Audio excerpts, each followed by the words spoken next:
story you are about to hear is true. Only the names have been changed to protect the innocent.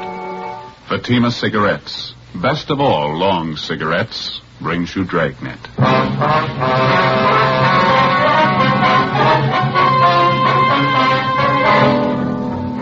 You're a detective sergeant. You're assigned to accident investigation, hit-and-run detail. You receive a call that two elderly women have been struck down in a crosswalk by a hit-and-run driver. The women lie in Georgia Street Hospital. Their condition is critical. Your job? Find the driver. In Fatima, the difference is quality. Yes, in Fatima, the difference is quality. Quality of tobaccos. The finest domestic and Turkish varieties, extra mild, superbly blended, to give you Fatima's much different, much better flavor and aroma. Quality of manufacture. Smooth, round, perfect Fatima cigarettes, rolled in the finest paper money can buy.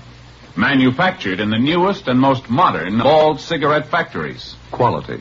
Even to the appearance of the bright, clean, golden yellow Fatima package. So compare Fatima yourself today. You'll find Fatima gives you all the advantages of extra length, plus Fatima quality, which no other king-size cigarette has. Yes, light up a Fatima. Your first puff will tell you... Ah, that's different. Because in Fatima, the difference is quality.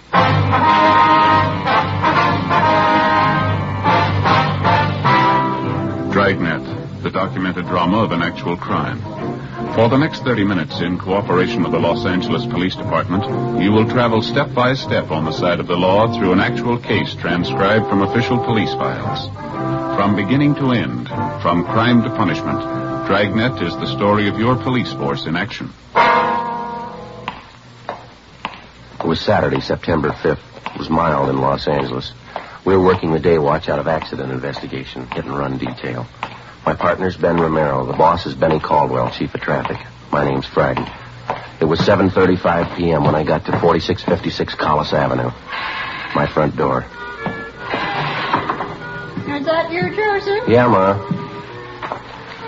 Got both Sunday papers. Oh, good. It's nice music on the radio, isn't it? Yeah, it's pretty. It's your favorite song, isn't it? Yes. See you in my dreams. Every Saturday night we used to get together down at the old Cromwell house on West Adams Boulevard. Weekly dance, you know. Yeah, I know. It was a lovely old home down there. Had a beautiful ballroom upstairs. Always had a good time at the Cromwell house. Was that before you were married? Oh, my, yes. Met your father through Mildred Cromwell, you know. She was quite fond of him, too. Was that so? Yes, she was. Oh, nothing serious, but she used to think quite a lot of Sam. And you broke him up, huh? Now, Joseph, you know I wouldn't do a thing like that. Millie was only mildly interested in Sam. I wouldn't come between two people that were happy. You know that. No, there's no way he used to tell her. Said you just broke him up, that's all. Yes. Well. He ever tell you about the time all the girls invited some of the fellows from the Royal Order of the Western Wildlife Protective Brotherhood, Southern Charter, over to the basket raffle? To a what? Basket raffle. All the girls packed tasty lunches, and the boys bid for them at auction. Oh, yeah. It was a warm summer evening, just like tonight. It was a grand affair. Annie Shellman was there with Jim Donahoe, and her father came with Lorenzo Fisher, the grand vizier of the wildlifers. Yeah, sounds like quite an evening. Oh, it was, Joseph, it really was. Samuel bid the highest for my basket, $10.15. I'll always think to this day that's the reason Millie Cromwell's been so cool toward me. Yeah, could be. You want part of the examiner, Ma? Oh, thank you, son. I want to finish turning this collar in your shirt. Okay. You wouldn't think a basket lunch could come between two good friends, would you? I beg your pardon? What's that? Who'd ever think a basket lunch should break up a friendship like Millie Cromwell's and mine? No, ma'am, you wouldn't. I'll get it, Ma.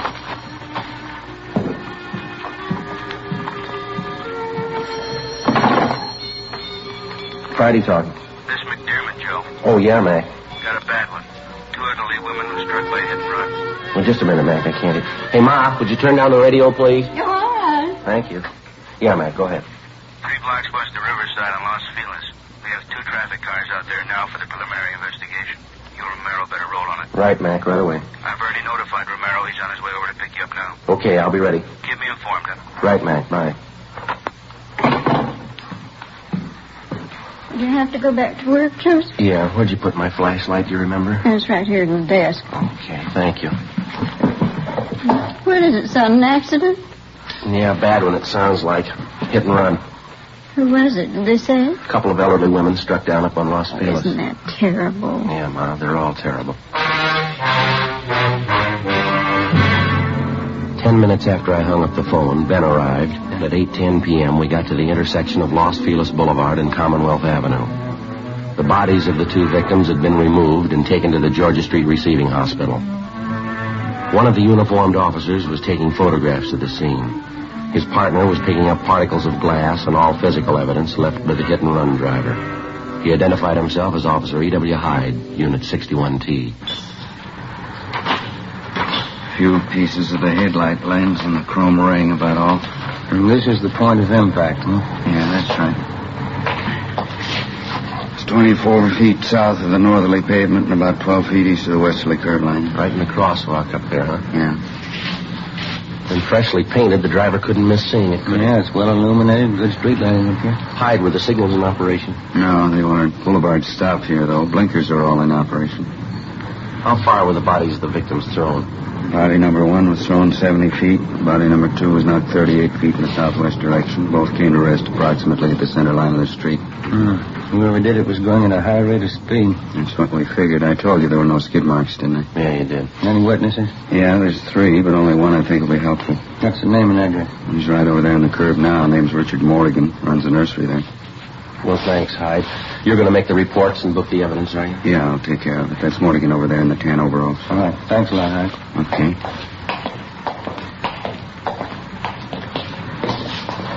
Your name, Richard Morgan, is that right, sir? Yeah, that's right. Police officers, Mr. Morgan. This is Sergeant Romero. How are you? Hi, sir. My name's Friday. We're out of accident investigation. I'd like to talk to you about the accident that just happened here. Sure was a bad one. Hope you catch those kids. Didn't even slow down. I understand you witnessed the accident. Wonder if you'd be kind enough to tell us what you saw. I was just closing up my nursery here. Just unlocked my car and was about to get in when I saw this car come shooting up Los Feliz there. Fast clip. Where were the 2 women? They were just stepping off the curb onto the crosswalk over there. I could tell they didn't see the car. I yelled, honked my horn. Guess I wasn't quick enough. It was just awful. Go on, Mr. Morgan. Oh, the way that car hit those women looked to me like he knocked them 50 feet at least. Then, just like nothing at all, the car raced right on through the intersection on down Los Feliz, that way. Did you get a look at the driver? No, sir, not too good, but I believe he had blonde hair. Looked to me like he was alone in the car. Anything more about him? Looked like a young kid to me. I'll bet on that. He was a young, blonde kid, about 18, 19, on in there. Now, how about the car he was driving? Can you help us out there, sir? I believe it was a Ford. I don't know what year. Yeah, a Ford sedan, 2-door. What color was it? Black, dark blue. I'd say black. Did you happen to get the license number, sir? No, sir. Everything happened so fast, I guess I was kind of stunned for a minute. You know how you'd be. Sorry, wish I did. And you're pretty sure about the car, Mr. Morgan. Are you familiar enough with cars to be positive it was a Ford? Yeah, I think I am. And you don't know what year the car was? No, sir. Sorry, I don't. Just know it was a Ford sedan. Well, thank you very much, Mr. Morgan. We may have to check back with you later. Anytime. I'd glad to do whatever I can to help you get that driver. How can we get a hold of you, Mr. Morgan? Well, I'm right here all times. Morgan Nurseries. 4402. Well, thank you very much. Those 2 old women, they didn't have a chance the minute they stepped off the curb. Crazy kid didn't even stop to see if he could help him. Yes, sir. Didn't see him. Maybe it was a Ford. Before we left the scene of the accident, we interviewed the other 2. They could add nothing to Richard's investigation disclosed. Victim number 1 was victim number 2 was identified as Elizabeth Ann Carey, age 65. Ben and I drove over to the Hollywood station where we met Officer Hyde, who was just completing his reports and was booking the physical evidence found at the scene of the accident.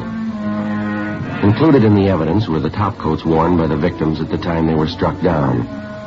All this was turned over to Lieutenant Lee Jones in the crime lab. Ben and I compiled the small amount of information that we had. the physical scene, and the scanned information that the witnesses were able to give us. Not enough for us to attempt to identify the driver of the hit-and-run car. Well, there wasn't much to go on. PM. We got a call from his investigation and wanted to see us right away. We haven't got much of almost anything. All right. First off, your witness out there, what was his name? Morgan? Yeah, well, Morgan is right. The car was black. Then a microscopic analysis on scrapings found on the victim's coats. Yeah. I'd say a black car, previously painted tan or sand color under the black. That was one of the things he's positive of. How about the make and the models? Anything there? Is that too much to ask? Well, I think maybe I can help you there, too. What's the break, isn't it? Let's see. Just got back from the lighthouse. Ran a lens meter test on those pieces of broken headlight lens, and the diopter reading shows that that particular type lens was made in 1934. Well, how about the make of the car, Lee? The only company that used this type of lens was the Ford Motor Company. Pretty positive about it? Ran a spectrographic test on the chemical composition of the glass in the lens. Checks out. Well, we've got a car to work on. That's it, 1934 Ford black. Well, thanks a lot, Lee. It's all right. When you find the car, I can tie it indefinitely for you. Well, that's fine. Oh, excuse me. Crime Lab, Jones. They're right here, Mac. Just a minute. To either one of you, it's McDermott. I'll take it, Jim. Okay. Yeah, Max Romero. Oh, when? Yeah, me too. Yeah, right. Mac just got word from Georgia Street. Yeah. Both victims. They just died. With the death of the two victims, what had only been a hit-and-run felony had now become a case of manslaughter, 2 counts. Ben and I went back to the office and met with Lieutenant McDermott. Past experience has proven to the traffic officer that the quickest and surest way to a successful prosecution of a hit-and-run case is with the full cooperation of the average citizen. A hit-and-run felony differs from the ordinary police case in that the investigating officers are not dealing with a criminal suspect. In a case of this nature, the guilty party could well be the outstanding citizen of his community. In all probability, he had no motive for a crime, only motive in running from the scene of the accident. Well, the one way to gain citizen cooperation was to acquaint him with all the details of the accident, any and all information that we had or would obtain as the case worked towards solution. 10:15 p.m., Saturday, September 5th. In addition to the emergency broadcast put out at the time of the accident, supplemental broadcasts and APBs were sent out. Ben and I then started to make up a special police bulletin. Wanted for manslaughter and hit-and-run felony. Okay. Information regarding identity of occupant of following hit-and-run vehicle. Regarding identity of occupant. Yeah. Vehicle, okay. Got it? Mm-hmm. Involved in accident resulting in death of 2 female pedestrians. Accident. Yes. Accident occurred September 5th. Approximately what time, Joe? 7:30 p.m. Right. On Los Feliz Boulevard at intersection of Commonwealth Avenue. Okay. Now, can I see what we got? Mm-hmm. Thank you. Occupant, young male, Caucasian, approximately 18 to 19 years of age. Vehicle, 1934 Ford sedan, black with tan undercoat, driven by male occupant. This car will have extensive damage to front end. Facsimile photographs of type of car wanted appear on this bulletin. We got the photos right here.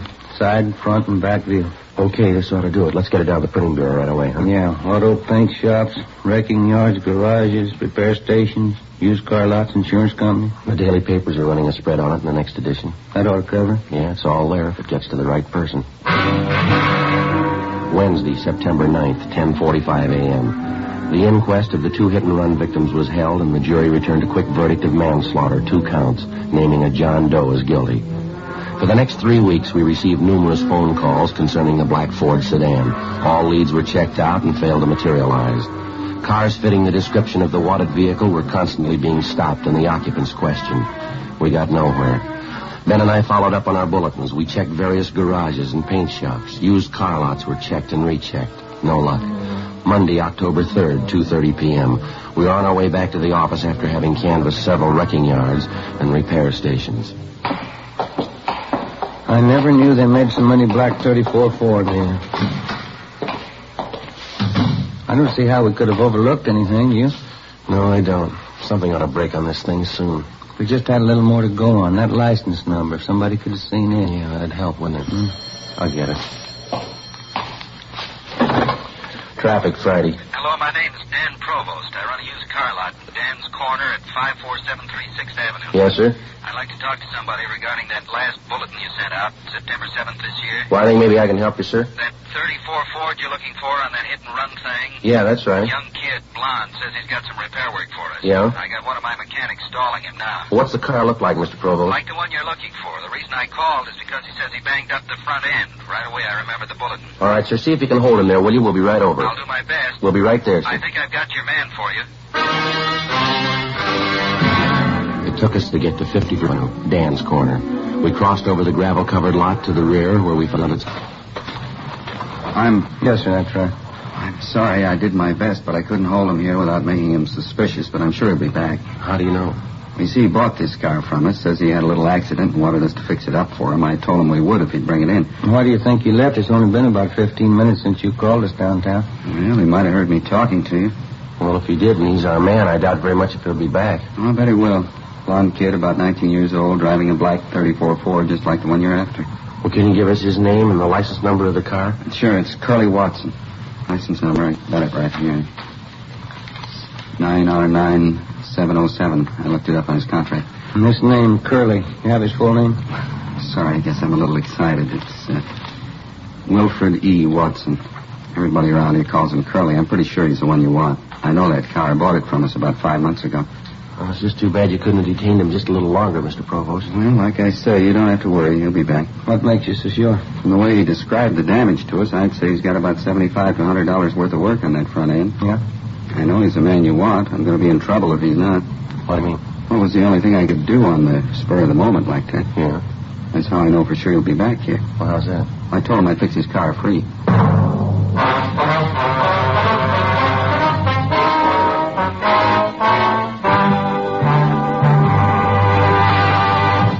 You are in the forgery division of a Metropolitan Police Department. Handwriting analysis.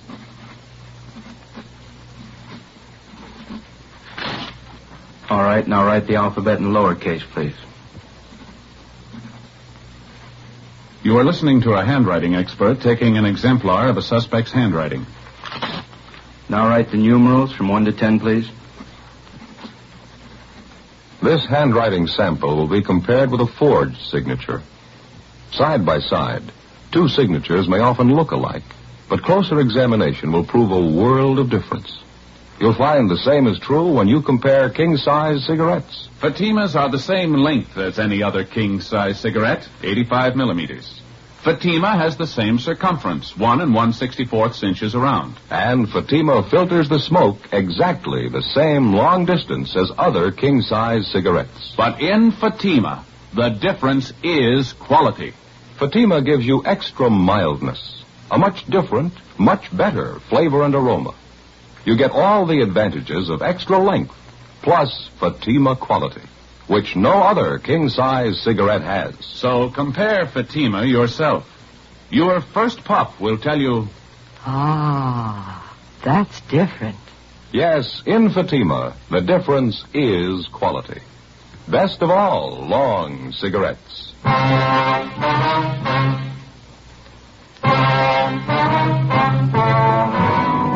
We called Lieutenant McDermott and filled him in. He sent Sergeants Kilpatrick and McClendon out to relieve Ben and me and to maintain a stakeout on Dan's Corner, the used car lot, in the event the suspect should return. We went back downtown to R&I. Wilfred E. Watson had a record and was wanted by the Fresno Police Department where he had jumped bail. The charge was grand theft. We took Watson's mugshot back to the used car lot where he was positively identified by Dan Provost. Ben and I went to his last known address. The landlady told us that Watson had moved approximately a month ago and had not left a forwarding address. From his mama sheet, we obtained a list of his friends and associates. All efforts to locate him failed. The stakeout continued. We showed the mugshot to Richard Mortigan, the one good witness to the accident. He said he could not identify Watson as he did not get too good a look at him, but he stated that there was a possibility that he could be the man. A week went by. The whereabouts of the suspect was still unknown. Tuesday, October 10th, Ben and I were out running down a lead on Watson when we received a call to return to the office. Lieutenant McDermott met us as we got there. I put that call in for you. Anything doing there? I got a lead. I don't know how good it'll be, but we ought to check it out right away. Well, what do you got? We just received a call from the Santa Monica PD. Uh-huh. Mrs. Agnes Hastings called in and gave him a little something. Yeah? As I say, maybe there's nothing in it, but see what you think. All right. The Hastings woman stopped in at a local soda fountain down there. The place is patronized by the hot rod crowd. Mm-hmm. Said she overheard part of a conversation between a couple of the kids. Yeah? This one dark-haired boy was sitting at the counter when another kid walked in the front door. The kid that came in had red hair. The dark-haired kid said, "Hi, Red," and the redhead sat down by him. Yeah. And one of the kids made some remark about the boy's red hair. Asked him why he dyed it. The redhead said, "Well, they're looking for a blonde, aren't they?" Yeah? It could be a little something, huh? Yeah, I thought so. Then the Hastings woman followed the red-headed boy outside and took the license number of his car. Mm-hmm. Anything there? I don't know yet. Ran it through DMV, but it's not in the file. Mark Benson's got a call into Sacramento now. Anything new on Watson? No, nothing yet. Well, where can we find this Agnes Hastings, Mac? Oh, here's the address right here. Okay, thank you. Well, that's all she had. Said she'd been following the hit-and-run story in the papers. Thought this might be worth forwarding anyway. Yeah. Oh, just a minute. Mm-hmm. Traffic, McDermott. Oh, hi, Art. Yeah? Oh, you did, huh? Mm-hmm. Yeah, I see. Uh-huh. Yeah. Yeah, right. Bob. That was Art Kilpatrick. He and McLendon picked up Watson. Yeah, anything? They're bringing him in now. They say this Watson denies the hit and run. Jones will check his car over, then we'll know a little more. Well, there's not much we can do till we hear from Benson on the Santa Monica thing. Well, maybe there is. What's that? We got 2 leads. We can hope one of them's right. While waiting for the call from Mark Benson at CHP, Ben and I drove over to the police garage on South Figueroa. Wilfred Watson's car had been impounded, and Lee Jones had made his investigation. His findings eliminated Watson's 34 Ford as being the hit-and-run car. Investigation showed that Watson's car was involved in an accident, but this was 5 days prior to the killing of the 2 women pedestrians. Wilfred E. Watson was booked for the Fresno authorities for prosecution on their warrant. This left only the one lead, the red-headed boy who had dyed his hair. If Agnes Hastings' observations had been correct, the fact that the boy originally had blonde hair made him a possible suspect. 11 a.m. The information from DMV came through from Sacramento. The car was registered to a Calvin L. Martin, 16 Boardwalk Lane, Santa Monica. The car was a 1939 Dodge sedan, legal the same. 16 Boardwalk Lane was a small beach house facing out on the Pacific Ocean in the town of Santa Monica. 11:26 a.m. We arrived in front of the house. This is it, number 16. Yeah, all right, let's go up on the porch. Mm-hmm. I don't see anybody around. Looks like nobody's home. Well, let's try the bell. Mm-hmm.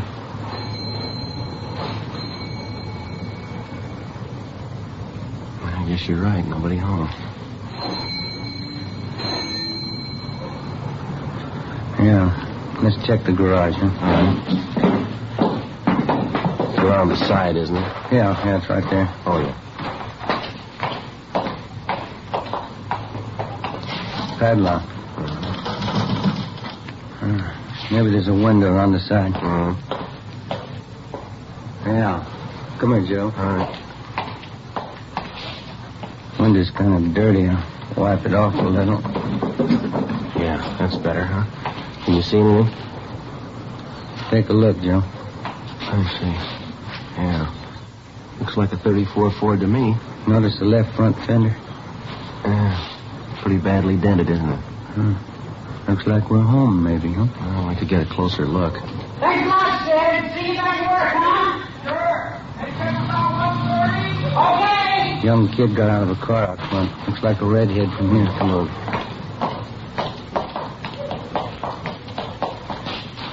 Hi.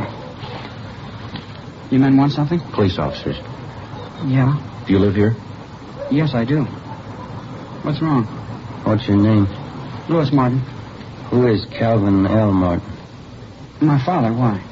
Does he own a 1939 Dodge? Yeah, that's right. Anything wrong? Whose car is that down in the garage there? Belongs to a friend of mine. I just let him keep it in there. What's his name?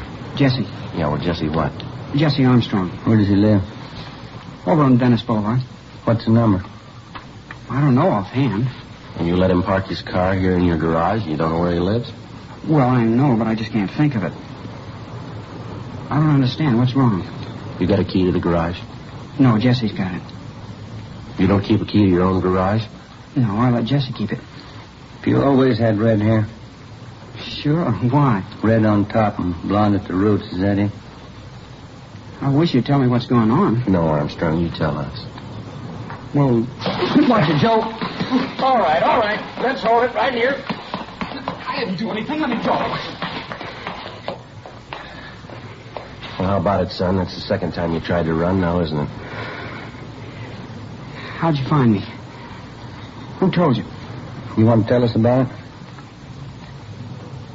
I didn't mean to hit those two women. I was coming home from up in L.A. I was late, and I was trying to hurry to get home. I didn't see him until it was too late. Why didn't you stop? Why'd you run? I was afraid. I just couldn't face it. I thought I could get away with it, I guess. I'm sorry. I didn't mean to do it. Do you know those two old women died as a result of you running them down? No. I didn't know they'd die. All right, come on, son. Let's go. I didn't really mean to do it. I'll tell everybody I'm sorry. I am sorry. That'll make a difference, won't it? You killed two people. You figured.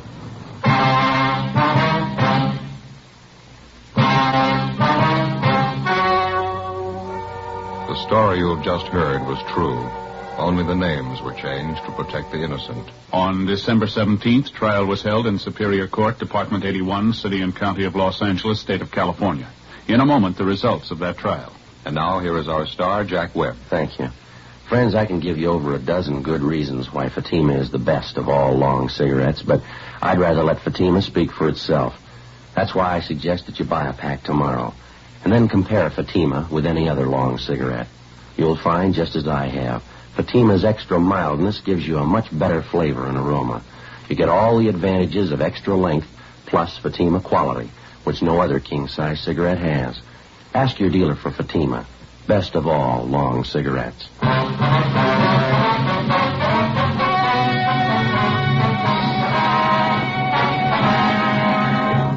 The suspect, Louis T. Martin, was found guilty of manslaughter. He was sentenced to 1 year in the county jail and was placed on probation for 5 years.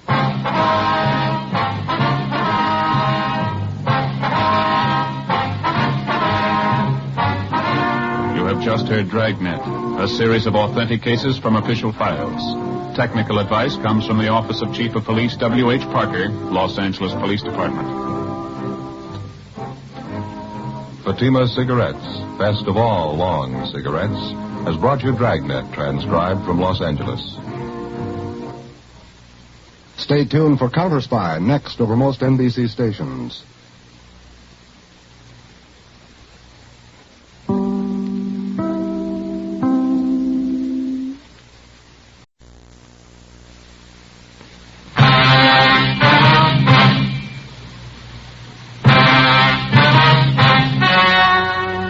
The story you are about to hear is true.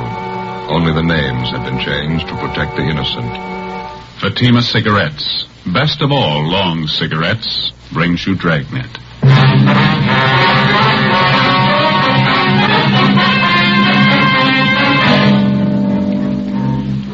You're a detective sergeant. You're assigned to homicide detail. An elderly man reports the sudden death of his wife. He claims he awoke in the morning to find her dead on the floor of their bedroom. The cause of death is not apparent. Your job? Investigate. In Fatima, the difference is quality. Yes, in Fatima, the difference is quality. Quality of tobaccos. The finest domestic and Turkish varieties, extra mild. Superbly blended to give you Fatima's much different, much better flavor and aroma. Quality of manufacture. Smooth, round, perfect Fatima cigarettes. rolled in the finest paper money can buy, manufactured in the newest and most modern of all cigarette factories. Quality. Even to the appearance of the bright, clean, golden yellow Fatima package. So compare Fatima yourself today. You'll find Fatima gives you all the advantages of extra length, plus Fatima quality, which no other king-size cigarette has. Yes, light up a Fatima. Your first puff will tell you... Ah, that's different. Because in Fatima, the difference is quality.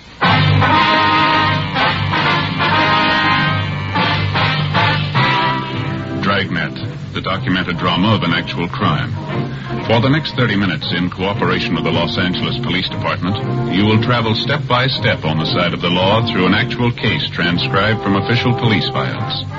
From beginning to end, from crime to punishment, Dragnet is the story of your police force in action. It was Friday, November 12th. It was cold in Los Angeles. We were working the day watch out of homicide detail. My partner's Ben Romero. The boss is Thad Brown, chief of detectives. My name's Friday. It was 9:38 a.m. when I got back to the first floor of the Blackwell Hotel. Room 7. Oh, hi, Joe. Come on. Yeah. How's the old fella doing? Did he tell you anything? Hasn't talked at all. He's pretty broken up. The woman's dead. That's about it. How about the bruise on her forehead? You think that could have been it? No, it was just a slight bruise. I don't think that could have killed her. They moved the body out of the room yet? Yeah, they just did. Taking it downtown for the autopsy. Well, I guess we can take the old man back to his own room now, huh? Yeah, I think so. He's back here in the kitchen there. Fixed him a cup of coffee. Still feeling pretty bad. Mr. Turner, would you like to go back to your room now? Everything's been fixed up. Mr. Turner? What happened? You can tell me. What happened to Gertrude? I'm afraid we don't know, Mr. Turner. Not yet. I told you about it, didn't I? Woke up this morning about 8 o'clock. Put my arm over on the pillow and she wasn't there. And I got up and I saw her laying on the floor. My wife, Gertrude. I felt her arm. She was cold. Ice cold. Somebody ought to know what happened. Well, we'll let you know just as soon as we get the coroner's report, sir. Would you like to go back to your own room now? What's the coroner have to do with it? Well, he's going to have to perform an autopsy. We'll have the report for you tomorrow morning. I don't want him to do that to Gertrude. I don't want him to. I'm sorry, sir. I'm afraid it's necessary. Deaths of this kind, there was no doctor in attendance. Nobody to sign the death certificate. There's nothing I can do. Nothing to help her. I'm sorry, Mr. Turner. Can we help you back to your room, sir? Is she still there? No, sir. They've taken her body downtown. Can I give you a hand there? Thank you. All right. I'll get the door.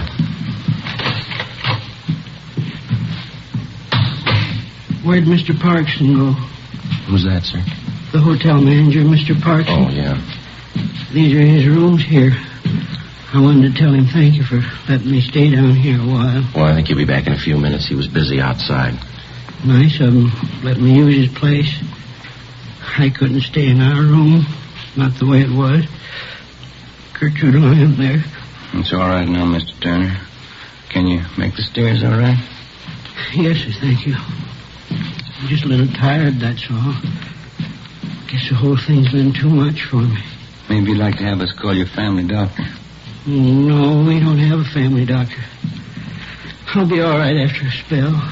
It's just hard to understand, that's all. I have to think about it a while. Sit down and think about it. Yes, sir. Here we are. I'll get the door. Go ahead, Ben. Yeah.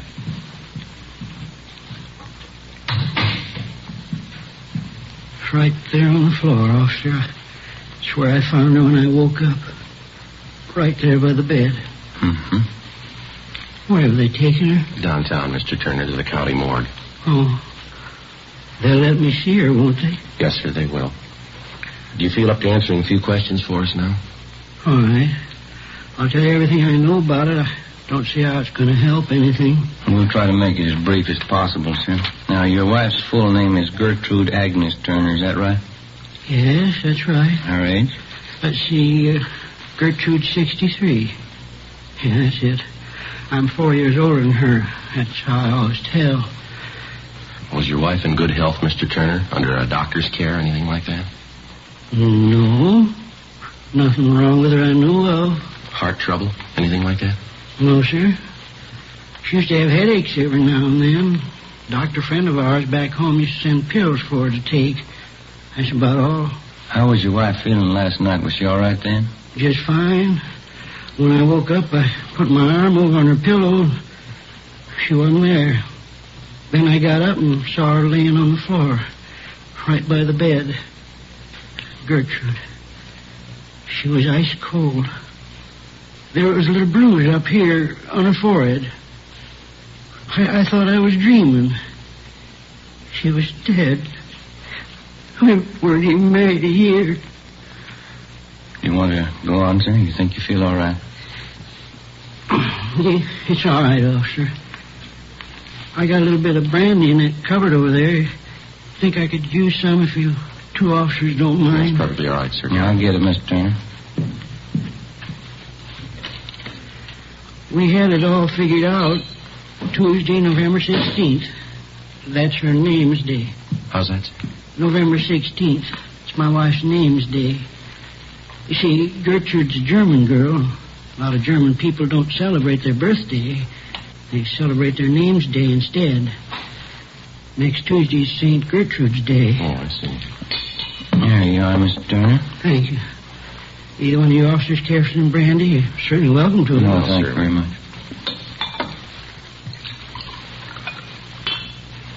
Do you or your wife have many friends in town, Mr. Turner? No, just a few. Around the hotel here. Gertrude and I have only been in California a few months. Come out from Indiana, Fort Wayne. Yes, sir. No relatives here? No, sir. Wife only had one relative living, sister. She's back in Indiana. How did you and your wife get along, all right? Oh, fine. We never had any trouble. I loved her, officer. Did your wife have any enemies that you know of, sir? People she didn't get along with? Somebody who might have wanted to hurt? Oh, I can't think of anyone. Well, how about some of the men your wife knew before she married you, Mr. Turner? Any bad feelings one of them might have had toward your wife? No, sir, not that I know of. Besides, all her old friends are still back there in Indiana. Mm-hmm. You say your marriage was working out pretty well. Your wife didn't have any gentleman friends that she might have been interested in? No, sir, I know that for the truth. Gertrude spent her time at home. She didn't run around.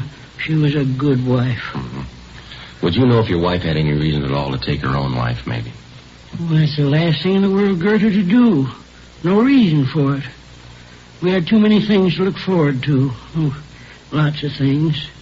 You don't stop living just because you pass 65. Yes, sir. Tell me the truth, officer. Don't you really know what happened to her?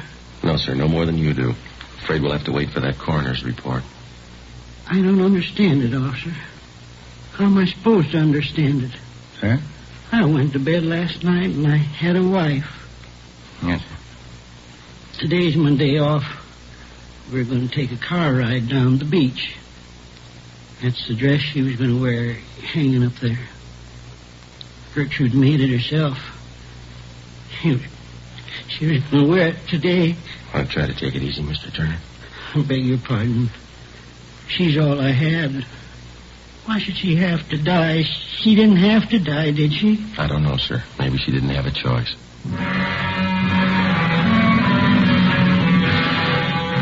The body of the dead woman, Mrs. Gertrude Agnes Turner, was removed to the county morgue for autopsy. Ben and I filled out the 311 form, the dead body report, and filed it, pending the outcome of the autopsy. A couple of Mr. Turner's friends who lived upstairs from him at the Blackwell Hotel agreed to look after the old man until he got over the shock of his wife's sudden death. 7:45 the next morning, I checked in for work as usual. Morning, Joe. Morning. What do you know? Not much, pretty slow. How about the Turner woman? No word on the autopsy, huh? No, coroner hasn't called yet. Have you got any smokes? I left the house in a hurry this morning. Forgot everything. Yeah, right here. Oh, thanks. Here. Thanks. Lousy morning. Another row with the wife. Oh? What's the matter? Oh, another one of those church bazaars she got herself mixed up in. She's calling on me for help again. Oh, yeah? What she wants you to do now? You remember the last time, don't you? That spring bazaar? Had me working on decorations down to church 7 nights a week. 18 women running around telling you what to do. Yeah. It's like a madhouse, Joe. This time it's even worse. How do you mean? This time the ladies figure they ought to have a little more production. They want me to dress up in some kind of a funny costume. Auction off pies and cake. You know, stovepipe hat, false mustache will work. No. You turned them down, huh? You won't do it, will you? Well, not exactly. Wife kicked up such a row, I guess I'll end up doing it. Got an idea, though. Uh-huh.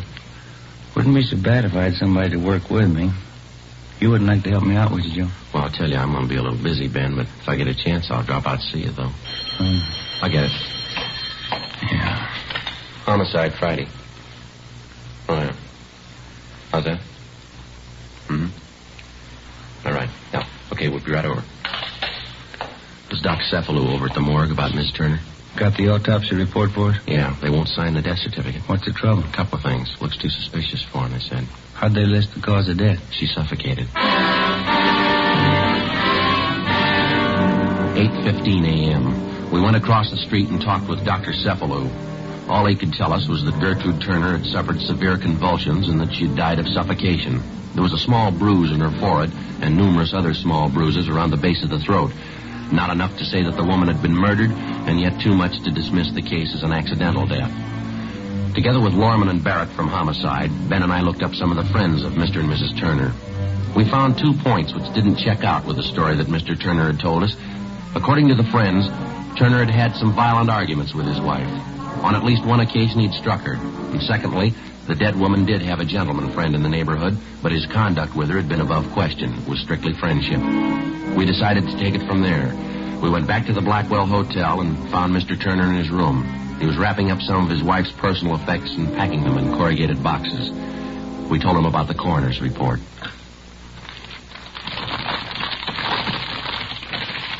I don't think I believe that, Sergeant. People just don't suffocate. There's got to be a reason for it. Yes, sir. That's what we're looking for. Well, don't they know? Can't they tell you how it happened to the doctors? Well, she had severe convulsions. She suffocated. That's just all they could tell us. The bruise on her head, Gertrude's forehead.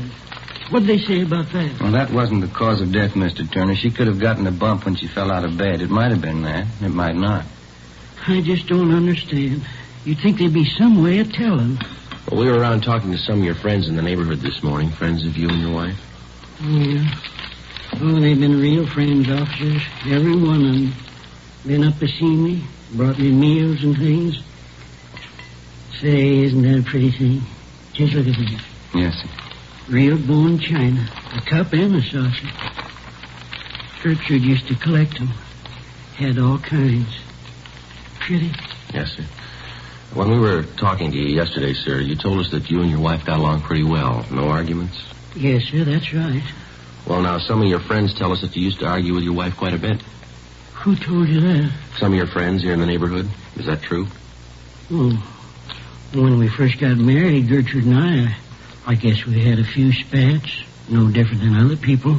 Getting used to each other, things like that, you know. Mm-hmm. Well, did you ever strike your wife, Mr. Turner? Why do you ask that? Routine question. Did you ever strike your wife? Mr. Turner? Yes. One of the first arguments we had. I don't even remember what it was about. That's how important it was. Mm-hmm. I lost my temper, I guess. I kind of slapped her. Oh, I felt like a no-good bum. Never once happened again. Slapping Gertrude. It's hard to remember right now. Well, we asked you the same question yesterday, sir. Couldn't you have told us that then? Oh, I'm sorry, officer. I guess I missed it. I wasn't feeling too good. I think you know what I mean. But you remember us asking if your wife had any gentleman friends? Yes, I remember that. Well, now, is it true? Well, there's one fella named Clyde Warren. Runs a drugstore down the street. I guess Gertrude knew him better than anybody, but he was my friend, too. Well, did you ever complain to this Clyde Warren that he was spending too much time around your wife, that he ought to see less of her? I think I did maybe once or twice. It was kind of in a fooling way. Certainly didn't mean it.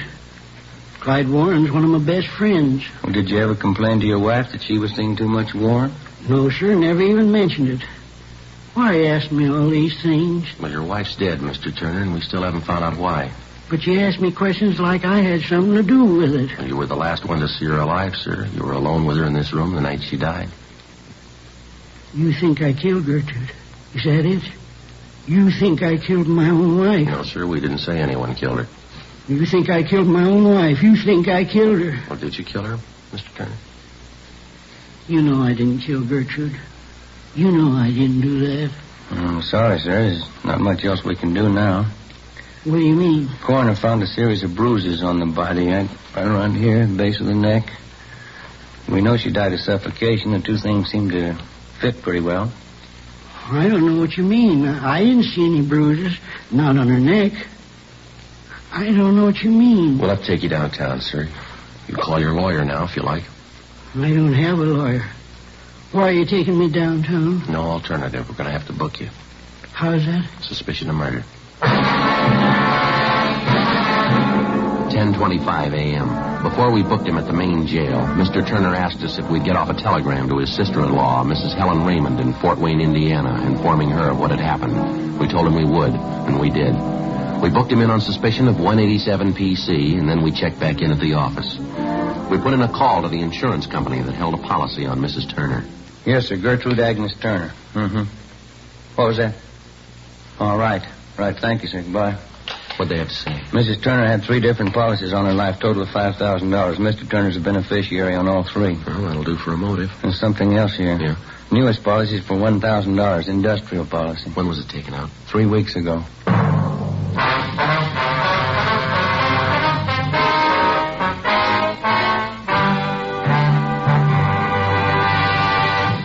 You are in the Scientific Investigation Division of the Metropolitan Police Department, the ballistics room.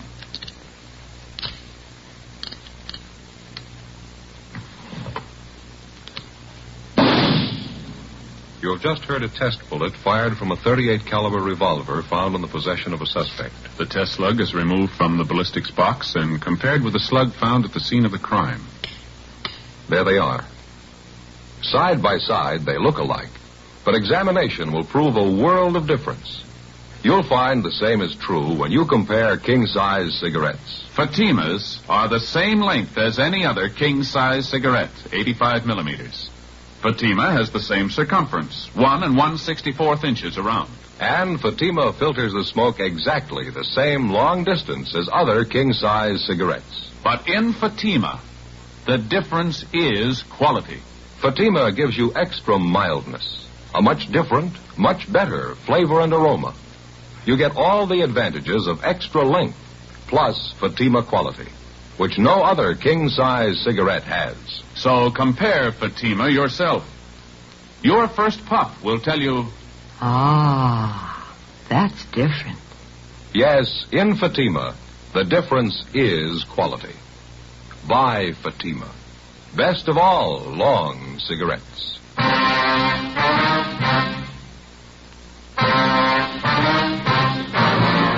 Monday, November 15th, 10 a.m. The investigation went on. We failed to uncover any additional evidence against the suspect, Mr. Turner. We had 3 main points against the man. The recently issued insurance policy on his wife for $1,000, the fact that he had fought with his wife and struck her on several occasions, and the series of bruises which had been discovered at the base of the dead woman's neck. Well, as it stood, we weren't too sure that the case would hold up in court. Ben was less sure that the old man was actually responsible for the death of his wife. We figured if Turner was guilty, we might try to impress him with the evidence against him and attempt to get a confession. Monday, 1 p.m., we went over to the main jail to interrogate the suspect.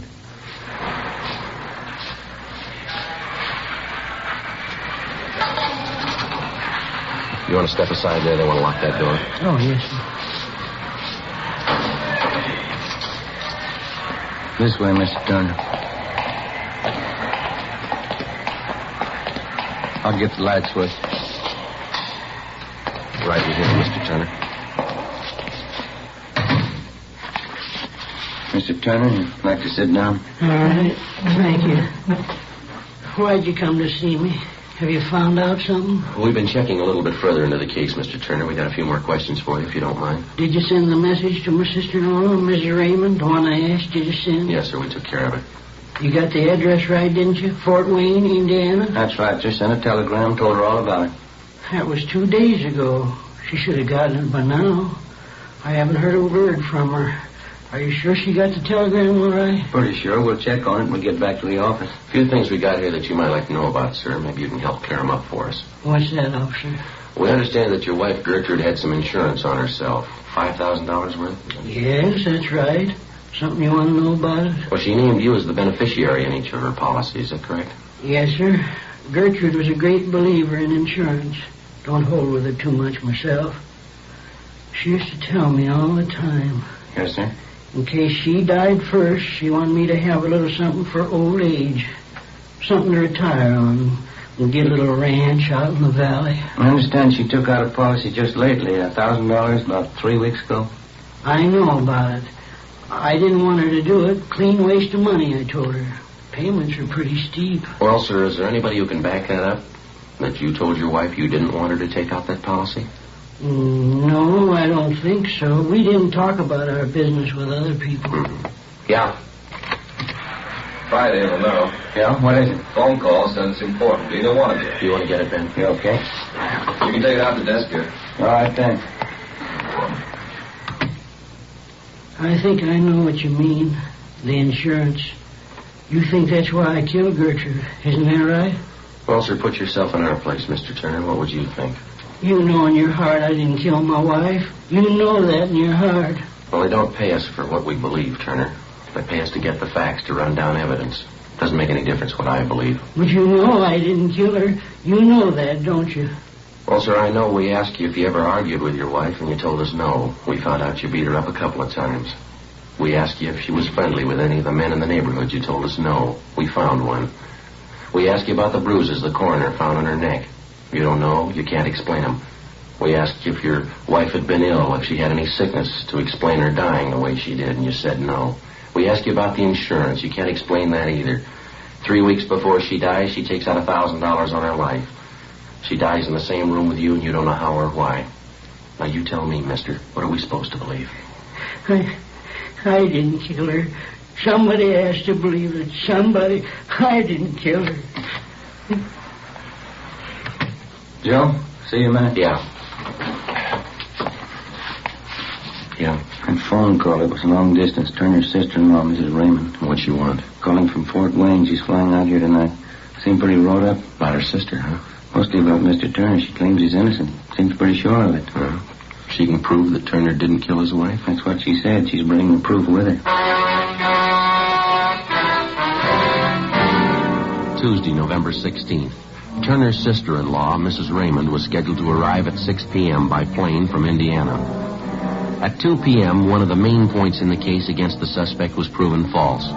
A woman friend of Mrs. Turner, after reading of the husband's arrest in the paper, informed us that while Mrs. Turner was visiting her home a few days before she died, she complained of a severe headache. The woman's son, who was studying to be a chiropractor, attempted to treat Mrs. Turner's headache by manipulating the muscles in her neck and shoulders.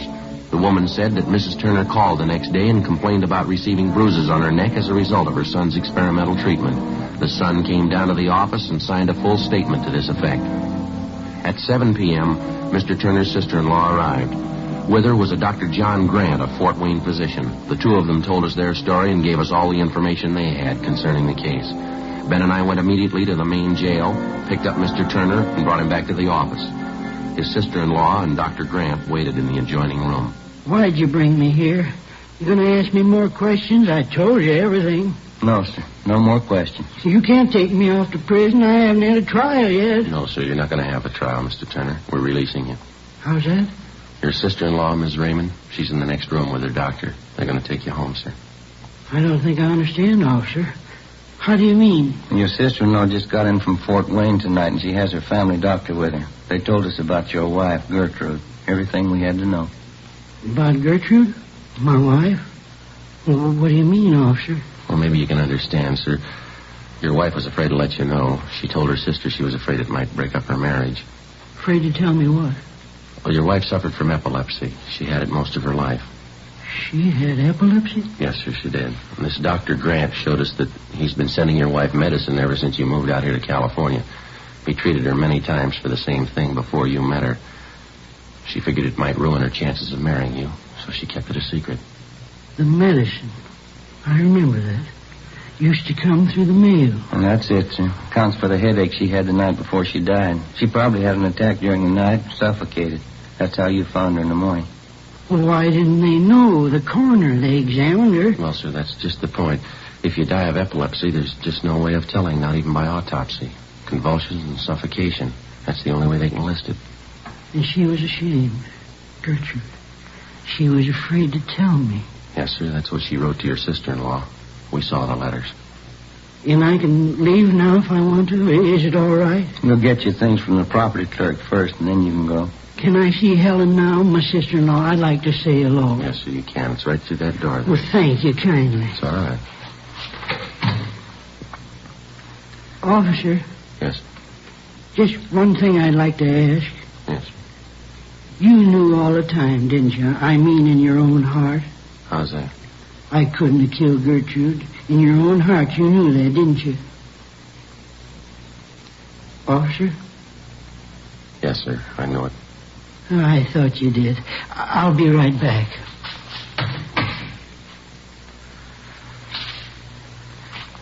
Joe? Huh? I wouldn't worry about it. What's that? We'll call it a white lie.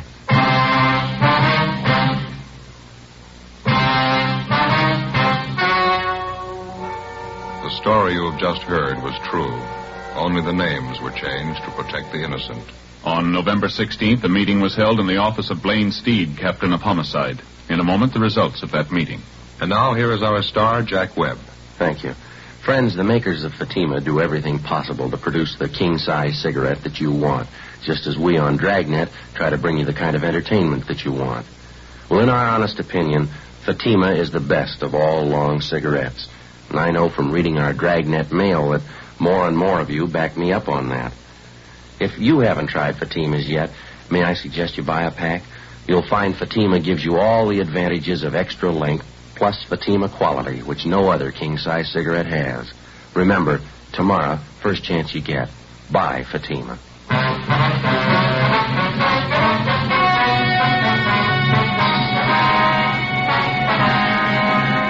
The death of Gertrude Agnes Turner was proved beyond a doubt to be due to natural causes. A 9.10 report was made which completely exonerated the husband of the dead woman.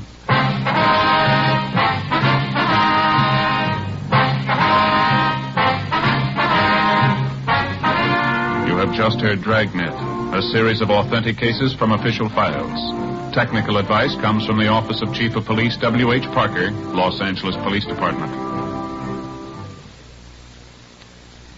Stay tuned for Counter Spy next over most NBC stations.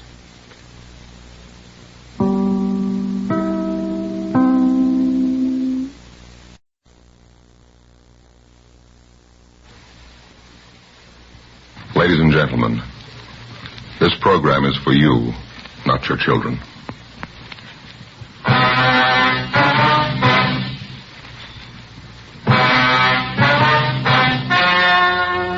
The story you are about to hear is true. Only the names have been changed to protect the innocent. Fatima Cigarettes, best of all long cigarettes, brings you Dragnet.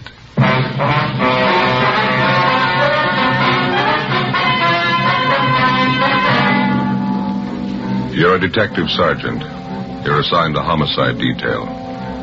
A woman and her 2-year-old child disappears suddenly. There's no apparent reason for it. 5 days pass. No trace of them. Your job? Find them. Webster's Dictionary. Definition of the word compare. Compare. Examine for purpose of discovering resemblance or difference. Now, let's compare Fatima with any other king-size cigarette. The resemblance. Fatimas are the same length as other king-size cigarettes, 85 millimeters. Fatima has the same circumference, 1 1/64 inches around. And Fatima filters the smoke exactly the same long distance as other king-size cigarettes. The difference. In Fatima, the difference is quality.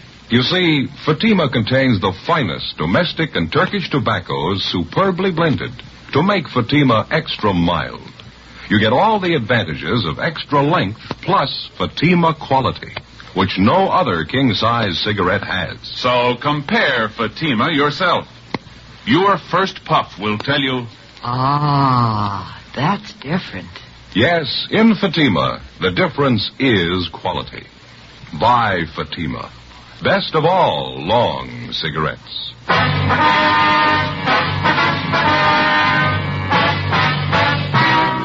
Dragnet, the documented drama of an actual crime. For the next 30 minutes, in cooperation with the Los Angeles Police Department, you will travel step by step on the side of the law through an actual case transcribed from official police files.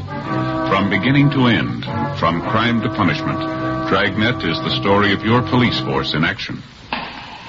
It was Tuesday, April 20th. It was overcast in Los Angeles. We were working the day watch out of homicide. My partner's Ben Romero. The boss is Captain Blaine Steed. My name's Friday. I was on the way back from communications, and it was 1:35 p.m. when I got to room 42. Homicide. Hi, Joe. What's doing? Oh, not much, Mac. Where'd Ben go? Inside, captain's office. Be right back. Oh, thank you. Keeping you busy? Oh, about the same. A little hectic around the house, though. Oh, that's right. Ben mentioned something about that. You're getting ready for a wedding out there, aren't you? Yeah, my daughter Alice. She's sure getting a nice fella. Is that so? Yeah, ambitious kid. Part-time accountant. Goes to law school at night down Loyola. Real nice fella. Mm-hmm. When are you getting married? Week from Saturday. It's going to be a big church thing. Sure glad it doesn't happen often. Oh, how do you mean? Big production. Never saw so many bills in my life. New dress for Alice, going away luggage, bridesmaids' dresses, eats, drinks, new carpet for the hall, new curtains in the living room. Wife must think I'm made of this stuff. Well, you should have had all boys, Mac. Yeah. You're giving your daughter away, huh? Yeah. Well, that reminds me, I got to be sure and send my suit to cleaners, get a good press job on it. Sure is funny. What's that? It seems for years the wife's been afraid we'd never get Alice married off. Now it's finally in the works, the wife's still unhappy. Oh, well, how's that? Goes around moping around the house, wiping at her eyes, keeps muttering something about losing her little girl. Her little girl is leaving her. I don't know. Well, how old's your daughter? 32. Well, I'll be down stats office if anybody wants me. Right, Mac. Yeah. Oh, pardon me, Ben. Excuse me, I didn't see you. Okay. Hi, where you been? Making a couple of phone calls. I think we might have something. Yeah, what's that? The Gorman case. Huh? Had a call from one of their neighbors while you were gone. Where was that calendar of ours? Gee, I don't know. Oh, here, I got one in my pocket here in my wallet. Oh, good. Here you are. Oh, thanks. Well, let's see now. Mrs. Gorman and her little girl Nancy disappeared on the 15th. Is that right? Yeah, Thursday. Why? And the husband, Mr. Gorman, filed a missing complaint on Friday morning, right? Yeah. What are you getting at? Well, you remember when we talked to Mr. Gorman, he couldn't think of any reason why his wife and his little girl should disappear like they did. Yeah. Remember me asking him the question if his wife ran around at all, if she was interested in any other man? That's right. He told you no, didn't he? This man who just called in, he lives out in the Gorman neighborhood. He swears up and down that Mrs. Gorman was keeping company with another man. Well, who is this neighbor, anyway? Name's John Pearson. He lives about 4 blocks from the Gormans. Well, we talked to neighbors a lot closer than that to the Gormans. They didn't seem to know anything about it. What else did this guy tell you? Let's see. The man Mrs. Gorman was supposed to be running out with is a Ralph Kane. Mm-hmm. Lives next door to Mr. Pearson. Well, how'd this Pearson sound to you? Pretty typical neighborhood watchdog. But here's the interesting part. Uh-huh. Mrs. Gorman and little daughter Nancy disappeared last Thursday. Now, according to Pearson, this Ralph Kane hasn't been seen around since Friday night. He told me on the phone he saw Kane toss a couple of suitcases in his car late Friday night and drive off. So he hasn't come back yet. Yeah, it might be something. Well, how much of a romance was Mrs. Gorman supposed to be having with this Ralph Kane? Well, it's pretty heavy, according to Pearson. Said it's been going on for 6 months anyhow. And Mr. Gorman didn't know anything about it? He got me there. If he did, he didn't let us in on it. Mm-hmm. Wonder if he'd have any reason to cover it up. Well, it's possible, I guess. Didn't want the scandal. How sure are you that Ralph Kane's really missing? Might be just off on a weekend, huh? No, I checked the place he worked. He's a printer. Didn't show up for work Monday. Didn't show up today either. No message, no excuse? Nothing. I called a friend of Kane's that Pearson knew about. Friend doesn't know where he's gone. Mm-hmm. Well, I guess we better get on it. It's the first decent lead in 5 days. Eh? Yeah. Just thinking, Joe. Neighbors like Pearson. Uh-huh. What would we do without him? 5 days before, on a Thursday evening, a Mr. Philip Gorman returned to his home in the Westlake district of Los Angeles to find his wife, Barbara Gorman, and his 2-year-old daughter, Nancy, missing. There wasn't any note, no explanation of any kind. A few clothes were gone. Mr. Gorman filed a missing report, and a broadcast and an APB were gotten out on the mother and daughter. Neighbors, friends, and relatives were checked. No leads. Routine investigation failed to turn up anything. Mr. Gorman could give us no explanation for the disappearance. After 3 days, we got out a radiogram. Still no results. Tuesday, 1:50 p.m. Ben and I got in the car and drove out to see John Pearson, who'd phoned in the information about Mrs. Gorman's supposed boyfriend, Ralph Kane. We found Pearson out on the back porch of his home, feeding some milk to a pair of house cats. I thought everybody knew that, Sergeant. Mrs. Gorman running around with that Ralph Kane. I'm no busybody. I wouldn't have mentioned it all if this hadn't happened. You say Kane had been seeing Mrs. Gorman for the last 6 months. Is that right, Mr. Pearson? About 6 months. That's how long I've seen it go on. Now, James, don't be such a hog. Let Fred have some of the milk, too. Greedy little devils. Do you know of anybody else in the neighborhood who's been aware of this, Mr. Pearson? I mean, Mrs. Gorman and this Ralph Kane? Well, I know for sure that Thelma White next door knows about it. She's mentioned it to me. Mm-hmm. Kane used to park with Mrs. Gorman near that vacant lot by Thelma's house. Those were the nights that Mr. Gorman was working late. Would you know if Mr. Gorman was aware of this, that his wife was running around with another man? I'm pretty sure he did, Sergeant. That's the strange part about it. Well, how do you know, sir? For George, the man who delivers the groceries, he just happened to mention it to me once. Mm-hmm. All right, James. Right, it's all gone. Now run off and play. Yes, George, the grocery man, he made a delivery to the Gormans once and heard them rowing about it. George said Mr. Gorman was very mad, talked divorce, all that sort of thing. Well, how about the Gorman's little girl, Mr. Pearson, little Nancy? Tragic, Sergeant. Such a sweet little thing. Mrs. Gorman kept her under an iron hand. Imagine, the little girl's only 2 years old. Mrs. Gorman was after her with a stick all the time. She's not much of a mother. Not the way I look at it, anyway. Well, what's your opinion of all this? Do you think that Ralph Kane has run off with Miss Gorman? Well, what else can you think? 2 of them carry on for 6 months. Mrs. Gorman disappears Thursday. Mr. Kane leaves Friday night. What else can you think? This neighbor of yours, Thelma White, does she live in this house over here, over on the right? Yeah, that's right next door. You go over and talk to her. She's home now. Thelma will tell you the same thing I did. All right, sir. Thank you very much. Not at all, Sergeant. Just one thing I can't understand about Mrs. Gorman's little girl, little Nancy. Mm-hmm. Can't quite understand why she's gone. Doesn't seem to fit somehow. How do you mean? If you're going to run off with a man, you don't take your family along. 2:15 p.m. We went next door and talked with a neighbor, Thelma White. She told us the same story as Pearson. From the 2 of them, we got the description. DMV furnished us with the license number of Ralph Kane's car. We checked further with Kane's friends, relatives, and his landlady. No one had seen or heard from him since late Friday. We searched the duplex where he lived. No leads. We went back to the office and checked Kane through R&I. He had 1 arrest for petty theft. We got out a broadcast and an APB on him. Well, that night, Ben and I drove out to see the husband and father of the missing woman and youngster, Philip Gorman. He was employed as a groundskeeper at one of the baseball parks in the city. Pretty fair turnout tonight, huh? Yeah. Weather's cleared up a little. Probably helped, huh? Where's the groundskeeper shack? Down at the end there? Yeah, you can't see it from here. It's just below the end of the bleachers there. Oh. You come out here very often? Not as often as I'd like to. It's down this way. Okay. Watch your step there, Joe. Is a mud puddle? Yeah, I see it. Oh, sorry. You'll have to get back in the stands. You're not allowed down this end. How are you, Mr. Gorman? Friday and Romero. You remember us? Yeah, sure. I didn't recognize you for a minute. You got a few minutes, Mr. Gorman? We'd like to talk to you if we could. We're sure right now if you want. You found out something about the wife, little girl? No, sir, nothing definite. We've got a few questions we'd like to ask you. Well, that's fine with me. I got nothing to do for a couple more innings. What's it all about? Well, when we talked to you at your house the other day, Gorman, you remember me asking if you could think of any reason why your wife and your little girl should disappear like you did? Yeah, I remember. There's nothing I can think of, Sergeant. Do you recall us asking you if your wife might have been interested in some other man, somebody she might go off with? Yeah, I remember all that. I told you I didn't think that was it. Well, now, look, if you know something and you're not telling us because you don't want the scandal, you can forget that, Gorman, because whatever you tell us is in strict confidence, you know. I don't know what you mean, Sergeant. I told you everything I know. Well, we'll be honest with you, Gorman. We think you're trying to cover up. Well, that's not true. I don't have anything to cover up. We picked up some new information on your wife this afternoon. We hear she was pretty friendly with a man named Ralph Kane. Lives a few blocks from your house. We hear that you knew what was going on. You and your wife, Barbara, had a row. You talked divorce. How about it? Well, let's go inside the shack here, huh? Get away from some of this noise. Fine, sure.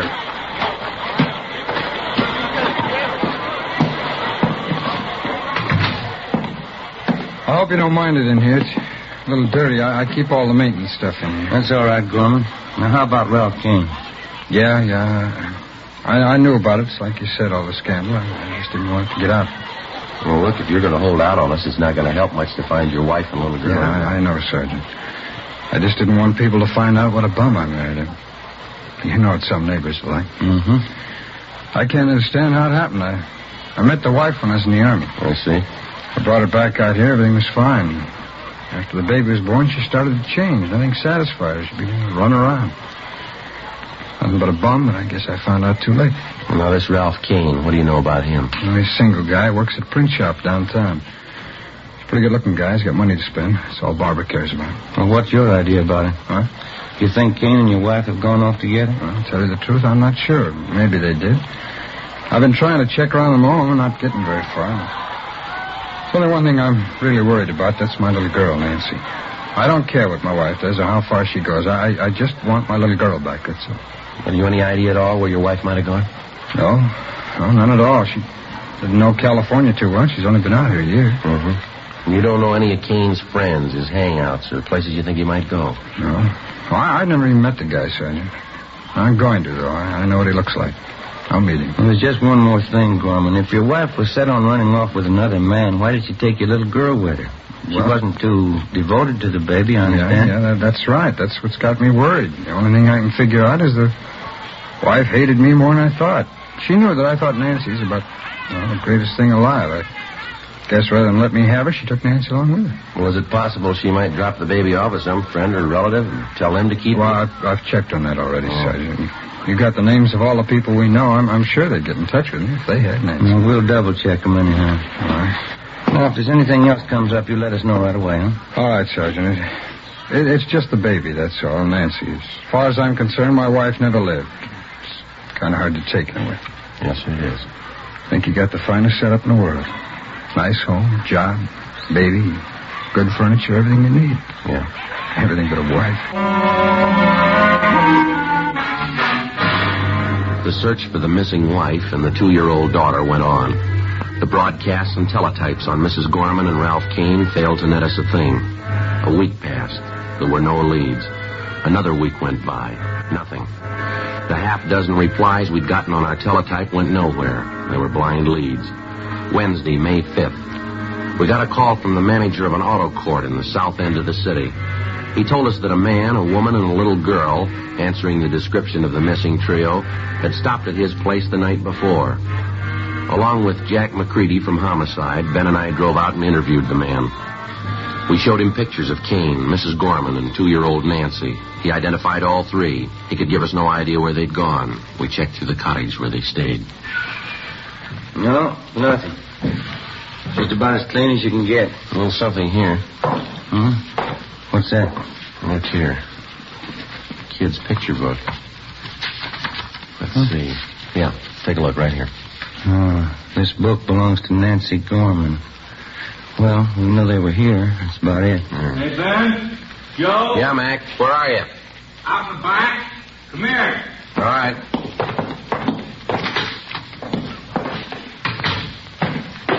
What have you got? Come here, have a look. Where'd you find that? Poking around this trash barrel here. Looks like part of a little girl's dress, huh? Yeah, there's not much there. Did you find the rest of it? Well, that's all there is, just that little collar. Take a look here, Ben. The stains right here, over here, too. Yeah. What do you think? Mac, blood stains? I'd say so. We drove back to the office to the crime lab and had Lee Jones run the stains on the dress. He ran a benzodine test and then a biological precipitant. The stains were made by human blood. Well, it still didn't put us any closer to the missing child or her mother. The search went on. We redoubled our efforts. No luck. Another 10 days passed. We had a few more responses to our all-points bulletin, but none of them panned out. On May 16th, we got 2 more leads to check out. They went nowhere. We got back to the office a little after 6 p.m. Better call Mr. Gorman after we check in, huh? Keep him off of our backs. Yeah, I hate to keep telling him the same thing. No word. Yeah. How about it? You call Gorman tonight, huh? All right. Mac? What's doing? Got something for you. Sheriff's substation called, East L.A. Now, what about? The Gorman case. They found him. Where? Another auto court right there in East L.A. Ralph Kane and Mrs. Gorman. They got them both under surveillance. Well, how about the little girl, Nancy? Well, that's a hitch. Huh? No sign of her.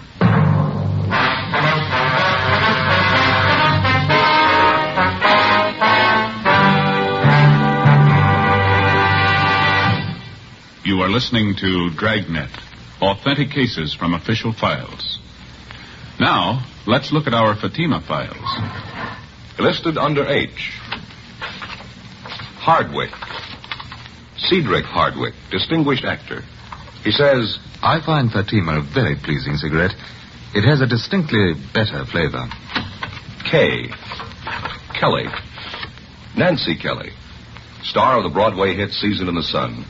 She says, Between scenes and after the show, I like to relax in my dressing room and light up a Fatima. They have a really different flavor. And what's important to me, they're extra mild. Listed under L. Lovett. Vice Admiral Leland P. Lovett, United States Navy, retired. He says, I smoked Fatimas when I was a midshipman. I still do, because they have a better flavor and aroma. Fatima is easily the best of all long cigarettes. Friends, our files show Fatima sales are going up. Up every day. The reason for Fatima's ever-increasing popularity can be summed up in 2 words. Fatima quality. Yes, Fatima gives you all the advantages of extra length, plus Fatima quality, which no other king-size cigarette has. So, if you smoke a king-size cigarette, compare Fatima. You'll find they now cost the same, but your first puff will tell you. Ah, that's different. Because in Fatima, the difference is quality. Buy Fatima.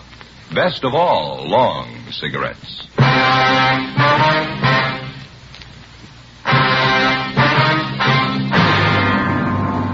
Saturday, May 16th, 9 p.m.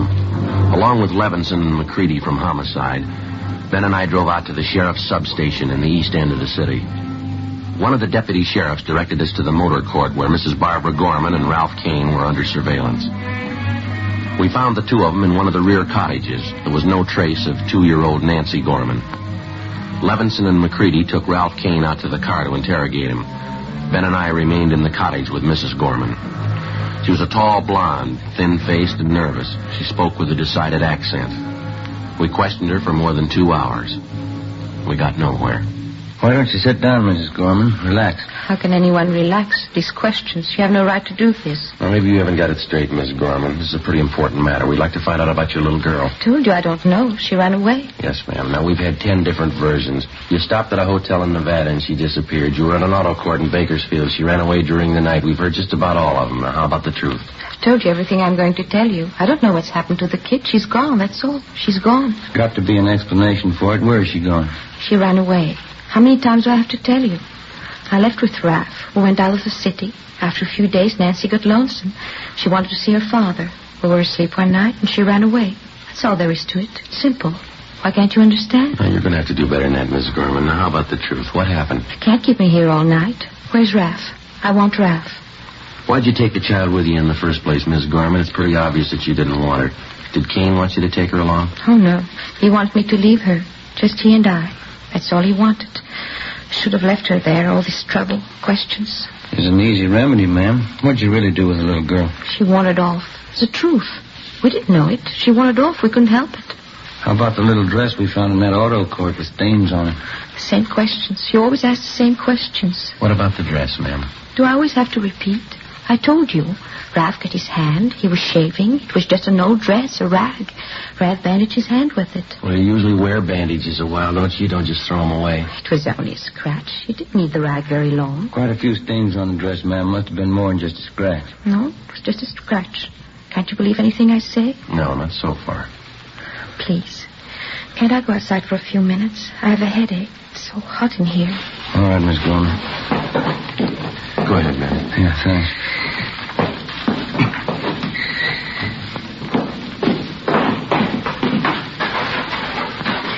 The air, it's so good. Terrible headache.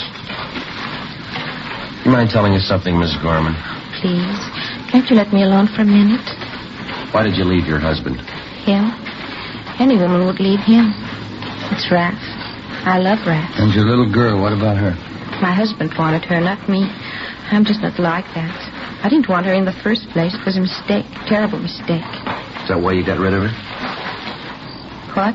Now, it's pretty obvious by this time, ma'am. When you left your husband, you took your little girl along for spite. Cain didn't want her. You found out you didn't either, so you got rid of her. Now, is that it? I didn't say that. You're putting words in my mouth. I didn't say that at all. Joe, Ben? Yeah, Mac, over here.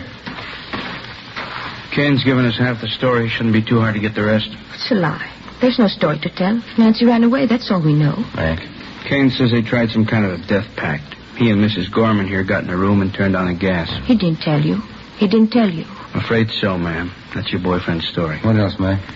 Well, as I say, Cain and Mrs. Gorman got in the room, agreed to end it all. They had a little girl with them in the room. Well, why was that?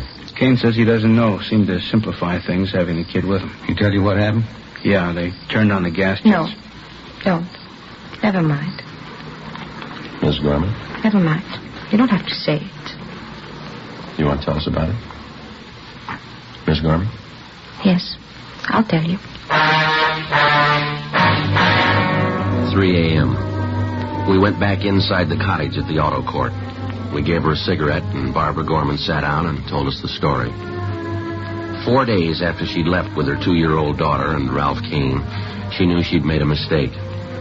She admitted that she never should have taken the child. She said the little girl seemed to be in their way all the time. Cain was all for deserting the child or sending her back to her father. Mrs. Gorman wouldn't agree to it, just out of pure spite. One night in an auto court, she and Cain had a big drinking party. They brooded over the mix-up that they'd gotten themselves into. Cain didn't have any money to get married. He knew he'd lost his job. Even if they could get married, Mrs. Gorman wasn't sure she could get a divorce. Another full day and night of drinking, and they decided on a lover's death pact. They turned on the gas. I don't get it, Mrs. Gorman. Why'd you have your little girl in the room with you? Why didn't you leave her with somebody, with anybody? Why? She was mine, wasn't she? I thought we could go together, all three of us, but it didn't work that way. Well, what happened? Well, Raph and I woke up. Our throats were burning. My eyes were burning. I looked over at Nancy. She wasn't moving. It was just like she was asleep. And what'd you do then? We got in the car and left. We found a nice place in the desert. There were nice flowers there. We buried Nancy. How about you and Ralph Cain? You knew you were in deeper. Why didn't you try it again? Oh, we did, a couple of times. We loved each other. It's the only thing we could do, but every time we tried, we couldn't go through with it. We'd try. We never could finish it. Ralph got a job. We were going to buy a gun. Tomorrow, we try again. Can you show us where you buried your little girl? Yes. Place in the desert, out near Palm Springs. It was a nice place. There's lots of nice flowers around. You understand, don't you? We were in love, Raph and I. Yeah. My husband wouldn't understand the way I loved Raph. It was everything. It was the whole world, Raph and I. I didn't mean it that way for Nancy. It was a mistake. You've got to understand I didn't mean it that way. That's the way it is. It doesn't matter. You can't hurt us, not Raph and I. You can't take away what we've got. You'll never take that away. All right, you want to get your coat? Yes. It doesn't matter what happens. It's for Raph. I don't care what they do. I'll keep on loving him. The same way I love him now. It doesn't matter. We'll pay for our mistakes. Yeah, lady. They're going to cost you. At 5 a.m., we put in a call for Lieutenant Lee Jones and the crime lab crew and the coroner. When they arrived at the auto court, we drove to the spot in the desert near Palm Springs where Ralph Cain and Mrs. Gorman pointed out the spot where they'd buried Nancy. The body was uncovered at the exact spot. It was taken back to town to the county morgue, where an autopsy was performed. Cain and Mrs. Gorman were booked on suspicion of murder. By 5 o'clock that afternoon, we had the results of the autopsy. Yeah, Doc. Uh-huh. Right. Thank you. Bye. What's the story, Mac? Not what we thought. How do you mean? I think Mrs. Gorman sold us a bill of goods. Little girl didn't die in a room full of gas. What'd the doc say? He found 2 bullet holes in the body. That night, after hours of interrogation, Ralph Cain and Mrs. Barbara Gorman both broke down and confessed that they'd killed the child in cold blood. They pleaded drunkenness, that they weren't responsible for their actions. They were returned to their cells and held without bail. The child's father, Philip Gorman, was notified. The following morning, Ben and I accompanied him to the county morgue. It's this way, Mr. Gorman. Oh, thanks. You sure you want to go through with this, sir? Mr. Gorman? Well, I might as well tell you the truth. I'm not sure I do. It isn't going to help much, Mr. Gorman. Believe me, it isn't. I just wanted to see you just once more. Yeah, well, it doesn't work out. Wouldn't be the same. Not the way you remember. Just wanted to see you. I just wanted to find out. What's that? About her mother, Ralph Kane. What is it that could make them do it? Little girl, she's only 2. What could make anybody do a thing like that? Your wife called it love.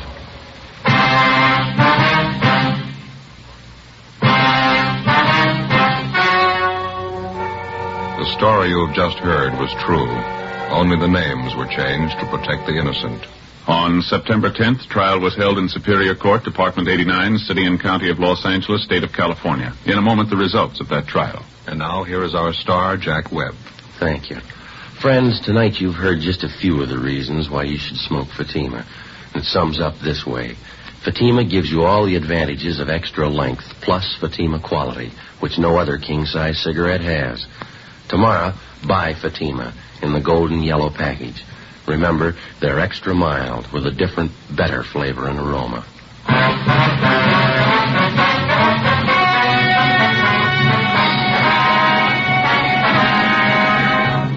Mrs. Barbara Gorman and Ralph Donald Kane were tried and convicted in Superior Court of murder in the first degree.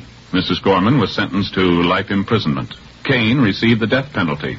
He was executed at the State Penitentiary, San Quentin, California. Ladies and gentlemen, the Bill of Rights section of the United States Constitution protects our freedom.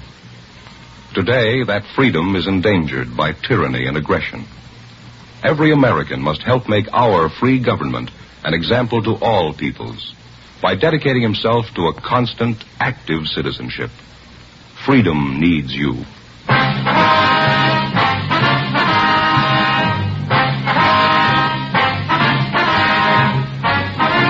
You have just heard Dragnet, a series of authentic cases from official files. Technical advice comes from the Office of Chief of Police W.H. Parker, Los Angeles Police Department. Fatima Cigarettes, best of all long cigarettes, has brought you Dragnet, transcribed from Los Angeles.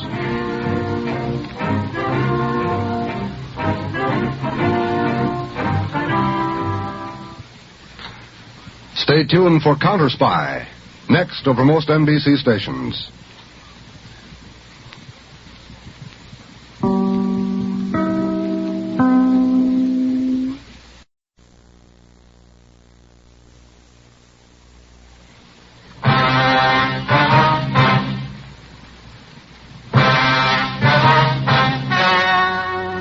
The story you are about to hear is true. Only the names have been changed to protect the innocent. Fatima Cigarettes, best of all long cigarettes, brings you Dragnet.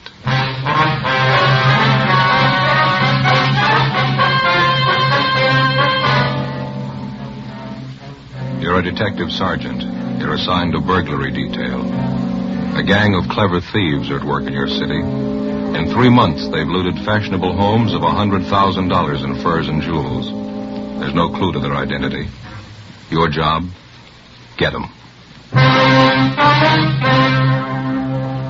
In Fatima, the difference is quality. Yes, in Fatima, the difference is quality. Quality of tobaccos. The finest domestic and Turkish varieties, extra mild. Superbly blended to give you Fatima's much different, much better flavor and aroma. Quality of manufacture. Smooth, round, perfect Fatima cigarettes. Rolled in the finest paper money can buy. Manufactured in the newest and most modern of all cigarette factories. Quality. Even to the appearance of the bright, clean, golden yellow Fatima package. So compare Fatima yourself today. You'll find Fatima gives you all the advantages of extra length, plus Fatima quality. which no other king-size cigarette has. Yes, light up a Fatima. Your first puff will tell you... Ah, that's different. Because in Fatima, the difference is quality.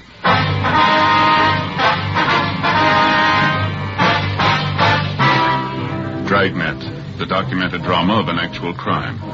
For the next 30 minutes, in cooperation with the Los Angeles Police Department, you will travel step by step on the side of the law through an actual case transcribed from official police files. From beginning to end, from crime to punishment, Dragnet is the story of your police force in action.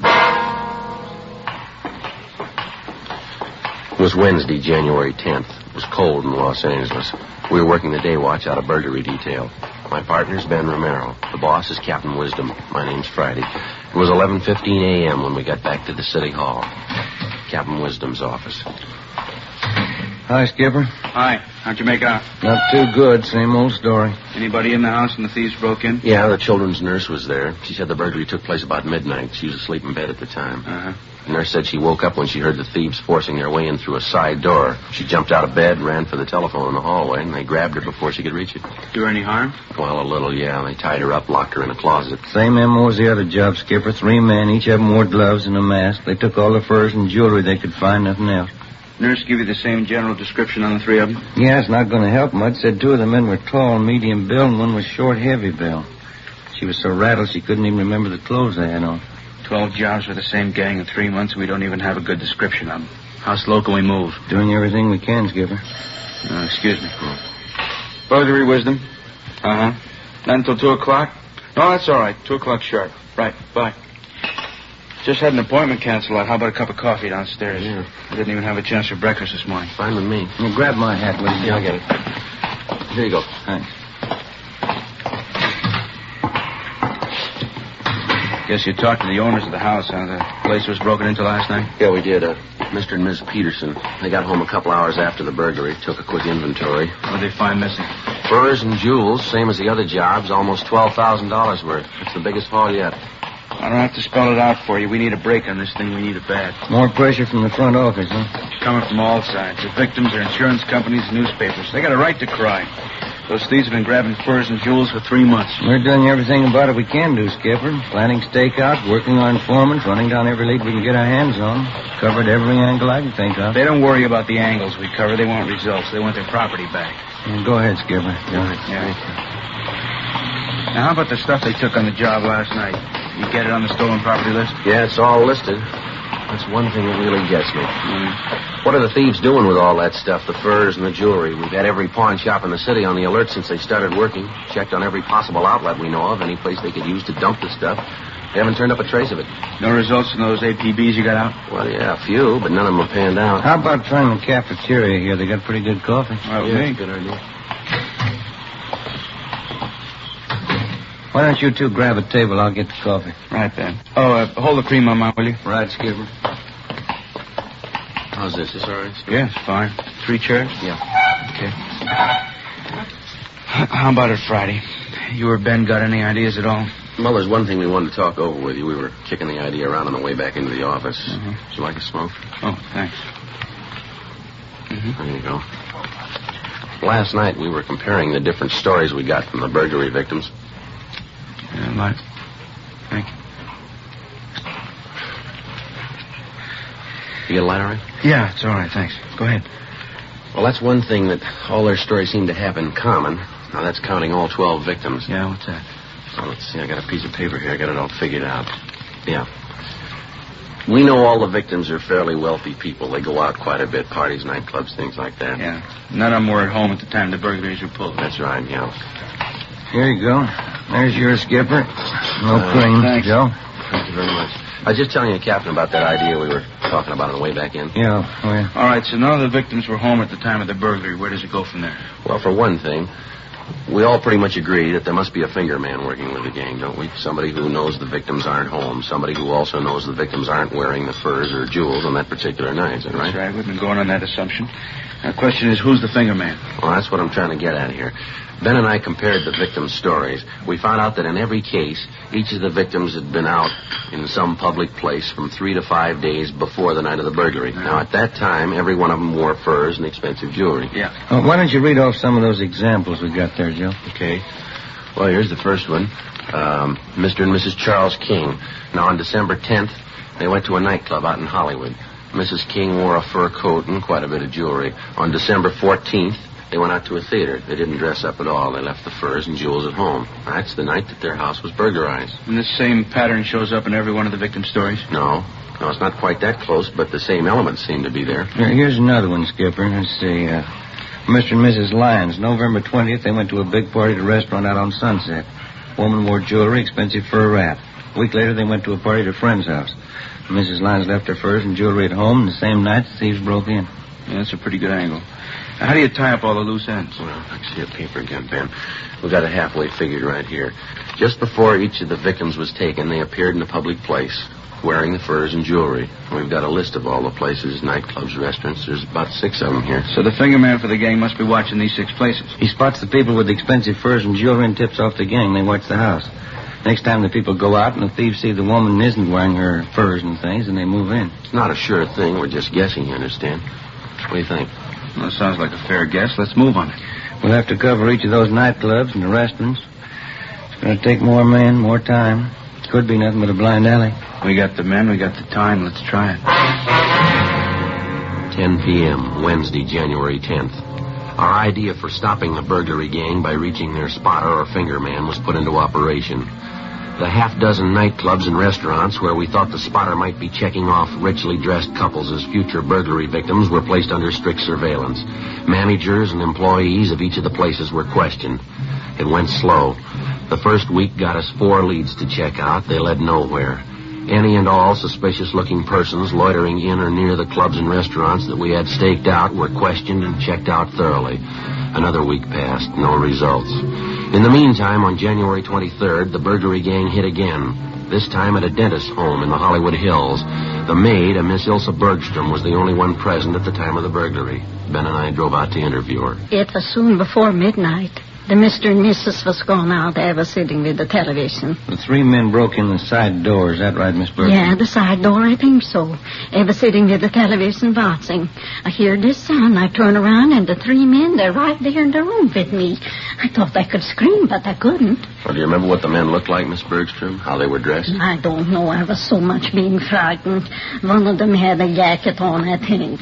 A dark jacket. The others, I don't know. Anything else about them that you noticed? Yeah, they had masks all over their faces. I couldn't see. I jumped up. I tried to scream, but I was so much frightened. What'd they do then, Miss? Yeah, they put a cloth all around my mouth so I couldn't make noise. Then they tied my hands and my feet, and they put me in the closet out there. Just about the whole way. I was kicking and hitting at them. Mm-hmm. Had you ever seen any of the men before, Miss Bergstrom? No, never before.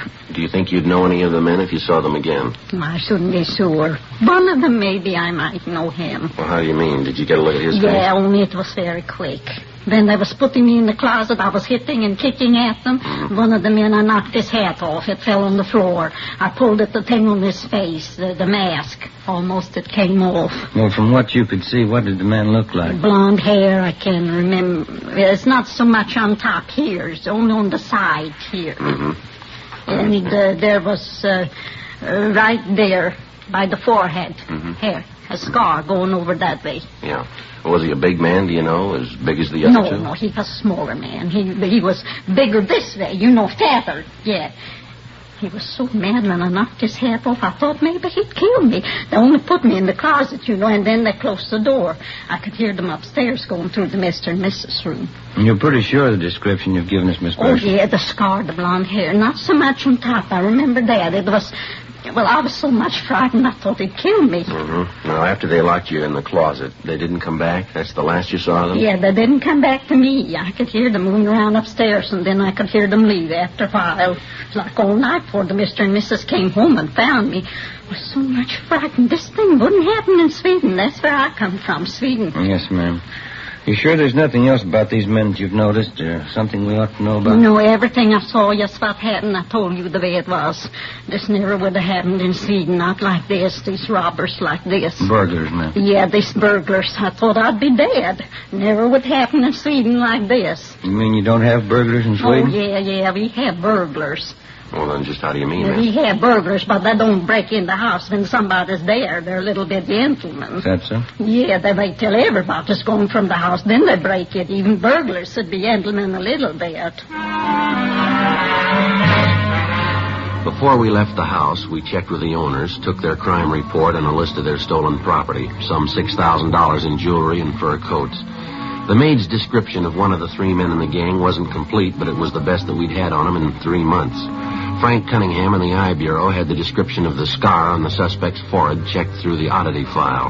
Meantime, Ben and I paired up the additional facts about the suspect. The scar, the color and condition of his hair, along with his general description, his approximate weight and height. We had the stats office make a run for us, and all ex-cons with burglary records who fitted the overall description. They came up with a list of 10 names, and we started checking them out.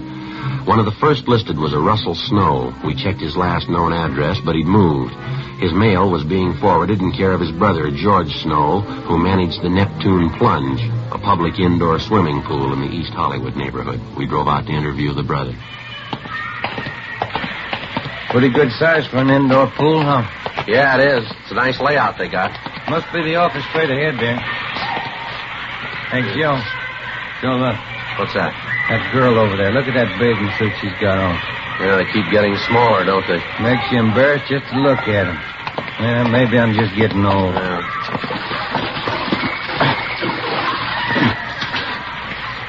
Yes, sir? We're looking for George Snow. Yeah, I'm him. Police officers, Mr. Snow. I'd like to talk to you a few minutes if we could. Oh, yeah. Let me grab a towel over here. Get dried off, Phil. Sure. Come on over. Pull up one of these deck chairs here. Yeah, all right, Thank you very much. Well, what is it, officers? What can I do for you? You have a brother, isn't that right, sir? A Russell Snow? Yeah, that's right. Russ is my brother. Anything wrong? We'd like to locate him if we could. Do you know where we can find him? No, I don't think I can. Last I heard from Russ was about 6 months ago. Said he was going to take a job in Minneapolis. Mm-hmm. Not in trouble again, is he? Not that we know of. We'd like to locate him, that's all. I don't think I can help you much. Russ isn't much of a letter writer. Only time I hear from him is when he's in town. We've checked at the last place your brother was staying. They told us he left word to forward all his mail here to you. Is that right? Yeah, that's right. Russ asked me to take care of it. No letters have come through so far, though. Mm-hmm. Were you to hang on to his mail or send it on to him in Minneapolis? No, I was going to hang on to him. Russ said he'd pick up his mail next time he was through. As I say, that was 6 months ago. I haven't seen or heard from him since. Then you wouldn't know if he was actually in Minneapolis or not. Well, no, I wouldn't. Guess you know my brother Russell had a police record. Yes, sir, we do. He had that trouble a couple of years ago, that burglary rap. I think Russ learned his lesson. Are you your brother's only living relative? I mean, is there anyone else in town who might have heard from him? I don't know, officer. Excuse me just a minute. All right, kids, no running around the side of the pool, you hear? You slip and break your neck. No more running. Sorry, I gotta watch him like a hawk. Yes, sir. Well, like I was saying, I can't think of anybody who might have heard from Russ. I'm his only relation, but he does have a few friends around town. I mean, legitimate fellas, you know. Yeah, They come around once in a while, drop in and say hello. Have any of them heard from your brother? They might have, but I didn't ask him. There's old Matt Garson. He's a good friend of my brother's. He was in the other day, but he didn't say anything about hearing from Russ. Might be that he has. Maybe he didn't think to mention it. Where does this Matt Garson stay, do you know? I really couldn't tell you, officer. That's a real character, kind of a floater. Doesn't stay with one job more than 2 months. Like last week when he was in here. Yes, sir? He's a real pitchman. Gave me a big sales talk. Biggest bargain on earth. Said he'd sell me a couple of them real cheap. I didn't have any use for them. What's that, sir? Fur coats. Before we left, George Snow gave us a complete description of Matt Garson, together with the names of 5 of Garson's acquaintances who might know of his whereabouts. When Ben and I got back to the city hall, we checked Garson's name and description through R&I. He had a record of 2 fairly recent arrests, but no convictions. Both arrests were for suspicion of burglary.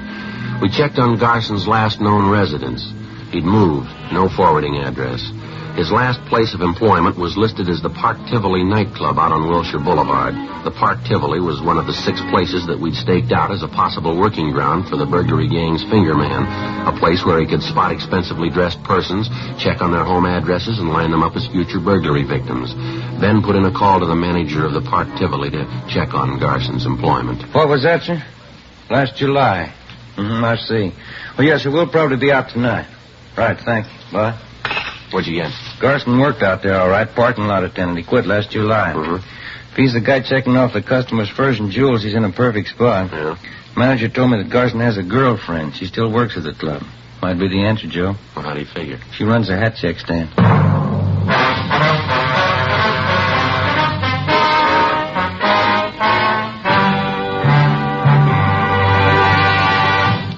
You are in the communications division of a Metropolitan Police Department, the teletype room.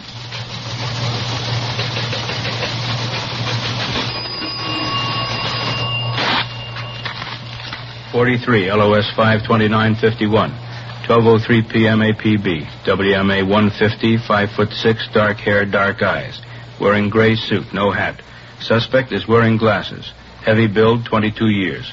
Suspect is armed with blue steel revolver. Any information? Forward. You have just heard a teletype description of a suspect. This information will apply to many, but careful screening will eliminate all but one. You'll find the same is true when you examine king-size cigarettes. Yes, careful screening will eliminate all but Fatima. Compare Fatima. Fatimas are the same length as any other king-size cigarette, 85 millimeters. Fatima has the same circumference, 1 1/64 inches around. And Fatima filters the smoke exactly the same long distance as other king-size cigarettes. But in Fatima, the difference is quality. Fatima gives you extra mildness, a much different, much better flavor and aroma. You get all the advantages of extra length plus Fatima quality, which no other king-size cigarette has. So compare Fatima yourself. Your first puff will tell you... Ah, that's different. Yes, in Fatima, the difference is quality. Buy Fatima. Best of all long cigarettes.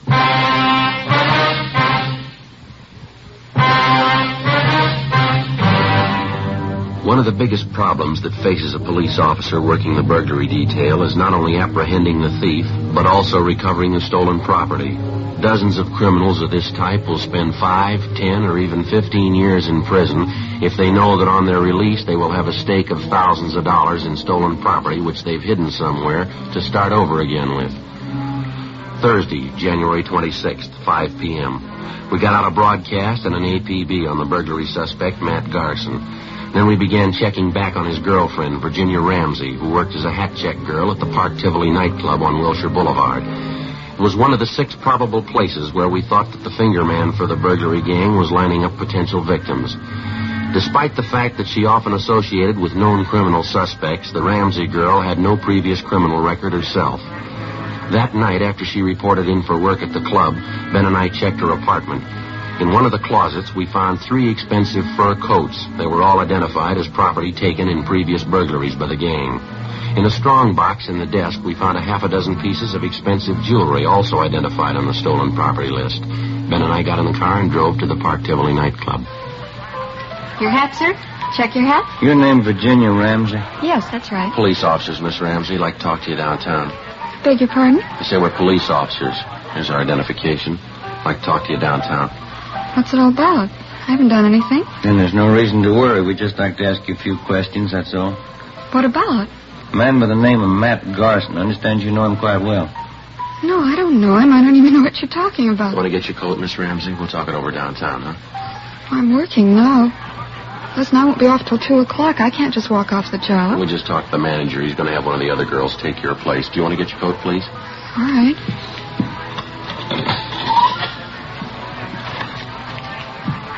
You sure you checked with the manager? I don't want to lose my job leaving like We this. talked to him. It's all right. This way, please, out the side door.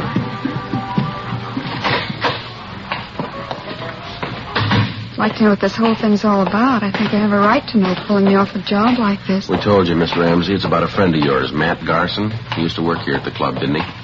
I wouldn't know. A lot of people work here. I don't know them all. Why should you want him, anyway? Do you know him? I think I might, yes.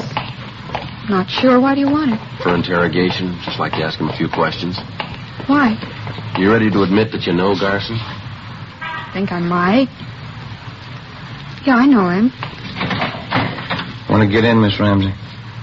Still don't know what it's all about. Why do you want Matt Garson? Same reason we want you. Suspicion of burglary. You don't know what you're talking about. You can't prove anything against me. We already have, miss. Huh? We found 3 fur coats in your apartment. There was some jewelry there, too. Those things are mine. Every one of them. They're all mine. Right, come on. You're wasting time. They're stolen property. You know that. How about it, miss? You want to tell us about Matt Garson? Where is he? I told you. Told you the first time. Yeah? I don't know him. 10 p.m. We drove the suspect, Virginia Ramsey, downtown to the city hall and took her to the interrogation room. We questioned her continuously until well past midnight. She refused to admit anything. We gave her time to rest a little and sent out for some food. Then we resumed the interrogations. 2 a.m. The Ramsey girl still refused to admit any connection with Matt Garson, his friend Russell Snow, or any members of the burglary gang. We stayed with it. By 4 a.m., we'd halfway convinced her that protecting the members of the gang wasn't the answer, that the best thing for her to do would be to cooperate. 5:30 a.m. Can I have a cigarette? Yeah. Here you are.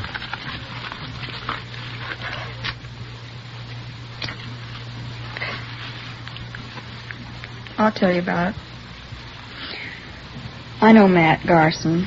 He's one of the gang. You know where he is? No. He got me into it. He made me do it. There wasn't anything else I could do. What did he make you do? Well, when I was checking coats and things at the club, I was supposed to watch for customers with money, expensive furs and jewels. I found out who they were, and then I'd tell Matt. He'd tell the others. Who are the others? One of them's Johnny Lang. There are a couple of others, but I don't know their names. Believe me, Sergeant, Matt made me do it. He got me into it before I knew what it was all about. When I found out, he threatened to frame me if I didn't go along with him. Do you know where any of these men live, where they hang out? No. None of them, not even Matt. Ever since he moved, he wouldn't give me his new address. Do you think Garson will try to contact you at your apartment in the next few days, maybe? No, I don't think so. Not until after the next job. They're waiting on it now. They've been watching the house. Which house is that? Place out in West Hollywood. Wealthy people. They were in the club about a week ago. And the gang's waiting for them to go out some night and leave their valuables at home, is that Yeah, that's right.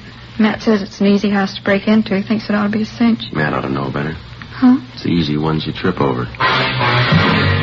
Before we booked her in on suspicion of burglary, Virginia Ramsey gave us the name and address of the people in West Hollywood who were supposedly the next victims on the burglary gang's list.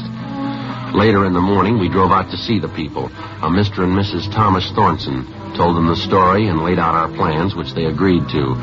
That night, the Thorntons left their home a few minutes before 9. They were simply dressed, no furs, no jewels. At 9:35, 3 men scaled a fence at the rear of the Thorntons' home and broke in through a side door. Right behind them was a detail of a half a dozen officers who moved in and made the arrest. The 3 suspects were taken downtown, where they were identified as Russell Snow, Matt Garson, and Howard Ferris. We searched their apartments, their cars, and garages. There was no trace of the stolen property. Each of the men were brought to the interrogation room separately for questioning. Matt Garson was the first. He denied any knowledge of where the loot was hidden. That's the truth. I don't know where the stuff is. I work for the outfit, that's all. You've been working for 3 months without a payoff. Is that what you're trying to tell us? Well, we haven't been turning over everything we got. We've been holding out half the stuff, selling it on the side. I just work for the outfit, that's all. That's not the way we get it, Garson. You're supposed to be the big man. You masterminded the deal. Me?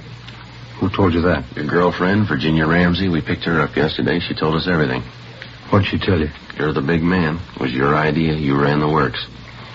What about it, Garson? Big joke, Sergeant, on both of us. What do you mean? You can ask the other boys. They'll tell you the same thing. We can prove it, too. There's only one boss in this operation. Yeah? Virginia Ramsey. For a 23-year-old girl, it seemed like a new record of some kind, if it was true. We checked the other suspects, Russell Snow and Howard Ferris. They told us substantially the same story. The Ramsey girl had formulated all the plans and directed the entire operation of the gang since its inception. They insisted that they had no idea where the stolen property was hidden, but they did know that the Ramsey girl had a safety deposit box in a downtown bank. We made a canvass of banks in the downtown area, and a day later we located the safety deposit box listed in Miss Ramsey's name. We obtained a court order, and the box was opened. In it, we found practically all of the stolen jewelry, almost $50,000 worth.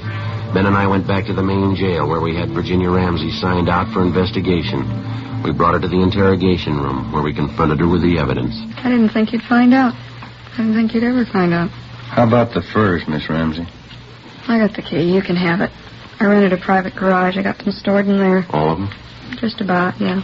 You picked up the others in my apartment. How'd you manage to run this whole operation? Those men you had working for you, you cut them in for practically nothing. They were experts, the best in the business. That's why I hired them. They were the best. It's too bad. Should have worked out. Too bad it didn't go. You had a pretty fair run. Wasn't half bad for me, was it? Only 23. First time I ever tried anything like it. What gave you the idea? I don't know. I wanted things. Pretty smart setup, though, don't you think, Sergeant? How's that? Wouldn't you say I played the whole thing pretty smart? Oh, I don't know. You figure it. What? You're in jail, aren't you?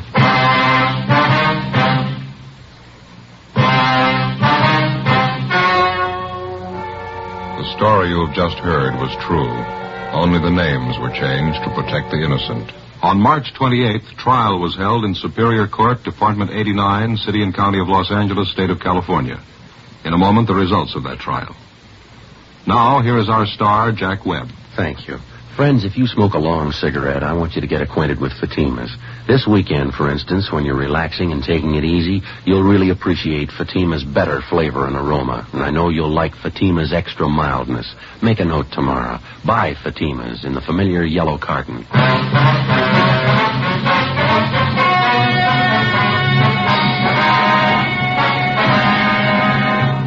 23-year-old Virginia Ramsey, the leader of the gang, was tried and convicted on 4 counts of first-degree burglary and 4 counts of receiving stolen property.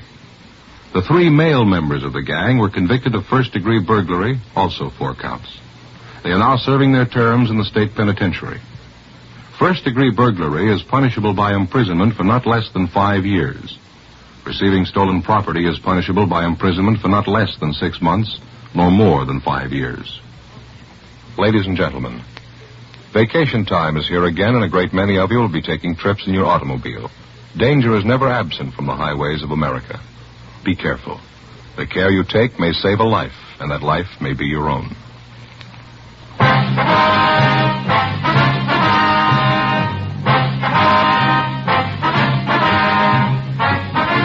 You have just heard Dragnet, a series of authentic cases from official files.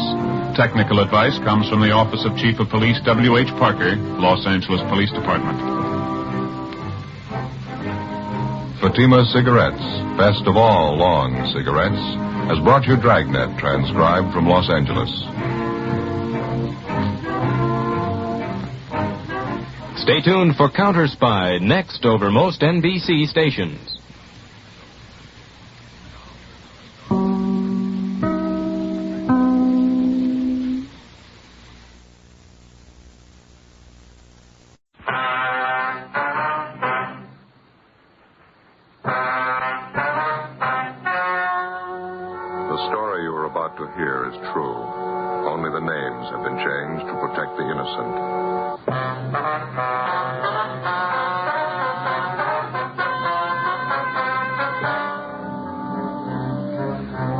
Detective Sergeant. You're assigned to Juvenile Bureau. Dozens of petty theft cases are reported in one of the residential areas in your city. The victims, neighborhood businessmen. The suspects, teenage high school students. Your job? Stop them.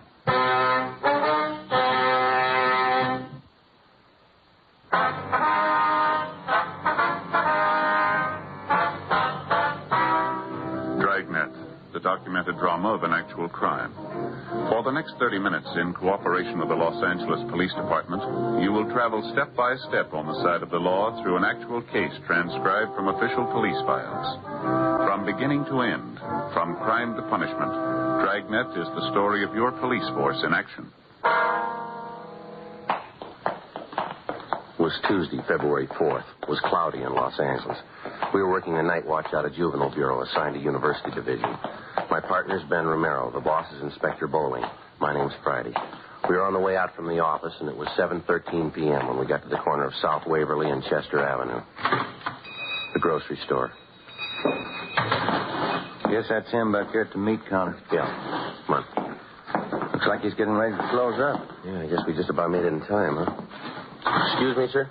Yes, sir. Help you, gentlemen? We're looking for Henry Loomis. Yes, sir. That's my name. Police officers, Mr. Loomis. My name's Friday. I believe I talked to you on the phone. Oh, yeah. This is my partner, Sergeant Romero. Mr. Loomis. Wonder if you'd mind waiting a half a minute, officers. Just getting a little bookwork straightened out here. Today's receipts. Yeah, I'll go right in.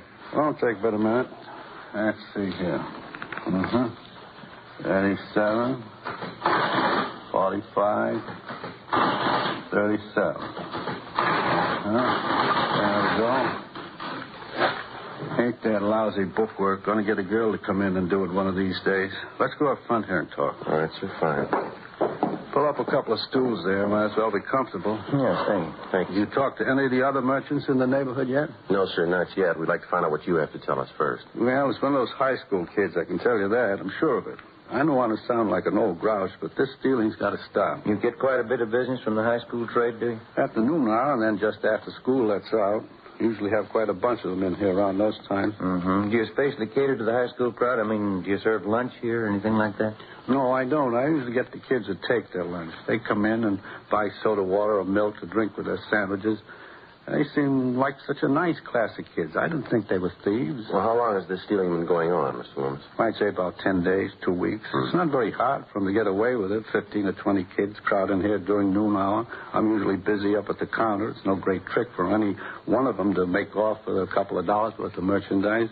You say this happens just about every day? Every day the kids are in here, yeah. I tried playing detective myself for a while, trying to catch the guilty ones. Didn't do much good. Mm-hmm. As long as this stealing's been going on, Mr. Loomis, has it ever amounted to more than just a few dollars worth of food every day? No, that's the funny part of it, Sergeant. When I check back on my inventories, it's always just about the same amount. A few cans of meat, vegetables, butter, a few loaves of bread.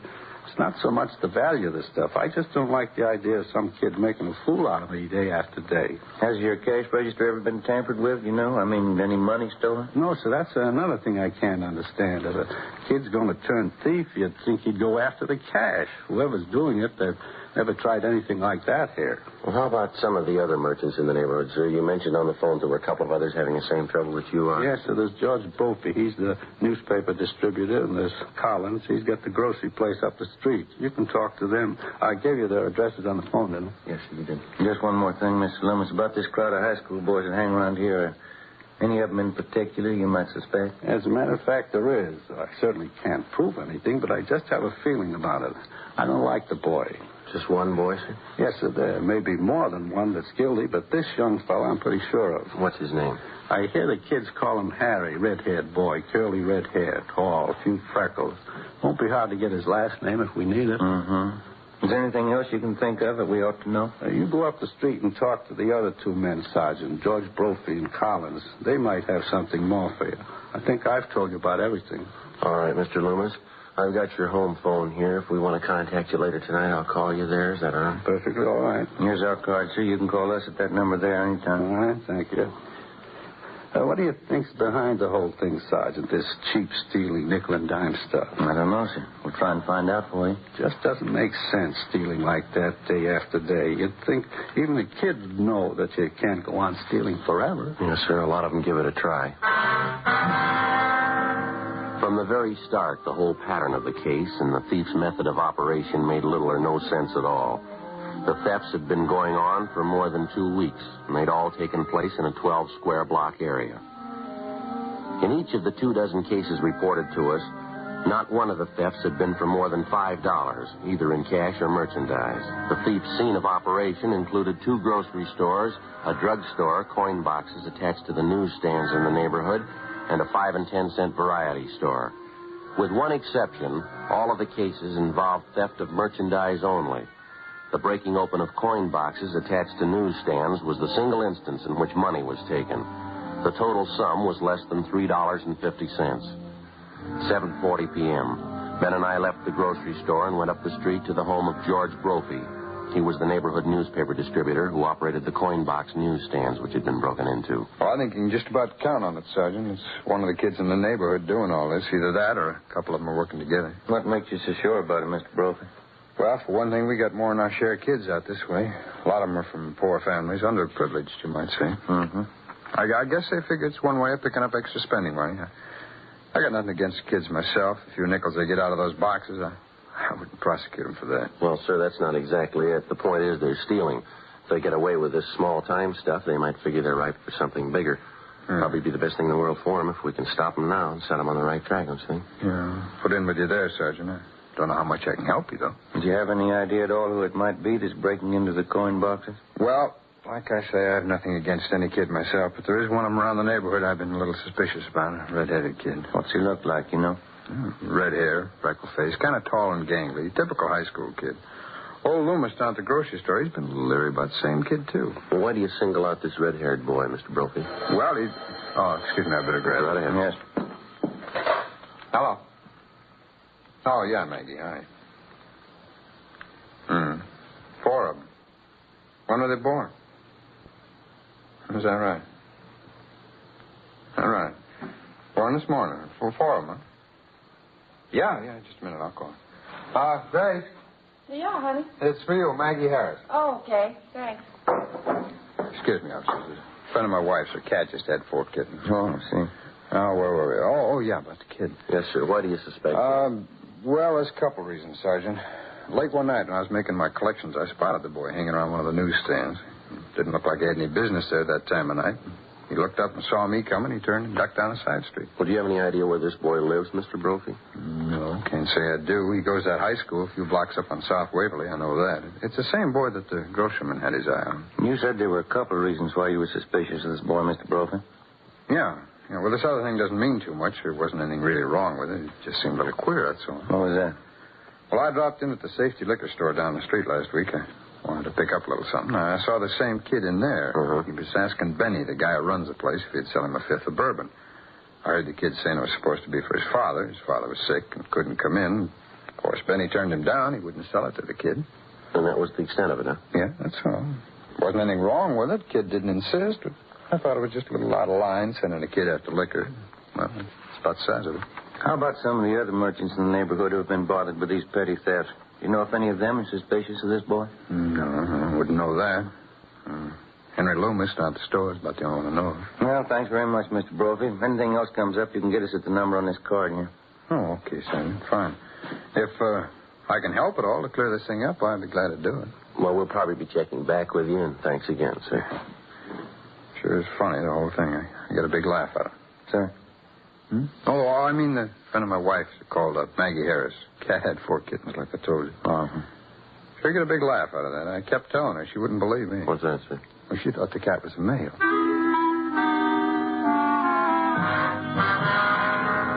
The next morning, Ben and I continued checking with various merchants and residents in the neighborhood where the series of petty thefts were taking place.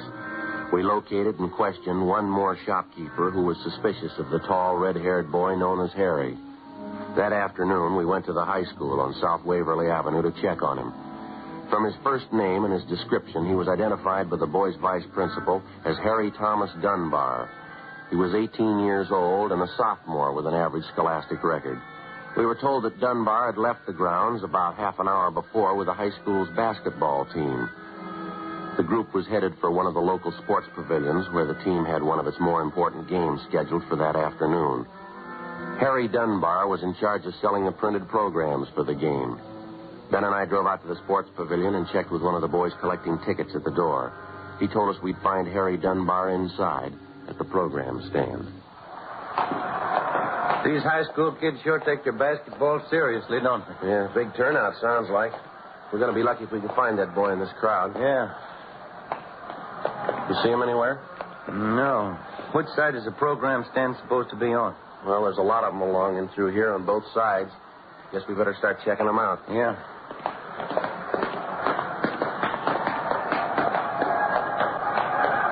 Joe. Yeah. That stand back there on the left, you see? Red-headed kid? Yeah. Let's check him, huh? Okay. Program's dime.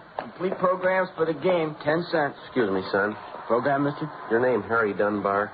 Yeah, that's right. We're police officers, Harry. We'd like to talk to you for a few minutes, if it's all right. Oh. Well, I can't talk to you now. I'm pretty busy selling these programs here. Then suppose we wait a few minutes, son. See, you only have a few left there to sell. No, it wouldn't do any good waiting. When I sell these, I got something else to do. It's only going to take a few minutes of your time, Harry. We won't keep you long. What is it, officer? What do you want to talk to me about? Just have a few questions for you, son, that's all. Can you step out in the lobby with us for just a minute? What's it all about? I'd like to know. We'd just as soon not talk about it out here. Oh, all right. We can go up this ramp here. All right. There's a hallway back here. Ones underneath the stands won't be so noisy. Fine, we won't keep you long. Just a few routine questions. This ought to do okay. What is it you want to know about? You know Mr. Loomis, Harry, runs a grocery store near the high school? Yeah, old man Loomis. I go down to his store and eat lunch sometimes. Why? How about a Mr. Collins? He runs another store near the high school. Yeah, I know the place. Sometimes I go there, too. A bunch of the kids hang around there during lunchtime. We've had quite a few complaints from Collins and Loomis, some of the other stores in the neighborhood, too. We're checking on some of them. Thought maybe you could help us out, Harry. No, I couldn't help you any. Mr. Collins and that old man Loomis, they don't like us. They want to get us in trouble. I think they're lying. Lying about what? About us kids stealing things out of their stores. I bet they even told you I'm stealing things from them. Are you, Harry? Of course not. They can't say any of us stole things. They don't know. They can't prove anything. Do you know the man that distributes newspapers in your neighborhood, son of Mr. Brophy? Who? Mr. Brophy. Some of the coin boxes on his newsstands have been broken into. He thought maybe you could tell us something about that. Why me? I don't know any Mr. Brophy. Well, he knows you, Harry. He saw you hanging around one of the newsstands one night, and there's something else. He saw you trying to buy a bottle of liquor in the neighborhood. Is that right? We've had 3 or 4 reports on you, son. What do you say? You want to tell us about it? They're crazy. I haven't done anything. Well, you got nothing to worry about, son. I won't tell you anything. Look out, Ben. Here, grab it. I got him. All right. Hold it up, son. Let me go. Let me go. Take it easy, young fella. I haven't done anything. I haven't. Now, let me go, please. I haven't done anything. Why'd you try to run away? I have to get home. I got to get home right away. All right, son. We'll take you there. No, you can't go with me. I have to go alone. Afraid we're going to have to hold on to you, Harry. Either we take you home or we take you downtown. Which is it? I tried to tell him I couldn't do everything. I tried, but it didn't work out. I can do everything. What do you mean, son? Take me home. I'll let them tell you.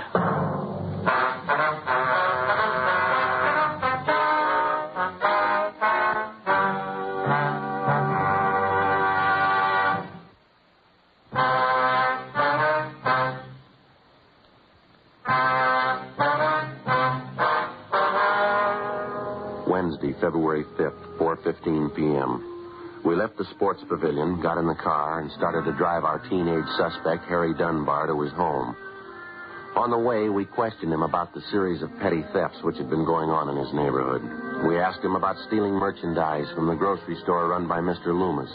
He admitted he was responsible. He said he'd been stealing things from the store for more than a month. We asked the boy about the petty thefts from the grocery store operated by Mr. Collins. Again, he told us he was responsible. He also admitted stealing from the neighborhood drugstore and the variety store, in addition to breaking into the coin boxes on the self-service newsstands. In each instance, he described his method of operation. He estimated that over a period of some 4.5 weeks, he'd stolen approximately $50 in merchandise and about $5 in cash. We asked him why.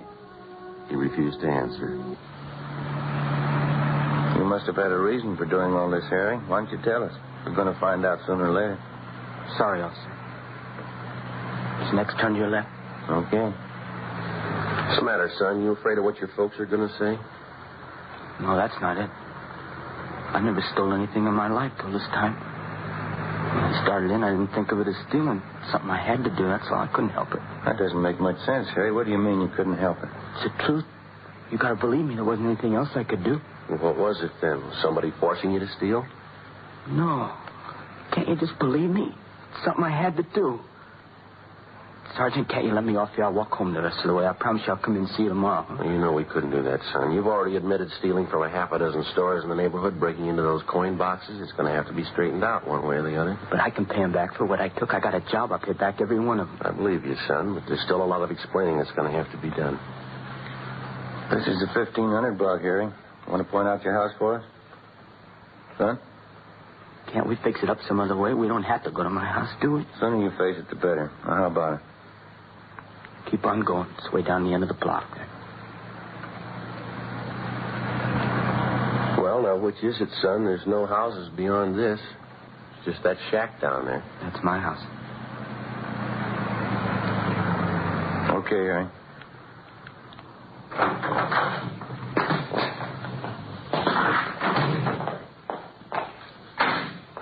Maybe I better go in first, see if everything's all right. It'll be all right. We'll come with you. Ben and I followed the boy up the stairs and into the house. From the outside, it looked run down and badly in need of painting. On the inside, it still looked in fair condition except for the housekeeping. The floor of the living room was littered with soiled clothing, cigarette ashes, dirt, and dust. The few pieces of furniture didn't look much better. A card table set in one corner was crowded with dirty dishes and scraps of half-eaten food. Across the room was a baby in a crib. Couldn't have been more than a few months old. Apparently, the bedclothes in the crib hadn't been changed for days. Next to the crib, huddled in an army cot, underneath a few thin blankets, was a dark-haired little girl, maybe 2.5 years old. Her face was thin and pale. She was asleep. Through an open door, we could see into the next room where a woman was lying on a couch. There was an empty glass and a newly opened bottle of whiskey on the nightstand. Should have let me come in first, officers. Would have had a chance to clean up a little. Kids mess up the house. Harry, is that you, Harry? That's my mother. Rest him little, I guess. This is the baby in the crib. His name's Jerry. Well, that's my little sister on the cot there. Her name's Annie. Get your mother out here, will you, son? We want to talk to her. Don't get mad at her, huh, will you? Ma's had a tough time lately. She tries to do her best. What's the matter with the kids here, son? Have they been sick? Yeah, the baby had a cold, but I got that medicine there from the drugstore. He seems to be okay.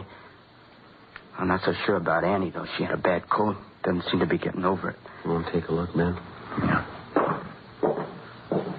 Get your mother up, son. Yeah. All right.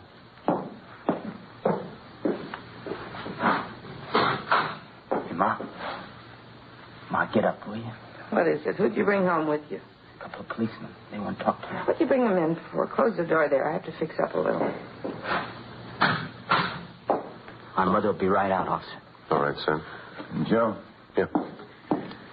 We better get to a phone right away. It looks pretty bad. What is it? Baby needs a doctor. A little girl here. I hope she does, too. What? I'm not sure she's alive. An ambulance was called immediately, and Harry Dunbar's 2-year-old sister Annie and his baby brother were both rushed to the general hospital. The mother, identified as Mrs. Florence Dunbar, was taken downtown and booked at the main jail on a drunk charge. 6:45 p.m. We took the boy, Harry Dunbar, over to Ben's house. We put in a call to the general hospital to check on his little sister Annie and his infant brother. They told us both the children were suffering from malnutrition. The little girl, Annie, had double pneumonia. Miraculously, the baby seemed to have been spared. He was sick, but his condition wasn't considered serious. After Ben's wife fed him dinner, 18-year-old Harry Dunbar sat down and told us the story. 3 months before, his father had deserted the family. His mother had made a pretense at supporting Harry and the 2 babies and then gave it up in favor of drinking. The whole burden of keeping a family alive was piled on the youngster's shoulders. Besides school, he had 3 odd jobs that he worked at to earn enough money to pay the rent, the gas and light bill, food, and general necessities. It wasn't enough, so he had to take to stealing. His mother wouldn't work, but at the same time, she wouldn't let the boy apply for charity. He slept at Ben's house that night, and the next morning at Juvenile Bureau, he gave us the rest of the story. I guess it got too much for me. I don't know. I could sneak the food and medicine from the stores, all right, but couldn't seem to get enough money together. The rent bill and all that. Kids need clothes, too. Well, why wouldn't your mother let you apply for help, son? Some of the local charity. Well, Ma'd never go for that, officer. She'd get mad when I talked about it. Said she had too much pride to take charity. Mm-hmm. Did your mother know that you were stealing the food and medicine that you used to bring home? I don't know. Guess so.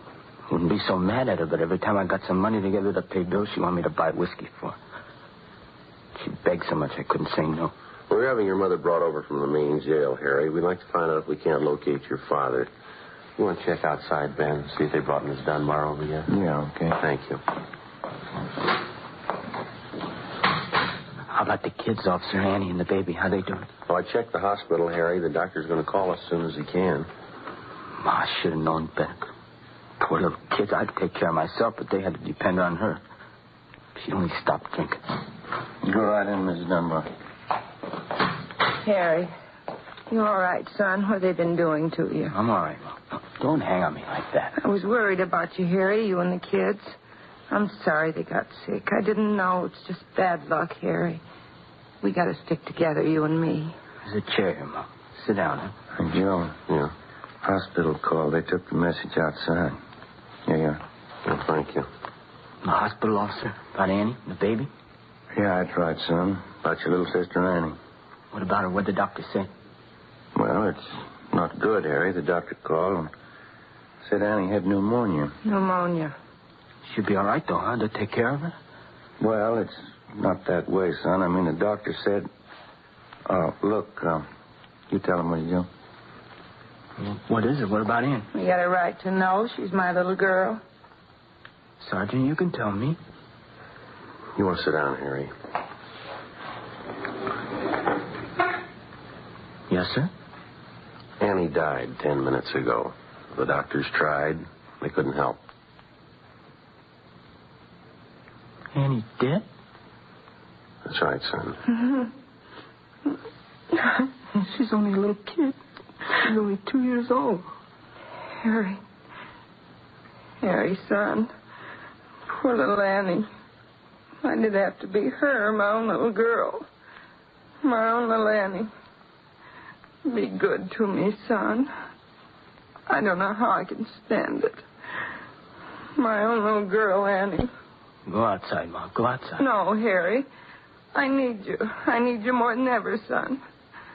Be good to me. We have to stick together now.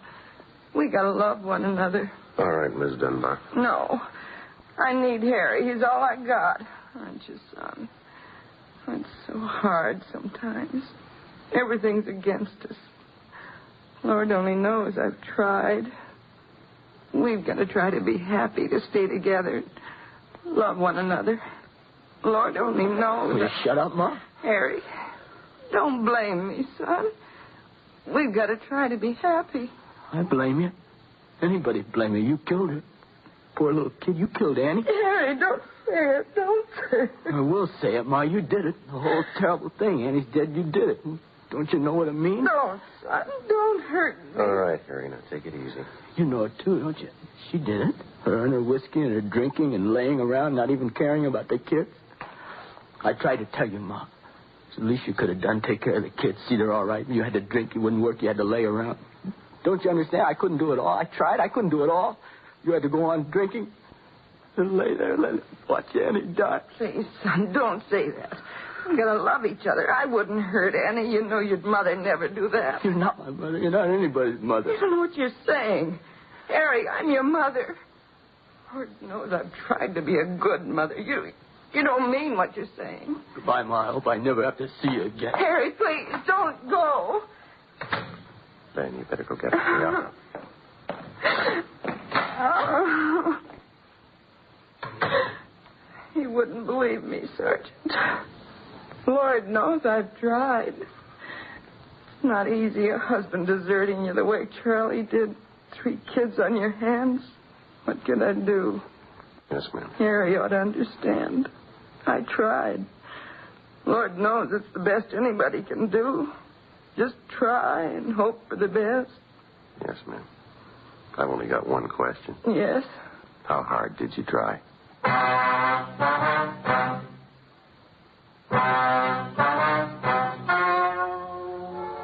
The story you have just heard was true. Only the names were changed to protect the innocent. On April 23rd, trial was held in Municipal Court, City and County of Los Angeles, State of California. In a moment, the results of that trial.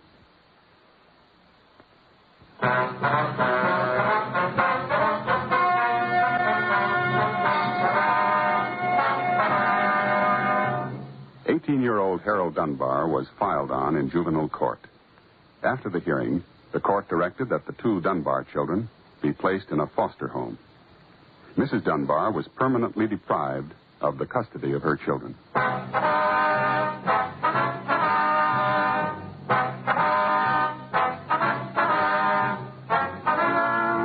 just heard Dragnet, a series of authentic cases from official files. Technical advice comes from the Office of Chief of Police W.H. Parker, Los Angeles Police Department.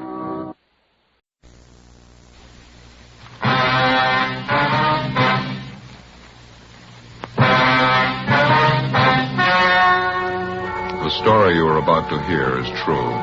Only the names have been changed to protect the innocent. Fatima Cigarettes, best of all long cigarettes, brings you Dragnet.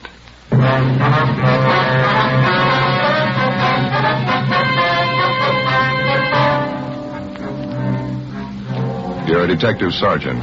You're assigned to homicide detail. A well-known businessman in your city disappears suddenly from his home. He's seen driving away from the house in the company of two unidentified men. There's no explanation for it. Your job? Find him. How does Fatima compare with other king-size cigarettes? Fatimas are the same length and circumference, 85 millimeters long, 1 1/64 inches around. And Fatima filters the smoke exactly the same long distance as any other king-size cigarette. Tell me then, how is Fatima different from other king-size cigarettes? In Fatima, the difference is quality. Fatima gives you extra mildness, a much different, much better flavor and aroma. Remember, Fatima has all the advantages of extra length plus Fatima quality, which no other king-size cigarette has. So, insist on the best. Smoke king-size Fatima. Best of all long cigarettes.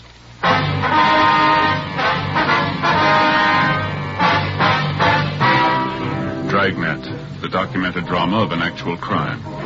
For the next 30 minutes, in cooperation with the Los Angeles Police Department, you will travel step by step on the side of the law through an actual case transcribed from official police files. From beginning to end, from crime to punishment, Dragnet is the story of your police force in action. It was Wednesday, October 10th. It was mild in Los Angeles. We were working the night watch out of homicide detail. My partner's Ben Romero. The boss is Captain Lorman. My name's Friday. I was on the way back from the record bureau, and it was 10:38 p.m. when I got to room 42. Homicide. Hey, Ben? Romero? Back here, Joe. Captain's office. Oh, yeah. Captain? Joe, sit down. Thank you. I got your call. What's it all about? You're closer to it than I am, Skipper. You want to brief him? Well, it's a man by the name of Tony Richmond. He disappeared from his house tonight, Joe. Looks like it might be foul play. Tony Richmond. Name sounds a little familiar, doesn't it? Runs a couple of garages around town. Promotes sports events on the side and so on. Sure. What's the story on him? Well, here's the way we got it from Richmond's wife. He was at home tonight. The whole family was sitting in a back room looking at television. Richmond, his wife, 2 children, and his father-in-law. Yeah. About 9 o'clock, the doorbell rang. Richmond went to answer it. He hasn't been seen since. Yeah? That's right. Mrs. Richmond said she thought she heard a little loud talking at the front door and didn't pay any attention to it. When her husband didn't come back, she went to have a look. Front door was wide open. Her husband was gone. No explanation for it at all. One of the Richmond's neighbors was sitting by a front window at the time, a Mrs. Sanford. She said she saw Mr. Richmond come down the front steps about that time, one man on either side of him. Mm-hmm. She got the idea Richmond didn't want to go with him. Was there any description on the 2 men? It's incomplete. The neighbor said she wasn't sure, but it looked to her like the 2 men pushed Richmond in a dark-colored sedan and drove off. Not much description on the car either, Joe. Oh, where's that leave us? Well, we're not positive there's anything wrong yet.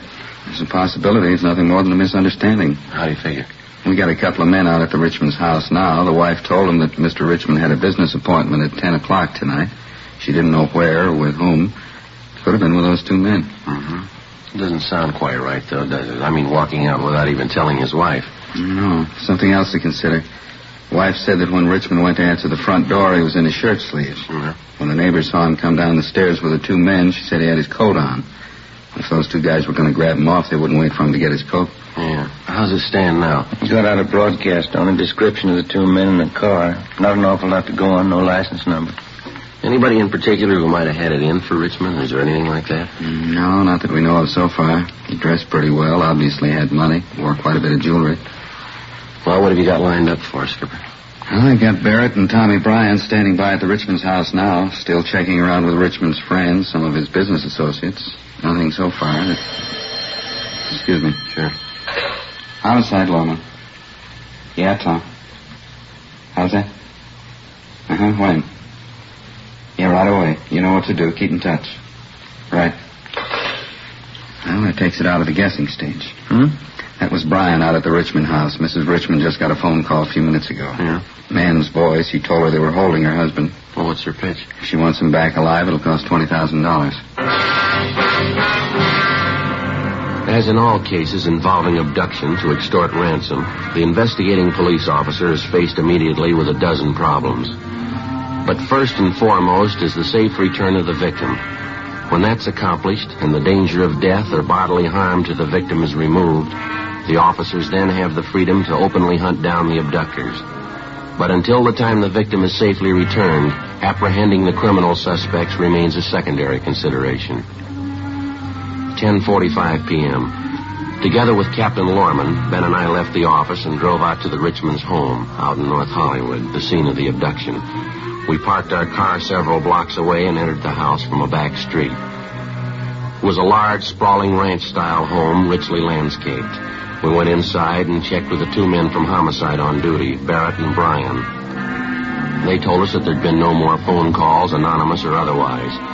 They also told us that so far the victim's wife, Adele Richmond, had been hostile and uncooperative. The abductors had warned her on the telephone about calling in the police, and now she was all for paying the $20,000 ransom and handling the case without the police. While Ben, Tommy, Bryan, and Barrett rechecked the neighborhood for other possible witnesses to the abduction, Captain Lorman and I went inside and met the victim's wife and the victim's father-in-law, Fred Wellman. The wife was an attractive brunette in her early 30s. Can't you understand? I just don't want the policemen here. They can be watching the house right now. They'll kill Tony if they know you're here. No, honey, there's no use getting upset like this. It isn't going to do any good. Your father's right, ma'am. I know it's hard on you, but getting all worked up isn't going to help much. Well, I wish I'd never called you in the first place. I can handle this. I'll pay them the money. I'll pay them anything as long as they bring my husband back safe. Yes, ma'am, that's possible. And what makes you think you can trust those men? How do you know you'll get your husband back after you pay the $20,000? That's what they told me. I talked to them on the phone. That's what they promised me. Well, they promised other people, too, ma'am. You give them $20,000, they'll want $40,000.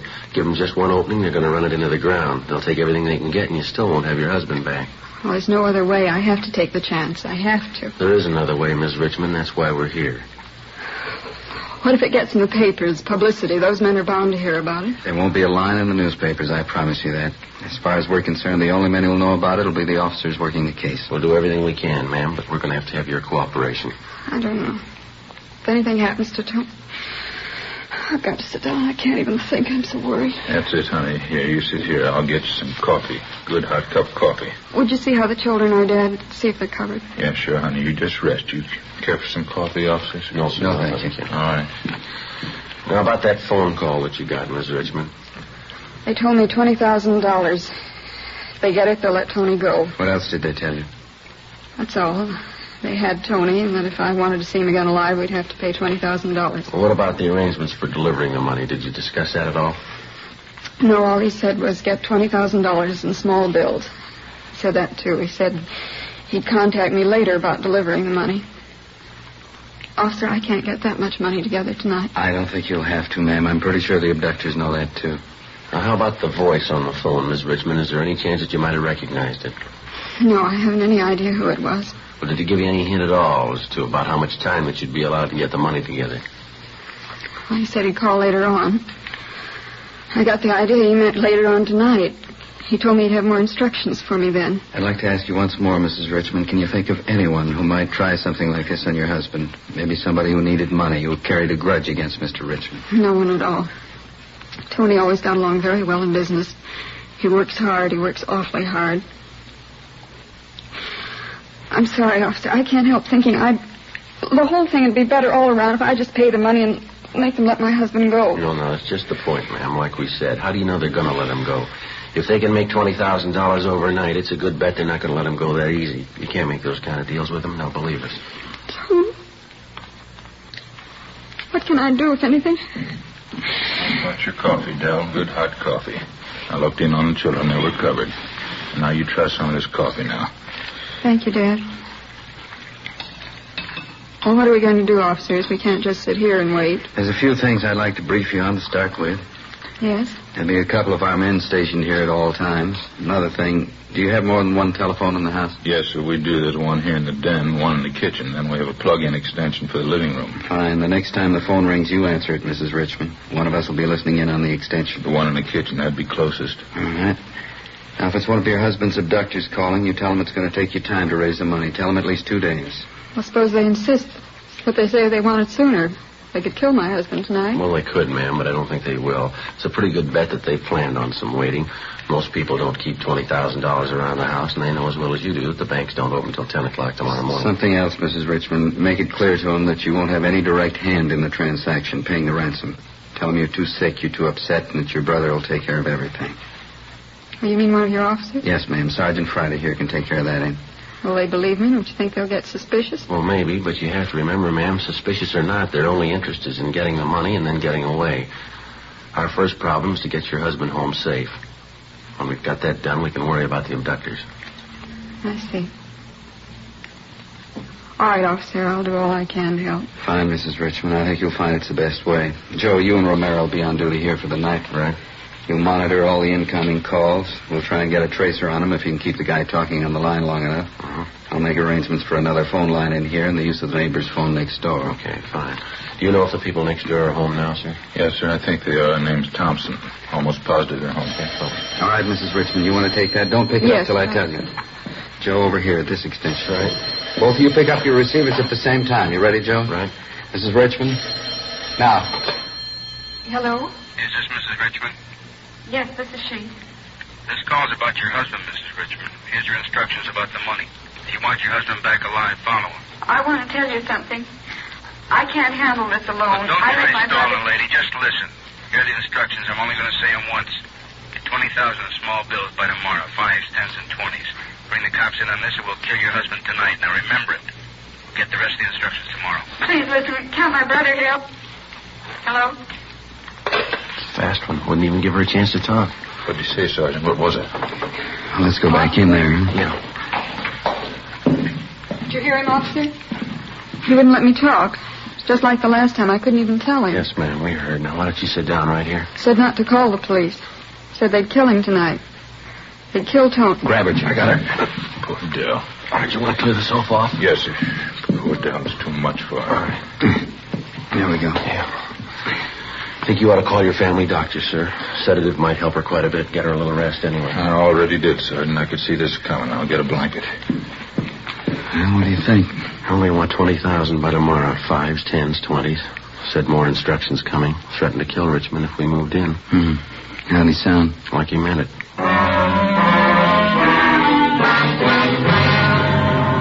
12:35 a.m. Captain Lorman and I remained by the phone. The family doctor arrived, gave Mrs. Richmond a sedative, and she lay down for a rest in her room. Barrett, Tom, Bryan, and Ben came back to the house just before 1 a.m. They had a few more details on the description of the car used by the abductors, which they'd gotten from residents in the neighborhood. The information was relayed to communications, and a supplementary broadcast and an APB were gotten out. Ben and I stood watch at the house for the rest of the night, but there were no more calls. In the early morning, stakeouts were set up at the victim's place of business and also at the banks where he maintained his accounts and safety deposit boxes. That night, Ben and I still were at the Richmond place, standing by at the phone. There had been no contact from the abductors during the day. We waited. Midnight. 3 a.m. 6 a.m. No word. Another day passed. And then another. Still no contact. No trace of Mr. Richmond or his abductors. Saturday, October 13th. Hope for the victim began to fade. Ben and I stayed on at the Richmond house. Say, could I get you officer something to eat, maybe? A nice piece of cold beef in the icebox. Could make you a sandwich. No, thank you. Just the same, sir. How's Mrs. Richmond tonight, sir? Is she feeling any better? My daughter, no. No better. She took a couple of pills the doctor gave her, trying to get a few winks of sleep, poor girl. Well, there's no use you sitting up with us, sir, if you'd like to get a little sleep yourself. No, I'd just as soon sit up. Couldn't sleep anyway. Hey, I don't suppose either you would care for a little nip. No, thanks. Guess you wouldn't mind if I had one myself. Seems lately that's the only thing that relaxes me. Go right ahead.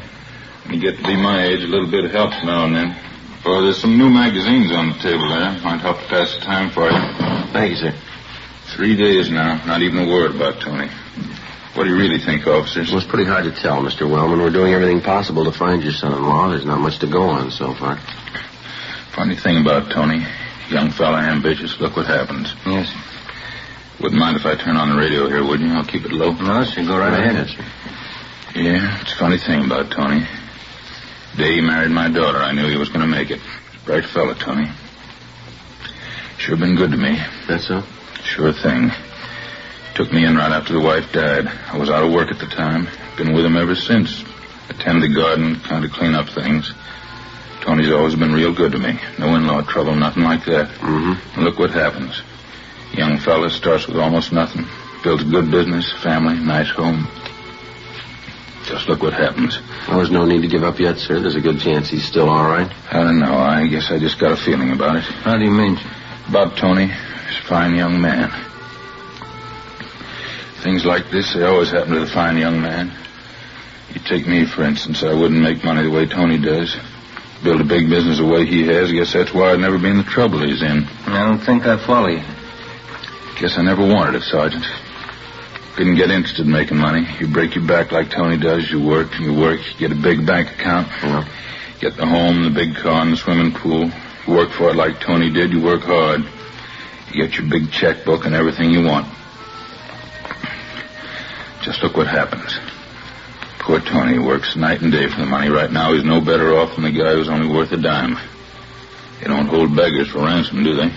Excuse me, sir. I wonder if you have an extra book of matches around. I believe I'm out. Well, sure thing, Sergeant. I got some in the kitchen. Sure you wouldn't care for a little nip? No, sir, no thanks. Think I might. It helps now and then. Ben? Yeah. Wonder what he means by every now and then. You want to grab the extension out of the kitchen? Right. Wait till I say, huh? Uh-huh. Now.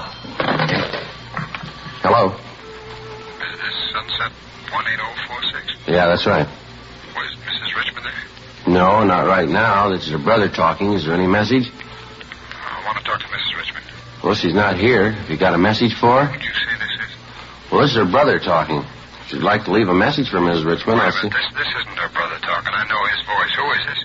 Well, maybe you can tell me who you are. This is Tony Richmond. Where's my wife? Richmond, where are you? Who is this? Where are you? I got away from way out in the valley, a dairy range near Sepulveda. Are you a cop? Where can we find you?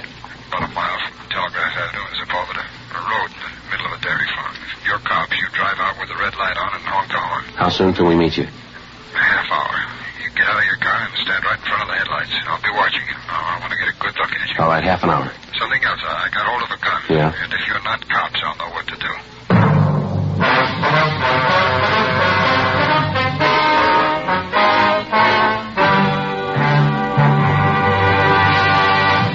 You are listening to Dragnet, authentic cases from official police files. Now, let's look at our Fatima files. Listed under H. Hardwick. Cedric Hardwick, distinguished actor. He says, I find Fatima a very pleasing cigarette. It has a distinctly better flavor. Listed under M. Morley. Maggie Morley, television actress. She says, I like a long cigarette, and I like it extra mild. That's why it's Fatima for me. friends, our files show Fatima's sales are going up. Up every day.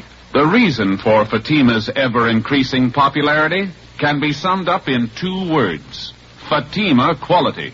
Fatima gives you extra mildness, a much different, much better flavor and aroma. If you smoke a king-size cigarette, remember this. Fatima has all the advantages of extra length, plus Fatima quality, which no other king-size cigarette has.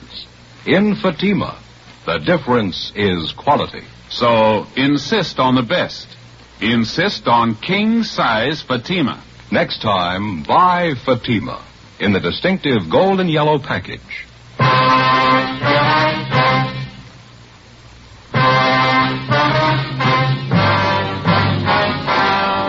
1:30 a.m. After we got the call from the man who identified himself as the victim of the abduction, Tony Richmond, we put in a call for Captain Lorman. We told him about the phone call from the victim, his request for us to pick him up, and also about the conditions he stipulated that we follow. The captain ordered 3 cruiser cars and a car to pick up Ben and me and take us to the location specified in the phone conversation. 2 a.m. With the red light turned on, we pulled up at the approximate location indicated. It was a lonely spot on a lonely road, a little more than a mile off the nearest highway. We waited. We didn't know what to expect. It could be that the phone call, supposedly from Tony Richmond, had actually been made by one of the abductors. It could be that it was nothing more than a diversionary action intended to distract our attention while the abductors carried out their plans to obtain the ransom money from the victim's wife and make good their escape. We kept waiting. Ben sounded the horn at frequent intervals. Captain Lorman and myself stood up in front of the car in the glare of the headlights. 10 minutes went by. 15 minutes. Finally, a half a dozen yards down the road, we spotted a man climbing up the side of the drainage ditch and onto the road. He walked slowly toward us into the glare of the headlights. In his right hand, he held a gun. You can put the gun down, mister. Go to the police, show me. There's our car. Here's our identification. Here you are. His badge, ID card. Oh, thank God. Thank God, thank God. The first thing we did was to notify the victim's wife and family that he'd been found and that he was unharmed. Then we called the office and told them what had happened. We offered to drive Richmond to his home immediately, but he told us that he was all right and insisted that he show us where the abductors had held him captive. We got in the car and started driving north along a dirt road that led off Sepulveda. On the way, Richmond briefed us on what had happened. He said that he'd been taken at gunpoint at the front door of his home 4 nights before, forced into a car by 2 men that he'd failed to recognize, and then driven to an abandoned shack in a deserted area in the San Fernando Valley. The 2 men had tied him hand and foot, partially stripped him, gagged him, and placed him under a floor of the shack and left him there. One of the men returned each day to give him something to eat. That night, Richmond told us that his captor failed to retie his hands securely. When the man left, Richmond succeeded in freeing himself from the ropes, made his way to a phone, and called his house. Outside of shock and exposure, he seemed to be all right. After pointing out the shack he'd been held captive in, and after we'd checked through it, Richmond was taken home in one of the cruiser cars. Ben and I remained on stakeout at the shack. Pretty dark. Can you see the shack all right from here? Just about, yeah.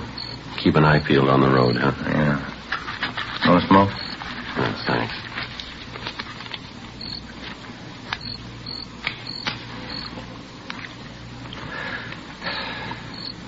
We waited. Nothing happened. 3 a.m. 3:30. No sign of the suspects.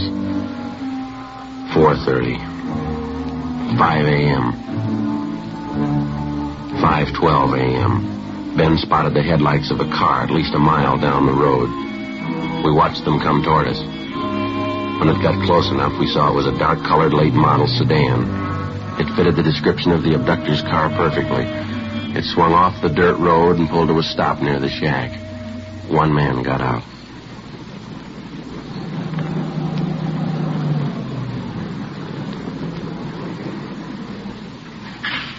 All right, let's go. All right, Mr. Police Officers, hold it right there. Down, Joe. See him, Ben? Yeah, I ducked behind his car. All right, throw out your gun. I'll give it back. You got some good cover, Joe. Let's go. Come on, move in. Easy. All right! Here's my gun. Out from behind the car. Hands behind your head. Cover me, Joe. I'll shake him down. Right. All right, hold it right there. Okay, Joe. He's clean. All right, hands behind you. Sure like to play it safe, don't you? Handcuffs. They work pretty good, mister. Much better than rope. We called the office. A relief team came out to replace us on stakeout, and we took the suspect downtown to the interrogation room. He was checked through R&I and identified as Gerald Adams, a one-time loser. Together with Barrett and Bryan, we questioned the suspect. For 3 hours, he refused to admit that he had any part in the abduction of Tony Richmond. We gave up for the time being, took him to the main jail where he was booked on suspicion of kidnapping. A little after 11 a.m., Gerald Adams' partner showed up out at the shack in the valley. He was taken into custody. He was brought downtown, confronted with the evidence against him, and he gave us a full statement admitting his guilt. Late that afternoon, we went back to the main jail, signed out Adams for investigation, and brought him back to the interrogation room. Have a seat, Adams. Yeah. Okay, what is it this time? Same as before, Adams. What do you say? You going to tell us about it? I told you my story this morning, mister. You got it all. Thought maybe you'd like to know. We picked up your partner. He gave us a signed statement. Here's a copy of it. Have a look. It's down in black and white. Your partner says you were in it with him all the way. What'd you say, Adam? Doesn't mean anything to me. You probably forced it out of him. Well, that's not what he says. He blames the whole thing on you. Says you set up the deal, you gave the orders, you made the phone calls for the ransom money. Says that's the way he's going to tell it in court. He's going to need a lot of proof. He gave it to us. He showed us your apartment, a couple of ransom notes you'd written, showed us the typewriter you wrote them on, showed us the clothes you wore the night you grabbed Mr. Richmond. He's a liar. Not according to our crime lab, he's not. They checked over the clothes, found particles of dirt and pollen in the trouser cuffs. They match up with samples we took from that field out by the shack. Well, it ain't true. None of it's true. The guy's a liar. Well, there's his statement, Adam. It's all there. If you got any corrections in the story, now's the time to make them. Adams? There's only one thing I want to know. Yeah? How did it happen? How'd you get a line on us? Richmond got away from the shack. We staked out on it until you came along. Doesn't figure. He couldn't have gotten away. I had it all worked out. Your partner didn't. I showed him just what to do, how to handle a thing. I showed him where to hide Richmond. Couldn't have goofed up. I showed him the whole routine. Well, there's one thing you didn't show him. Yeah? How to tie a knot.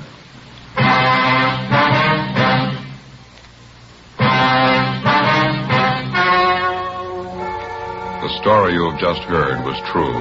Only the names were changed to protect the innocent. On December 18th, trial was held in Superior Court, Department 87, City and County of Los Angeles, State of California. In a moment, the results of that trial. And now here is our star, Jack Webb. Thank you. I'd like to speak for a few seconds to our good friends, the cigarette dealers all over the country. Our latest reports show national Fatima sales are still going up.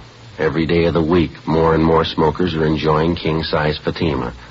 Now, as a result, every so often we receive letters from listeners telling us that their dealer is out of Fatimas. So I'd like to suggest this. You can do yourself and your customers a big favor by making sure you always have enough Fatimas to meet the ever-increasing demand. Put them out on the counter and watch how your customers go for Fatima quality. Fatima. Best of all, long cigarettes. Thank you.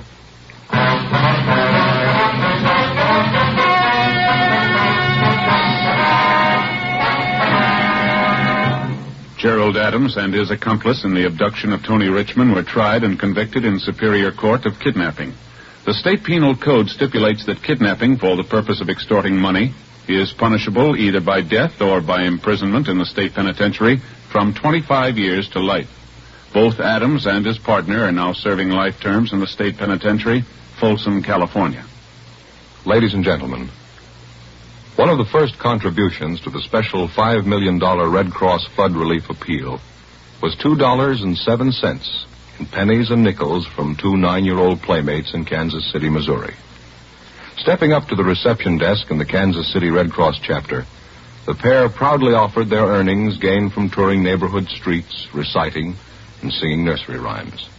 The money the Red Cross provides for rebuilding a house or refurnishing it, or for helping a family find the means to help itself, will be given outright, not lent. These were the words of President Truman in asking the American public to contribute at least $5 million to the Red Cross to aid the disaster-stricken people of Kansas, Missouri, Oklahoma, and Illinois. Won't you help through your local Red Cross chapter?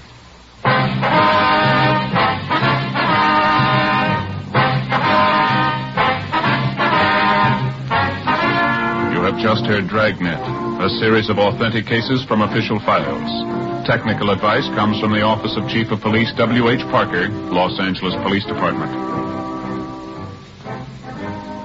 Fatima Cigarettes, best of all long cigarettes, has brought you Dragnet, transcribed from Los Angeles. Stay tuned for Counter Spy next over NBC.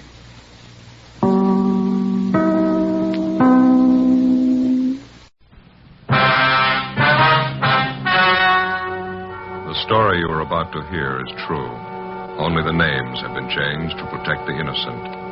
Fatima Cigarettes, best of all long cigarettes, brings you Dragnet.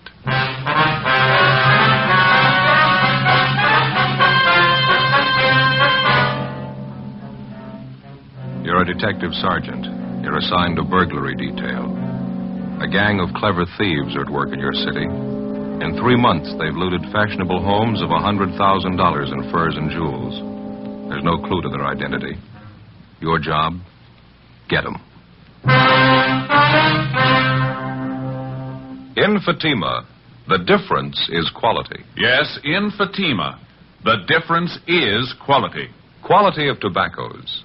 The finest domestic and Turkish varieties, extra mild. Superbly blended to give you Fatima's much different, much better flavor and aroma. Quality of manufacture. Smooth, round, perfect Fatima cigarettes. Rolled in the finest paper money can buy. Manufactured in the newest and most modern of all cigarette factories. Quality.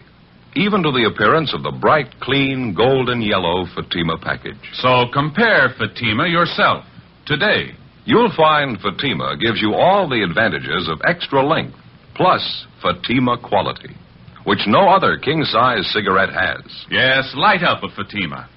Your first puff will tell you... Ah, that's different. Because in Fatima, the difference is quality.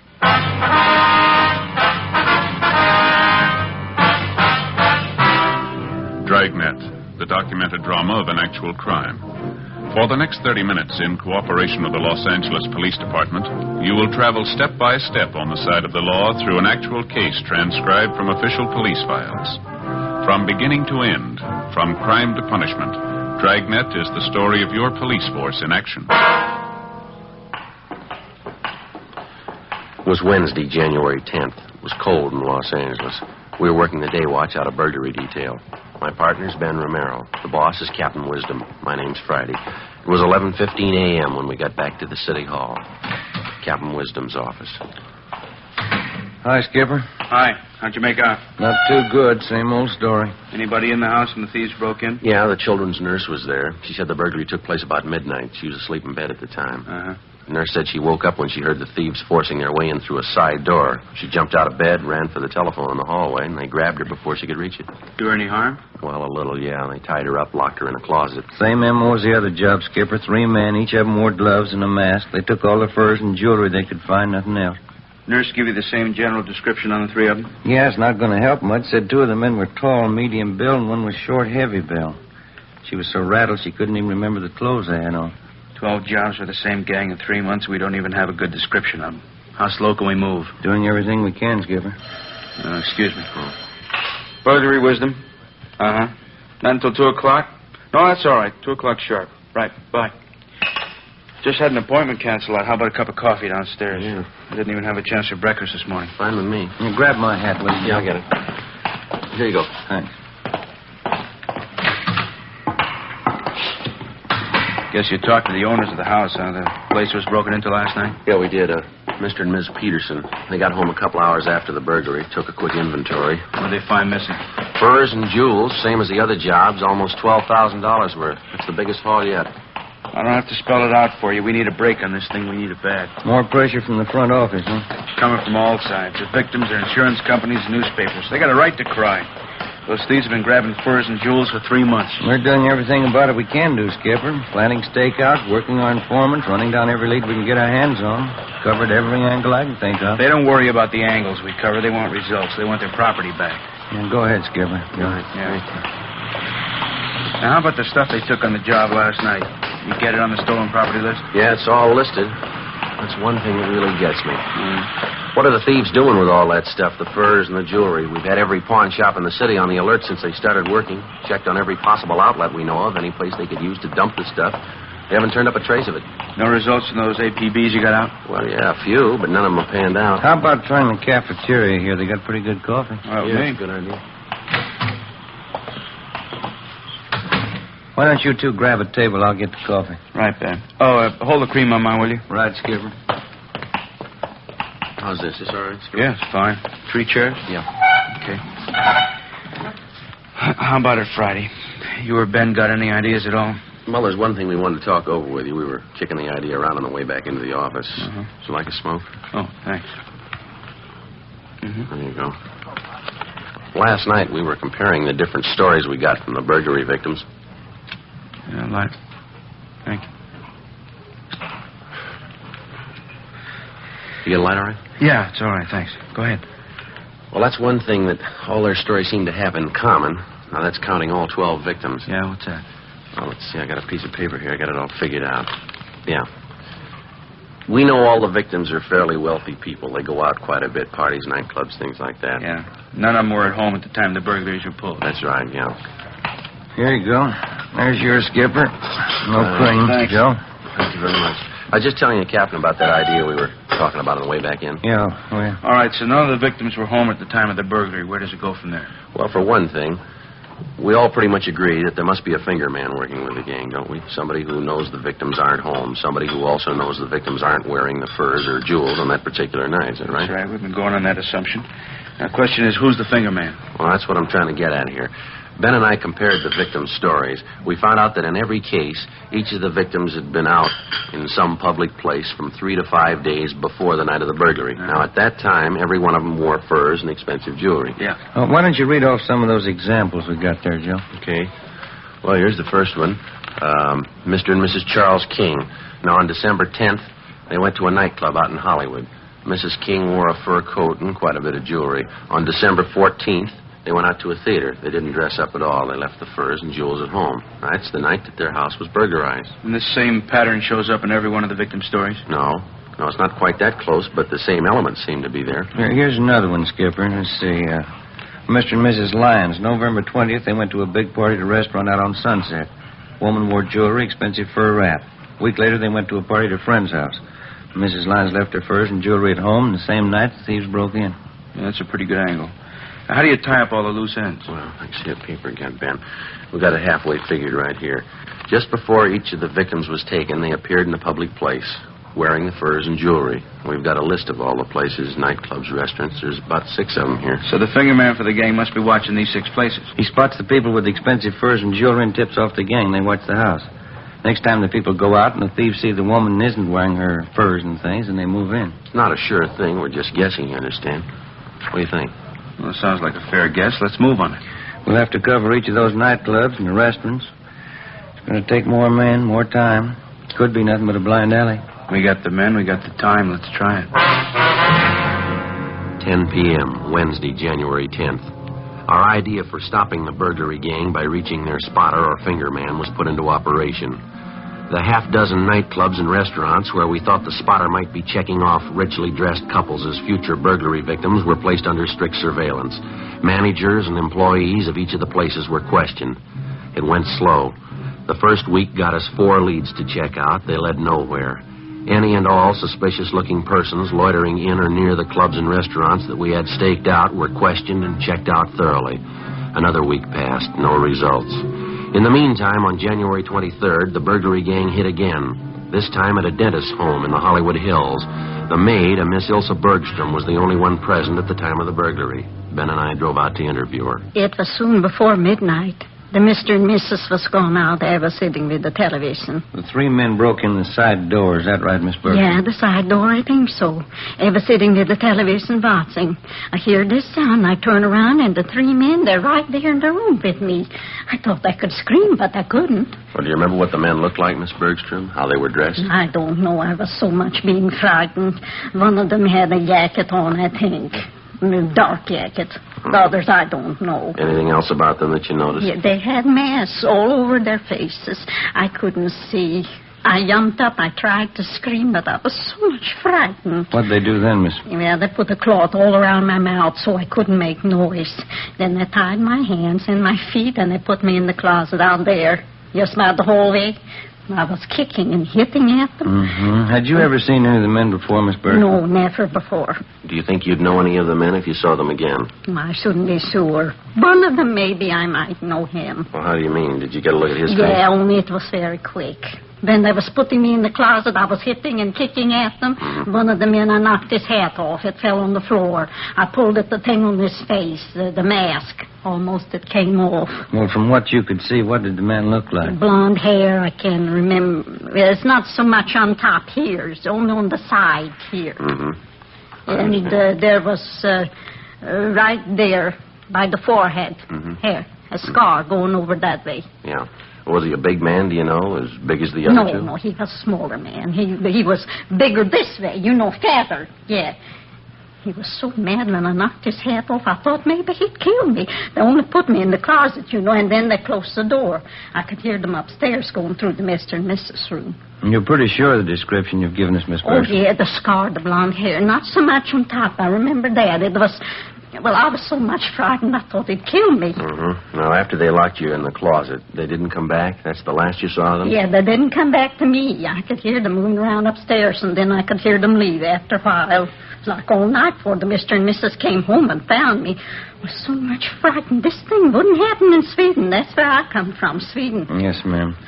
You sure there's nothing else about these men that you've noticed, or something we ought to know about? No, everything I saw, just what happened, I told you the way it was.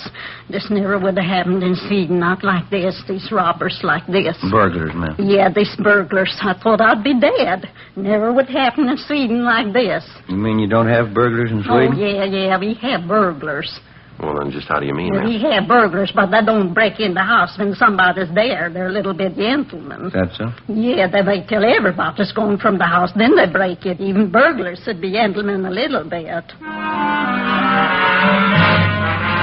Before we left the house, we checked with the owners, took their crime report and a list of their stolen property, some $6,000 in jewelry and fur coats. The maid's description of one of the three men in the gang wasn't complete, but it was the best that we'd had on him in 3 months. Frank Cunningham in the Eye Bureau had the description of the scar on the suspect's forehead checked through the oddity file. Meantime, Ben and I paired up the additional facts about the suspect. The scar, the color and condition of his hair, along with his general description, his approximate weight and height. We had the stats office make a run for us on all ex-cons with burglary records who fitted the overall description. They came up with a list of 10 names, and we started checking them out. One of the first listed was a Russell Snow. We checked his last known address, but he'd moved. His mail was being forwarded in care of his brother, George Snow, who managed the Neptune Plunge, a public indoor swimming pool in the East Hollywood neighborhood. We drove out to interview the brother. Pretty good size for an indoor pool, huh? Yeah, it is. It's a nice layout they got. Must be the office straight ahead there. Hey, Joe. Joe, look. What's that? That girl over there. Look at that bathing suit she's got on. Yeah, they keep getting smaller, don't they? Makes you embarrassed just to look at them. Yeah, maybe I'm just getting old. Yeah.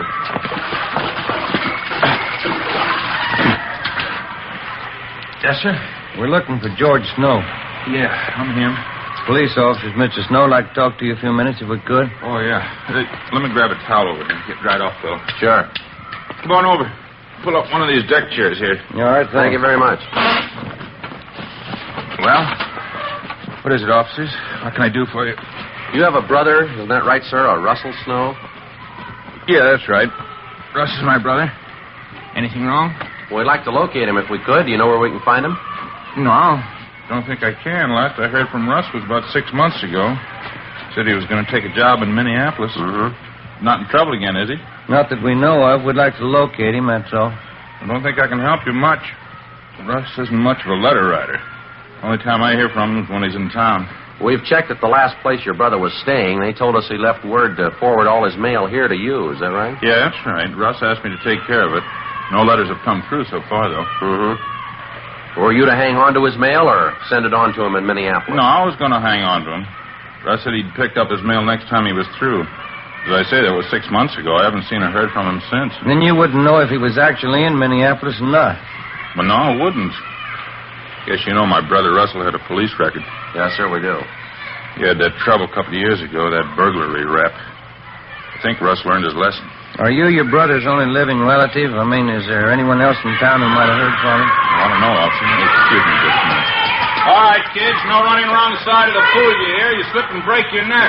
No more running. Sorry, I gotta watch him like a hawk. Yes, sir. Like I was saying, I can't think of anybody who might have heard from Russ. I'm his only relation, but he does have a few friends around town. I mean, legitimate fellas, you know. Yeah, They come around once in a while, drop in and say hello. Have any of them heard from your brother? They might have, but I didn't ask him. There's old Matt Garson. He's a good friend of my brother's. He was in the other day, but he didn't say anything about hearing from Russ. Might be that he has. Maybe he didn't think to mention it. Where does this Matt Garson stay, do you know? I really couldn't tell you, officer. That's a real character, kind of a floater. Doesn't stay with one job more than 2 months. Like last week when he was in here. Yes, sir? He's a real pitchman. Gave me a big sales talk. Biggest bargain on earth. Said he'd sell me a couple of them real cheap. I didn't have any use for them. What's that, sir? Fur coats.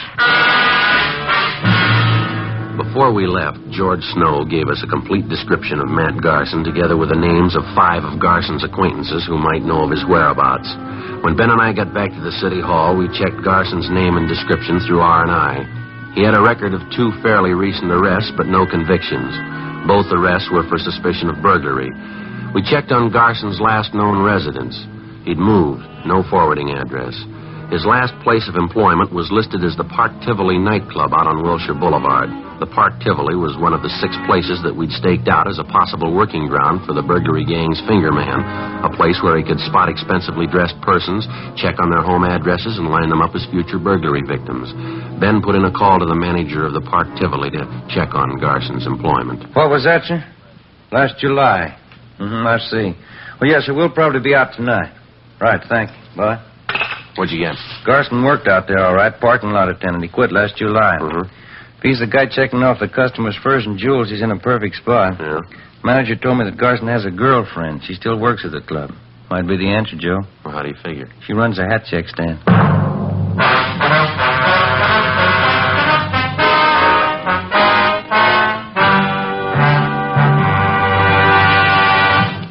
You were in the communications division of a Metropolitan Police Department, the teletype room.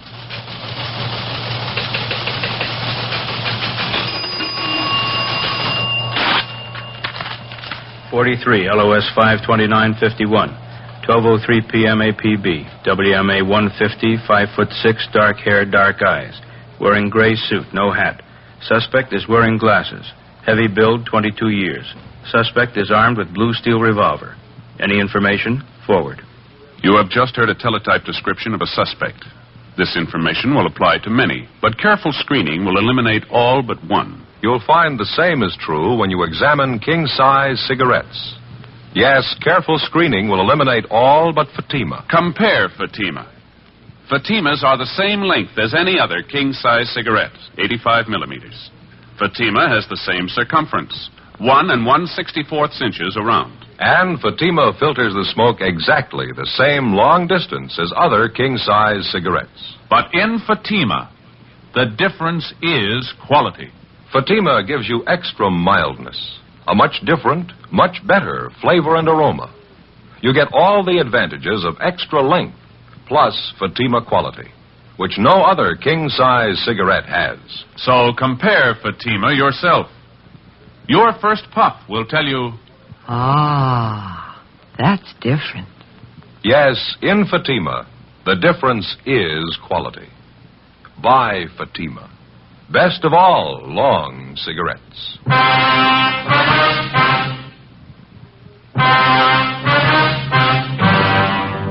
One of the biggest problems that faces a police officer working the burglary detail is not only apprehending the thief, but also recovering the stolen property.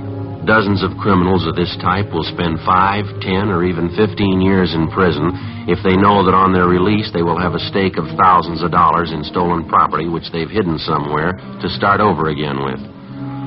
Thursday, January 26th, 5 p.m. We got out a broadcast and an APB on the burglary suspect, Matt Garson. Then we began checking back on his girlfriend, Virginia Ramsey, who worked as a hat check girl at the Park Tivoli nightclub on Wilshire Boulevard. It was one of the 6 probable places where we thought that the finger man for the burglary gang was lining up potential victims. Despite the fact that she often associated with known criminal suspects, the Ramsey girl had no previous criminal record herself.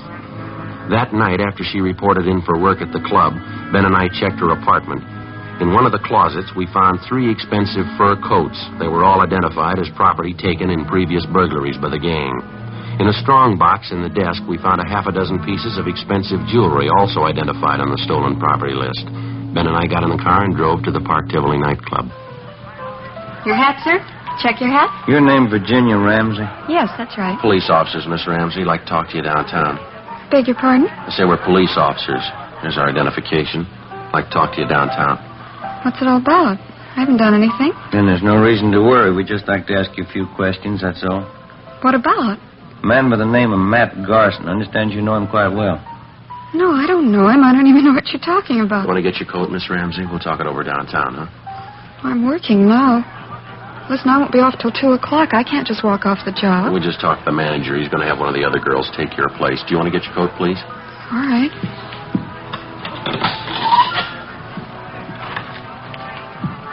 You sure you checked with the manager? I don't want to lose my job leaving like We this. talked to him. It's all right. This way, please. Out the side door.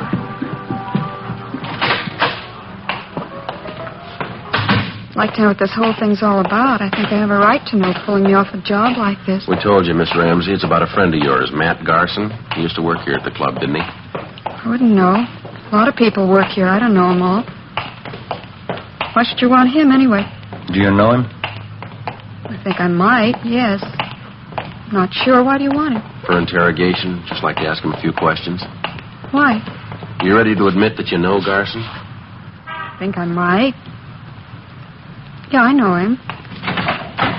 Want to get in, Miss Ramsey? Still don't know what it's all about. Why do you want Matt Garson? Same reason we want you. Suspicion of burglary. You don't know what you're talking about. You can't prove anything against me. We already have, miss.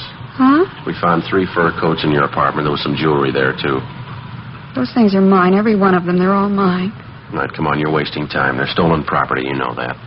How about it, miss? You want to tell us about Matt Garson? Where is he? I told you.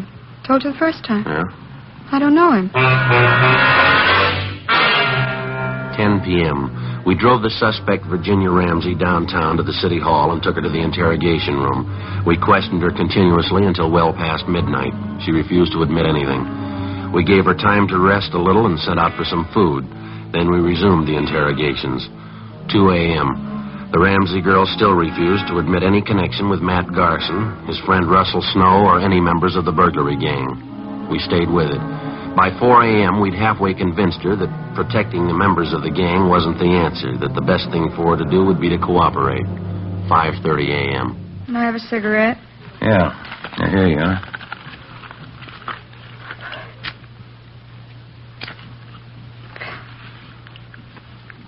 I'll tell you about it. I know Matt Garson. He's one of the gang. You know where he is? No. He got me into it. He made me do it. There wasn't anything else I could do. What did he make you do? Well, when I was checking coats and things at the club, I was supposed to watch for customers with money, expensive furs and jewels. I found out who they were, and then I'd tell Matt. He'd tell the others. Who are the others? One of them's Johnny Lang. There are a couple of others, but I don't know their names. Believe me, Sergeant, Matt made me do it. He got me into it before I knew what it was all about.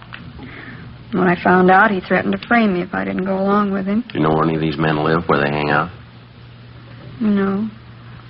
None of them, not even Matt. Ever since he moved, he wouldn't give me his new address. Do you think Garson will try to contact you at your apartment in the next few days, maybe? No, I don't think so. Not until after the next job. They're waiting on it now. They've been watching the house. Which house is that?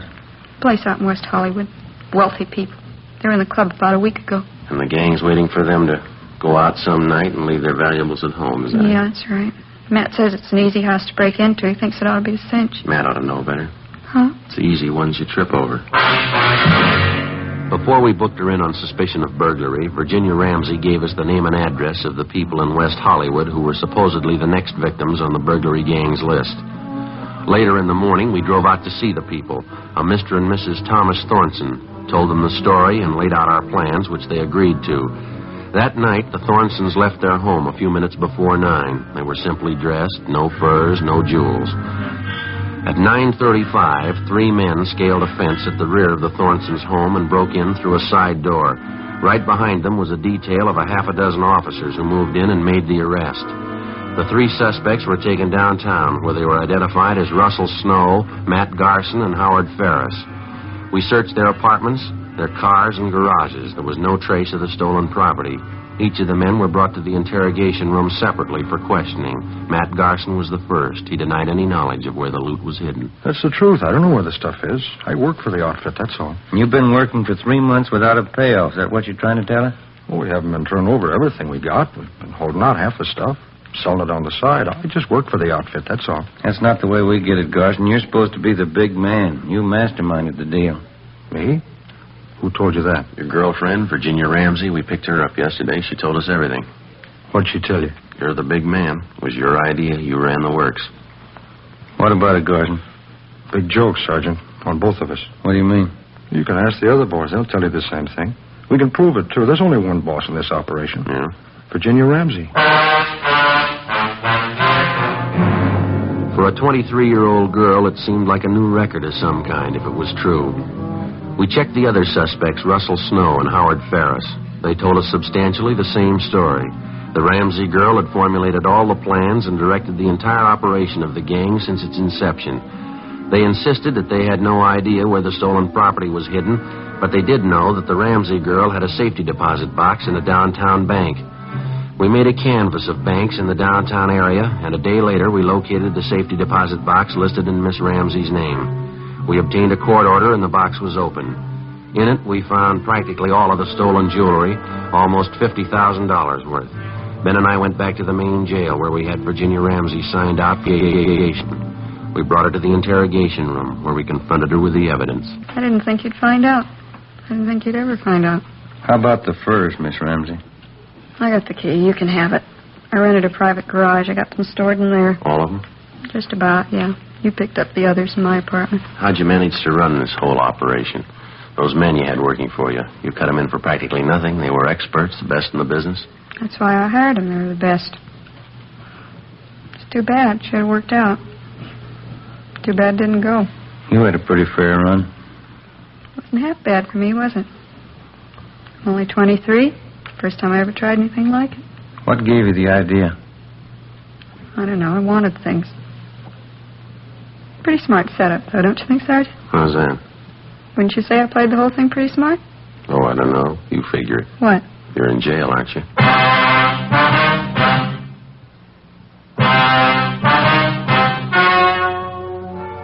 The story you have just heard was true. Only the names were changed to protect the innocent. On March 28th, trial was held in Superior Court, Department 89, City and County of Los Angeles, State of California. In a moment, the results of that trial. Now, here is our star, Jack Webb. Thank you. Friends, if you smoke a long cigarette, I want you to get acquainted with Fatima's. This weekend, for instance, when you're relaxing and taking it easy, you'll really appreciate Fatima's better flavor and aroma. And I know you'll like Fatima's extra mildness. Make a note tomorrow. Buy Fatima's in the familiar yellow carton.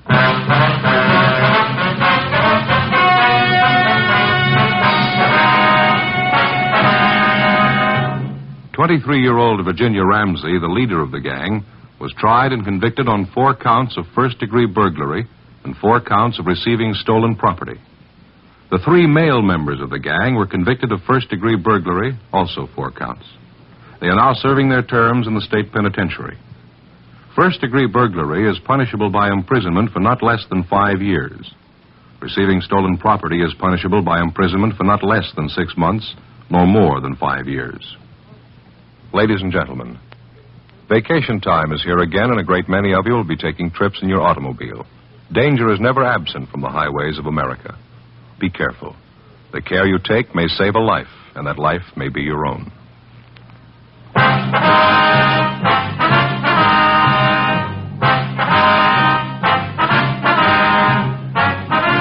You have just heard Dragnet, a series of authentic cases from official files.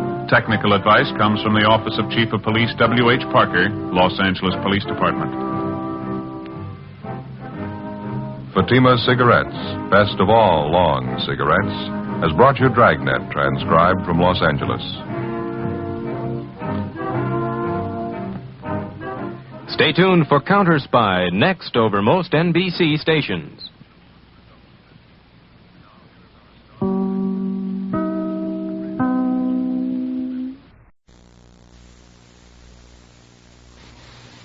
Ladies and gentlemen, The documented story you will hear during the next 30 minutes is not a subject commonly discussed. It is a criminal problem that is not yet nationwide, but it's a problem which is growing rapidly. We present it now so that you may recognize it for what it is if and when it invades your city.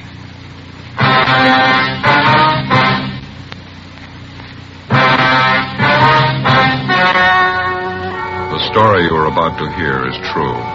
Only the names have been changed to protect the innocent. Fatima, best of all king-size cigarettes, brings you Dragnet.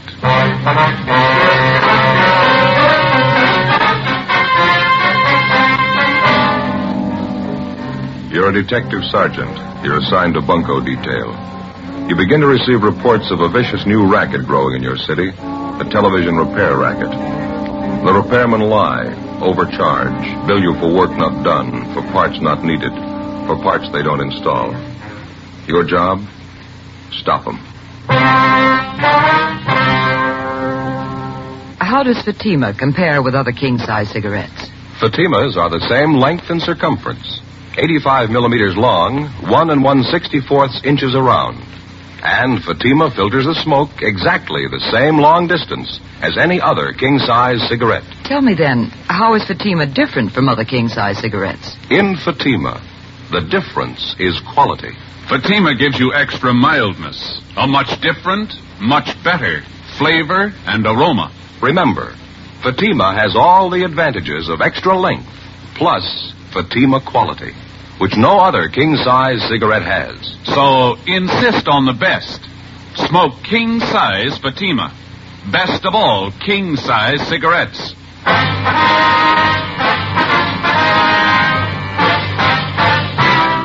Dragnet, the documented drama of an actual crime. For the next 30 minutes, in cooperation with the Los Angeles Police Department, you will travel step by step on the side of the law through an actual case transcribed from official police files. From beginning to end, from crime to punishment, Dragnet is the story of your police force in action. It was Monday, January 19th. It was overcast in Los Angeles. We were working the day watch out of bunco detail. My partner's Ben Romero. The boss is Captain McCauley. My name's Friday. It was 9:15 a.m. when we got to the third floor of the Los Angeles Daily News, the assistant city editor's office. Hi, Friday. Come on in. Sit down. Morning, Jack. I'd like you to meet my partner, Ben Romero. Ben, this is Jack Canet, staff writer for the Daily News. All right, Canet. Glad to know you, Ben. Sit down, fellas. Thanks. We just left the skipper over at the city hall. Did the captain brief you on this thing? Yeah, he gave us a partial fill-in. We've been working on it from our end about 2 weeks now. Oh, Paul Price, he's our radio TV editor. Paul and I had a long session with Captain McCauley yesterday, and I guess now we're all ready to move on this thing, huh? We'll do everything we can. Would you like to fill Ben in on what you told me yesterday on the phone? Yeah, well, Price was the one who began getting the first complaints here at the paper. A tremendous number of his readers wrote in complaints about being victimized by crooked television repairmen. About being charged too much for repair? Partly, yeah. Some of the people even sent in receipts with their letters. Said they felt the guys who fixed their sets were dreaming up unnecessary repairs, charging them for work not done. Some of them said they knew they were billed for parts not even replaced or installed in their sets. Ben, Jack told me yesterday about a letter he got from some man. Said he felt he'd been overcharged and he just started to bellyache about it. Yeah, a fellow by the name of Vincent. Said he just put up an old-fashioned squawk about it, and the repairman brought the price down at least 1/3. That doesn't sound very good, does it? We kind of figured operators like that must have too many repair sets on hand that their customers can't afford to bail out. That's why they cut. Sounds like a clear case of a two-bit jip, doesn't it? Well, something's got to be done about it. We're ready to give it big play in our paper, expose the fraud for what it really is. Captain McCauley says Chief Parker's okayed our plan, and we can count on full police cooperation. That's the way we got it, Jack. We were told to work with you people till we broke this thing. Fine. We dug up a little ammunition to start with, I think.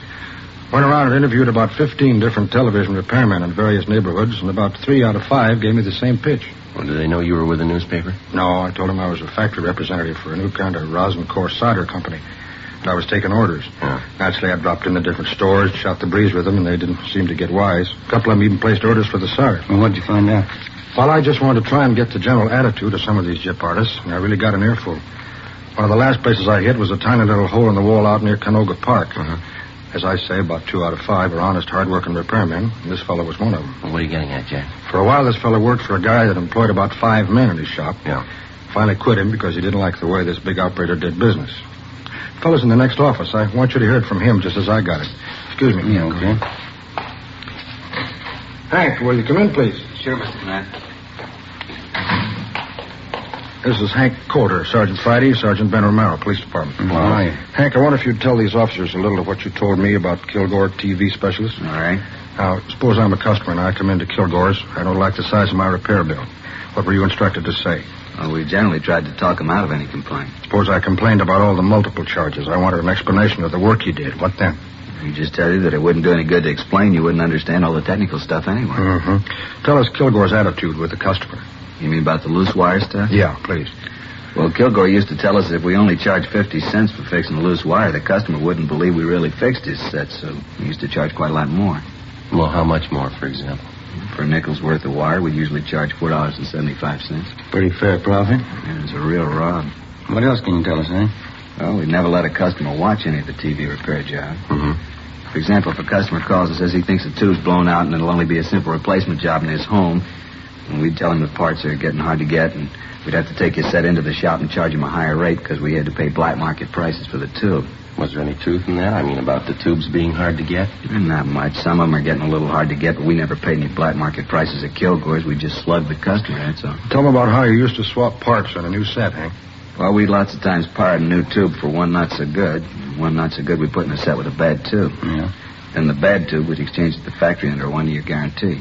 They don't miss an angle, do they? Well, that's it. You've heard it from a man who couldn't stomach such practice and quit, went into business, a little bit of a shop. Isn't doing too well, are you, Hank? No, but I think I can build up the business. I don't make quite as much profit as Kilgore's, but I don't chisel my customers either. Thanks a lot, Hank. I wonder if you'd wait in the next office for me? Sure. Hope I've helped a little bit to crack down on some of these guys. Well, we think you have, Hank. Thanks a lot. Nice to meet you. Right, see you later. See you later. Seems like a nice fellow. He is. I've checked on him, and I've talked with some of his customers since I met him. He's honest. It's a pretty vicious racket, isn't it? Yeah. It ought to be stopped now. Television's a wonderful medium of entertainment. A lot of the country doesn't have it yet, but when the cable goes through and it finally opens up, the people should know about the swindlers and crooks who'll try to gyp them. Yeah, that's right. It's the same way when radio first came in. Always seems like when anything new comes along, anything a little complicated, maybe a little too involved for the average guy, a few smart punks victimize him. Rob the consumer blind. Well, naturally, we got to have some positive evidence before we can file a complaint with the city attorney on this thing. Yeah, you fellas, any ideas where to start? Well, the best way to crack down on these crooked operators is to catch them red-handed with evidence that'll hold up in court. Yeah. We think maybe we've got an idea. Well, we were talking to Dick Saunders over in our sound lab, and he says that he can bungle a new TV set, and we can mark it and photograph it before it goes out to be repaired. And when it's returned or after it's fixed, we'll have what we need to go to court on, huh? Yeah, that's it. We can operate right out of one of our own homes. And all we have to do is hope the repairman overcharges us or tries to gyp us. Yeah, that's right. Let's hope it works. Well, from what we've heard, it's got to. 10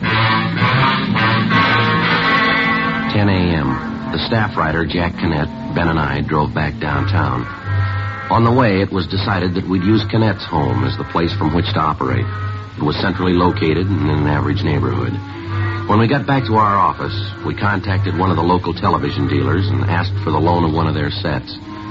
They recommended K. Halbert because the chassis is easily accessible and any trouble could be located quickly because parts are visible. A 16-inch K. Halbert console model was sent to our sound lab. 10:18 a.m., we met with Dick Saunders, our police lab technician. Here's the set.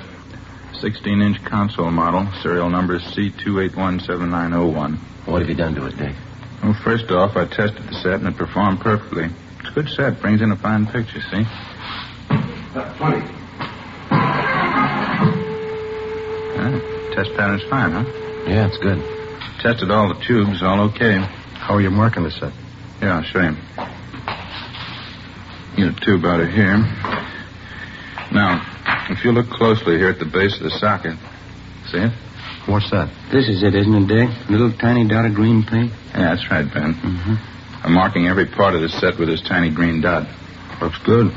If I didn't spot it, I doubt anyone else would, especially if they didn't know about it. Yeah, that's what we're hoping. In addition to this type marking, we've taken all serial numbers off the tubes and various parts. Anything that carried any form of coding, we took down. Mm-hmm. All major components have been marked. Transformers, coils, condensers, tuning units, so on. Did you get any pictures of it? Yeah, we did. Took photographs of the set in and out of the cabinet.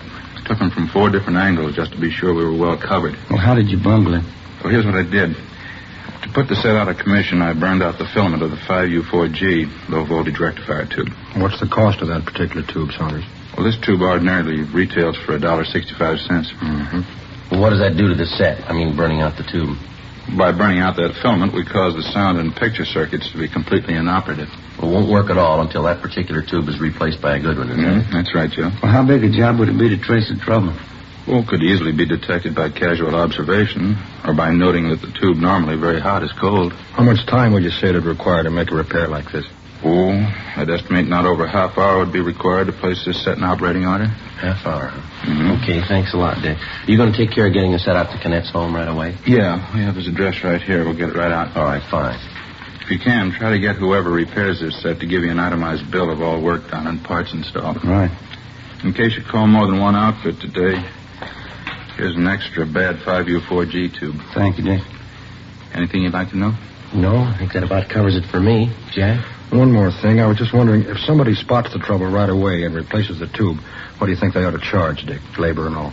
I checked through RTA on that this morning. They said to make a house call and replace the defective tube should not exceed $4.50. Okay, thanks. That does it for now, huh? Yeah, I guess so. Well, you're all set then. Think we'll get what you're after? Well, we should. The odds are all on our side. 10:30 a.m., Monday, January 19th. We left the sound lab on West 1st Street and walked back to Bunko Division. We met with Captain McCauley and filled him in.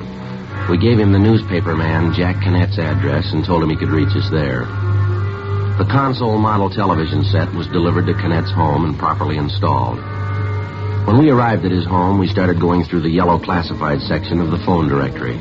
We made a list of several TV service stores just picked at random. We chose a wide variety. We picked stores that were listed with large boxed-in ads, stores that carried no ads, just a listing. Ben called 2 places and staggered the calls so that the repairman would arrive about 1 hour apart. It was 11:30 a.m. when the first man made his service call. Bart's TV experts on Hollywood Boulevard. It took him 45 minutes. It was 12:15 when he left Jack Canette's home. Must have been one of the 2 out of 5, huh? Yeah, he seems okay. I wonder if I could see that bill, huh? Oh, here you go, Joe. Thanks. It looks okay. Replace 5U4G tube, $1.65. Service charge, $2.50. Total charges, $4.15. That kind of bears out Canette's thinking, doesn't it? Remember when we asked him how many men worked in his shop and he said he's alone? Yeah. I think you'll find that's a pretty good barometer. All the servicemen working alone aren't like this guy, but the bigger percentage of the honest ones are. When's the next one due to arrive, Ben? Any minute now. Called a place by the name of Cheney's Video Repairs. They're over on Beverly Boulevard. Mm-hmm. Had a big ad. Looks like a pretty big outfit. Oh, here's that other defective tube that Dick gave us. Yeah, better get it in the set. Yeah. Well, let's see. Here we are. 5U4G. Okay, here you go. Thanks, Jill. Here's a new one the guy put in. Got it. Okay. I'll get this back on again.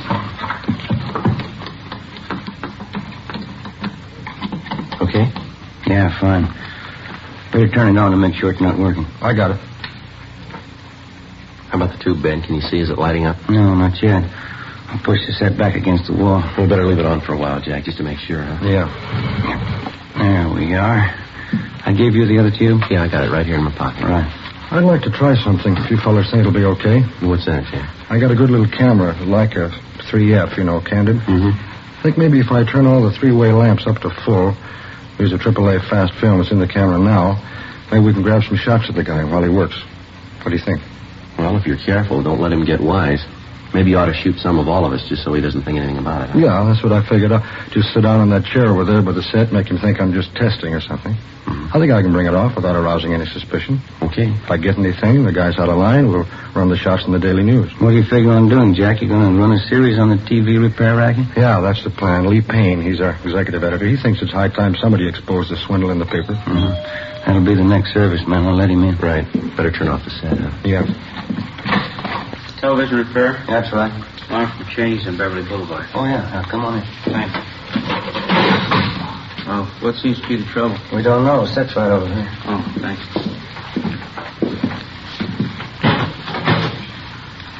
K. Halbert, huh? 16-inch, nice set. Oh, what seems to be wrong? Darn if I know, son. Nothing seems to work. Well, how do you mean? No picture at all. How about the sound? Nothing. Uh-huh. It'll be all right to pull the set away from the wall? Sure, go right ahead. Can we give you a hand? Oh, no, it's all right. I can handle it.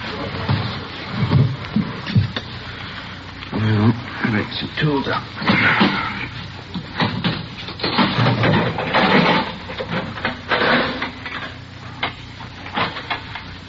How long you had this set? Oh, about 2-3 months. Mm-hmm. Dark in here. I wonder if we could have a little more light? Sure, let me get these lamps up for you. Oh, thanks. How's that? Oh, fine, thanks. Say, that's a nice little camera you got there. What kind is it? A Leica 3F 1.5 lens. Uh-huh. Been experimenting with some new indoor film. You mind being a guinea pig? No, it's all right with me. Shane wastes good film on me, though. Think you're going to get anything in this light, Jack? Yeah, maybe. Worth a try, anyway. I don't know about this set. What do you mean? Well, it looks bad. Hard to tell without getting it down to the shop. Looks to me like your blocking transformer's gone. And what's that mean? Well, I'll have to take the set in. Can't fix it here, huh? No, I'm afraid not. You see, parts are getting a little hard to get these days. The set manufacturers are having a tough time getting quality parts, and sometimes we have to spend several hours just tracing the trouble. Well, I guess that knocks out the ball game tonight, huh, fellas? Mm-hmm. Sorry. Take a couple of days at least. Want to really check it over. Sure it's not a tube. We kind of thought just a tube blew out. No, that's what most people think every time their set goes out. It's definitely not a tube. Oh, it might be some bad tubes, but your trouble's a great deal more than that, I think. Have you got any idea what it's going to run us? Well, it's hard to say right offhand. $4 or $5? No, it's going to run more than that. I'll take the set in with me now, and I'll get it back to you as soon as possible. You going to take the whole set? No, I'll just pull the chassis out of the cabinet, leave the cabinet here. Oh, say, by the way. Yeah? If everything turns out, I'd sure like to see those pictures. Yeah, if everything turns out, you will.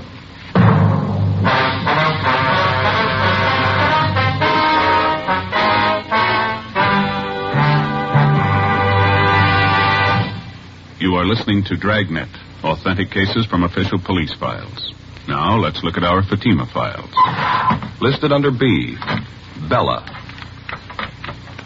James Warner Bella, distinguished author. He says, a man who smokes as much as I do wants a cigarette that's extra mild. And I like Fatima's different flavor and aroma. Listed under S, Scanlon. Louise Scanlon, Stork Club cigarette girl. She says, more and more of my Stork Club customers are smoking king-size Fatimas. They're elegant, distinctive, and really extra mild. friends, our files show Fatima sales are going up. Up every day. The reason for Fatima's ever-increasing popularity can be summed up in 2 words. Fatima quality. Fatima gives you extra mildness, a much different, much better flavor and aroma. If you smoke a king-size cigarette, remember this. Fatima has all the advantages of extra length, plus Fatima quality, which no other king-size cigarette has. In Fatima, the difference is quality. So insist on the best. Insist on king-size Fatima. Next time, buy Fatima in the distinctive gold and yellow package. Best of all, king-size cigarettes.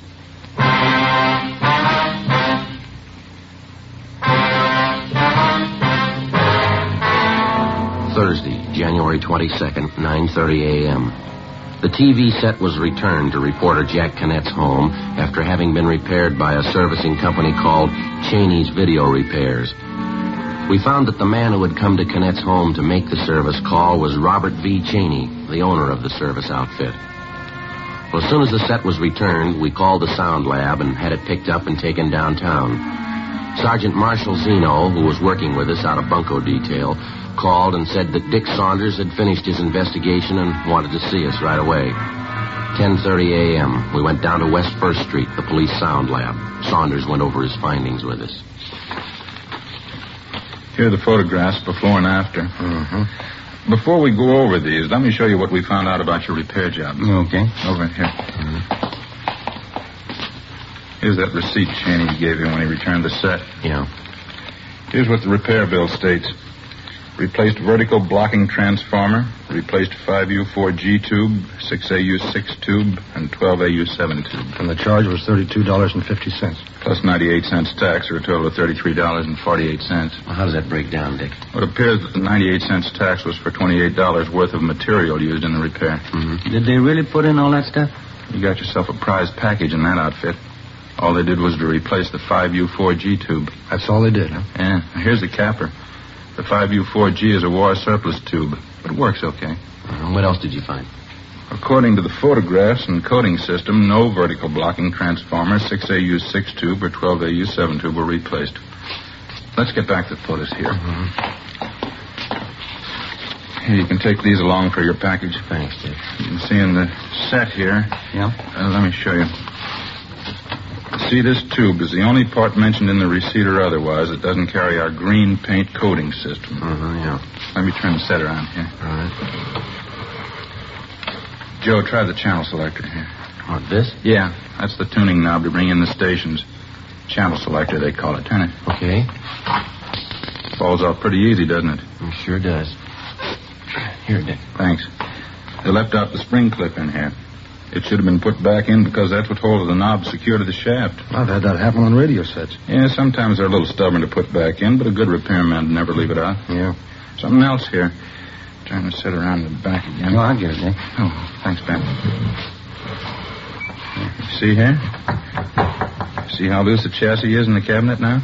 Yeah, it sure is. Wasn't that way when we got it from the K. Halbert dealer, any more than the channel selector was faulty. It was in perfect shape when we got it. Look at the size of that chassis. It's pretty heavy. Yeah, it is. Originally, there were 4 screws used to hold the chassis in the wood cabinet. Cheney's repair outfit only put 1 back in. 1 screw to hold that heavy chassis. Yeah, it's a pretty sloppy job, all right. You know what they'd probably tell you if you asked them about this? It only requires 1 screw. Yeah, that's it. The bad repairman can always improve on factory standards, usually for his own convenience. Certainly doesn't improve the product. Well, looks like we got what we were after. Think we got enough, Joe? I do. Let's see what the city attorney thinks. We collected all the evidence in the case against Cheney's video repairs. We met with Captain McCauley and took it up to the 2nd floor of the city hall. We met with Assistant City Attorney Boyd Taylor and showed him our findings. He issued a warrant for the arrest of Robert W. Cheney, charging him with violation of Section 484 PC, 1 count. 11:30 a.m., Thursday, January 22nd. Ben and I drove out to make the arrest. Jack Canet went along with us. This is it. Cheney's video repairs. Yeah. Come on, Jack. There's Cheney behind the counter. Yeah. Hello there. Hi. How's the set working? All right. We did a good job on that one. Gave you a better break on the price than I thought we could. Yeah. Police officers, you're under arrest. Well, you're kidding. What for? Petty theft. Come on, let's go. Petty theft? Well, I don't understand. You're the fellows I fixed that set for up on Crescent Drive, aren't you? That's right. Your bill was a little high, wasn't it? Oh, now, wait a minute. If that's all that's bothering you, let's talk it over. Come on, let's go. Look, I can fix that up with you guys. Just tell me how much you want to pay and we'll work out something. That seems to be the way you worked our repair deal right from the start, doesn't it? Only you didn't consult us about it till now. Well, look, you know how it is. In this business, if you don't charge some customers a little money, they don't think you did anything to their sets. You ought to try charging them for just the work you do. Can't we get together on this thing? Let's just forget the whole deal. You don't owe me anything. Now, here. Here, I'll refund all your money. We'll call it square. Never mind. Just leave the money in the cash register and get your coat. Can't prove anything anyway. We think we can. Just step around the counter this way. Well, look, mister, you're not a cop, are you? No, I'm not. Well, then tell him, isn't that a fair deal? I'll give you back your money. Afraid it's a little late for that, Cheney. If all this gets in the papers, I'll be ruined. You run out of business. That's the way we got it figured. How many men you have working here for you? 4. Why? This, right here. You ever read this? Well, what is it? Oh, the thing from the RTA. Here. Read Article 2, would you? 2? Yeah, that's right. I will conduct myself and my business in an honest and straightforward manner, meriting and inspiring the confidence of my customers. Yeah, I know about this. You're a member of the RTA, Radio Technicians Association, aren't you? Yeah, I am. Read Article 4, will you? I propose to charge a just and fair price for all professional services rendered. Now read this Article 7. I will engage only in fair and ethical practices recommended and approved by the Radio Technicians Association as being conducive to public confidence. Yeah, I read all this before. It's too bad you didn't remember it.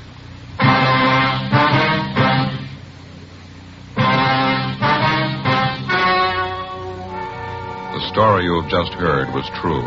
Only the names were changed to protect the innocent.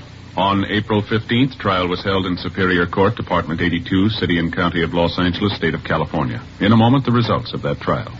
And now, here is our star, Jack Webb. Thank you. Friends, this week I'll be seeing you from page 8 of Life magazine, this week's Fatima ad. Right across the top it says, in Fatima, the difference is quality. Well, in Fatima, the finest domestic and Turkish tobaccos give you extra mildness, a different, better flavor and aroma. Compare Fatima with any other king-size cigarette. Prove as I have what a difference Fatima quality makes. Next time, buy Fatima in the golden yellow package. Best of all, king-size cigarettes. Ladies and gentlemen, in the few remaining moments, we'd like to take this opportunity to thank you once again for your many kind letters of encouragement that come in from week to week. And also, we'd like to answer a few questions about our program which seem common to many of the letters that we receive from you. Many of you have inquired why, at the end of the program, in recounting the punishment of the criminal involved in the particular case, we generally refer to the sentence received as the term prescribed by law. Well, we use this reference for the following reason. In the state of California, the length of a convicted criminal's prison term is not set by the court, but by the state adult authority. Now, most of the time, a criminal is merely found guilty by the court and then sentenced to the state penitentiary. After he serves a year in prison, the convict has a hearing before this state adult authority, at which time his actual sentence is set. So you can see why we can't give you the actual sentence in many cases. Now, other questions common to many of your letters concern some of the authentic technical police terminology which comes up from time to time on Dragnet. With the help of George Fenneman, we'd like to explain some of the more common ones for you, if we may. First, you've heard us use the term or the letters APB. APB. That's an all-points bulletin. A communication dispatched to all divisions and law enforcement agencies throughout the state. And then we feel sure that you remember the term mama sheet. A mama sheet is the master information form on a criminal in a police department file. It contains his complete description, his habits, relatives, acquaintances, everything about him known to the police. Well, thank you, George, and thank you, ladies and gentlemen, for your very fine letters. From time to time, if we may, we'll take this opportunity to explain a few more of our authentic police terminology. Thank you.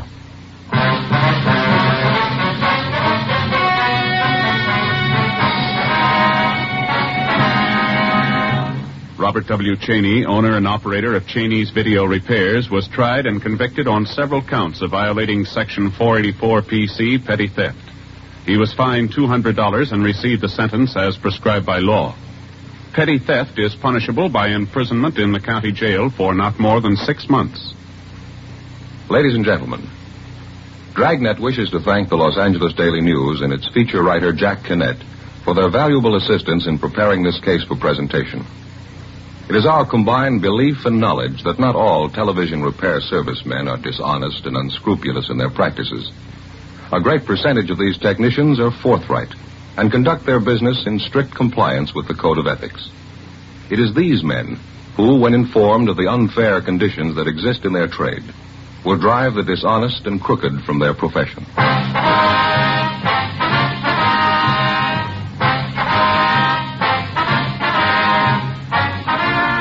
Just heard Dragnet, a series of authentic cases from official files. Technical advice comes from the Office of Chief of Police W.H. Parker, Los Angeles Police Department. Fatima, best of all, king-size cigarettes, has brought you Dragnet, transcribed from Los Angeles.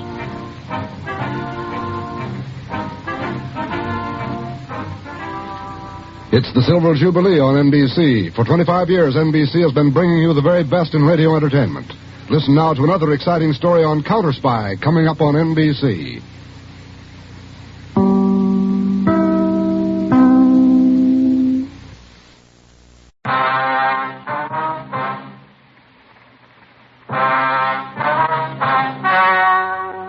The story you are about to hear is true. Only the names have been changed to protect the innocent.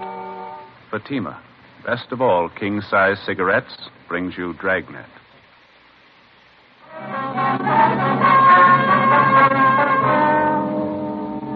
You're a detective sergeant. You're assigned to homicide detail. An elderly man is found dead in the living room of his home. There's a single bullet hole in his chest. On the surface, it appears the man took his own life, but the evidence points to the opposite. Your job? investigate. More and more smokers coast to coast are saying this about king-size Fatima every day. They're different. Better. They are different. So pleasing. Yes, in Fatima, the difference is quality. You see, Fatima contains the finest domestic and Turkish tobaccos superbly blended. And Fatima is extra mild, with a much different, much better flavor and aroma. Compare Fatima with any other king-size cigarette. You'll find Fatima gives you all the advantages of extra length, plus Fatima quality, which no other king-size cigarette has. Yes, in Fatima, the difference is quality. Next time, buy Fatima. Best of all, king-size cigarettes.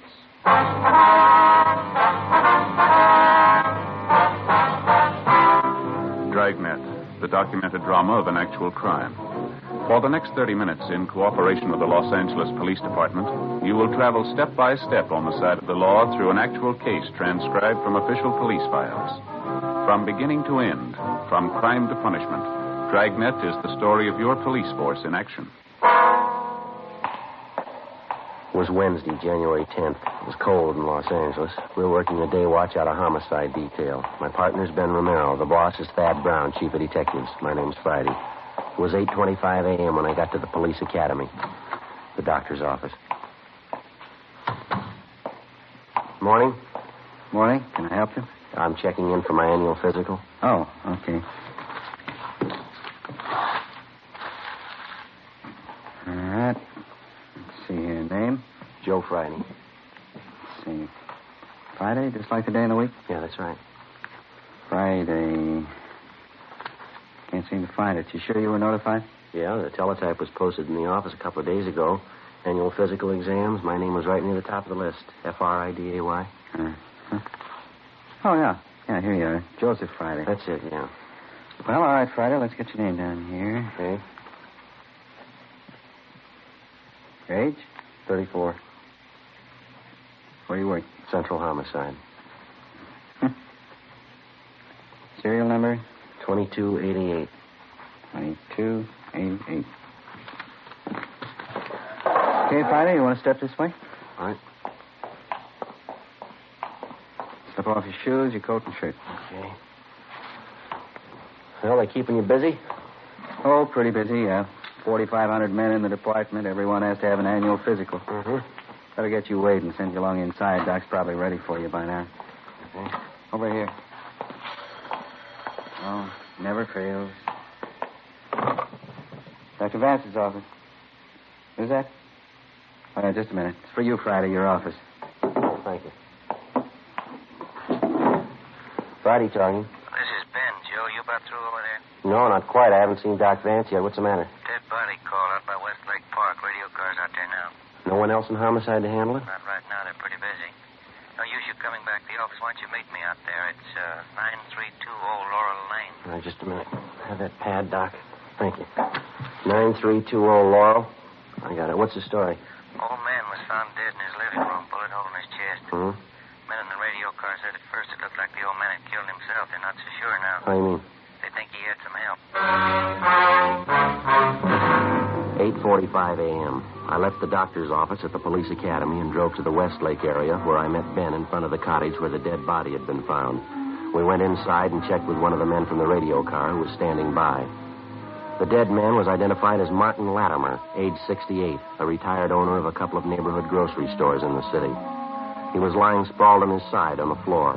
There was a bullet hole in his chest just above the heart where the slug had entered the body. There was another, larger wound in the back, through the left shoulder blade where the bullet had emerged. Approximately 8 feet across the room from the body was another chair. There was a Winchester rifle wired firmly to the top, its muzzle pointing directly above the spot where the body lay on the floor. A thick white string was found wound firmly around the trigger of the rifle. It ran through a metal ring on the stock of the gun and stretched across the room where it had been tied to the dead man's right index finger. At first glance, it seemed like an obvious suicide arrangement. Officer Harkness, one of the men in the radio car who had answered the call, took exception. I don't know, Sergeant. Maybe I'm all wet. Just doesn't gel right for me. Who discovered the body, Harkness? Next door neighbor, Mrs. Donworth. My partner's with her now. You fellas call the crime line? Yeah, they're on their way out. Was the old man the only one who lived in the house here? Yeah, that's what the neighbor told us. Sure like to see what the crime lab crew's going to think of it. Well, what's the big question, Harkness? Well, I know it's none of my business, Sergeant. You fellas are the detectives. I just couldn't help but notice, though. What's that? Well, here. Now, over here, this rifle wired to the back of the chair. Yeah. Now, take a sight along the barrel of the rifle. See what you think. Right through the sight, huh? Mm-hmm.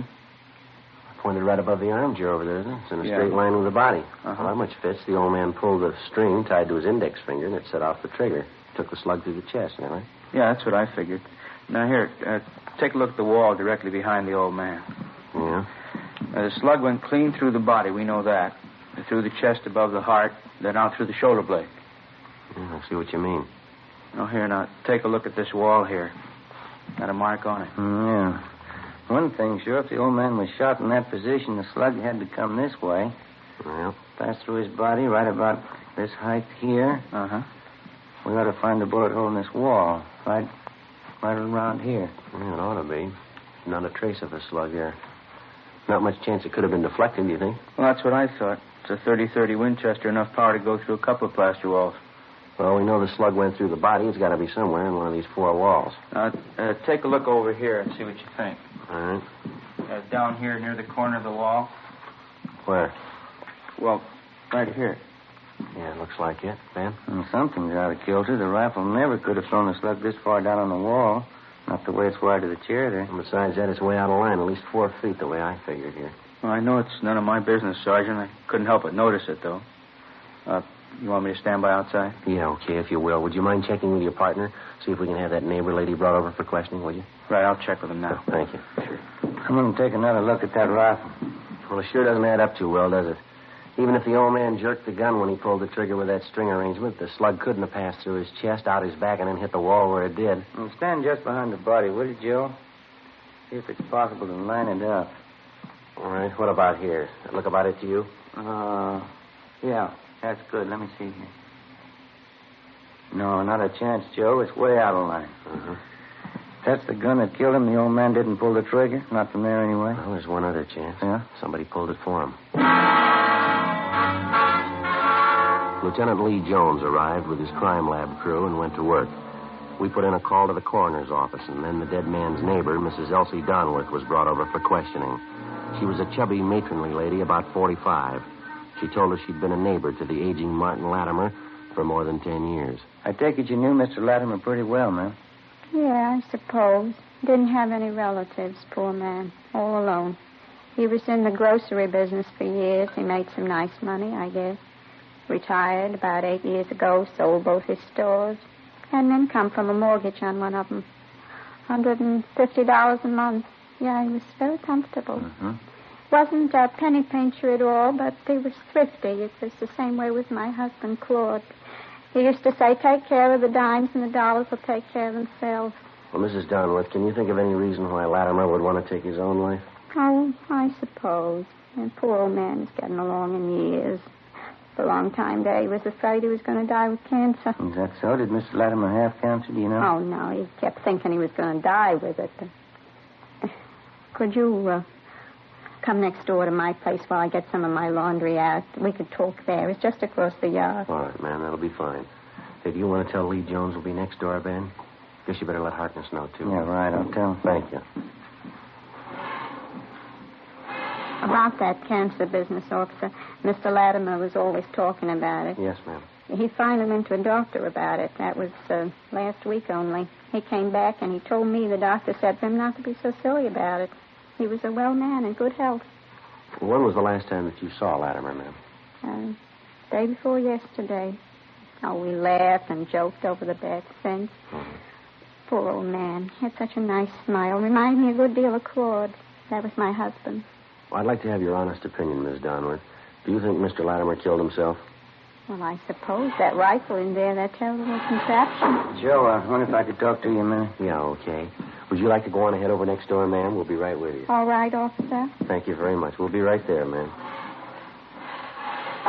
Yeah. Crime lab crew's having a field day. They say if the old man shot himself with that rig, it ought to make Ripley's call. They find anything definite? Dusted the rifle for fingerprints. Didn't find a warrant. How about that? Yeah. Makes less sense than that slug buried in the corner of the wall, doesn't it? Sure does. Checked the desk in the living room, found some correspondence Latimer was having with some woman through a Lonely Hearts Club. Yeah? You find any reason why he'd want to die? Pretty good reason why he'd want to live. Huh? Found a photograph. Beautiful girl. Looked to be about 24 or 5. What about it? She was going to marry him. The crime lab crew continued their routine investigation of Martin Latimer's cottage. They removed the .30-30 slug from the corner of one wall.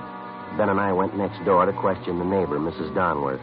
There didn't seem to be any common ground at all between the evidence in the house and the information that she had to offer. As we continued questioning her, Mrs. Donworth remembered that a month before, Latimer had told her that something might happen to him and he wanted to make out a will. He asked if she would witness the will. A few days later, Latimer's lawyer came to the house and Mrs. Donworth witnessed the signing. At that time, she said Latimer made the remark, "I don't feel like going on much longer anyway. If death means arrest, I think I deserve one." Mrs. Donworth kept busy with the laundry while we interviewed her. Could you let me get by to the mangle, officer? I have to get some of this ironing done. Yes, ma'am, I'm sorry.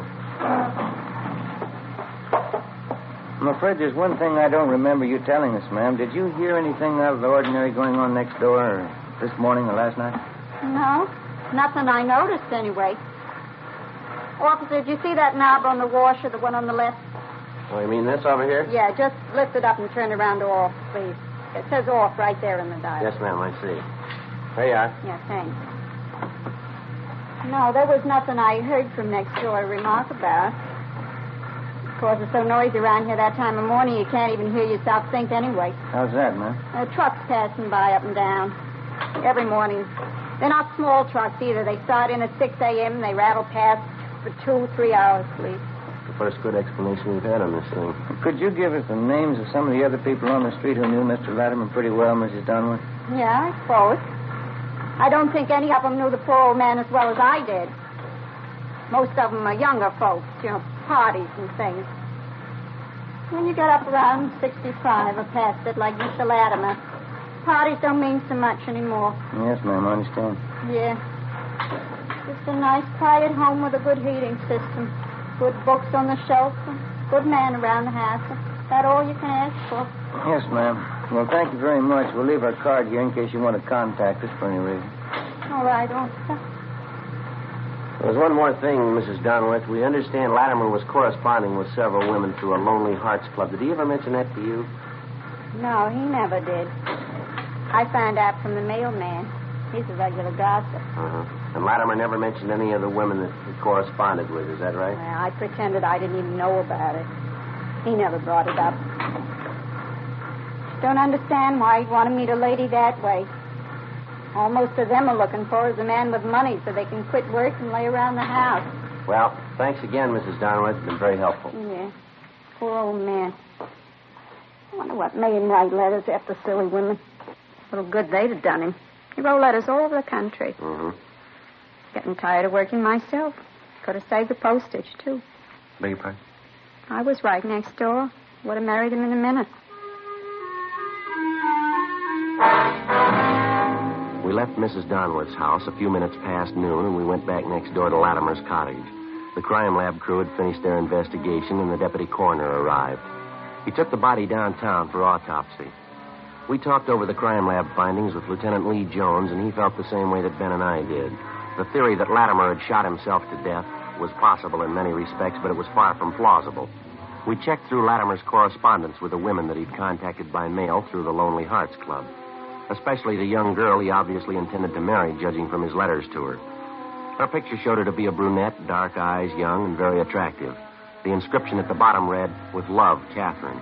There was no return address on either the photo or the letter. Ben called to check with the Lonely Hearts Club. Yes, ma'am. No, that's all right. We'll probably be dropping down to talk to you. Yes, bye. What'd they say? Might be it, Joe. Club secretary says they've been having trouble with somebody who signs their pictures just like this one. With love, Catherine. Uh-huh. I described the picture, and the secretary says it's the same girl. What's the angle? The girl doesn't belong to the club, but somehow she got a list of the members and their addresses. She writes to them, usually old men, gets them set for marriage, and they send for her. Uh-huh. Her letters come from the east, from different cities. She writes and asks for train fare out here. The men send her their money for clothes and train fare, and that's the last of it. She's gone. Oh, it adds up all right. And this one letter here. This one. I hate to ask you, dear, but if you could send me the traveling money and just a little extra for some clothes, I will take the first train and be with you in a week to become your wife, awaiting that precious moment and so on. Kind of poured it on thick. What's the date on there? Let's see. December 30th. It's 12 days ago. What do you think? That's possible. She could have showed up, tried to grab all the old man's money she could find. Maybe he caught her at it. She killed him, rigged up this phony setup to make it look like Latimer shot himself, huh? Need to hold more water if we could find out she really came here. Maybe we better start ringing a few doorbells. The other neighbors might come up with something. What do you say? Well, let me see that girl's picture again, will you? Yeah, here you are. No photographer's name. Now, look in the back here, Ben. Yeah? No, down here in the corner. Right in the corner of the picture mounting. Oh, yeah. XXX6Y3. Must be some kind of manufacturer's marking. Photography supply. Guess it stands for the type of paper, huh? You know anything about the photo business? No, I don't. Neither do I. Let's find somebody who does, huh? Before we drove back to the office, Ben and I covered the rest of the neighborhood and talked to everybody who knew the dead man, Martin Latimer, even remotely. They told us nothing that we didn't already know. There'd been no strangers seen visiting the old man. No one had noticed anything out of the ordinary in Latimer's daily routine. 3 o'clock that afternoon, we checked with the police photo lab. They told us that the symbols stamped on the cardboard frame of the photograph signed Catherine were symbols used by a photo supply company up in San Francisco. We went back to the office and got in touch with the San Francisco firm. We were told that the symbols indicated the style and the size of photographic mounting, and further, that this particular type of mounting was distributed only throughout 7 western states. They gave us a list of 18 photo studios in Los Angeles who kept that particular mount in stock. It was a long chance, but we started checking them out. Meantime, we'd run the girl through R&I and gotten out an APB, seeking information on her. 3 days later, Ben and I had checked out 10 of the 18 photo studios on our list. The 11th was the M&Y Family Portraits on Melrose. Yes, sir. Help you? Police officers, would you mind taking a look at this photograph here, please? Let's see. Would you like an enlargement? Got a special price on enlargements this week? No, sir. Just like to know if you can identify this girl, that's all. Oh. Well, do you recognize her at all, sir? I know her. Sure you wouldn't like an enlargement?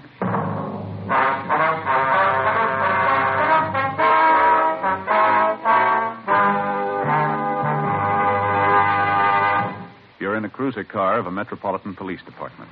You receive a routine radio call. All units, attention all units. Pick up and hold for investigation the following vehicle. 1948 Ford, 2-door sedan, black white sidewall tires. There are many cars that fit this description. You listen for more facts. This car will have extensive damage to right front end. License number 9 Robert 9 707. In the 7 column, 9 Robert 9 707. KMA 367. Now you can pin it down to 1. It's the same with cigarettes. There are many king-size brands to choose from. But when you know all the facts, you'll make your choice, Fatima. Here are those facts. Fatimas are the same in length and circumference as any other king-size cigarette. 85 millimeters long, 1 1/64 inches around. And Fatima filters the smoke exactly the same long distance. But in Fatima, the difference is quality. Fatima gives you extra mildness, a much different, much better flavor and aroma. Remember, Fatima gives long cigarette smokers all the advantages of extra length, plus Fatima quality, which no other king-size cigarette has. Next time, insist on the best. Buy Fatima, best of all king-size cigarettes.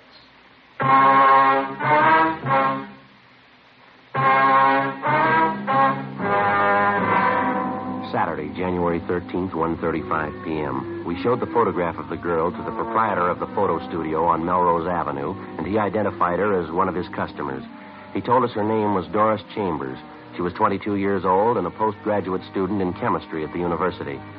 She came from a fairly well-to-do family, and her father was the president of a local neighborhood bank. She didn't even come close to the type of girl that we were looking for. We got the address from the photographer, drove out to the home, and interviewed the Chambers girl. She gave a younger appearance than she did in her picture. She couldn't recognize the handwriting on the photo, nor did she understand the inscription with Love, Catherine. After questioning her, it became apparent that she knew nothing at all about 68-year-old Martin Latimer. I wonder if you'd mind taking another look at the handwriting on the picture, miss. Is it familiar at all? No. No, I couldn't be sure either way. Seems like I've seen it, though. Well, when did you say you had this picture made, miss? About a year ago at graduation. My mother had extra copies made up. She liked it. I didn't care for it much. Could you tell us how many people have prints of this picture? Mama had 24 copies made up. She took 12, and I took 12. Uh-huh. She sent them to relatives, friends of ours. Kept a few. Well, what'd you do with yours? Sent them to friends, girls at school, a few of my boyfriends. Can you remember if you autographed any of them? No, some of them. The ones for my girlfriend. Others I gave out plain. Well, can you try and think who you gave those to, miss, the unsigned pictures? One went to Carl, I know that. And Ray, and Fred and Don, and Warren. I think that's it. Wonder if we could have their full names and addresses, please. Yes, all right. I don't know what I'm saving all this junk for. Old letters and... Could I see that picture, please? Yeah, here you are.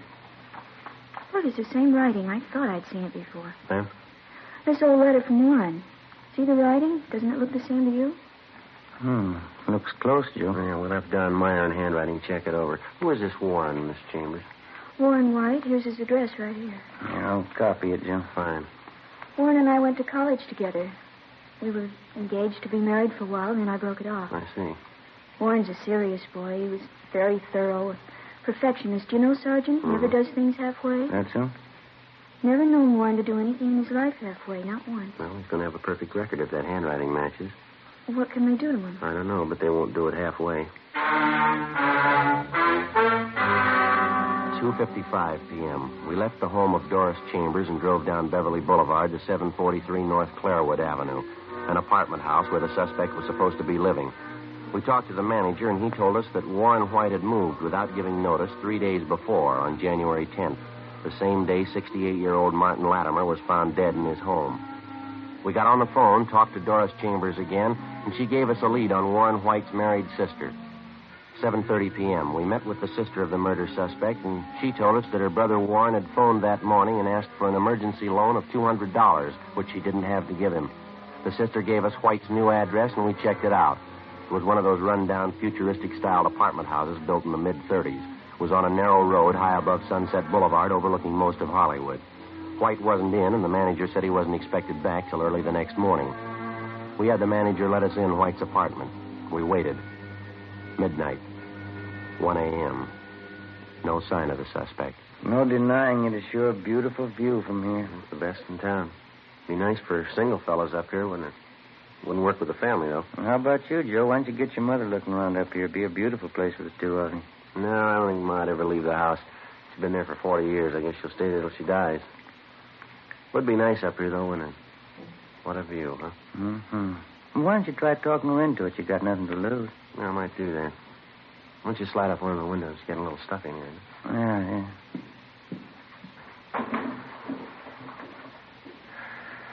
Oh, smell that air, huh? That's great. Yeah. What time you got? 1:45. Oh, it's a long night. We waited. 3 a.m., 4 a.m., 4:30. It was cold. There was still no sign of the suspect, Warren White. 5 a.m., 5:30, 6 a.m. The sky was getting light over in the east. 6:30, 7 a.m., 7:30. We kept waiting. No sign of the suspect. We called the office and arranged for a relief. 8 a.m. We could hear groups of youngsters passing by outside, trooping into the main yard of a grammar school just below the apartment house. We kept waiting. At 8:15 a.m., we heard a car pull up in front of the apartment house. Footsteps came down the driveway, up the path, and stopped outside the door. We heard a key turn in the lock.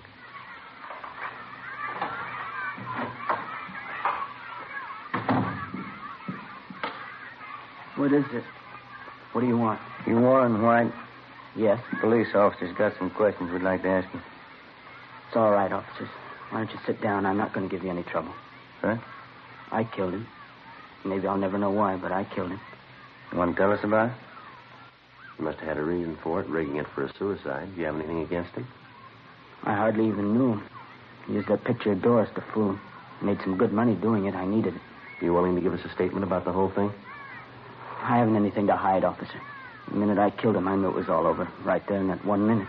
I knew you'd come and find me somehow. I didn't know when, but you'd come and find me. Well, okay, Ben. We better head downtown. Yeah. What? It's a great sound, isn't it? What's that? The schoolyard. Yeah. The kids. Got a great sound to it. Good one. You want to get your hat? All right. How can anybody figure it? You start in the schoolyard like those kids down there, running around, yelling. I started the same. Better get going. I wonder what it is that happens. An 8-year-old red-hip kid.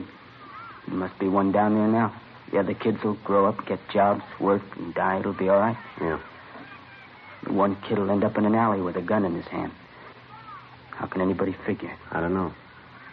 A bunch of kids playing in the schoolyard. Someday one of them's a killer. Yeah, let's go. You tell me. What's the answer?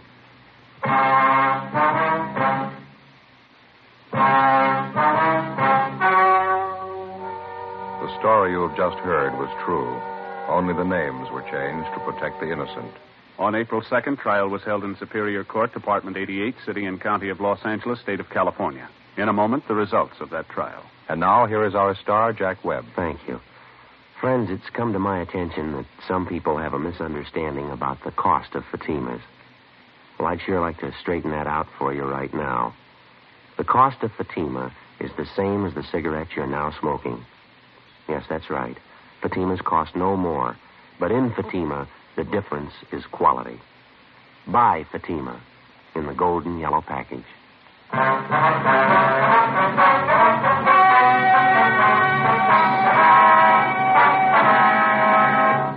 Warren Thomas White was tried and convicted of murder in the first degree. He received a sentence of life imprisonment. He is still serving his term in the state penitentiary, Folsom, California. Ladies and gentlemen, to build our strength against aggression, we've got to equip our armed forces with weapons of war and at the same time produce plenty of civilian goods so that we can keep prices down. Remember, the better we produce, the stronger we grow.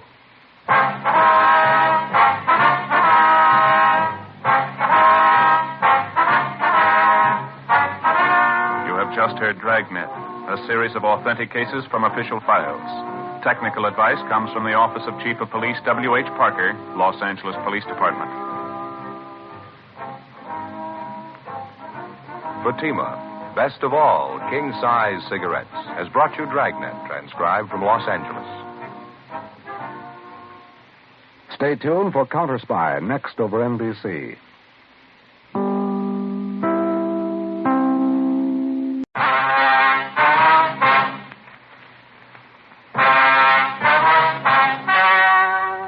The story you are about to hear is true.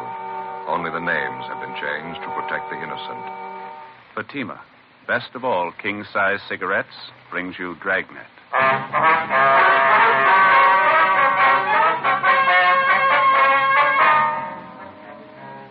You're a detective sergeant. You're assigned a robbery detail. A gang of hijackers has set up operations in your city. Truckloads of merchandise worth thousands of dollars vanish completely. The criminals know their business. Their system appears foolproof.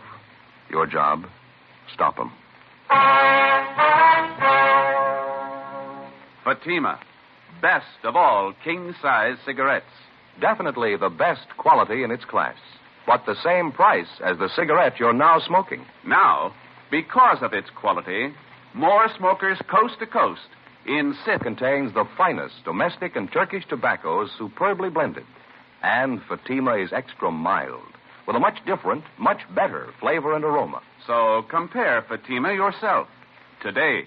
You'll find Fatima gives you all the advantages of extra length, plus Fatima quality, which no other king-size cigarette has. Remember, the cost of Fatima is the same as the cigarette you're now smoking. Remember, in Fatima, the difference is quality. Next time, buy Fatima.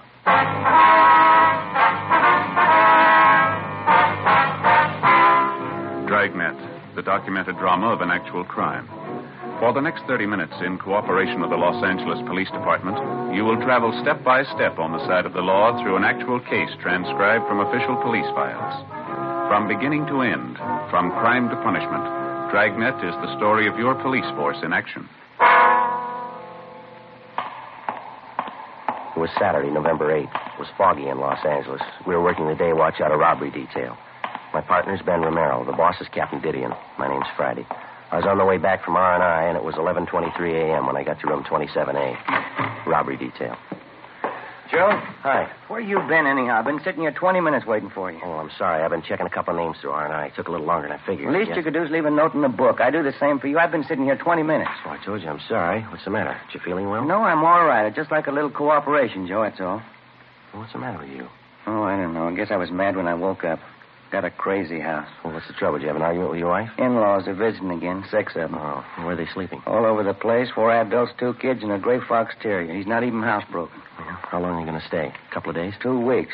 I don't know how I can last it out, Joe. They're crawling all over the place. Kids screaming, dog tearing up the front room, no privacy. I don't know what I'm going to do. Well, why don't you just level with them? Ask them if they wouldn't mind staying at a motel for a couple of days. I suggested that to the wife this morning. What'd she think? That's when the argument started. Oh.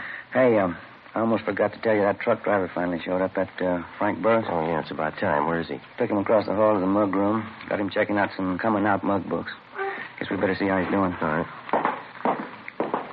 He sure took his time getting here, didn't he? Yeah, didn't offer any excuses. He's no more help than he was yesterday. Yeah? Surly. Not very cooperating. How you doing, Mr. Burris? You remember my partner, Sergeant Friday. How are you, Burris? I got a headache.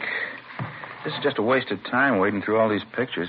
I've been through 2 of these books already. I couldn't identify any of the guys. Yeah, we know it's pretty tedious. We'd just like to have you check through a few more volumes, if you wouldn't mind. Look, I don't mind giving you a hand when I got time, but I got things to do today.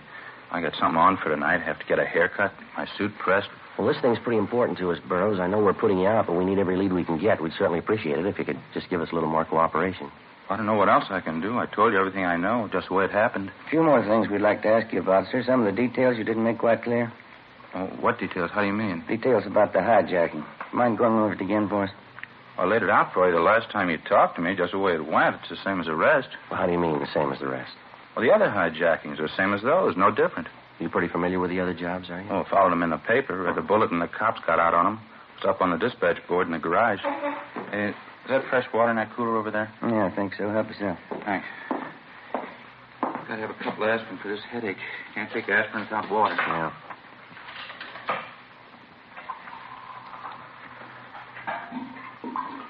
You've been driving a couple of years for Lavelle Trucking Line. Is that right, Burroughs? That's right, yeah. What if you'd mind running it through for us again, Burroughs? Maybe there's a few details about the thing that you forgot to mention, huh? Well, it won't be any different than last time. I pulled out from the loading dock about 6 o'clock yesterday morning, hauling a load of Scotch whiskey over to Phoenix. Mm-hmm. Pulled up for the red light at Alameda and Jackson. That's when the guy pulled open the door and got in next to me. Put a gun in my ribs, told me to look straight ahead. First thing he did was hand me that pair of goggles and tell me to put them on. Same kind the welders use. Front of the lens was covered with tape. I put them on. I couldn't see a thing. Guy took over the wheel and started driving. Well, did you have any idea what direction you were heading in? No, not with the goggles on. I tried to follow at first, but I got all mixed up. Couldn't tell where he was driving. Made quite a few turns. He drove about 25 minutes, I guess, before we pulled up. Mm-hmm. That's where the switching point was. 2 more guys met us there. I could only tell by the voices. They pulled me out of the truck and put me in a car. Well, can you tell us anything at all about that transfer point? I mean, were there any sounds, anything like that would give you an idea that maybe where you were? Well, I figure it must have been someplace out in the valley, pretty far out. No traffic sounds at all, just crickets, things like that. Mm-hmm. He got me in that car, drove around about an hour, I figure. Then they put me on out the side of the road, told me to leave the goggles on for 10 minutes, and then they drove off. Well, how about those 2 men at the transfer point? If you heard their voices again, you think you could recognize them? I don't know. I doubt it. They didn't say too much. Not that I heard, anyway. I'm just curious, Burris. How is it you thought of calling your company first instead of the police? Well, it's their cargo, a whole load of whiskey. If somebody hijacked it, I figure the company ought to be the first to know. I'd like to ask you just one more question. There's no offense intended here. Yeah? You ever been arrested? Well, why? What'd that have to do with it? Well, probably nothing at all. Have you ever been arrested? I'd like to set you straight on it right now. If you think I was working inside on this thing, you got it wrong. I didn't have anything to do with it. Then there's nothing to worry about, is there? All right. Yeah, I've been arrested. When was that, Burroughs? About 10 years ago. It was back east, West Virginia. What was the charge? Hijacking. Our record showed no previous arrests for Frank Burroughs. For the next few days, he was kept under observation. When we got the kickback from Washington, it showed Burroughs had one previous arrest, the one he told us about, for hijacking. We checked all his friends, relatives, and associates. We found nothing suspicious. His employer said that they were aware of his police record, but they told us that Burroughs was one of the best drivers they had. There was nothing to link him with a series of hijackings which have been going on all over the city for the past month. Our crime lab checked the pair of goggles which Burroughs had been forced to wear during the hijacking. They were an ordinary industrial type, easily obtained and impossible to trace. Other than those belonging to Burroughs, there were no fingerprints on them. Late that afternoon, the missing truck and trailer was found empty in a deserted section of the valley. No latent fingerprints or other physical evidence. 9 a.m. the next morning, we met with Captain Didion. Cargo's gone, huh? Not a trace of it. That's it, Skipper. High-grade Scotch whiskey, 150 cases. Got out of Bolton all the liquor wholesalers. The serial number's listed. That ex-con Burroughs, nothing turned up on him? No, nothing. We double-checked everything about him. He's clean. You didn't get a thing off that abandoned truck? No prints, no physical evidence. Seems like they got it down to a science. Tell that to Thad Brown. He's getting all the kicks from the warehouse operators. 30 days and 6 hijackings. How about moving faster? Well, as you know, we got 12 stakeouts running down freight loads, Skipper. Yeah. Incoming, outgoing. Got 3 girls in the stats office doing nothing but making runs for us. No new suspect. We got a meeting with an informant after lunch. He figures he may have something. There's nothing to bank on. How about an inside tip-off on these jobs? Any indication the gang's working something like that? No, nothing definite, Skipper. Jobs seem to be pretty well cased, though. We've checked out everybody with a record working for the trucking lines. No reason to think any of them had a hand in it. Excuse me a minute. Didion. Yeah. Live Oak near Trenton Avenue. Yeah, I got it right. Thank you.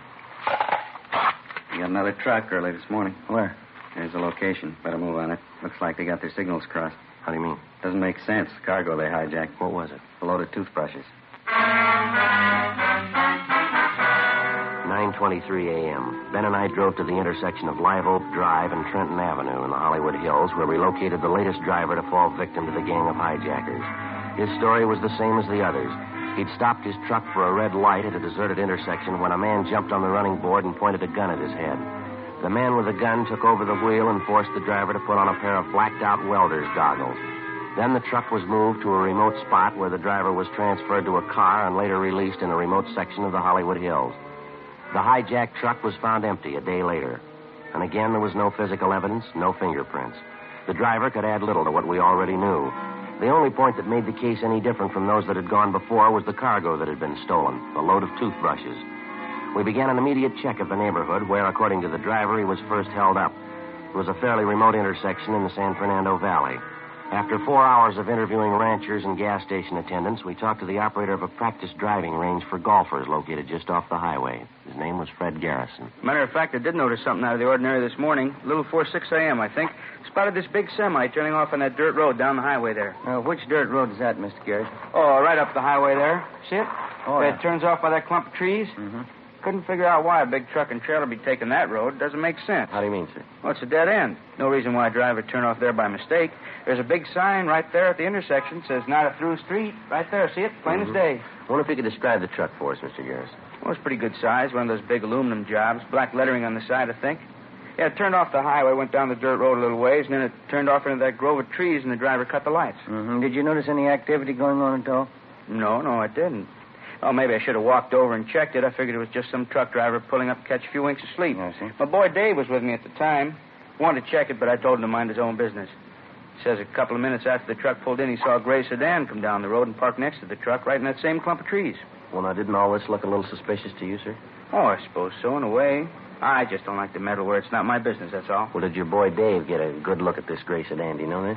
You want to come in the office and sit down? Sure. Oh, thanks.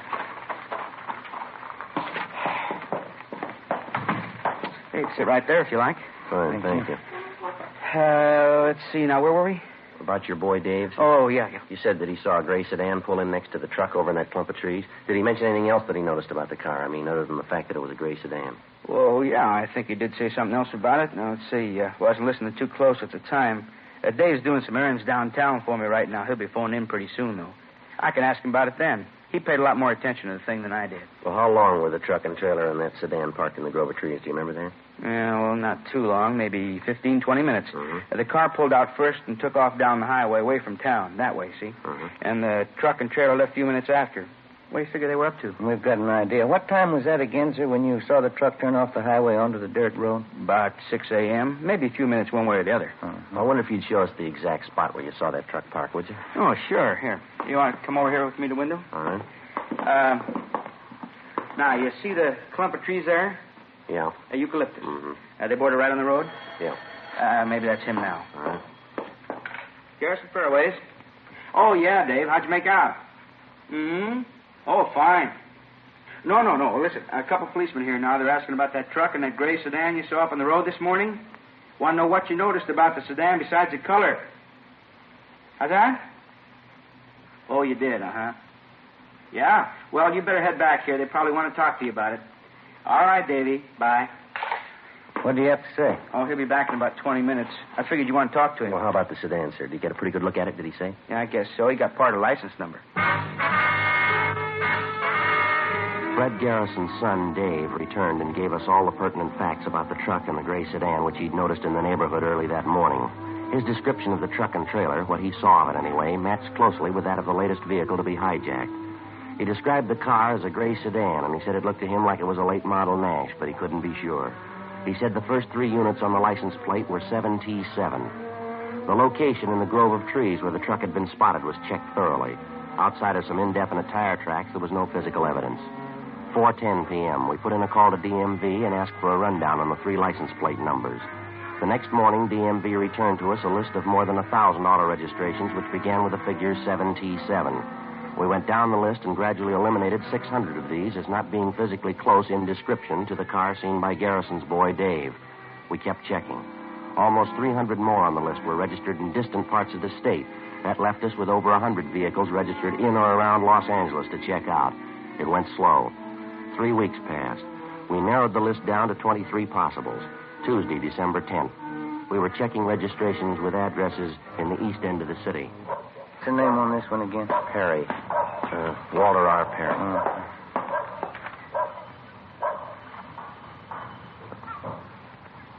Garage is straight back to drive. There's a car parked in it. Yeah. Let's try the bell again, huh?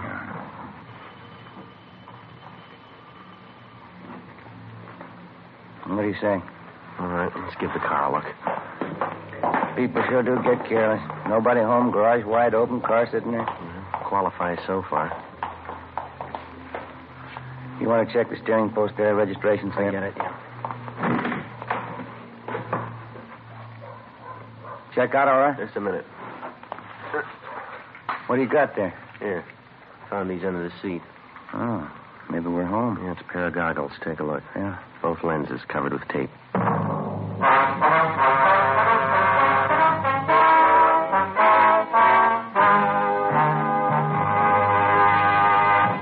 You're in the forgery division of the Metropolitan Police Department. Handwriting analysis.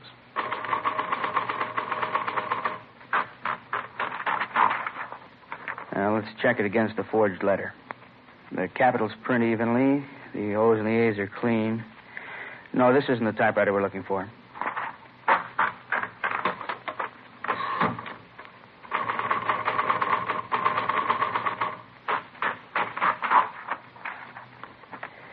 Yeah. Capitals print high. A's and O's are solid. P's slanted. This is the one. It's the same with cigarettes.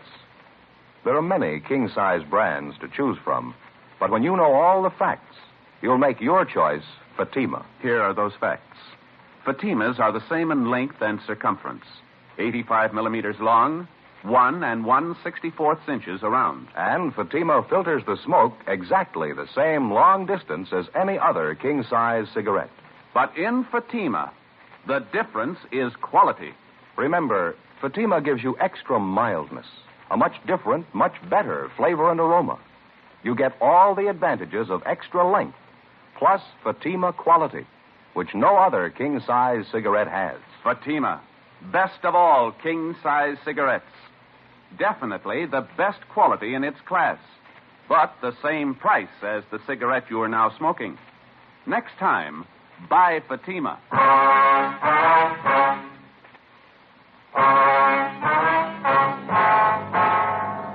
Tuesday, December 10th, 2:15 p.m. The pair of goggles found in the automobile registered to Walter R. Perry were the same brand and style as the goggles used to black out the truck drivers in all the previous hijackings. Ben and I searched the car, but we failed to come up with any additional physical evidence. We left the garage, checked the house again to make sure that there was nobody at home. Then we went down the street close to the house to where we'd parked our car. We put in a call to R&I and requested a make on Walter R. Perry. He had no previous criminal record. A few minutes later, we spotted 2 women loaded with grocery bags come down the street, go up the stairs of the Perry house, and let themselves in with a key. We went up to the front door, rang the bell, and the younger of the 2 women answered. Dark brown hair, blue eyes, about 5'6", 28, 29 years old. We identified ourselves, and she showed us into the living room. She told us her name was Leona Perry and that Walter Perry was her husband. They'd been married 11 years, no children. We asked her where her husband was, and she said he was out of town on a business trip up north to Monte Vista, California. We asked her what line of business he was in. Well, right now, Walter's a jewelry salesman. He works for himself. Has to do quite a bit of traveling. Your husband's blonde, about 5'9", 160 pounds, is that right? Yes, that's right. How'd he go up north, ma'am, do you know? Well, I think he went up by train. I'm not sure. You have any idea how we might contact your husband up north? No, I'm afraid I don't. He said he had a couple of business appointments in different towns in that area up there. He didn't tell me where he'd be staying. What's it about, Sergeant? Just a routine check, Miss Perry. Is that a photograph of your husband over there on the piano? Yes. Mm-hmm. When's he expected back, do you know? Well, let's see. This is Tuesday. He should be home sometime Thursday. I see. A minute ago, you said right now your husband's a jewelry salesman. Is that his usual line of work? No, Walter's a truck driver. You work here in Los Angeles? No, he drove for a company up north in the Bay Area, Oakland, Berkeley. He had that job for 10 years, almost from the day we were married. Mm-hmm. And then last December, he had a fight with the boss and he quit. We moved down here to find work, but he just couldn't seem to get placed. How long has he been selling jewelry, ma'am? Oh, about 8 months, I'd say. He's doing very good at it. We have more now than when he was driving a truck. A lot of money in the jewelry business. Well, it's just you and your husband living here, is that right? No, my mother lives with us, too. We just got back from doing the shopping. I guess she's busy putting the groceries away. I see. Mom? Ma? Oh, say that's all right, ma'am. I think you can give us the information we need. Well, I'd like to know what this is about. I'd appreciate it if you'd tell me. Walter isn't in any kind of trouble, is he? Just a routine investigation, Miss Perry. Doesn't necessarily mean your husband's involved. I can tell you right now, my husband isn't involved in anything. Walter's never had trouble with the police in his life. Walter has trouble with the police? What is it, Leona? It's nothing, Ma. These policemen want to talk to Walter. They just want to ask him a few questions, that's all. This is my mother, Mrs. Burt. Ma, this is Mr. Friday and Mr. Romero. I told you, Leona. I felt it all day. Something's wrong. Walter's done something, hasn't he? Now, don't start on that again, Ma, please. The officers told me they want to talk to Walter, that's all. What for? If he hasn't done anything, why do they want to talk to him? Routine duty, ma'am. There's nothing to get excited about. I knew it would happen. I felt it all the time. That funny job he has, selling jewelry, going out at all hours. Couldn't fool me. I knew it wasn't right. What's he done? We're his relatives. We got a right to know. Well, there's nothing we can tell you definitely, ma'am. How about these odd working hours your husband has, Miss Perry? What's the reason for that? Could you tell us? Well, I don't know. Walter works for himself. He just has to make business contacts when he can, that's all. Sometimes it's late at night, sometimes early in the morning. Why don't you stay out of it, Ma? After all, it's our business. Walter's in mine. You just mark my word, Leona. Find out about this. That husband of yours has done something, and these policemen are after him. I knew it wasn't right. I felt it all along. Please stay out. And his jewelry business, his big money. I should have left and taken you with me the day it started. Walter's a truck driver. It's all you'll ever be. It's where he should have stayed. Why are you always picking on Walter? Why? Because I told you in the first place you never should have married him. 11 years ago, I told you. I never should have come to stay with you. You couldn't go and marry one of those nice boys you met at school. It had to be Walter Perry. Well, maybe you'll see now. Trouble with the police. Now you'll see what kind of a man you married. Shut up, Ma. Sorry, officer. Well, I'm afraid that isn't helping much, Miss Burt. I suppose not. What is it that can help? You have kids, you try to tell them something, make it easy for them, they never listen. Now, that gray sedan back in the garage, ma'am, does anyone else drive it besides Mr. Perry, do you know? No, Leona doesn't drive. Walter's the only one who runs it. He drives it to all these business appointments he has at odd hours? That's right. Only times he doesn't take it's when he's out of town. You ever seen this pair of goggles before, ma'am? No, I never have. What does it mean, that tape all over the front of them? Well, how about your son-in-law's friends? Do you ever bring any of them here to the house? Not since I've been staying here the last 6 months. A lot of different men call him on the phone, and he goes out. Doesn't bring anyone around, though. Oh, I'm just sick of it. Well, can you tell us anything about this jewelry business Mr. Perry's working in? I don't even want to think about it. I raised 4 daughters, nice girls, every one of them attractive. You make plans for them, and you want them to be happy and marry some nice fella, have a nice, comfortable home. You try to tell them, and they never listen. About the car, ma'am. They get to be 17, and they know everything. My girls could have married wealthy if they were smart. A lot of other girls have done it. They had nice clothes, they got through business school, good home training, all this talk about love. They're all so smart. They know everything, and they know nothing. This is what happens. They wake up and find out. Would you finish putting the groceries away, Ma? I'll talk to the officers. Anything you want, Leona. Didn't mean to upset you. Maybe things will be all right. And just a few more questions, Miss Perry, that's all. Well, whatever it is, I know Walter hasn't done anything wrong. He wouldn't do anything wrong. It doesn't make sense. There's just no reason for it. I remember your father, Leona. 16 years we were married. One night he packed up and left me. There wasn't any reason for that either. Wasn't there, Ma? We continued questioning the wife and the mother-in-law of the suspect, Walter Perry. From the wife, we got the names and addresses of 4 close friends of Perry's who were supposed to be associates of his in the jewelry business. In the basement and in a loft over the garage, we found more than a dozen cases of high-grade Scotch whiskey, cases of expensive furs, and other loot taken in the hijackings. Mrs. Perry said her husband told her he was storing the stuff for some friends. It was only a small portion of the take. We called the office and got out a broadcast and an APB on the suspect and arranged for an immediate stakeout on the Perry house. And then, together with Matthews and Gonzalez from robbery detail, we began checking out the 4 close friends of the suspect. We could locate only 2 of them, but those 2 paid off. In the basements and garages of their homes, we found another portion of the loot, along with evidence that showed that both men had taken active parts in the hijackings. They were booked at the main jail on suspicion of 211 PC. A full week went by. The stakeout continued on the Perry house. Still no sign of him. Saturday, December 20th, 4:45 p.m. We checked back in at the office.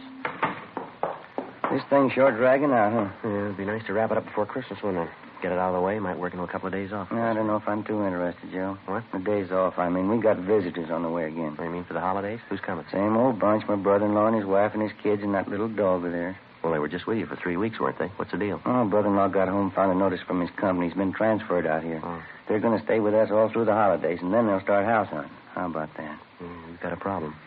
It's got a new rug in the living room. I'll bet 20 to 1 on it, Joe. What's that? That little fox terrier. Oh, hi, Skipper. Anything before we check out? Piece of news for you. Just talked to the Ventura Sheriff's Office. We owe them a favor. What do you mean? They grabbed Walter Perry half an hour ago. Monday, December 22nd. Suspect Walter Perry was returned to Los Angeles. He was taken to the interrogation room where Captain Didion, Ben, and I questioned him for almost 2 hours. He was confronted with the evidence and testimony against him, and after another hour and a half of interrogation, he broke. He gave us a full signed statement describing his part in the campaign of hijackings. He also gave us the names of everyone in the gang, how they participated, and to what extent. He said most of the property looted from the hijacked trucks was stored in a rented barn located at the north end of the San Fernando Valley. A detail of men checked it and confirmed the information. The suspect's wife, Leona, was notified of her husband's arrest. 1:35 p.m. We completed our interrogation. That's it, Perry. Let's go. You asked me a lot of questions. How about it? Can I ask you one? What's that? Well, why do you think I did it? Why I got mixed up in this? Well, according to your statement, you wanted the money, isn't it? Well, you've been out to my house, haven't you? You met my wife? Yeah, that's right. I guess you met her mother, too. Yeah. Well, then you got it. Nobody in the world could make me go for a hijack deal, but she could. I even remember the morning I'd made up my mind to do it. I was out in the kitchen. I could hear yapping at Leona in the other room, same old roasting. Mm-hmm. The lousy truck driver, that was me. 11 years the wife and I had been married. Her mother lived with us, 9 of them. Didn't get any better, didn't get any worse, just the same old yapping, her and her 4 girls. Why couldn't they listen to her? They were the best girls in the world. Why couldn't they marry money? Why did it have to be guys like truck drivers, stupid truck drivers? Same thing every day, always the same. 9 years of it. So I went out to get enough money to rub in her face, enough to make her choke on. You can hate somebody for that. I don't know how many years they'll give me, but I'm going to hate her, every one. Pat? Oh, hi, Olson. Want to remain jail? This one ready to go? Only be a minute, Rex. Right. Thank you. All right, Perry. Yeah. Sergeant, my wife's been told, huh? She knows about it? She's waiting outside in the hall with her mother. You can see him on the way out. Oh, thanks. Walter. Hi, honey. I'm sorry. Walter, why did you do it? Ask your mother there, honey. You heard as much of it as I did. 9 years worth. I guess it finally got me sick. She wanted you to have money, so I went out to get it. You come and see me when you can? Leona isn't going to any jail to see you. I knew it all along. I knew what you were. It's the truth. She never should have married you. All right, Perry. Let's go, mister. Walter. Walter. Why? How you figuring? I don't know. How about some coffee? Okay. Sure is funny. You see other people sweating it out, your troubles look like nothing. I'm just thinking about it. What's that? Those in-laws of mine. What about them? Guess I haven't got it half bad.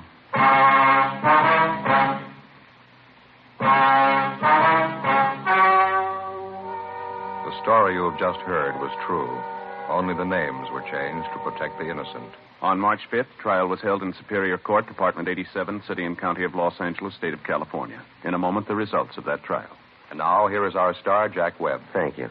Friends, from our many talks with law enforcement agencies and letters from police officers, we're especially gratified to know that a great number of these men agree with us, that Fatima is the best of all long cigarettes. Now, our latest sales figures back that up.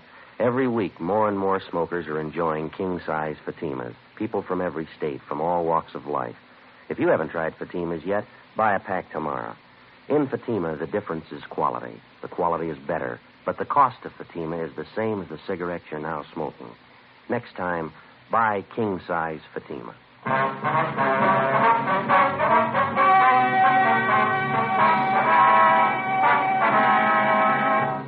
Walter Richard Perry was tried and convicted on several counts of robbery in the first degree. He was sentenced to the state penitentiary for the term prescribed by law. First-degree robbery is punishable by a term of 5 years to life. His accomplices received similar sentences. Ladies and gentlemen, as we know, thousands of people in Kansas, Missouri, Oklahoma, and Illinois have been driven from their homes by floodwaters. Many are being sheltered and fed by the Red Cross. All Americans are urged to give through their local Red Cross chapters. Your contribution of just $1 will give you a feeling of justifiable pride.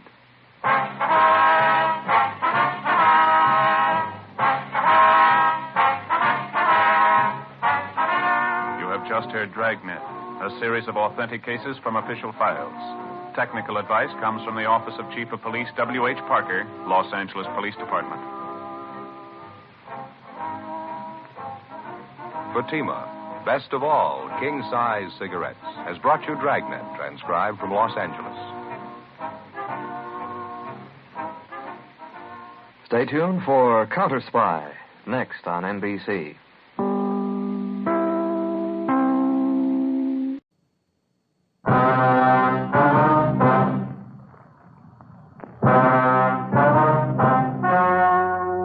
The story you are about to hear is true. Only the names have been changed to protect the innocent. Fatima, best of all king-size cigarettes, brings you Dragnet.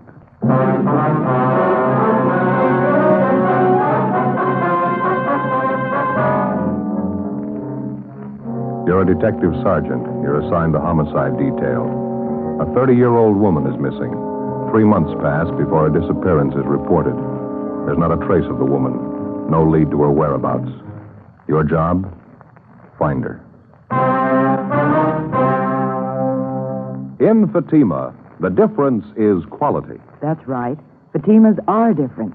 They taste better. Yet king-size Fatima costs no more than the cigarette you're now smoking. And because of its quality, more smokers are now insisting on Fatima than ever before. You see, Fatima contains the finest domestic and Turkish tobaccos superbly blended. And Fatima is extra mild, with a much different, much better flavor and aroma. So compare Fatima yourself today.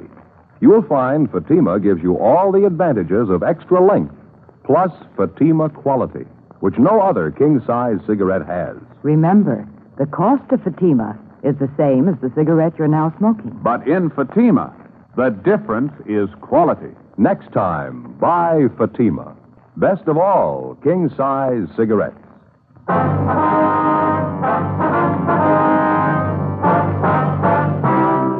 Dragnet, the documented drama of an actual crime. For the next 30 minutes, in cooperation with the Los Angeles Police Department, you will travel step by step on the side of the law through an actual case transcribed from official police files. From beginning to end, from crime to punishment, Dragnet is the story of your police force in action. It was Monday, June 9th.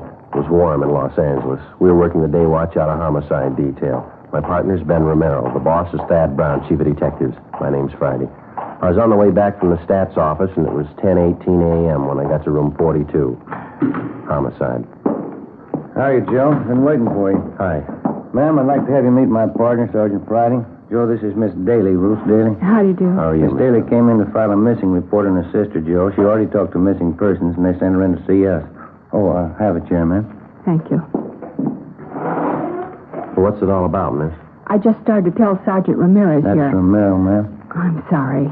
Romero. Well, it's about my sister Bernice, Sergeant. She's missing.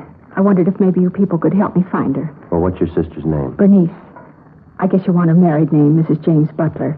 Her description will be just about the way I look. Bernice and I are twins. Mm-hmm. When did your sister disappear, ma'am? In March. The first weekend in March. She disappeared on a Saturday. Well, that's 3 months ago, Miss Daly. How is it this wasn't reported sooner? Well, as a matter of fact, I halfway expected her husband to report it. I talked to him about it when Bernice was gone 2 weeks. He didn't seem too worried. Is there any reason for him not to worry? Well, there isn't a way. You see, Bernice has gone off before, about a year ago. She picked up and went to Arizona without telling anybody. When she came back, she said she just wanted to get away for a while. She didn't want to be around here. Well, how long did she stay away that time? Almost a month. Well, how about your sister's married life? She get along with her husband all right? Well, first 5 years they were married, it worked all right. Then it sort of turned sour. I don't know what happened. They used to be happy. Well, what was the trouble, do you know? That's the funny part. I don't. Wouldn't even know who to blame for it, Jimmy or Bernice. Both of them started drinking a lot, pretty heavy. Seemed to me around that time Jimmy began to get a little funny. I see. Has he ever been violent towards your sister, Miss Daly? I mean, has he struck her or anything like that? Oh, no. Really, Jimmy's kind of a milquetoast character. Timid, skinny, most of the time afraid to say boo. Yesterday I went over to the house to visit Jimmy. I tried to make conversation. He just sat in his chair reading a book. Every time I'd mention Bernice, he'd kind of look up and growl at me. Mm-hmm. I got sick of it. I put on my coat and started for the door. He followed me. Mm-hmm. Did he say anything at all? Yes. When I opened the door, I turned around to say goodbye. Yeah? He had this real horrible look on his face. He said it right out loud, plain as day. What's that? He said, "You'd be surprised if I killed her, wouldn't you? You'd be surprised." 10:40 a.m. We finished taking a complete statement from Ruth Daly regarding the disappearance of her married sister, Bernice Butler. Before she left, we got the business address of her brother-in-law. A broadcast and a missing bulletin was gotten out, and then Ben and I drove cross town to have a talk with the husband of the missing woman, James Butler. We located him at work in a job printing shop on South Vermont, where he was employed as a journeyman printer. He was in his early 30s, thin, blonde hair, light complexion, about 5'7", 125 pounds. He wore a pair of rimless glasses. Ben and I introduced ourselves and began to interview him. He was close-mouthed and not too cooperative. He seemed to resent every question we asked him. While we talked, he worked over a paper-cutting machine. You'll have to admit it's a little out of the ordinary, Mr. Butler. Your wife missing 3 months and you acting like she's been gone 3 hours. Did you hear me, Butler? I heard you. Well, what about it? Just a minute.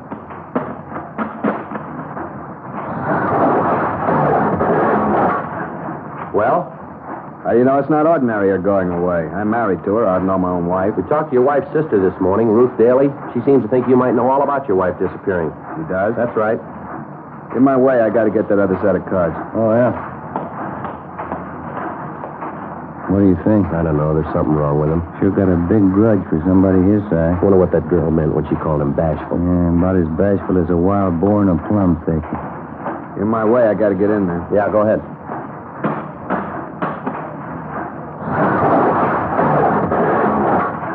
I haven't got any spare time to talk. I have to get this order out. It'll only take a few minutes if you'll be good enough to cooperate. I haven't got the time, that's all. It's almost your lunch hour, isn't it? Suppose we can talk then? Got no time then either. Don't you talk to Ruth. She seems to know it all. Now, listen, that's about enough of this, mister. We ask you civil questions, we expect civil answers. If you think this isn't important, change your mind. Your wife's been gone for 3 months. Nobody's seen or heard from her, and it's our job to check it. Now, you can talk to us here or downtown. You take your pick. Have to finish up this batch first. We can talk out in the alley and back. I want everybody knowing my business. That's fine with us. You do what you have to do. We'll wait for you. Sure is aching for an argument, huh? Yeah, I wonder what his big trouble is. Maybe a hangover. Looks a little used up. That could be. If he had something to do with his wife's disappearing, you'd think he'd try to cover where he's acting. He doesn't seem to care what we think. Well, let's see what kind of a story he's got. Okay, it's this way, out back. Well, go ahead. Yeah, what's the big deal? You ever been arrested, Butler? Nope. Almost a couple of times. They couldn't get me. What kind of trouble were you in? They said they didn't get me. I'm not going to put myself in hot water. We'd like to find out how your wife was before she disappeared. Do you know of any reason why she'd go off the way she did? Any reason why she'd stay away 3 months without any word? No, I don't know any reason. Well, how about your relatives, your friends? You checked to see if she might be with one of them? They'd call if she was. You never checked with them? No. Think Ruth did. You have any big arguments with your wife, Butler? Around the time she disappeared, I mean? We had them all the time. She bothered me. She was too fresh. I beat it out of her. That's so. You got to. Give him a little freedom. You think he can take over. Nag him, tell you what to do, what not to do. Sick of it. We'd like a straight answer here, Butler. Did you want your wife out of the way? What do you mean by that? I mean, do you know why she's missing? Could be a lot of reasons. Might know one. Did you kill your wife, Butler? It'd be silly to tell you that, wouldn't it? Yeah. Did you kill her? Only one way I'll say yes to that. Yeah? When you prove it. Well, it wasn't easy to understand. From the way it started, our interview with James Butler would get us nothing. We had no evidence against him, nothing to indicate definitely that his wife had met foul play, nothing but a suspicious remark he was supposed to have made to his sister-in-law, Ruth Daly. But once we'd left the print shop and got out in the back alley where he couldn't be overheard, he was full of information. Besides telling us that he beat his wife, Butler also admitted that he'd threatened her life on several occasions, twice in the presence of friends. He seemed to take some kind of a peculiar pride in admitting how violent he'd been with his wife. Ben and I took him downtown, questioned him further, and listened to him talk. He made veiled hints that he'd been involved in various criminal activities in this country and also in Europe, that he was a close friend with a half a dozen notorious underworld gang leaders, that he was ruthless and clever enough to dispose of his wife if he wanted to and still avoid prosecution.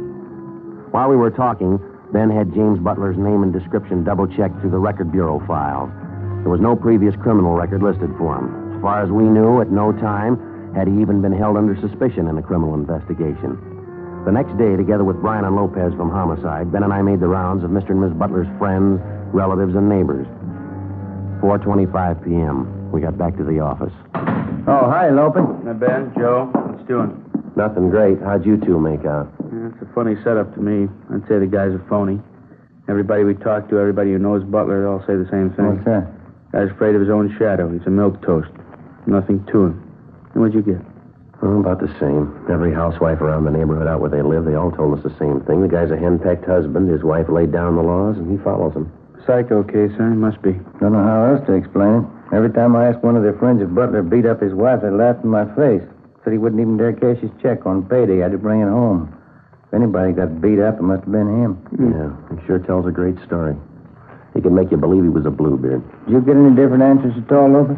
Yeah, one maybe. Yeah, let me take a look. Let's see. Yeah, here. Mrs. Irene Brady. She's an aunt of Mrs. Butler. Uh-huh. She said the same thing about Butler, about him being a real mouse and all. And she told us about the dizzy things he'd been doing the last couple of years. Yeah, what was that? Well, 4 or 5 times she said he just went out looking for trouble, go in a neighborhood bar, insult some big stevedore, he'd get his face pushed in.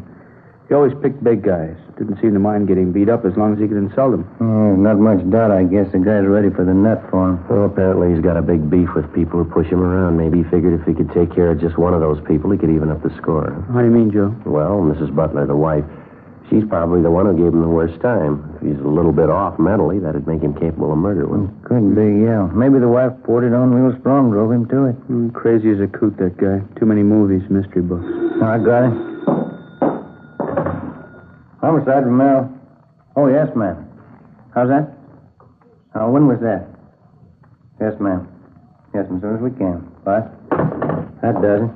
What's that? That was the sister-in-law, Ruth Daly. Just told me she's positive Butler murdered his wife. What makes her think so? Number one, she says Butler told her so. He admitted it to her last night. Well, it doesn't hold any more water than the rest of his stories. I don't know. The Daly girl says she's positive she's got the evidence to prove it. What's that? A murder weapon. Bloodstains all over it. 4:45 p.m. Ben and I got in the car and drove out to the home of Mr. and Mrs. Butler, where we found the missing woman's sister waiting for us on the front stairs. She told us she'd been doing some kind of checking of her own through the house that afternoon. In going over the attic, she said she'd found a claw hammer hidden under a loose board in the attic floor. She said the hammer was covered with what appeared to be dry blood stains. She took us inside, up the stairs, to the attic. Careful of the steps, officers. It's an old house getting ready to fall apart. Yeah. Watch your step here, Joe. Yeah, I'm all right. Go ahead.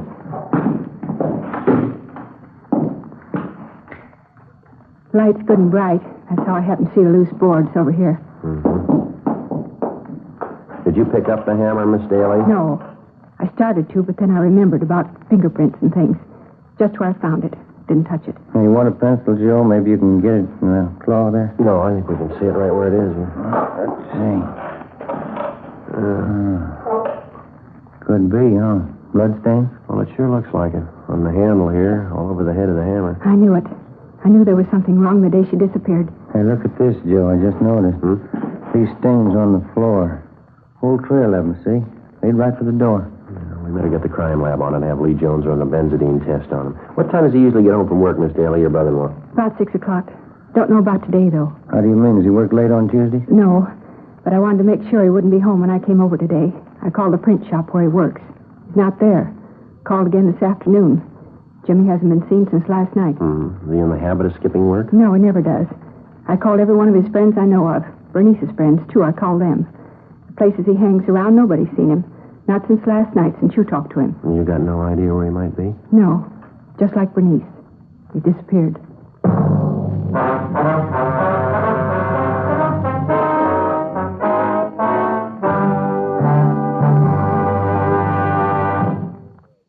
You're in the statistician's office of a metropolitan police department. Have you made the run on this one? WMA, 5'7", 160 pounds. Suspect is left-handed, operates on foot. We punched up the master. The cards are in the machine. We'll make the run now. Okay, fine.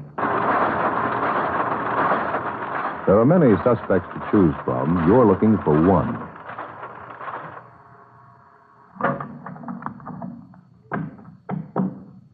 Thank you. Yeah, this is the one we want. When you have a choice to make, you want to be sure. And you can be sure of Fatima quality. That's why we ask you to compare Fatima with any other king-size cigarette. Side by side, Fatimas are the same in length and circumference. 85 millimeters long, 1 1/64 inches around. And Fatima filters the smoke exactly the same long distance as other king-size cigarettes. But in Fatima, the difference is quality. Fatima gives you extra mildness, a much different, much better flavor and aroma. Remember, Fatima gives long cigarette smokers all the advantages of extra length, plus Fatima quality, which no other king-size cigarette has. Next time, insist on the best. Buy Fatima. Best of all king-size cigarettes.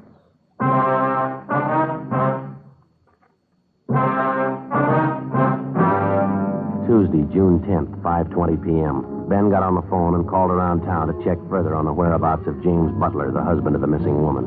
No luck. We called the office, and they got out a broadcast and an APB on Butler.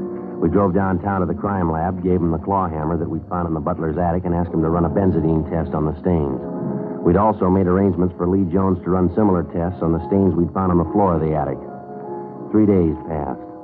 Butler was gone. There was no sign of him. The search was intensified. Another 3 days went by. Monday, June 16th, we got an answer on the APB. A phone call from the chief of police in Tulare, California. Yeah, James Michael Butler, WMA, 33 years, 5'7", 128 pounds. Blonde hair, hazel eyes. Hey, you got a North Hancock Street address down there, that right? Yeah, that sounds like the man we're looking for. He's a real weird one, Friday. Caused a little trouble at one of the taverns up here last night. Kept picking fights with the biggest truck drivers he could find. We locked him up after his third fight. He had her jailed in an uproar all night. Wild one. What'd he do? All shouting all over the place. Couldn't do anything with him. Uh-huh. Keeps telling everybody how smart he is. Yeah? Says he killed his wife, but nobody's ever going to find out. James Butler was returned to Los Angeles, where he underwent further interrogation in addition to a psychiatric test. The test showed that he was definitely abnormal, but he was still judged mentally competent.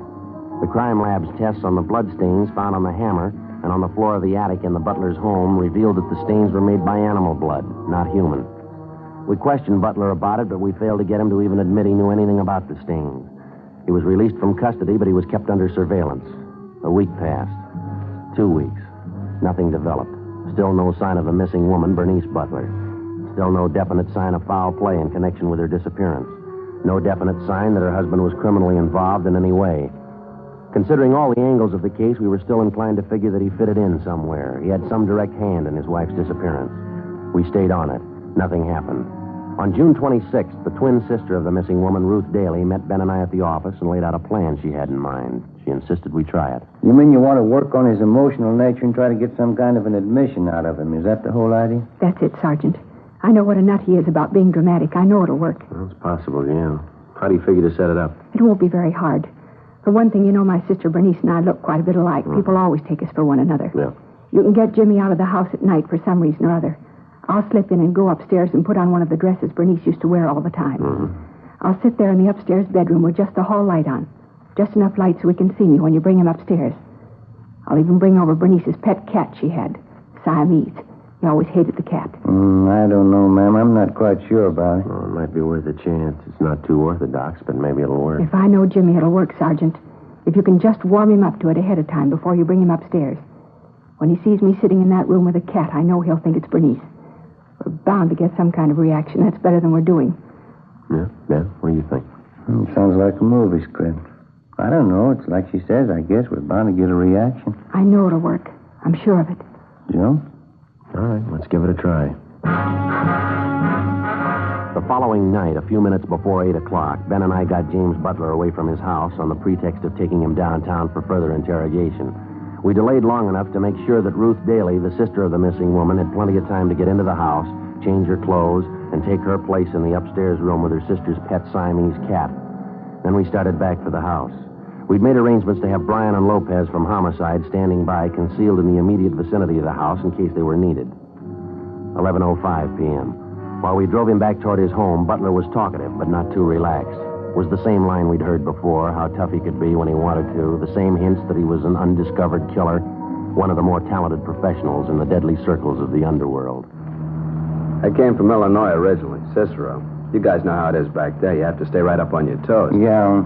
How long you been out here now, Butler? You expect me to tell you that?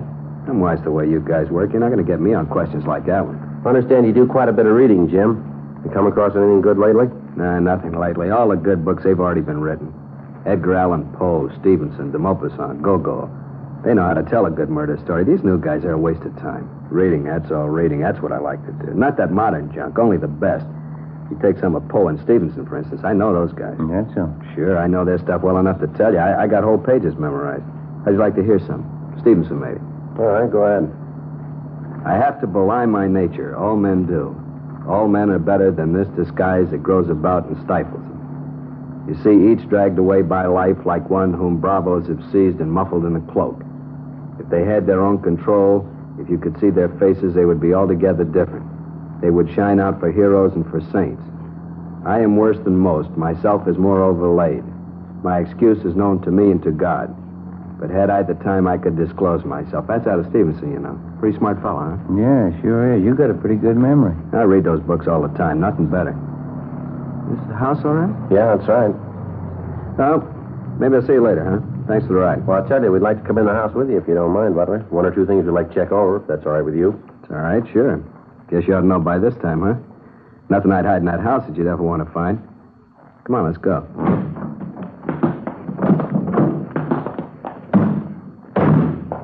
Sure dark out, isn't it? A little bit chilly. Yeah. What do you want to check over in the house? Oh, just one or two things. Just routine, Jim. We won't keep you long. Guess I ought to be a little burned at you cops by now, huh? Getting all this rousting. How about laying off pretty soon? Maybe I am getting a little burned. If you can prove something on old Jimmy Butler, prove it. If you can't do it, let him alone. Mm-hmm. We're just tying up a few loose ends here, Jim. There's nothing to get excited about. What's the matter? Did you get your front door key? I got it. My business, you learn not to forget anything. Can't afford to forget.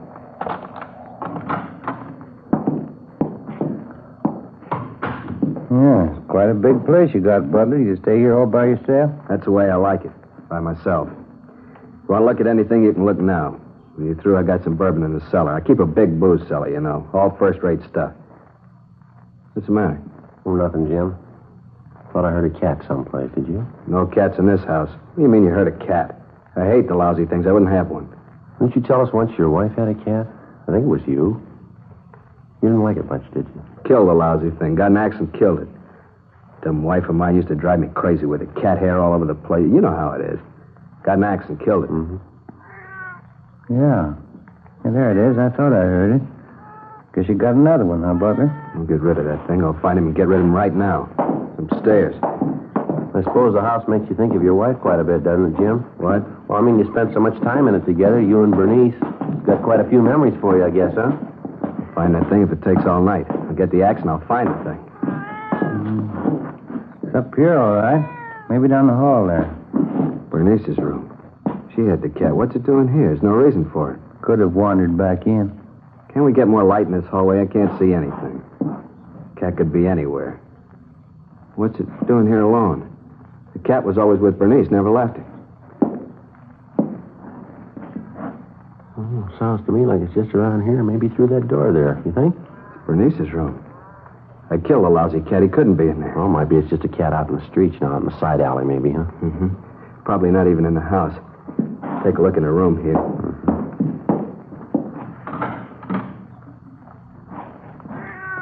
No. No, it ain't real. She's not there. She's not there. Don't hurt the cat. Not the poor cat, Jimmy. Don't kill him. Not both of us. Don't kill the cat, please. Don't kill two of us. You go away. You go away. You're not there. It's a fake. You're not there, Bernice. Please, Jimmy. Not both of us. Don't kill both of us. Some kind of a trick. Now, you go away, Bernice. You're dead and I killed you. You're downstairs. You're in the ground. You're deep in the ground. I killed you. You can't be sitting here. Please, Jimmy. Please. All right, Butler, come here. No. Get away. You get away from me. She's downstairs. She's in the ground. I'll show you. You can't trick me. I'll show you. Grab him, Ben. Grab him. But I can't. I can't. Dear God. Come on, Ben. Downstairs. Yeah. I tried to grab him. Tried to. He broke away. Yeah. Lopez. Lopey. Here, Joe. Here. Did you see it, Lopey? Yeah. Good drop from the window. He came fast.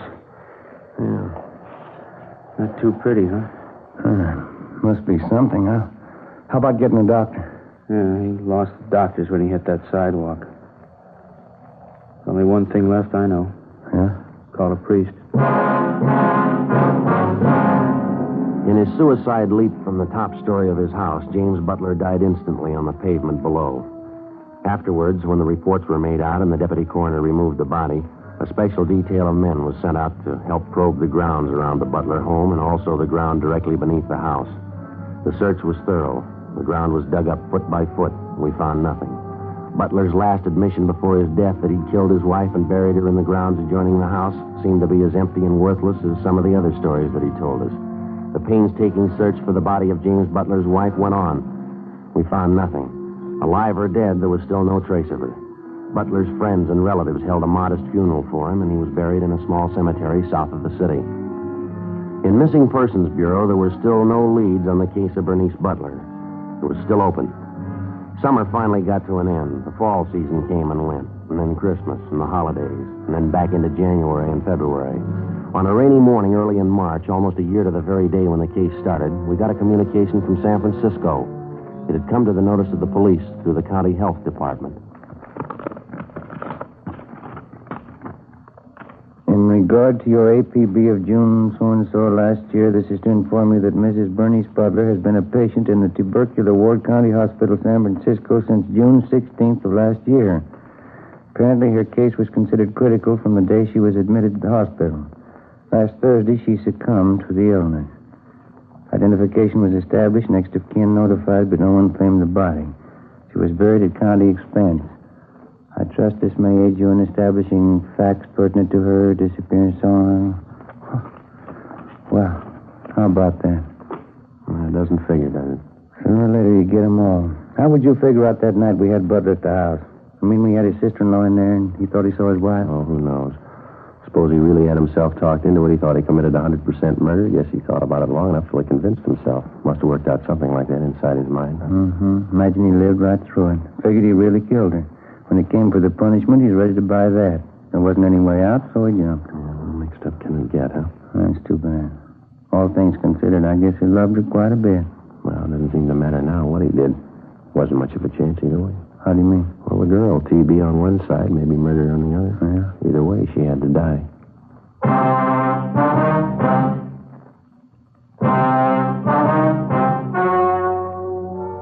The story you have just heard was true.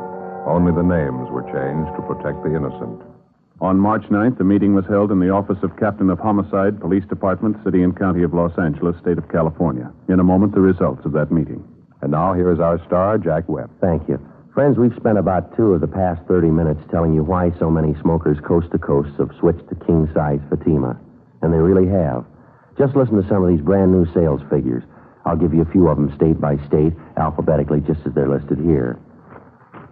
Fatima sales up 92%, up 72%, up 107%, up 192%, up 69%. And so it goes, up and up. Thousands and thousands of king-size cigarette smokers are changing to Fatima. And there's a reason. Fatimas cost no more than the cigarette you're now smoking. They filter the smoke exactly the same long distance as other king-size cigarettes. Yet there's a big difference. Fatima quality, which no other king-size cigarette has. Buy them tomorrow in the golden yellow package. Fatima, best of all king-size cigarettes.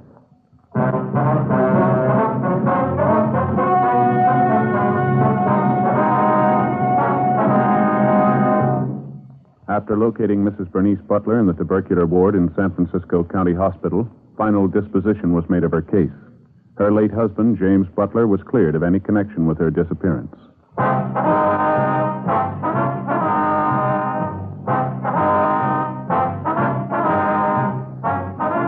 You have just heard Dragnet, a series of authentic cases from official files. Technical advice comes from the Office of Chief of Police W.H. Parker, Los Angeles Police Department. Fatima, best of all, king-size cigarettes, has brought you Dragnet, transcribed from Los Angeles.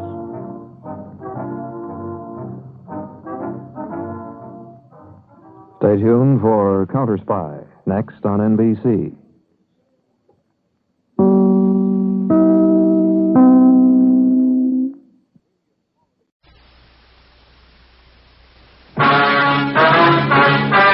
The story you're about to hear is true. The names have been changed to protect the innocent. Fatima Cigarettes, best of all king-size cigarettes, brings you Dragnet.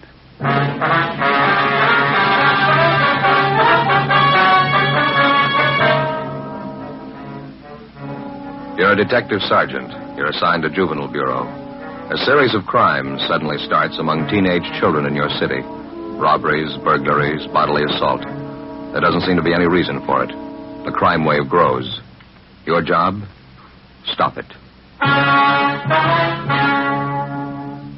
In Fatima, the difference is quality. That's right. Fatimas are different. They're extra mild. Yet king-size Fatima costs no more than the cigarette you're now smoking. And because of its quality, more smokers are now insisting on Fatima than ever before. You see, Fatima contains the finest domestic and Turkish tobaccos, superbly blended. And Fatima is extra mild, with a much different, much better flavor and aroma. So compare Fatima yourself today. You'll find Fatima gives you all the advantages of extra length, plus Fatima quality, which no other king-size cigarette has. Remember, the cost of Fatima is the same as the cigarette you're now smoking. But in Fatima, the difference is quality. Next time, buy Fatima. Best of all king-size cigarettes.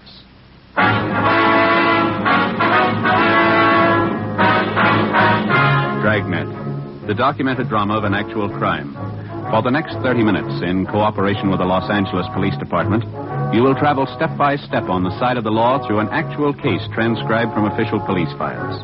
From beginning to end, from crime to punishment, Dragnet is the story of your police force in action. It was Thursday, April 10th. It was warm in Los Angeles. We were working the night watch out of Juvenile Bureau. My partner's Ben Romero. The boss is Captain Stein. My name's Friday. It was 10:27 p.m. when I got to 1335 Georgia Street, second floor, the squad room. Joe, that you? Yeah, you ready? Yeah, half a minute. All right. Let me get my coat on here. Did you leave a note for McNamara? Yeah, all set. All right, let's hurry, huh? Yeah. Same neighborhood we had the trouble Monday night? Sounds like the same gang, too. These kids are sure moving fast. Go ahead. Yeah. What is it this time? Movie theater on West Fremont, small neighborhood house. Oh, They had a crowd of 15 to 20 kids in there tonight. Mixed group, boys and girls. For no reason at all, they started to tear the place up. They do much damage? Well, I don't know. We can see when we get there. He told me on the phone the theater manager tried to quiet the kids down. Half a dozen boys piled all over him. One of them pulled a knife. They tore up a couple of seats up in the balcony, moved out into the lobby, smashed mirrors and lamps. They beat up one of the ushers. Lousy little punks. Where'd you park the car? Straight back. I'd give a right arm to know how this thing got started. We've never had much trouble from the kids in that neighborhood out there, not till this last month. Seem to be going crazy. Well, it's not getting any better. Burglaries, car thefts, wrecking property. Somebody's going to come out on the short end if it keeps up. It's got to happen. Maybe it already has. When they were ripping up that theater lobby tonight, one kid got hurt. What happened? It's a 14-year-old boy. In the mix-up, he got shoved through a display case, plate glass. Cut up pretty bad? His eyes. They're not sure he'll see again. In police work, the standard law of cause and effect works like it does for everything else. When a crime's committed, there's a cause behind it. There's a reason for it. And when a group of normally well-behaved kids in an average residential neighborhood start running wild, there's got to be a reason for that, too. A month before, a rash of auto thefts, petty stealing, and public disturbances had broken out suddenly in the particular neighborhood. All of the incidents were traced directly to the teenagers in the area. Why the kids had suddenly decided to run wild, we didn't know, but the amount and the nature of the violations kept getting more serious. Juveniles who'd previously been picked up for petty thefts and placed on probation were now committing burglaries. Auto thefts in the area had jumped 20%. Misconduct and drunk charges against the teenagers, girls and boys alike, increased by the week. We had a fair idea what the root of all the trouble was, but so far we hadn't been able to trace it.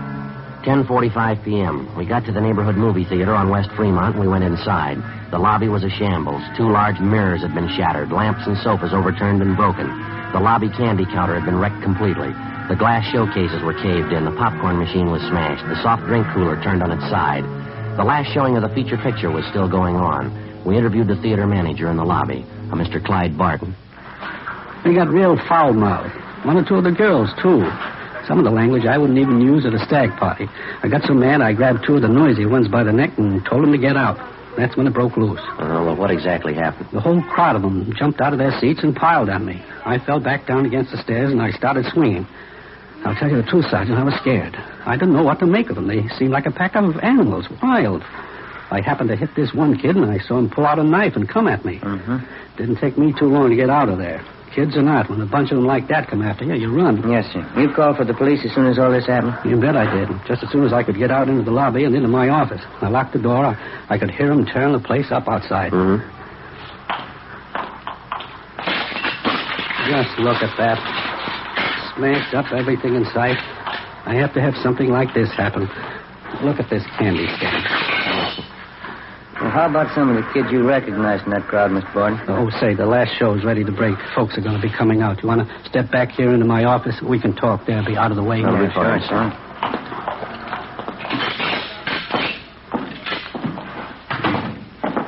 Here we are. Pull up a chair for yourself, officer. Yeah, thank you. I just got the feeling there's something radically wrong going on with those kids. This is the first time you've ever had any trouble of any real size, is that right? Yeah. Well, once in a while the kids fool around in the show talking loud, you know, but nothing like this. Oh, see, Fred, my usher, and the way they messed him up, brutal. And that little 14-year-old they shoved through the glass showcase. It'll be a real mess if he doesn't pull through. I was going to ask you, sir, about the kids in that crowd you recognized. You happen to know any of their names? Sure thing. I made a list of them while you were on the way over here. We got a half dozen of them or more. That's another thing I can't understand. Yeah, what's that, sir? When these kids start running wild, no matter what they do, they don't seem to care if they're recognized or not. You'd think if they wanted to raise the devil, they'd go over to some other neighborhood, someplace where people didn't know them. They just don't seem to care. Yes, sir. We've had the same report from a couple of other business people in the neighborhood here. Mr. Barton, you probably have a pretty fair opportunity to watch the kids around here from time to time. I mean, running the theater here and everything. I sure do. Most of them are in here once a week anyway. Some of the kids I've known since they were in knee pants. Well, have you any idea at all what's behind all this trouble? I mean, any real indication? Maybe I'm just the suspicious kind, but I've got an idea, all right. Here, I'll get that list of names for you at the same time. There they are. 7 names in all. Every one of those kids was in that gang tonight. I can give you a hand tracking down their addresses. Thank you.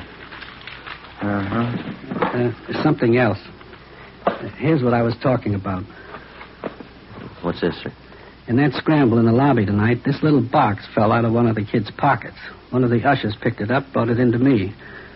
Have a look inside. Ben? I don't know too much about it, Sergeant, but I got a hunch. I don't think I made a mistake. Yeah. What do you think? No, sir, no mistake. It's marijuana. We finished interviewing the theater manager, Clyde Barton, and then we talked to the usher, Donald Masters, who recovered the small box containing the marijuana from the floor of the lobby. He told us he recognized the young fellow who dropped the box, but he wasn't sure. He said the boy's name was Harold Everson, one of the names which appeared on the list which the theater manager, Mr. Barton, had given us. Half an hour later, Ben and I located the Everson boy's home. It was a 2-story frame colonial-style house in a better-than-average section of the area. The boy's father answered the door, a Harold Everson Sr. We told him what we wanted. A little late to be making routine calls, don't you think? People have to get their sleep. Why can't you let it wait until morning? It's not a routine call, Mr. Everson. I'd like to see your son, if he's home. Harry? What do you have to see him about? Well, do you have any idea where your boy spent his time tonight, sir? He said he was going down to the gym, play a little basketball, and he was going to the library. It's a school night. He had studying to do. I think maybe you ought to keep a little closer check on your son, sir. That's not the way we get it. What are you getting at? I trust my boy. He said he was going to the gym and then to the library. He's got no reason to lie about it. They had a minor riot at the neighborhood movie down on West Fremont tonight. Gang of high school kids ran wild and wrecked the place. What's that got to do with Harry? A couple of people recognized him among the gang of kids. They said he did his share of wrecking along with the rest of them. Couldn't be. It's a lie. Harry didn't go to the show tonight. He told me when he got home. He even had his books with him. He spent the night at the library. I'd like to have you take a look at this, Mr. Everson. Huh? This box here. Would you recognize this at all? Well, yeah. Same kind of box my stomach pills come in. Got a little acid condition in my stomach. I take these pills for it. What's all this have to do with Harry? I'm going to open the box for you, Mr. Everson. I don't get it. What is this stuff? Someone saw your son drop the box in the lobby of the theater tonight. The box contains marijuana. It's stupid. It couldn't be right. I haven't got that kind of a boy. I know it isn't right. Do you mind if we talk to your son? Maybe he can explain it for us. Just a minute. I'll get him down here. All right, sir. Have a chair if you want. Thank you. Sure a nice place, huh, Joe? Yeah, beautiful furniture, isn't it? There's nothing like period furniture. Never goes out of date. Be just as much in style 10 years from now as it is today. Mm-hmm. We better be sure and tag by Georgia Street Hospital on the way back and see how that kid's doing. You know, the one that was hurt at the show. Oh, yeah. Huh? Hey, this is my boy, Harry, officer. All right. Hello. How are you, son? Harry just told me, officers, he doesn't know what this is all about. He was at the library, like I said. Sure, I was there till they closed. Somebody made a mistake. I wasn't at the show tonight. Harry, do you know Mr. Barton, the man who runs the theater? Yeah, I know him. Why? Well, he swears you were there tonight. So does one of the ushers. Who? Boy by the name of Donald Masters. He says he knows you pretty well. I don't know any Donald Masters. You go to the same high school together, son. You're in the same class. I told you I don't know any Donald Masters. What about this, Harry? Huh? This box here. You recognize this? No. What's the matter, son? What is it, Harry? What's wrong with you? Nothing. I don't know whose it is. It's not mine. It was lost in the lobby of the theater tonight. Masters says he saw you drop it. He's lying. I hate the kid's guts anyway. He's lying. Thought you said you didn't know him, son. What's wrong with you? What are you shaking for? What kind of a story are you trying to tell? I didn't mean it, Dad. The kid got the stuff for me. I didn't mean to get it. I didn't mean to, Dad. You're beginning to look like I'm the dummy of the family. Take it easy, Mr. Everson. Harry, you're a liar. The kid got the stuff for me. That is the truth. I didn't buy it. You want him downtown, officer? Afraid so, Mr. Everson. I'd like to have you come down with him. Get your clothes on. Go back to your room and get your clothes on. Okay, Dad. Hard to believe. My son using marijuana. I can't tell you how I feel. I'm afraid there's going to be more folks feeling the same way before this is cleaned up. It'd be different if Harry didn't have a chance, but good home, good training. The boys had the best I could give him. Yes, sir. Wife and I, we never thought we had a worry in the world as far as Harry was concerned. Yes, sir. Maybe that's why it happened. Before we left the Everson house, we checked the boy's room and came up with another small box full of marijuana, which he'd hidden back in his closet. Besides Everson and his son, Harry, more than a half a dozen other teenagers who'd had a part in the theater brawl were rounded up and taken downtown along with their fathers for interrogation. By the time we finished our questioning and the teenagers had finished talking, we had most of the story pieced together. A story that had the parents so amazed that half of them thought the youngsters were making it up. The pattern was familiar enough for us to know that they were telling the truth. Almost 2 months before, word had gone around among the teenagers in the neighborhood that marijuana, along with various stimulating drugs, was to be had easily and in quantity for anybody who wanted them.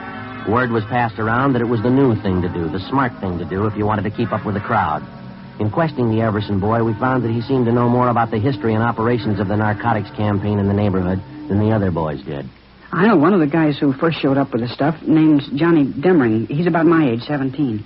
I used to know him pretty well. How do you mean he was the first to show up with his stuff, Harry? What kind of stuff? Marijuana. Some of the other things, you know, yellow jackets, goofballs.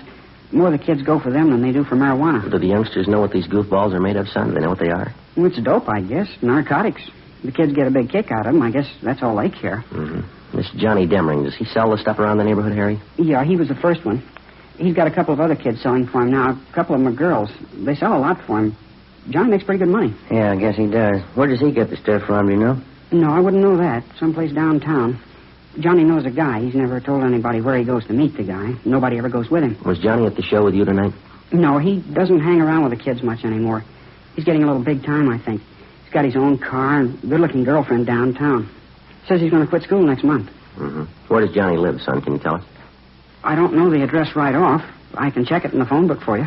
How about the kids Johnny gets to sell the stuff? Can you give us their names?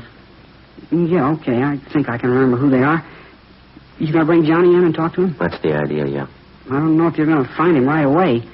He probably heard about the trouble tonight, and Johnny's a pretty smart guy. I don't think you'll find him very easy. I think we'll find him.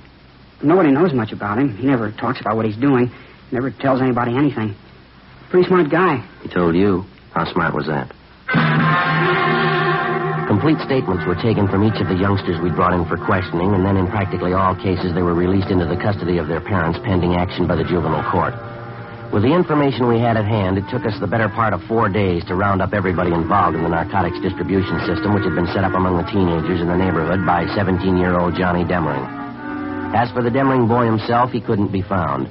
We checked with his family, his relatives, his friends, all his known associates. We got out a warrant for him. Then we checked the car that he owned through DMV. We got out a warrant for that. No sign of the boy. Narcotics detail gave us a hand and got their informants busy trying to track down the source of the dope for which the Demring boy had been the only neighborhood distributor. We knew it went far beyond him. It reached to the same vicious men who make their money off the hopeless adult drug addict. The same vicious men who today are trying to build a new market for their wares among the young people of this country. Tuesday, April 29th, 2:30 p.m. Again? Right.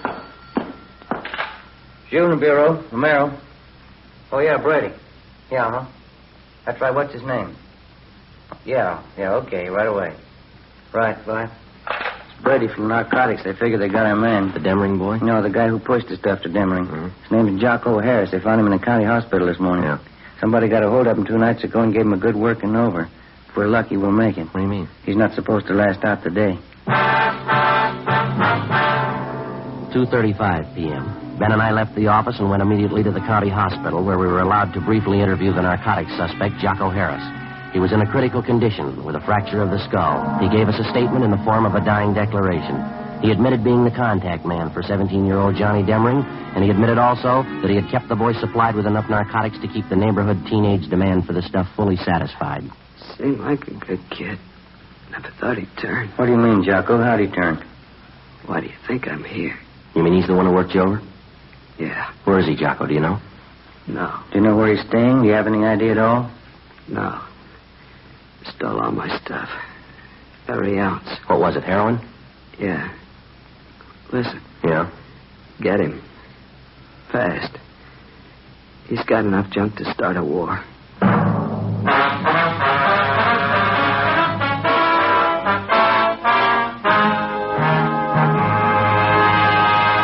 You're in a cruiser car of a Metropolitan Police Department. You receive a routine radio call. All units, attention all units. Pick up and hold for investigation the following vehicle.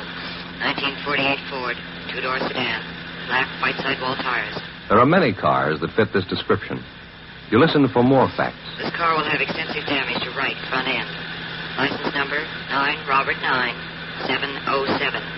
In the 7 column, 9 Robert 9 707. KMA 367. Now you can pin it down to one. It's the same with cigarettes. There are many king-size brands to choose from, but when you know all the facts, you'll make your choice Fatima. Here are those facts. Fatimas are the same in length and circumference as any other king-size cigarette. 85 millimeters long, 1 1/64 inches around. And Fatima filters the smoke exactly the same long distance. But in Fatima, the difference is quality. Fatima gives you extra mildness, a much different, much better flavor and aroma. You get all the advantages of extra length, plus Fatima quality, which no other king-size cigarette has. Fatima, best of all king-size cigarettes. Definitely the best quality in its class, but the same price as the cigarette you're now smoking. Next time, buy Fatima.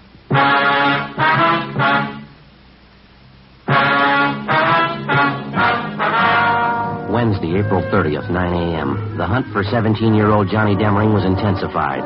To our knowledge, because of the information we'd gained from narcotics peddler Jocko Harris, the teenage youngster had a large store of high-grade heroin, which we knew, because of his inexperience, he was unaccustomed to dealing with. In his hands, the narcotics immediately became a lethal weapon. We knew that Johnny Demring had only one market to deal in, only one type of customer he was acquainted with, the teenager. In previous transactions, we knew that the youngsters received only a low-grade type of narcotic, highly diluted. We knew that if Demring succeeded in dispensing the highly concentrated store that he had on hand, and the juvenile customers he served tried it on themselves, it would very likely result in death. 3 p.m. Wednesday. Despite all our efforts, Johnny Demering and the store of high-grade narcotics which he'd hijacked from Jocko Harris were still missing. Wednesday, 12 noon. We began rechecking every one of the possible sources that might lead us to the suspect. One of them was the boy's mother, Mrs. Frances Demering. We talked to her at work. She was employed as a multigraph operator in the mailing department of a large downtown department store. Not since the last time you talked to me, Sergeant. I haven't heard a word from my boy. Nothing at all. Have you heard anything? Well, yes, ma'am, in a way. We've got an idea he's still somewhere in the city. That's why we figured we'd come back and talk to you again. Have you been in touch with your relatives in town recently, Miss Demering? I mean, those that Johnny might possibly contact? Yes, it was just my sister and my mother. Yes, ma'am. I guess it just wasn't to be right from the start. Johnny's father ran away, you know. Tried my best after that. Never seemed to be enough. Suppose there's no getting away from it. A boy needs a father. You can try all you want. They still need a father. Some kind of discipline. Mm-hmm. How about the relatives you have out of town, Miss Demering? Any word from them at all about Johnny? No, Sergeant, nothing. Would you excuse me, please? This run here's finished. I have to get it off the machine. Sure, go right ahead. Yes, terrible thing. Johnny getting mixed up in all this. Seems no matter how you try, it's never enough. Never enough. Do you have any idea at all where Johnny would most likely go in town if he didn't want to be seen, Mrs. Demering? Where'd he go? No, I wouldn't know that, Sergeant. First place, Johnny's never really been in trouble before. Well, how about Johnny's school friends, ma'am? Would there be any one of them he might possibly contact in the jam? None that I haven't told you about before, I don't think. Evelyn. She's the only one I suppose Johnny'd go to if he needed help, if he was in trouble. That's his girlfriend at the high school, isn't it, Evelyn Maxwell? Yes, that's right. Sweet girl. How about a girlfriend Johnny was supposed to have downtown somewhere, Mrs. Demering? Would you know anything about her? Nothing really, no. Name was Betty, I think. You have no idea where she lived downtown? No, I don't, Sergeant. Well, all right, ma'am. Thank you very much. Appreciate it if you'd notify us if you hear anything about your son at all. All right, Sergeant, thank you. Tomorrow's Johnny's birthday, you know, I meant to tell you. Always expect Johnny home on his birthday. Seems no matter where he is, how he's tied up with his school or sports or something, Johnny always makes it home for his birthday. I see. I wonder how it'll be tomorrow. He's never missed once. Not once. Well, if he shows up, I guess you can count on one thing, ma'am. What's that? He's going to have to miss next year. 2 p.m. Ben and I picked up a glass of milk and a hot dog for lunch, and then we continued making a check of Johnny Demering's closest friends. Next in line after his mother was Demering's high school girlfriend, Evelyn Maxford. We located her at her home, a tall, attractive brunette, nicely dressed and well-mannered. She seemed unusually nervous as we interviewed her. I haven't heard a word, Sergeant. I know tomorrow's his birthday. His mother's expecting him home. I know he won't come, though. I'm sure of that. How are you sure, miss? Well, I just know that's all. I'd like to ask you again. Yes? Are you sure you haven't heard from Johnny Demering recently in the past 2 days or so? No, that's what I told you. Don't you believe me? Do you know why we're so anxious to locate Johnny, Miss Maxford? Well, I think so. It's about the narcotics business. You say Johnny had a hand in it. He was selling those things to the kids. I still don't believe it myself. It's a lot more than that, the way it stands now, Miss Maxford. What do you mean? Well, when he was at school, Johnny was kept supplied with narcotics by a man named Jocko Harris. He's what we call a pusher, kind of an in-between supply man in the narcotics trade. Mm-hmm. Well, 2 nights ago, Johnny caught up with this Harris. He beat him up badly enough to send him to the hospital with a fractured skull. And then Johnny stole every bit of narcotics that Harris had in his room. Some of the strongest stuff you can buy on the market. That's why we want Johnny, Miss Maxford. I don't think I understand. What does it mean? It means that most of the teenage kids Johnny's been supplying stuff to have been getting fairly weak grades of narcotics. If he gets some of this stuff to them and the kids start taking it, it might prove too strong for them. If they take too much of it, it could kill them outright. Mm-hmm. Now, you see what we're up against. We've got to find that boy. We've got to find him soon. Couldn't you talk to his mother? Maybe she could tell you something. Well, we already have, miss. She couldn't tell us anything. That's why we halfway depended on you. Why do they have to put it in my lap? Why does it have to be me? I liked Johnny for a while. I don't know what to think now. Well, have you heard from him, Miss Maxford? Now, there's no reason to be afraid. You'd probably feel a lot worse if something happened to one of the high school kids, wouldn't you? Miss Maxford? I got a call from him yesterday. Johnny. He wouldn't tell me where he was. I asked him, but he wouldn't tell me. What else did he say? He knows everybody's looking for him. He doesn't know about the stuff that he stole, though. I'm sure of that. He doesn't know what it could do. Did he make any dates with you? Did he want to see you? Yes, he wants to see me. He wants me to meet him tonight. Where? Excuse me. Yes, go ahead. Hello? Yes? I don't know. I don't really. What? 7 o'clock, all right. Yes, I'll meet you then. All right, goodbye. That was Johnny just then. He wanted to make sure I was going to meet him tonight. When? 7 o'clock tonight, right near Westlake Park. Which side, miss? The west side, Sergeant. I hope to God it's not true. What's that? The narcotics he stole from that man. You said they were powerful? Yes, we did. Johnny's been taking them for 2 days. 6 6:45 p.m. Together with two other men from Juvenile Bureau, Hurst and Ty, we drove near the appointed spot along the lake in Westlake Park where Evelyn Maxford's meeting with the teenage suspect Johnny Demering was to take place. We staked out at a reasonable distance, and Miss Maxford went ahead to the meeting spot. As far as we could see, there was no sign of Demering. Somebody on the opposite side of the lake was playing a phonograph. The music came over faintly across the water. We watched the Maxford girl cross the long stretch of grass down to the lake. She approached the shore. We saw her stop and look down. Joe, let's go. Come on. Yep. We ran all the way as fast as we could get there. When we got close enough, we found out the reason for the scream. He was lying face up on the ground near the edge of a small clump of trees close to the water. He was a good-looking boy. Dark hair, good build. Took only one look, and you knew right away he was too young to be dead. You could argue for a week, but you wouldn't change it. He was dead. The girl stood over him, her face in her hands, crying. No marks on the body, Joe. None at all. Well, that must be it, huh? An overdose? It's the way it looks to me. We better get her out of here, hadn't we? Yeah. Miss Maxford? Come on, Miss Maxford. Yes, Sergeant. It's all right. It's all right now. We'll have one of the other men drive you home. We can take care of whatever has to be done here. He was a good boy, Sergeant. He was smart. How'd he ever get started in such a thing? How could he ever make such a mistake? Well, he's got the best excuse in the world, miss. Yes. He was 17.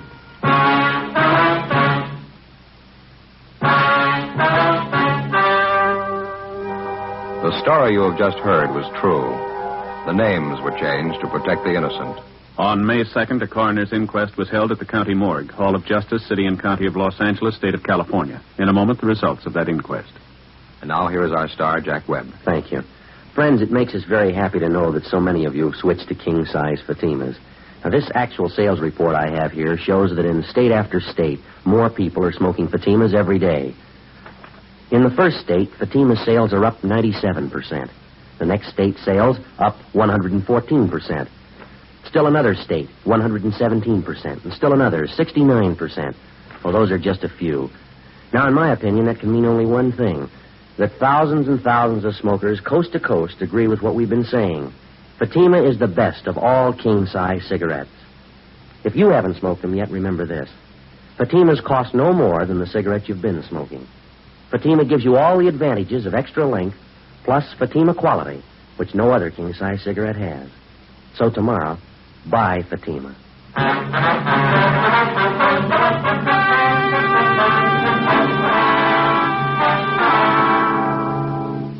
At the inquest, the coroner's jury ruled that 17-year-old John Andrew Demering had administered himself an overdose of narcotics and thus had taken his own life.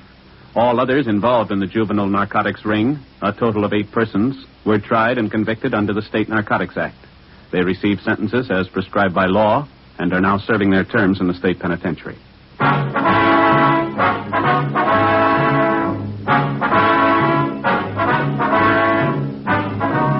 You have just heard Dragnet, a series of authentic cases from official files. Technical advice comes from the Office of Chief of Police W.H. Parker, Los Angeles Police Department. Fatima Cigarettes, best of all king-size cigarettes, has brought you Dragnet, transcribed from Los Angeles. Stay tuned for Counter Spy, next on NBC.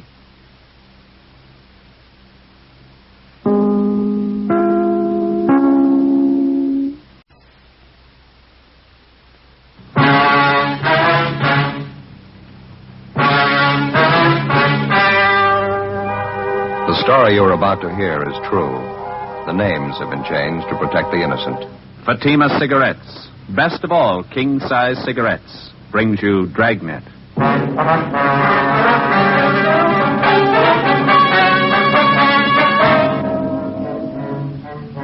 You're a detective sergeant.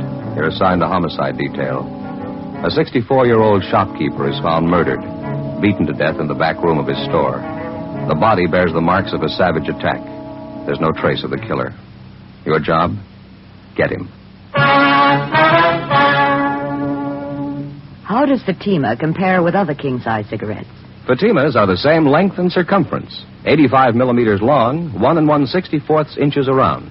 And Fatima filters the smoke exactly the same long distance as any other king-size cigarette. Tell me then, how is Fatima different from other king-size cigarettes? In Fatima, The difference is quality. Fatima gives you extra mildness, a much different, much better flavor and aroma. Remember, Fatima has all the advantages of extra length, plus Fatima quality, which no other king-size cigarette has. So insist on the best.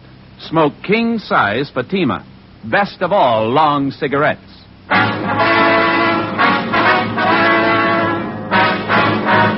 Dragnet, the documented drama of an actual crime. For the next 30 minutes, in cooperation with the Los Angeles Police Department, you will travel step by step on the side of the law through an actual case transcribed from official police files. From beginning to end, from crime to punishment, Dragnet is the story of your police force in action.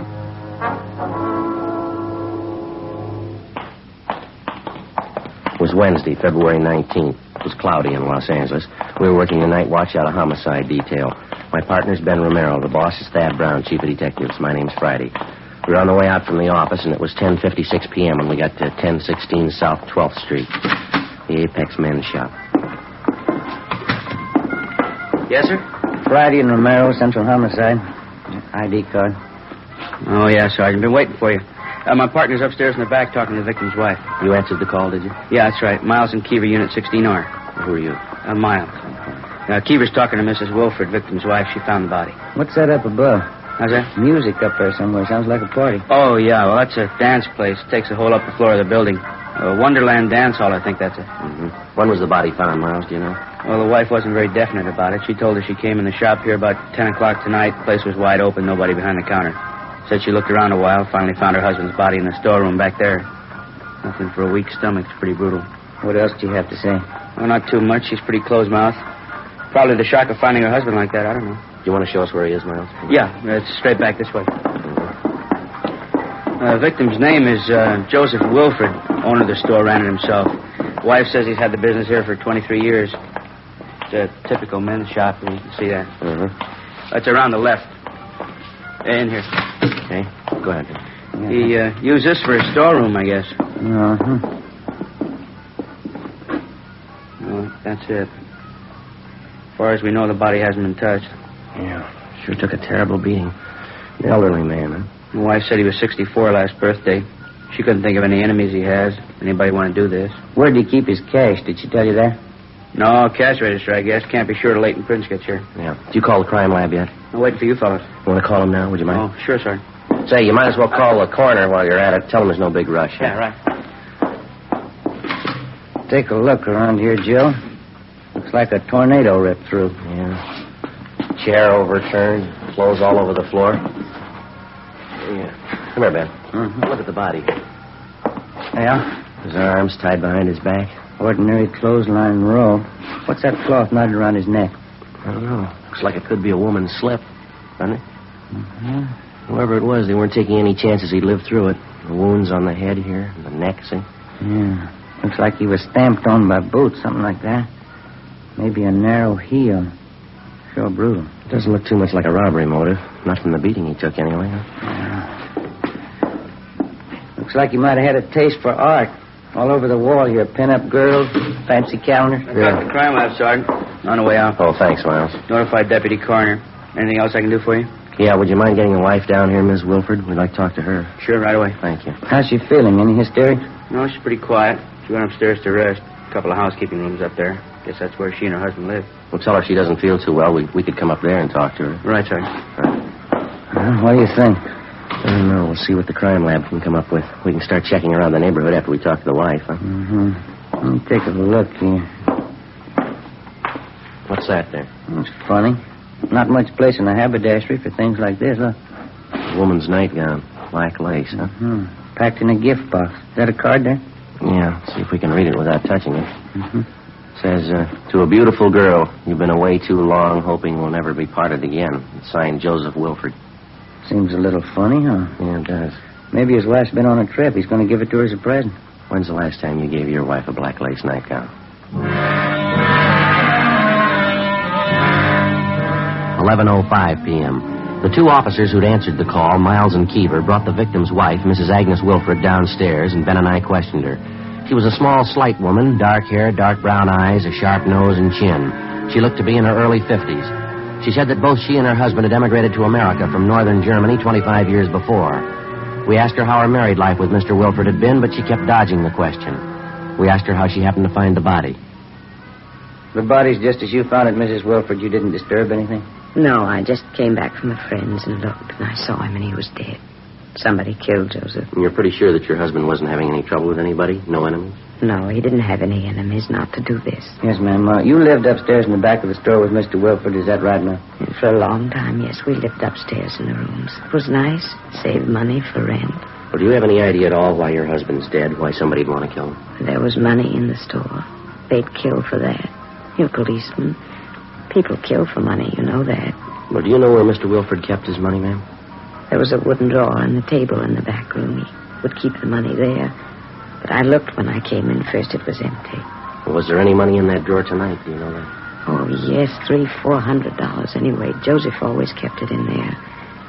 That terrible place up above, the music all the time, the noise. You should make them be quiet. The dance halls have been up there for a year tonight anyway. They should be quiet. Yes, ma'am. About the money Mr. Wilford had in the store. Maybe $1,000. $700-800, maybe that anyway. And then his wristwatch he had on, that's gone too. Well, can you give us a description of the watch, Mrs. Wilford? What make it was, what it looked like? Oh, yes, I can give that to you. It's white gold, expensive. It's writing on the back, Agnes to Joseph. One birthday I gave it to him. Have you been away from your husband recently, ma'am? I mean, on a trip or anything like that? No, I haven't been away. Why? Well, we don't mean to upset you at a time like this, but would you know if your husband had any women friends? Miss Wilford? If you have a cigarette, I'd like one. Oh, yes, ma'am. Here you are. Thank you very much. Thank you for your light, miss. Thank you.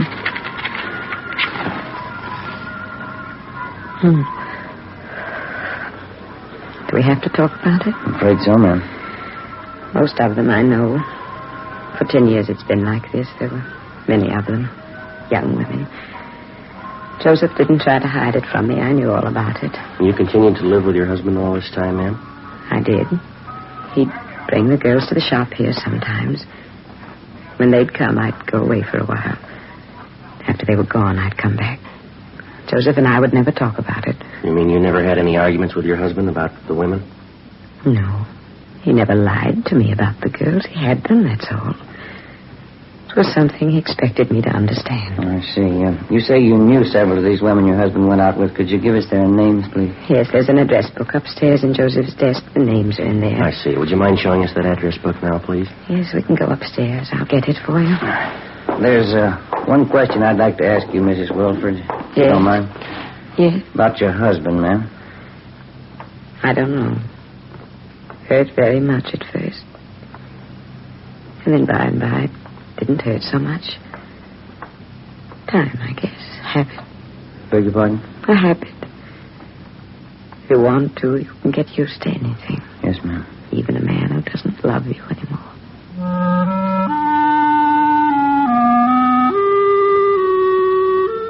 We went upstairs to the housekeeping rooms where Mrs. Wilford gave us her husband's personal address book.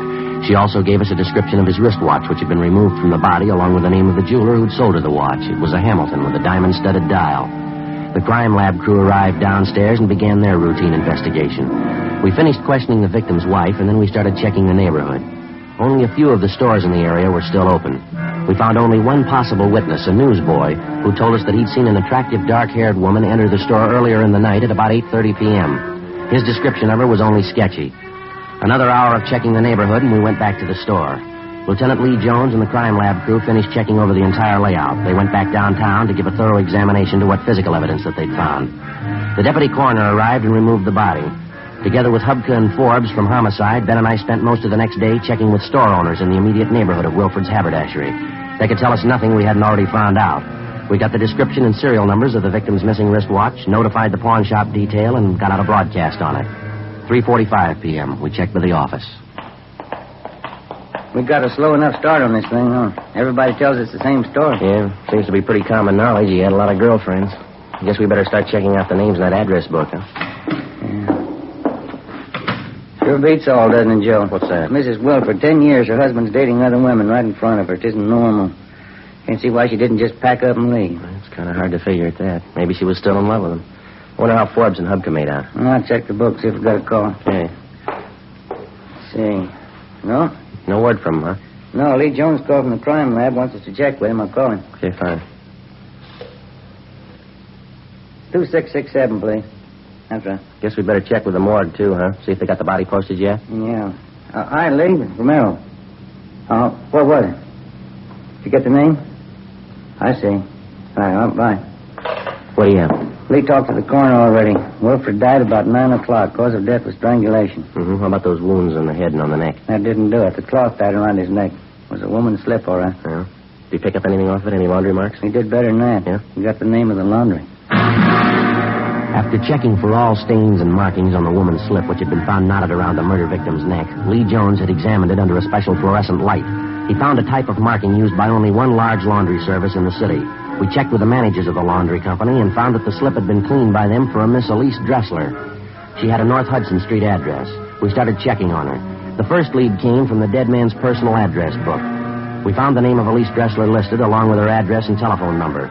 There was a single word scribbled beside her name and enclosed with parentheses. It said Max. That was all. 5:42 p.m. We drove out to the address, a Spanish-style apartment house on North Hudson. We rang, but there was no answer. The apartment manager told us Miss Dressler worked as a dancer at a nightclub on West 7th Street. Ben and I drove to the club, a high-priced theater restaurant which was newly opened. We were told Elise Dressler wasn't due there until 9 p.m. We had a couple of ham and cheese sandwiches and some coffee at a lunch counter, and we checked back at the club a few minutes past 9. The show was already started. We located the Dressler girl in her room backstage. She was a tall, fairly attractive blonde. We started questioning her. Can you tell us where you were last night, miss? Yeah, all right. Here, I work every night but Monday. We close then. What time did you get here last night? Just about 8 o'clock. I had something to eat, and then I changed to my costume and went to work. Do you know if Mr. Wilfred had any enemies? No. Maybe somebody he was having trouble with? No, maybe that wife of his. That's none of my business. I wouldn't know. You can't think of anybody at all who might want him out of the way? No, I don't think so. He and Max Hollins had some arguments, but that's the only time I saw Joe mad at anybody. Who's this Max Hollins? He's the man who arranged for me to come out from New York. Joe and Max have been friends for a long time. What were the arguments about, Miss Dressler? Do you remember? Yeah, about me. You see, Max brought me out here, and I suppose at first he thought he owned me. He didn't think I should go out with any other men but him. Max is stubborn sometimes. Well, so am I. I like Wilfred, so I went out with him. I went out with Max, too. Well, these arguments they had about you, would you say that they were pretty mad at each other, Max and this Mr. Wilfred? Only last week. Max was very angry with Joe, but I think he got over it. Could we talk together later? It's almost time for me to go, and I'll better get outside. Oh, sure. Excuse me. I'll get it. Okay. We'll wait backstage here for you, Miss Dressler. Is that all right? Yeah, fine. Oh, that's all right. I still have a few minutes. Well, how about the last time you were in Wilfred's store, Miss Dressler? Can you remember that? Not exactly. At least 6 months ago. I hardly ever went to see Joe there. Did you ever have any occasion to leave any clothing with Wilfred in his store, maybe for cleaning alteration? No, I never left them. Maybe it's possible they could be there. How do you mean? Well, I had some nice slips, you know. First I sent them out, but Joe said he knew a very nice French laundry to do them. He'd come to my place, pick them up, and then take them to the laundry. Maybe he could have left them in his shop one day. Well, would anybody besides yourself have access to the clothes in your apartment? Maybe a roommate? No, I live by myself. I have the only key to the door except Max Hollins. He's got one. He lives in my apartment house, the upstairs floor. Nobody else has a key. Did you send any clothing to the French laundry with Mr. Wilfred recently? Yesterday I did. 2 nice slips of mine. But Joe Wilfred didn't call for them. I sent them over with Max. How'd that happen? Max said he might as well take them. He was going down to that neighborhood by the haberdashery. Oh? And I wanted to see Wilfred anyway. Max said he wanted to fix up their argument. We continued questioning the Dressler girl after she finished her first act at the theater restaurant. She told us that she hadn't seen Max Hollins since early the day before. She was taken downtown where she gave us a full statement. Further questioning got us the information that the argument between the two men, Joseph Wilfred and Max Hollins, over the affections of Elise Dressler was far from settled at their last meeting. The girl admitted that it was a serious argument and that it ended up in a fist fight between the two men. She said Max Hollins was out of town for the night, but that he'd return early the next evening for work. He was employed as manager of a room service department at a large downtown hotel. 11:30 p.m. Ben and I drove back to the apartment house on North Hudson, and together with the building manager, we checked Max Hollins' apartment. We found nothing. The manager told us Hollins' car was parked in the apartment garage, so we went down and gave it a routine check. Under the front seat, we found a paper bag with a pair of gloves in it. There were bloodstains on both gloves. We dropped them off at the crime lab for examination. At 6 o'clock the following night, Ben and I went to the room service department of the downtown hotel where Hollins was employed. Sorry, sir. Mr. Hollins is late this evening. He should be here pretty soon. He notified you he'd be in late? Well, he called, yes. Probably be here in 10 or 15 minutes. I'm his assistant. Can I help you? No, it's all right. We'll wait. All right. Pardon me. I wonder if we could look at your wristwatch, please. Well, surely. It's just a few minutes past. No, we just want to look at the watch if we could. Oh, sure, here. Could you take it off? I'd like to look at the back of it if it's all right. Sure, it's all right. Here. Nice looking, isn't it? Just got it yesterday. That's so. Same engraving. Agnes to Joseph. Where'd you get this watch, sir? Well, what's the matter? Where'd you get it? Max Hollins. He sold it to me.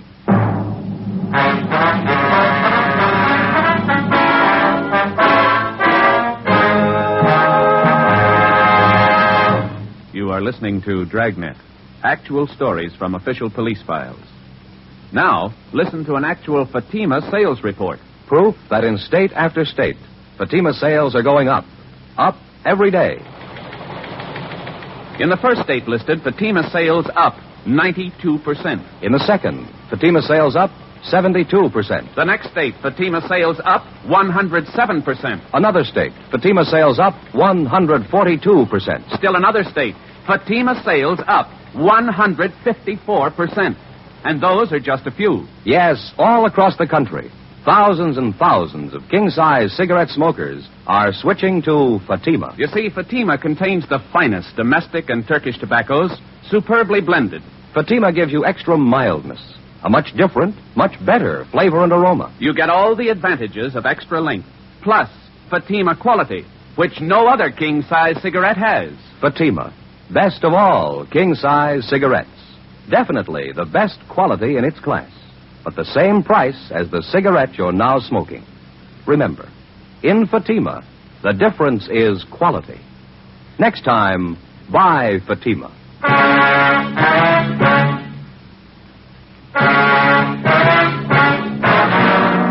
February 21st, Friday, 6:30 p.m. We called the office and notified them that we'd located the wristwatch taken from the body of the murder victim, Joseph Wilford. A stakeout was placed on the North Hudson Street apartment house. Ben and I stayed on at the hotel, waiting the return of the murder suspect, Max Hollins. We talked to his assistant and found out that Hollins had a room in the hotel where he could sleep whenever he was called on to work late at night. 6:55 p.m. We called the office back and asked for a couple of men to be sent over to check the suspect's room. A few minutes later, Hollins himself showed up for work. Apparently, he'd been doing some drinking. Ben and I questioned him at his desk to stall for time until the men from the office could get to the hotel and make a thorough check of the suspect's room. Hollins was kept busy on the phone taking room service orders from the hotel guests. In between calls, we talked to him. I left a Lease in the apartment, and then I took the few pieces of laundry she had and dropped them off at Wilford's store. It was about 6 o'clock Wednesday night. You mentioned to the Dressler girl you wanted to see Mr. Wilford. You wanted to patch up an argument you'd had with him? Yes, I just wanted to make sure he didn't have any bad feelings about it. Really wasn't much of an argument. How long did you stay at Wilford's store, Mr. Hollins? Do you remember that? 20 minutes, maybe a half hour. We talked, and we had a glass of wine in the back room. No, it was upstairs. We drank the wine, and everything was all right. I guess it was about 6:30 when I left the store. It was all right then. Well, did anybody come in the store while you were there? No, there was nobody. How about Mrs. Wilford? Was she in the store at all during the time you were there on Wednesday? No, he said she was gone for the day. She'd be back later on. We finished our talk, then I left. It was the last time I saw Joseph. It was a terrible thing, somebody to kill him. Excuse me again, please. Yes, sir. Go ahead. Room service, may I help you, please? Yes, sir. Yes, sir. Well, could I suggest the Palace Court salad? Very nice, yes. Parts of artichokes filled with fresh crab meat, 1,000-almond dressing garnished with slices of avocado. All right, sir. 2 orders. Some consommé? All right. French rolls, coffee, and brandy. 8:13. Yes, sir, right away. Fred, this order for 8:13. Yes, Mr. Hollins? That's Mr. and Mrs. Morrow, 8:13. Make it quickly, please. Yes, sir. One of the best men I have, Fred. We keep a very high standard in our room service. Only the very best. They're all Geneva men. Yes, sir. Something else we'd like to find out. 21 years ago, I came here to the hotel. It was nothing. They were serving garbage. Bad service. Very bad. I built our staff one by one. I did it. There's our staff list there. Finest waiters in the country. Henry Sanchez, Fred LaSalle, Conrad Lutz, Joe Zwick. Yes, sir. And Elmer Creighton. He waited on the president when he came to visit here from Washington. The president thought so much of our service, he wrote a letter to Elmer later on. No argument at all. I have the best men in the country, the best food. 21 years to make it like it is. I did it all myself. I understand you and Wilford were old friends, Mr. Hollins. You knew him quite a number of years, is that right? Most of his life, yes. I knew Joseph in the old country. We came from the same town. Terrible thing that's happened. I always liked Joseph, a good friend. What about these arguments you had with him lately about the girl, Lease Dressler? They amount to anything? No, but it showed something typical of Joseph. Maybe it was the business he was in. Dollars. That's all he thought about. The big dollar. He knew he had more money than I did. He thought he could do anything with it. How do you mean? About the girl, Lease. I took a visit to the old country 3 years ago, Strasbourg. That's where I learned my trade, from the best maitre d's in Europe. Mm-hmm. I met Lease on my way back in New York. You can check up on all my background. I worked at the Grand Hotel in Brussels. That's when it was the best. I was at the Carlton in London. Then I went to Venice, the Hotel Danielier. After, I went to the Hotel Majestic in Cannes. Yes, sir. What would that have to do with Miss Dressner? Very nice girl. We liked each other. When I came back here, I arranged for her to come out from New York. Took care of everything. I thought I'd like to marry her when she came here. And how about it, Hollins? You want to tell us now? Sir? Did you kill Wilford? Excuse me, please. Room service, may I help you, please? Yes, Mr. Sutter. Dinner for 12 tomorrow night in your suite. Your wife and I made up the menu. Certainly, Mr. Sutter. I'll check it over for you. Let's see. We serve caviar with Cluny to start with. Then the soup, consommé Madeleine. And with the soup, Amontillado. Yes, sir, that's Spanish. Then crab legs, Saint-Denis. Sir? Saint-Denis, that's crab legs rolled in breadcrumbs, fried in butter, served in a terrapin dish with bechamel sauce. After that, the Chateaubriand with truffle sauce, soufflé potatoes, small green peas français, and with that we serve Ponte Cornet 27. Dessert, we shall have peach flambé, coffee, and liqueurs afterward. Yes, sir. Henry Sanchez and Conrad Lutz. They'll serve you. Thank you. Thank you, Mr. Sutter. Good night, sir. Real gentleman, Mr. Sutter. He knows how to give a dinner party. The old school. Not so many of them left now. It's not like it used to be. People aren't the same anymore. Oh, yes, Fred. What is it? A message for the officers here, Sergeant. Oh, thank you. Excuse us a minute. Oh, good. What is it? It's from Forbes. They checked his room in the hotel. They didn't find anything. Better get him downtown, huh? Yeah. Hollins, we'll have to ask you to come downtown. Oh, yes. Get my top coat on here. There. Mm-hmm. Out this way, Sergeant. All right. You park your car in the hotel garage? No, sir, outside on 10th Street. You can go out the side door, then. This way. It's starting to rain. You both have your top coats? Yeah. Yes. Well, let's go. We're parked right down this way. What did Elise say? Elise Dressler. She said you had a fight with Wilford. You went to see him the same day he was murdered. Yes. It's terrible. It's too bad. Might as well tell you, sir. We've got the evidence. Quite a bit of it. All points to you. Oh? How is that? Well, the pair of gloves you were wearing, we found them. The wristwatch you took off the body, we found that, too. Yeah. You want to tell us about it? I didn't use good sense. I didn't know what to do when I went to see him. But I didn't have it in my mind to kill him. God knows I tried to talk to him. I asked him, please, to stay away from the Lease. I asked him as a friend. Yes, sir. All he said to me was, Max, I give her presents and she likes me. I have the money to give her what she wants, Max. You haven't got the money. That's what he said to me. You had a fight with him then? No, there wasn't any fight. I'm not sorry. I killed him, but I'm not sorry. You want to give us a statement about it downtown? I suppose. I'm not ashamed of it. All right, let's go. Down this way. Any man would have done the same. How could you hear such talk and not kill him? How about the wristwatch you took off of him, the money from the drawer? I wanted to hurt him more, even after he was dead, after I beat him. I knew it would be the worst way to hurt Joseph, to take his money. Here we are. In the back, Alan. Yeah.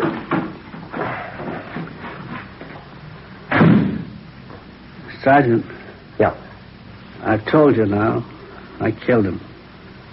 Don't you think I had a right to kill him? I wouldn't know. But he was like that. The first time you met Joseph, you would know he was bad. It was better for everybody for him to die. First time you met him, you would know that. I'm sorry, I wouldn't know, mister. What? The only time I met him, he was dead.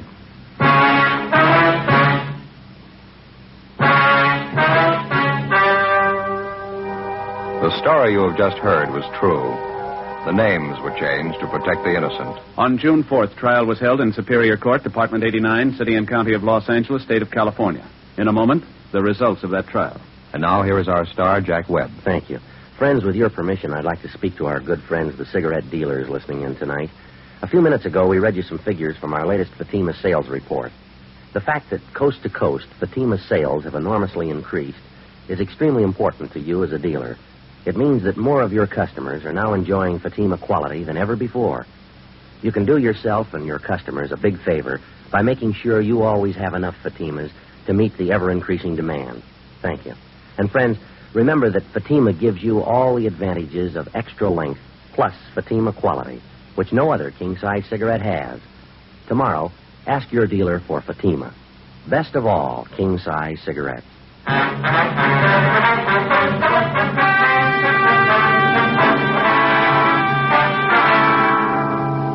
Max Hollins was tried and convicted of murder in the first degree. He was executed in the lethal gas chamber at the state penitentiary, San Quentin, California.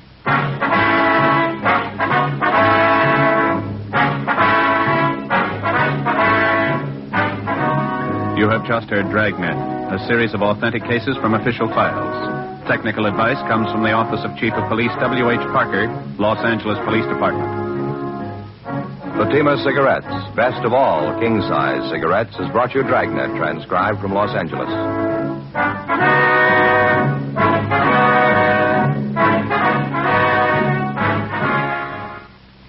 Stay tuned for Counter Spy, next on NBC.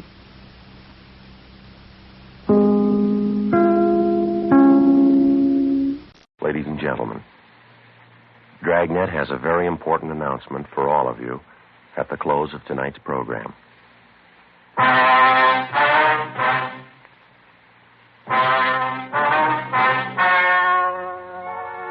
story you are about to hear is true.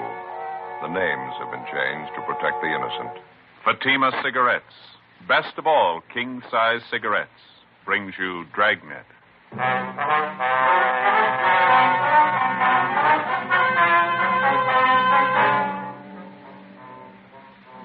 You're a detective sergeant. You're assigned to robbery detail. 2 armed bandits invade the home of an elderly couple in your city. The aging husband is tortured unmercifully before he reveals the hiding place of his valuables. The 2 thieves make good their escape. Your job? Get them. Why are thousands and thousands of king-size cigarette smokers switching to Fatima every day? Because in Fatima, the difference is quality. You see, Fatima contains the finest domestic and Turkish tobaccos superbly blended to make Fatima extra mild, to give you a much different, much better flavor and aroma. So compare Fatima yourself today. You'll find Fatima gives you all the advantages of extra length plus Fatima quality, which no other king-size cigarette has. Remember, Fatimas cost the same as the cigarette you're now smoking. But in Fatima, the difference is quality. Next time, buy Fatima. Best of all, king-size cigarettes.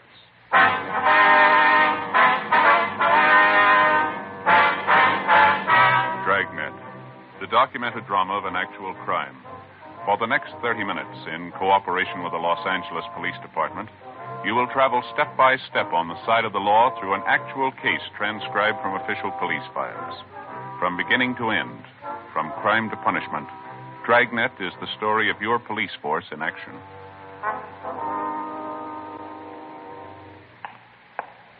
It was Saturday, October 3rd. It was hot in Los Angeles. We were working the day watch out of robbery detail. My partner's Ben Romero. The boss is Harry Didion, captain of robbery. My name's Friday. It was 11:38 p.m. when I got to Georgia Street Receiving Hospital, room 5, treatment room. Joe? Hi, how's it going, Ben? We're not going to be able to talk to him anymore tonight. Doctor said maybe late tomorrow morning. How's the old man making out? He's resting a lot better. Doctor gave him a sedative. Old fella sure had a rough time. Well, how about since I've been gone? Did he tell you anything else? No, just kept repeating the same thing. 2 guys forced their way into his house, beat his wife, tortured him, took all their jewelry. That's about it. Yeah. Well, I put in a call to the office. I got a broadcast out on the information that we have. There's not much to go on. We should be able to pick up a little something more tomorrow. Doc said it's been a long time since he's seen anything like this, where they worked the old man over. What'd they do to the fellow's hands, anyway? The doctor able to tell? He thinks they used a hat pin on him, something like that. It's sharp and thin. At least a dozen wounds in both hands. He's pretty badly burned, too. Yeah. Hard to imagine somebody that cold-blooded. 71-year-old man, soles of his feet a mass of burns. Wonder his heart stood up through the beating I gave him. Has he got a weak heart? He's had a little trouble, yeah. Terrific shock going through something like this at his age. Well, maybe we better check back at their house, huh? See how the old fellow's wife is doing, huh? Yeah, right. How's it shape up for you? Well, there's not an awful lot to go on yet. It wasn't a shot in the dark. I think we can count on that. Whoever the thieves were, they had some kind of an inside tip. The old man and his wife, well, they don't put up much of an appearance. You wouldn't be apt to figure that they had $3,000 or $4,000 in jewelry put away at home, would you? Maybe his wife might have some idea. Sure is a lousy shame. Yeah, you might halfway understand that they just held him up, but working him over the way they did. There was no sense to it at all. Trying to show off what a couple of rough bums they are. Maybe that's it. Well, then let's do them a favor. Let's show them what it costs. Ben and I got in the car and drove back to the Westlake Park area to the home of the robbery victim, 71-year-old Wendell McClung, and his wife, Catherine McClung. It was a one-story wooden frame building, gray shingled, a typical modest four-room bungalow. The men from Unit 31R who'd answered the robbery call were still there, standing by. Another pair of men from robbery detail, Powers and Gonzalez, were checking the neighborhood for possible leads on the suspects. Inside the house, Ben and I found Mrs. McClung propped up in an easy chair in the living room. She was a small, chubby woman, gray-haired, looked to be in her 50s. We assured her husband's condition wasn't critical. Outside of a small bruise on her forehead and a case of nervous upset, she seemed to be all right. In recounting the story of the holdup, Mrs. McClung told us the two bandits rang the front doorbell and forced their way into the house at gunpoint shortly before 8 o'clock that night. How about the color of their hair, ma'am? Their weight and height? No, I hardly saw a thing. Just that one look at them when they first pushed their way in. Well, how was that, baby? Blindfold you? Guess they might just as well have. You see, when they started to hit Wendell, my husband, Wendell, knock him down, I went after them, and one of them slapped me right across my face and knocked my glasses off. I see. I reached out to find them, but before I did, I guess one of those gangsters stepped on them. $35 glasses broke the lenses, just ruined the frame. Now, look at that. Of course, I can't see a thing without them. That's why I say it might as well have been blindfolded. And you didn't have a chance to notice what kind of clothes they had on and what they looked like at all? Well, they weren't shabby, I know that. Pretty well dressed, if memory serves. Both of them in dark suits. If only they wouldn't have broken my glasses. How about their voices, Miss McClung? Anything unusual about the way they talked? Anything that they might have said? Miss McClung? No, I was just thinking. One's name was Sam, I remember that. The other one had sort of an accent of some kind, maybe from the Midwest or maybe Texas, one of those funny people. Funny people? How do you mean, ma'am? Well, you know, something like a cowboy or a farmer, that funny kind of talk. I see. I guess I really should be inside fixing you men a cup of tea. Maybe if you'd just help me up. That's all right, ma'am. You just sit there. When my sister Dolly gets here, it shouldn't be too long. I'll have her fix something. There's no need to bother, ma'am. We'd like to have you tell us this if you can. Did your husband do anything at all to provoke the two men? I mean, did he call out for help or try to get to a phone, anything like that? It was the jewelry we had, Wendell and I, just those few pieces. The two men seemed to know all about it, just as if they had a list of the things. That's so? Yes. When they first came in, they took my engagement ring and old brooch that belonged to my mother I was wearing. Then they got Wendell in that chair over there and tried to make him tell where our other things were. Well, now, is it pretty common knowledge around the neighborhood here that you and your husband own expensive jewelry, ma'am? No, I don't think so. What the men seemed most interested in was Wendell's ring, his diamond signet ring. It was a beautiful thing, 4 carats. Yes, ma'am. We've got a description on that. That was when they tried to force your husband to tell him where it was hidden. Is that right? I never thought anybody'd be that cruel, officer. Downright cruel. They burned his hands and his feet, kept hitting him in the face with their fists. It was just terrible. Poor Wendell. He finally had to tell them. I see. They went and found the things, and then they came back in here and ripped out the phone. Warned us not to move. And then they left. I just broke down and cried, officer. To see poor Wendell there, the way they abused him. Yes, ma'am, we understand. You're sure he's going to be all right? What did the doctor say? Well, he said there's no danger, ma'am. Mr. McClung's resting comfortably now. Well, that must be my sister You want to Dolly stay now. right here with Ms. McClung, Ben? I'll get that. Yeah, right. Joe? Hi, Jess. You and Powers do any good? I've been checking through the neighborhood 3-4 blocks around. Not an awful lot. A lot of people know the McClungs. Few of them know about their having jewelry. None of them saw anything unusual going on tonight. The thieves used the car. We know that. Didn't anybody at all spot it?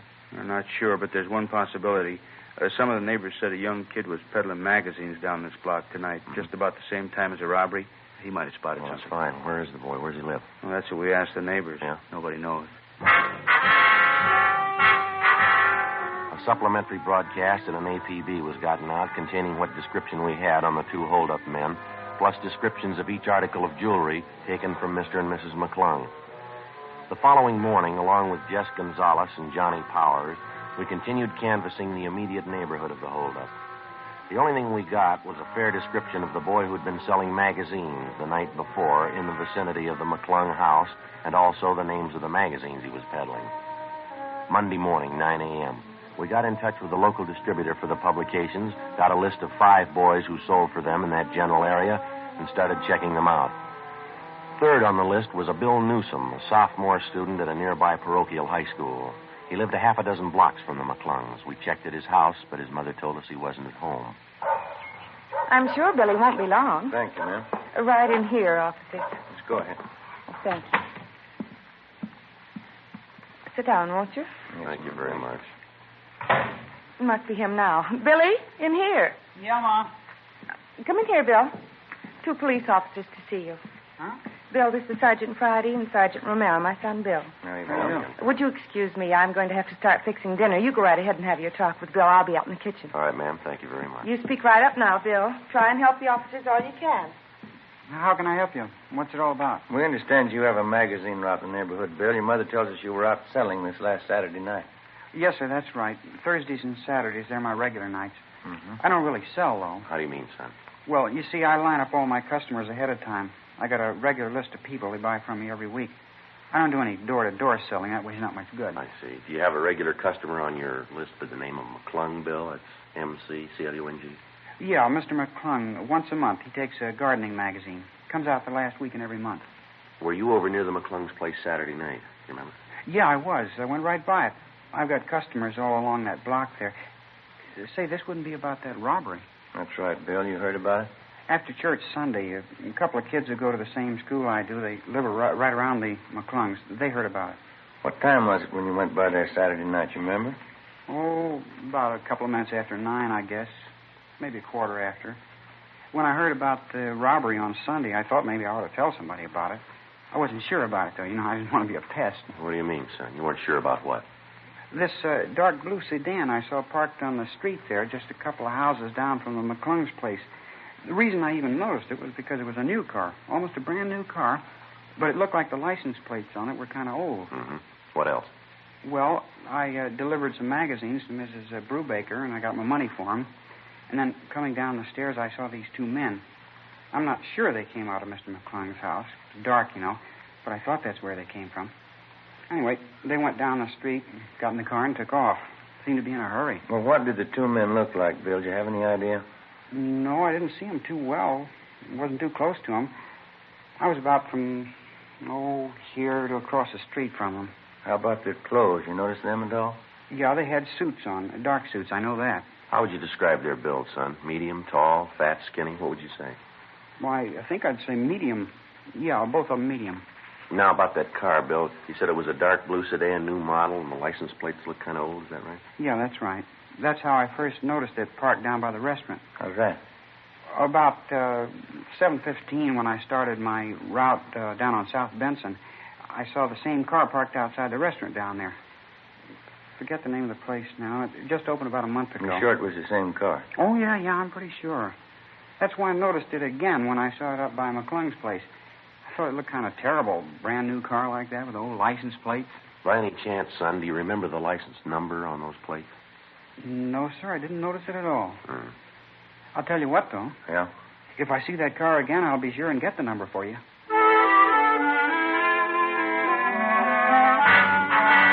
Before we left the home of 16-year-old Bill Newsom, we got a complete description of the car which he'd seen parked near the McClung's home on the night of the robbery.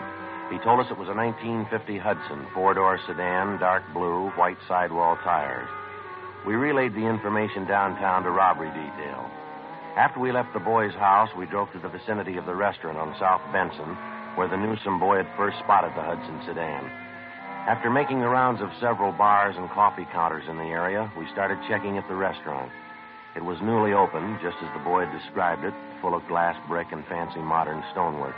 The main bar was situated just off the lobby, set apart from the main dining room. We interviewed the head bartender, and he thought he remembered serving 2 customers, answering the general description of the hold-up men on the previous Saturday night.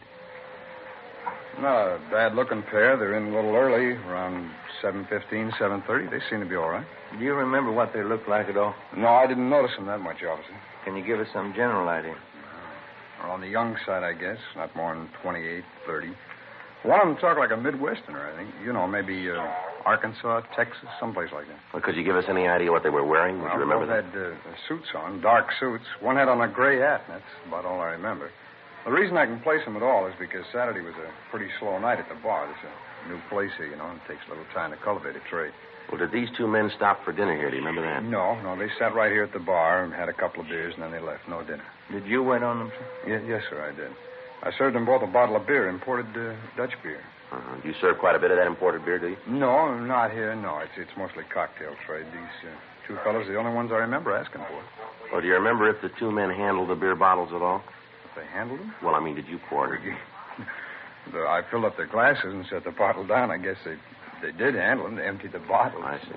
But they'd almost have to, wouldn't they? Would you still have those 2 bottles on hand? Let's see. Yeah, I guess I would. They don't pick up the empties till sometime around the middle of the week. We'd like to take a look at them, if you don't mind. Oh, sure thing. You guys just want to follow me down the bar here? It's in the storeroom just in back. All right, let's go. It's right back here, officer. Fine. Let's see. Yeah, they're right over here. There you go. Holland labeled. Only ones in the whole case. The same 2 I served those fellas. Yeah, I see. What do you think? Fingerprints? Maybe. And as soon as you get the fingerprints, you can pick them up, can't you? Yeah, when we find the men they belong to. Monday, 6 p.m. We called Leighton Fingerprints, and they came out to check the evidence. First, they obtained a set of the bartender's fingerprints to serve as a basis for comparison. Then they dusted each of the empty beer bottles carefully. After the various sets of prints were lifted off the bottles, the men went back to the office to run the sets through, classify their findings, and then turn them over to R&I for further checking. While they worked on it, Ben and I ducked out and had a sandwich and a bowl of soup for dinner. 7:25 p.m. We got back to the city hall. I sure am getting tired of the kind of food that guy serves, Joe. It seems to get worse every time I go in there. It wasn't very good, was it? I'm willing to bet I know his formula for the soup. 2 gallons of hot water and 1 bouillon cube. Well, I've gone and done it before. I may still do it again. What's that? Bring my dinner from home in a paper sack. Pack a thermos full of hot coffee. Be a better deal than across the street. I don't know about that. You remember the last time you had your wife fix you up a thermos full of coffee? Yeah, I almost forgot. Wasn't any better than the stuff across the street. Hi. Where you 2 been? Hi, Jess. Getting something to eat? Leighton Prince called just a minute ago. Told him I'd give you the message. What's that? Well, the prints they lifted off those beer bottles, checked them through the record bureau. Yeah. Found 2 sets. They made both of them.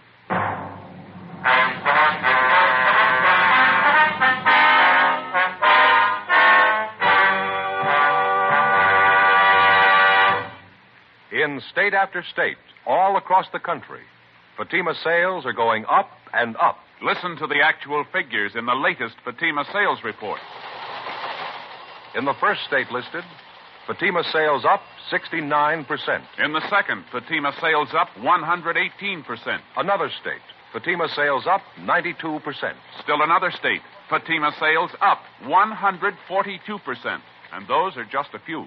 Yes, coast to coast, thousands and thousands of king-size cigarette smokers are switching to Fatima. You see, Fatima contains the finest domestic and Turkish tobaccos, superbly blended. Fatima gives you extra mildness, a much different, much better flavor and aroma. You get all the advantages of extra length, plus Fatima quality, which no other king-size cigarette has. Fatima, best of all king-size cigarettes. Definitely the best quality in its class, but the same price as the cigarette you're now smoking. Remember, in Fatima, the difference is quality. Next time by Fatima.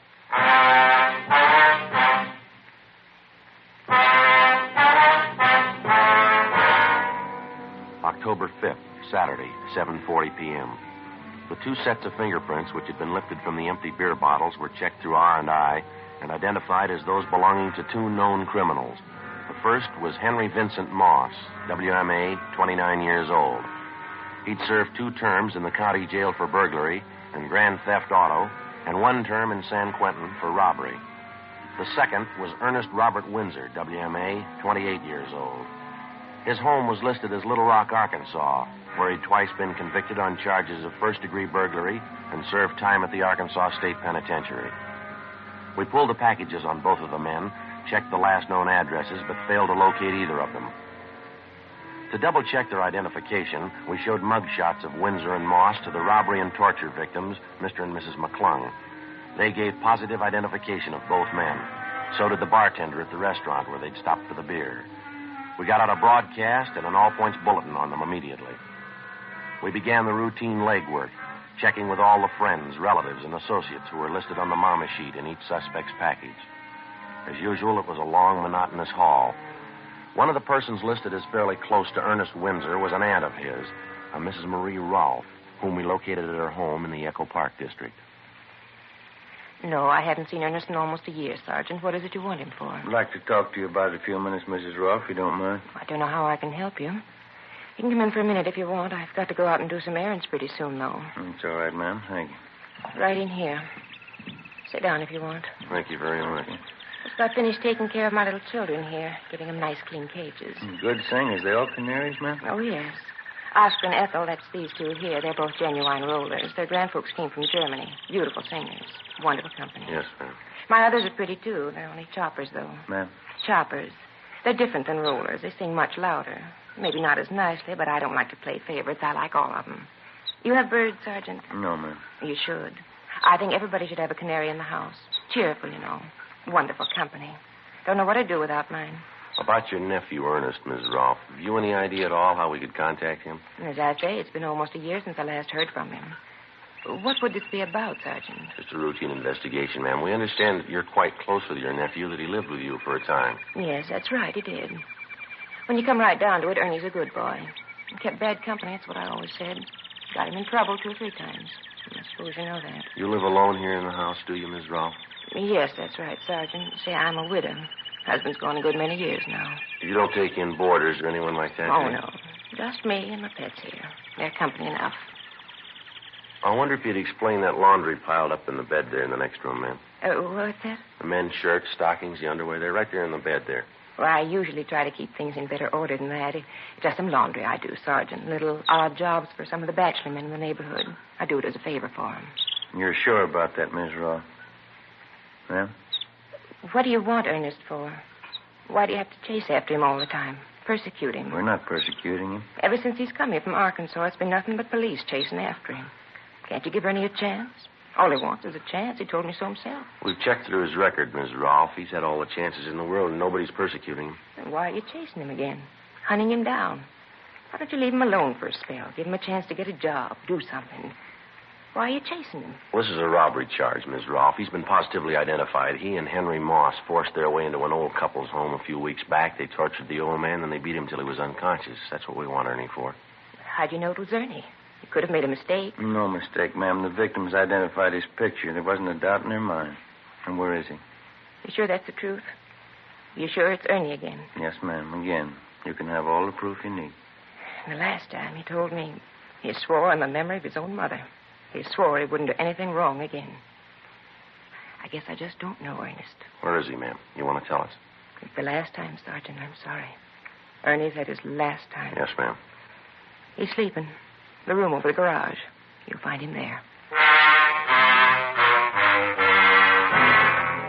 Ernest Windsor was apprehended and placed under arrest. His room was searched, as well as the entire home of his aunt, Mrs. Marie Rolfe. We failed to find a trace of any of the jewelry stolen from Mr. and Mrs. McClung. After we made arrangements for a stakeout on the house, Windsor was taken downtown to the interrogation room, where Jess Gonzalez, Ben, and I questioned him for 5 hours. He refused to tell us anything. At a special show-up, he was positively identified as one of the hold-up men by the two victims. Windsor was booked at the main jail on suspicion of 211 PC. The investigation went on. Every possible lead on the other suspect, Henry Moss, was checked out. We got nowhere. It was obvious that either Moss was in possession of all the jewelry stolen from the McClungs or it had been hidden away someplace, known only to Windsor and Moss. From time to time, we had Windsor taken from his jail cell for questioning. It wasn't hard to tell he was bothered with the possibility that perhaps Moss had run off with the entire loot and was enjoying himself while Windsor spent his time in jail. We worked hard on that particular angle while we questioned him, but Windsor still refused to break, to give us any kind of a lead on Moss. A month passed. Wednesday, November 8th. Sure working out into a dull routine. A full month. We got exactly what we started with. Yeah. If we could only get Windsor to break it, it'd sure do a lot toward wrapping this thing up, wouldn't it? I don't know what he figures he's going to gain by keeping quiet. Yeah. Gonzalez and Johnny Powers said they were checking out a tip from some informant this morning. Supposed to know where Henry Moss is. Wonder if they found any luck. They ought to be back by now. Yeah. Go ahead. Hey, Jess. Oh, hi. How about it? Did you do any good this morning? Oh, not a bit. Informant didn't even show up. Johnny's going to meet him this afternoon. Doesn't look to be very much. How about you fellas? Same, Jess. We're going as slow as you are. I get it. Robbery, Friday. Yeah, George. Uh-huh. 3rd and Main? You sure, huh? Right, yeah, right away. Well, maybe we got a break. What is it? Henry Moss. He tried to hock a ring at a pawn shop, 3rd and Main, about 20 minutes ago. Did he make it? Well, the pawnbroker stalled him. He didn't know for sure that the guy was hot. Well, how's it stand? Moss said he'd come back to close the deal. When? Half an hour. 11:55 a.m. A special detail of men, including Gonzalez and Powers, Ben and myself, were sent to cover the pawn shop near 3rd and Main. Gonzalez and Powers staked out in stores adjoining the place. Ben and I were stationed inside the pawn shop. Another team of men covered the rear exit. We waited. The suspect, Henry Moss, failed to show at the appointed time. We kept waiting. 1 p.m., 1:30. No sign of him. At 1:45 p.m., a young-looking, dark-haired man in a neat gray suit entered the shop and approached the manager at the rear counter. There wasn't any mistaking him. Henry Moss. He surrendered himself without even protesting. We took him to the city hall, to the interrogation room, where we started to question him. Meantime, Gonzalez and Powers located the apartment where the suspect had been staying. His rooms and personal belongings were searched, and every piece of the missing jewelry recovered. Surprisingly enough, in contrast to his partner, Ernie Windsor, Moss was cooperative, even obliging. We had a stenographer take his full statement, and then we got ready to move him over to the main jail for booking. Just a couple of questions before we leave, Moss. Sure, Sergeant. Go ahead. We've had you in here before. How come all the cooperation this time? Why not? I had it figured before time. If you got me, you'd have everything you need on me. Wouldn't do much good putting in a beef, would it? Whose idea was it to start with, Moss? The hold-up deal. Yours, or was it Windsor's? Both of us, I guess. I didn't want to get rough with the old man. I mean, the way Ernie did. That part I didn't like. All I wanted was the loot. Ernie just lost his head. Too bad. All right, you ready to go? Any time, Sergeant. Hey, I wonder if I could ask a favor. What's that? Well, it's going to get a little tough in there in that jail. Wonder if we couldn't stop for a good steak and some French fries first, huh? Maybe some good restaurant around here? No, it won't work, Moss. You know I wouldn't try anything. You put your order in a long time ago, mister. What do you mean? When you worked over that old couple. Yeah? That's when you ordered jail food.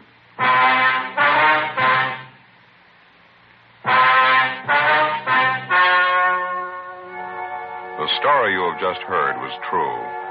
The names were changed to protect the innocent. On March 2nd, trial was held in Superior Court, Department 88, City and County of Los Angeles, State of California. In a moment, the results of that trial. Now, here's our star, Jack Webb. Thank you. If you smoke king-size cigarettes, listen to Fatima's amazing new offer. Buy a pack of Fatimas. Enjoy their extra mildness and superbly blended tobaccos. Now, if you don't like Fatimas better than the king-size cigarettes you're now smoking, return the pack with the unused Fatimas, and we'll give you your money back, plus postage. Now, we make this amazing offer because we believe Fatima is the best of all king-size cigarettes. Smokers all over the country are confirming this every day. Listen to this state-by-state report. State 1, Fatima sales up 92%. 2, sales up 72%. 3, sales up 107%. 4, Fatima sales up 192%. Buy Fatima today. If you're not convinced they're better than your present king-size cigarette, just return the pack and the unsmoked Fatimas before December 1st and get your money back, plus postage. Fatima, Box 37, New York 1. Buy Fatima today. Best of all, king-size cigarettes.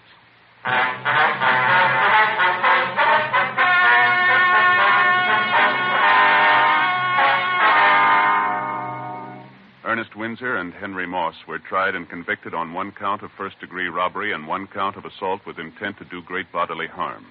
Both men are now serving their terms in the state penitentiary. First-degree robbery is punishable by imprisonment for no less than 1 nor more than 10 years. Ladies and gentlemen, the lives of millions of ragged and helpless Koreans depend on the unneeded clothes in your closet. Help these men, women, and children live through the winter.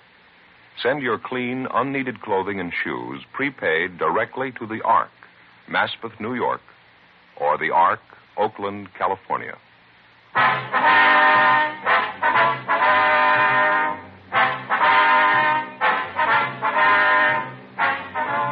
You have just heard Dragnet, a series of authentic cases from official files. Technical advice comes from the Office of Chief of Police W.H. Parker, Los Angeles Police Department. Fatima Cigarettes, best of all king-size cigarettes, has brought you Dragnet, transcribed from Los Angeles.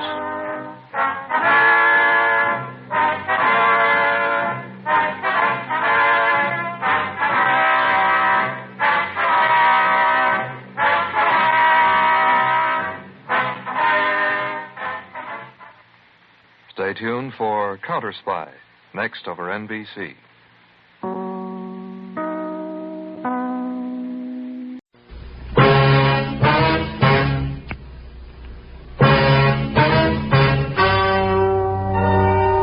Ladies and gentlemen, the story you are about to hear is true. The names have been changed to protect the innocent. Dragnet is brought to you by Chesterfield, made by Liggett & Myers, first major tobacco company to bring you a complete line of quality cigarettes.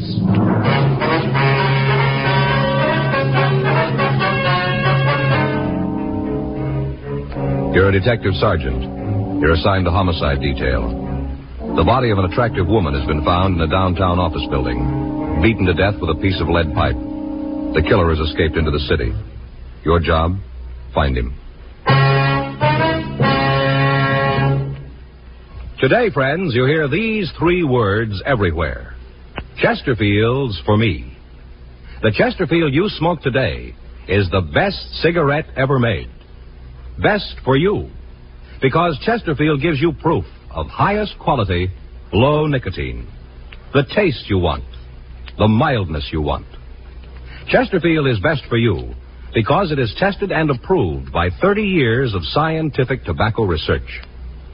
Chesterfield is best for you because it has an established good record with smokers, proven by test after test. Yes, friends, the Chesterfield you smoke today is the best cigarette ever made. For the taste you want, the mildness you want, join the thousands now changing to Chesterfield.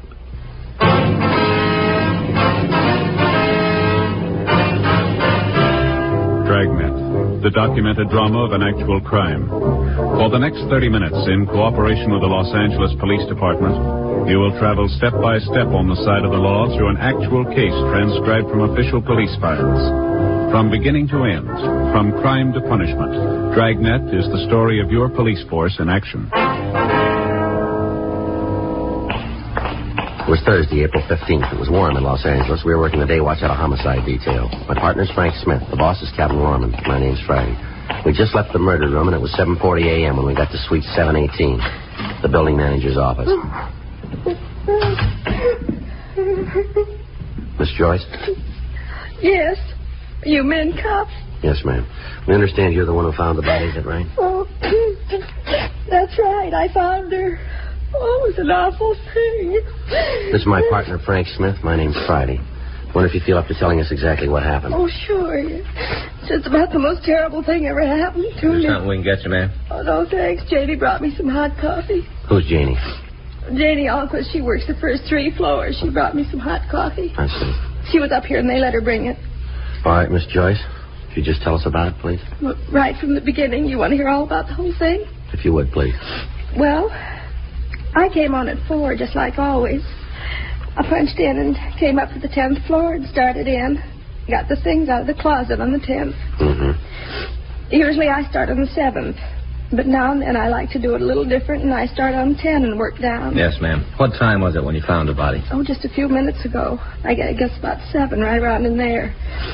I only had 2 more offices to do, and I'd be finished. I just had 2 more when I got there. Yes, ma'am. If you'd go ahead and tell us about finding the body. Oh, well, I unlocked the door, and I saw the light inside. I thought it was kind of funny, because usually it's dark. You mean in the office? Yes, and where Mrs. Fitzgerald's desk is, it's usually dark. Yes, ma'am. I thought it was kind of funny, like I said. But then I thought that maybe she was working. Mm-hmm. She does accounting, you know, woman accountant, and I thought she was working. Mm-hmm. So I knocked. I didn't just want to go right in if she was working, you know, disturb her. So I knocked. Mm-hmm. But she didn't answer. All right, go ahead, please. Well, I opened the door and went in. Right off, I was kind of sore about it. No excuse for a thing like that. No excuse at all. What do you mean? Well, didn't you see the place? Didn't you look? Yeah. Well, then you know what a mess it was. Papers all over the floor, and ashtrays spilled, all that mess, and I'm supposed to be through at 7:30. Well, I'd never made it. Never got through on time. And that's when I saw her behind the desk. Oh, it was an awful thing. There she was on the floor, dead. Yes, ma'am. There was no one else in the office? No. Just Mrs. Fitzgerald. She was on the floor behind the desk. What'd you do then? Oh, I screamed. Loud as I could. I wanted somebody to come up there right away. And that was the first time I ever saw anybody dead. Then I ran out of the office and went downstairs to get somebody to help. Just an awful thing. Oh, poor Mrs. Fitzgerald. Oh, she was so nice. All the time saying hello when she'd come in early and I'd still be working. Oh, I think about it and I just can't believe that it is true. I just can't hardly believe it. Did you see anyone on the floor while you were working? Just Mrs. Fitzgerald. No, ma'am. I mean, was there anybody in the halls of the building? Oh, no.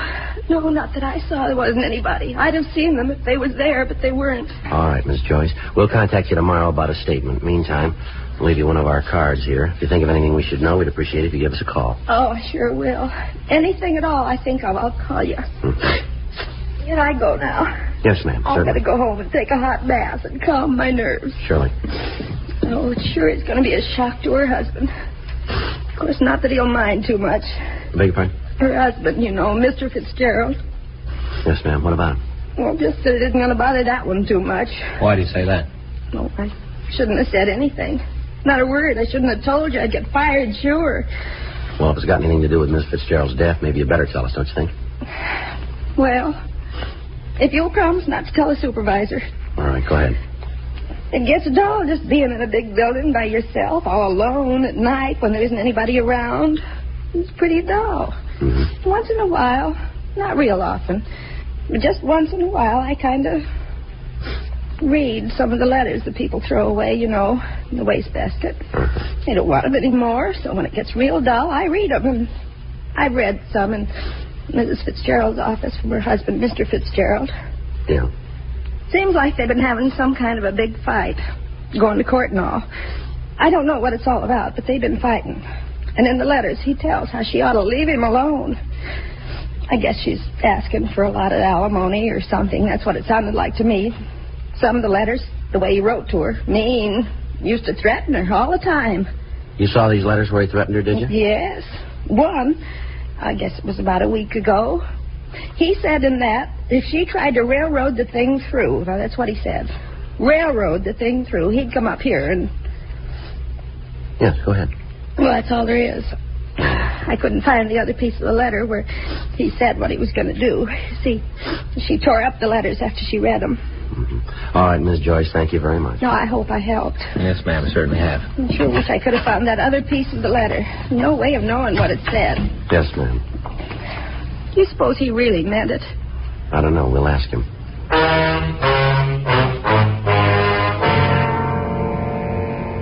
By the time Frank and I had arrived at the scene, the crew from the crime lab was there. Photographs of the entire room were taken, and fingerprints were lifted from the edges of the desk, from the top of a lamp, and from the molding around the door. The murder weapon, a 15-inch section of heavy lead pipe, was booked for evidence. There was nothing we could tell from the pipe itself other than the fact that it was the murder instrument. It was a plain piece of 3/4-inch pipe.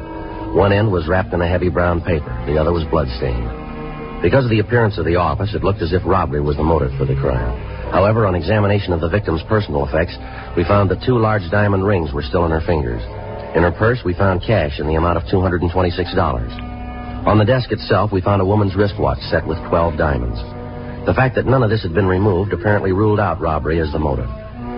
The other employees of the building were questioned, but they were unable to shed any light on a possible suspect. None of them had seen any unauthorized persons in the place after closing hours. People on the street in the immediate vicinity were questioned. The only lead we were able to come up with was that at approximately 7:02 a.m., a newsboy had seen a short, stocky man walk from the office building entrance. Other than the brief description of the man's build, the witness was unable to tell us anything. An immediate broadcast was gotten out on what information we had. From a telephone book in the victim's desk, we got an address for her husband, Oscar Fitzgerald. It was a men's club located in downtown Los Angeles. Frank and I drove over to talk to him. Come in. Thank you. Thanks very much. Sit down. I'll call for some coffee. You fellas want some? No, thanks. No, sir. You don't mind if I have some? No, you go right ahead. Room service, please. Kind of early for the cops to come calling, isn't it? Yes, sir, I guess it is. This is Mr. Fitzgerald, room 417. Would you please send up a pot of coffee? That's right. Oh, and send a large glass of orange juice, too, huh? Yeah, make sure it's cold. 417. Right. One thing I can't go is warm orange juice. Like a cigarette? Yeah, thank you. Now, what's this all about? What do you want to see me for? Well, when's the last time you saw your wife? Ada? Thank you. I guess a couple of weeks ago. Why? Well, can you narrow that down to a day? Why? Any special reason for me to? Well, we'd like to hear it. Well, let's see. I guess it was around March 30th. I can check it if it's important. Where'd you see her? With my lawyers. We had a conference to try and work out the divorce and settlement. What line of work are you in, Fitzgerald? I think you better tell me what this is all about before I answer any more questions. If this is some sort of trick Ada's trying, you tell her it won't work and she can get off my back. No, it's no trick. I think it might be better if you'd cooperate with us and answer the question. All right, but I'm going to tell you going in that if you try to pull a fast one, I'm going to deny everything I tell you now. If you tell us the truth, you won't have any trouble. Now, where do you work? Right now, I'm between. Well, what's that mean exactly? Well, I'm an actor. Right now, I haven't got an assignment. Where'd you work last? Picture studio. Look, until you tell me what this is for, I'm not going to give you any names. Can you give us your movements for the past few days? Starting when? Well, let's try the day before yesterday. Okay, I got up and went out to see my agent. Of course, that was a waste of time. Hung around the office for a couple hours and then had lunch on the strip. After that, I came downtown, saw a movie. I came home, took a shower, and then kept the dinner engagement. You prove that? If I have to, yeah. But you're getting no names until I know what's going on. All right, how about yesterday? What'd you do then? I got up and went out to my agent's. He told me he had a part on the fire. We went out on an interview. I was at the studio until about 4:30, and then we went back to my agent's office and had a couple of drinks. After that, I came back here. Didn't feel too good, and I went to bed. Well, the man at the desk would be able to verify all that, would he? Yeah, just ask him. Fitzgerald, how'd you get along with your wife? Well, it's not any of your business, but I'll tell you. It isn't any secret. I hated everything about it. You ever have any fights with her? Not more than 5 a week for the past 4 years. You ever hit her? You know, people win money for answering questions on quiz shows. What happens if I answer the big one? Well, that depends on how you're going to answer it. We understand you wrote your wife some threatening letters. Now, is that right? I guess you could call them that, yeah. I told her to get off my back and leave me alone. Told her if she didn't, she was building more trouble than she could handle. You ever threaten her life? No. I'm not going to try to tell you that there weren't times when I could have killed Ada. There were a lot of them, but it wasn't worth it, not for her. What'd you argue about mostly? The divorce. I've been trying to get one for the last 4 years. Ada wouldn't see it. Finally, when I did talk her into it, the settlement she wanted was way out of line. I wouldn't go for it and told her so. Well, what's all this about the fights and the threatening anyway? Something happened to Ada, is that it? Yes, sir. She been hurt? I'm afraid it's more serious than that. She dead? Yes, sir. You think I did it? Now we're checking everybody that knew her. Okay, I told her there were times when I could have, when I maybe wanted to. But I wouldn't go to jail for her. Not ever. You got to find another boy, and when you do, I'll go his lawyer's fee. Yeah? How'd they do it? Piece of lead pipe. Bad? Yeah. Rough way to go. Is there an easy way?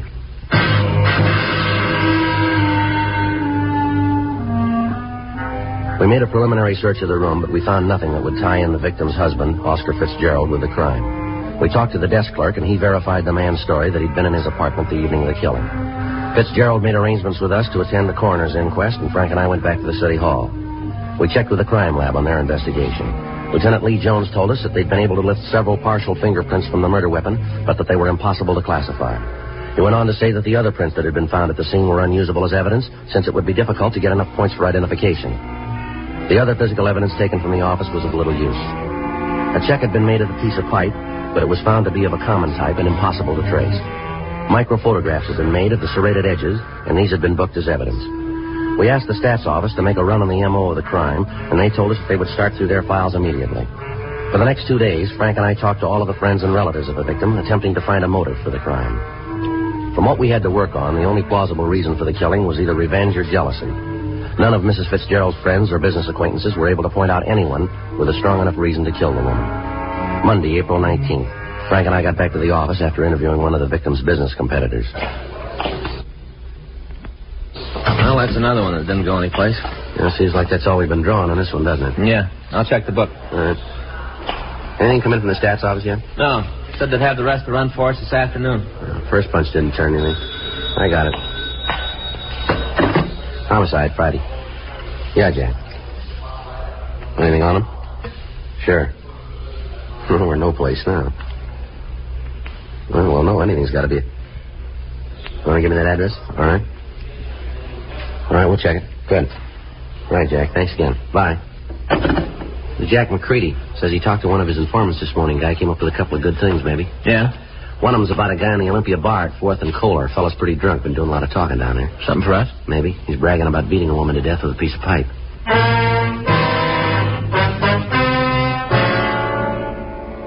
4:40 p.m. We left the office and drove over to the corner of 4th and Kohler, the Olympia bar. When we walked in, there were only a few customers in the place. At the far end of the bar, a short, stocky man was sitting alone. In front of him was an empty shot glass and a bottle of beer.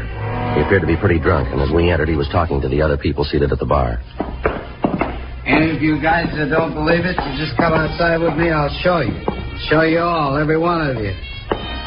Bartender, I got an empty glass. Now, let's do something about it, huh? I need a drink. I think you had about enough of that, don't you? What? I said you had enough to drink. Who are you to tell me that, huh? Who are you to come in here and tell me what to do? What's the matter? You think you're cops or something, huh? Is that what you think? You called it. Come on, we want to talk to you. You mean you are cops? That's right. Well, listen, you better get out of here and do it fast if you know what's good for you. You just better. Frank, yeah. Take your hands off me. You guys don't hear good, do you? Well, stand still. You come messing around with me, you're going to find out. You'll find out good. I'll give you the same thing I gave her, the same thing. Hold it, Frank. All right, come on, mister. Who are you talking about? I'll tell you who. I'll tell you good. And you'll know, leave me alone if you know what's good for you. I'm talking about that Ada Fitzgerald, that's who. Ada. You go messing with me and you'll get what she got. I'm a pretty rough fella, you know. Pretty rough. Is that right? You betcha. You're not dealing with a kid, you know. Well, that makes it even then, doesn't it? Huh? You're not dealing with a woman.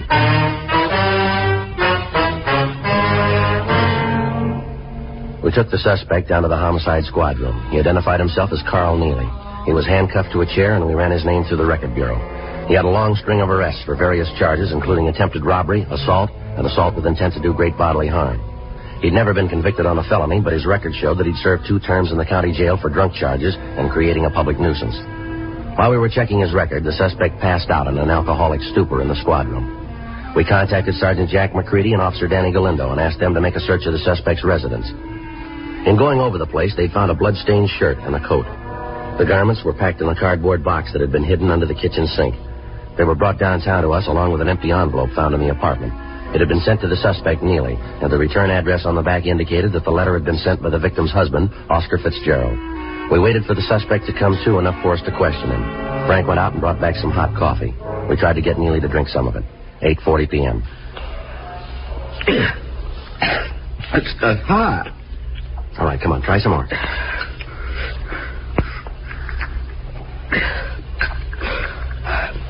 Hey, cops, huh? You've been around before. Yeah. What am I here for? I want to talk to you about the Fitzgerald woman. Ada? Spouting off again. You said you killed her? Figures. Every time I get tanked up, I always kill somebody. Never fails. All right, tell us about the Fitzgerald woman. Nothing to tell. I read about it in the papers. This morning I started drinking. It always happens when I've been belting the booze. I right away tell people I killed somebody. These clothes here belong to you? Let me see. I don't know. Where'd you get them? Are they yours? I don't know. You got that many clothes? I know all the clothes I got. No trouble at all. Maybe you don't dress as good as me. All right, come off it, Neely. You're in trouble. Big trouble here. You sat in the bar this morning, told everybody about how you'd beaten a woman to death. We find these clothes in your apartment, bloodstains all over them. Here's another thing, this envelope. Where'd you get this? Through the mail, like it says. You see the stamp? You know Oscar Fitzgerald? I don't get mail from strangers. Sure I know him. Is it a crime to get a letter now? What was in that envelope? I don't think that's none of your business. Well, we do. What kind of dealings have you got with Oscar Fitzgerald? Well, you still work for him? Doing what? I took care of the place when him and Ada were married, sort of a general handyman. When'd you see him last? I don't know, maybe a couple of months ago, around there, 3 months. And what did he find so important that he wrote you about it? Look, he loaned me some money. He sent me a check. It was a loan, huh? Yeah. Sign any sort of note for the money? Well, I endorsed the check. It said on it it was a loan. What are you guys trying to prove, anyway? You trying to tie me in with Ada's killing? You look good for it. You're off your rocker. I had nothing to do with it. Sure, you got me for drunk, but that's all. Your record makes you look good for it. Clothes we found in your apartment don't help you. You sure Oscar Fitzgerald didn't pay you to kill his wife? Be a lot better if you told us the truth here, Neely. I'm telling you the truth. It's right in front of you. All you got to do is open your eyes. It's there. Where'd the bloodstains come from? They're mine. Well, tell us about it. Well, I got in a fight with another fella. Where? A bar down on 7th. When? Wednesday. Last week? Yeah, last Wednesday. What time did you have this fight? Closing time. That'd make it about 2 o'clock, huh? That's when the bars closed. Where'd you go after you had the fight? Went up to a friend's house and had a couple more drinks. Who's a friend? You don't know him. You got no record. What's his name? I don't want him dragged into anything. What's his name? Jackie Meadows. Let me see your hands, Neely. Sure. Well, you got some pretty bad bruises there. You must have hit something pretty hard. The fight I told you about, that's where those came from. Tell us what you did after you left the bar. I told you I went up to Jackie's. I had a couple of drinks. What time did you get there? Around 3, maybe 3:10. What time did you leave? About 5. Where'd you go? I don't remember too good. I was pretty boozed up. Well, where do you think you went? Well, Jackie was worried about me being cut up from the fight. He wanted me to see a doctor. Yeah? He drove me down to Georgia Street Receiving Hospital. Yeah. I was there until 9:30 Thursday morning.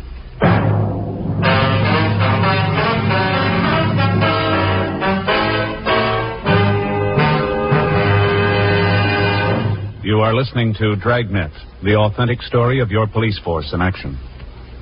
World altitude records. World speed records. All part of Bill Bridgman's job as a supersonic test pilot for Douglas Aircraft.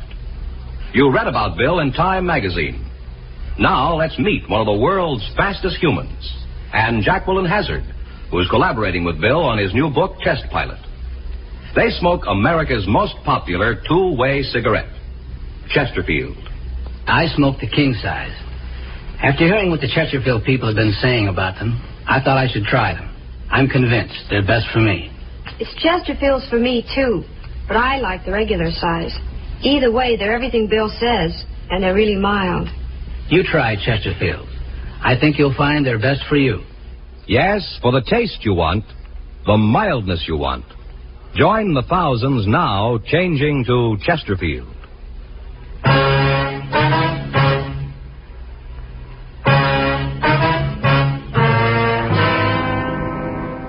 A call was put through to Dr. Hall at Georgia Street Receiving Hospital asking if a patient was given emergency treatment on the morning of Thursday, April 15th. A search of the hospital records verified the story told to us by the suspect, Carl Neely. We checked through our crime reports and we found that a miscellaneous injury report had been made. From the coroner's report, we knew that the victim had been murdered between the hours of 5 a.m. and 7 a.m. on that morning. We got in touch with Neely's friend, Jackie Meadows, and he also verified the suspect's story. He was booked in at the main jail on a charge of being drunk in a public place, and Frank and I started checking out the remainder of the list that the stats office had given us. Originally, there had been 12 names on the list. We talked to 10 of them. The 11th, a Norman Sitkin, had a record of burglary, attempted robbery, and assault with a deadly weapon. He'd been arrested and brought to trial on a charge of murder 3 years previously, but he'd been acquitted. The circumstances surrounding his arrest were the same as those in the Fitzgerald case. The main reason he'd been released a free man was the testimony of his mother, who had sworn that Sitkin had been home with her on the night of the killing. When we went out to his home, we found that he wasn't there.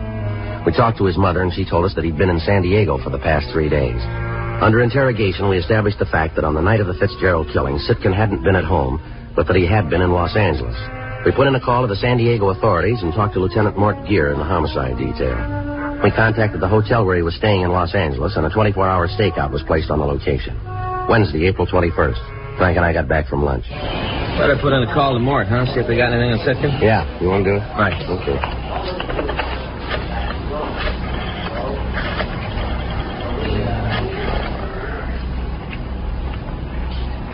Hi, this is Frank Smith, robbery. Yeah, I'd like to put in a call to San Diego PD Homicide Bureau. Lieutenant Mort Gear. No, it's a homicide. Yeah, DR 132549. Yeah, that's the one. Mm-hmm. That's 3268? Huh? Well, 58. Right. Okay, Sam, thanks.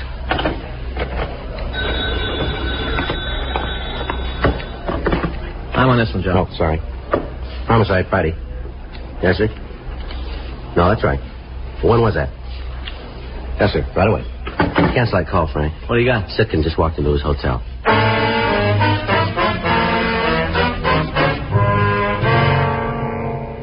Frank and I left the office immediately and drove out to Sitkin's hotel. We talked to the officers on stakeout, and they told us that the suspect had just returned. They went on to explain that they'd given Sitkin no reason to suspect that anything was wrong and that he'd gone directly to his room.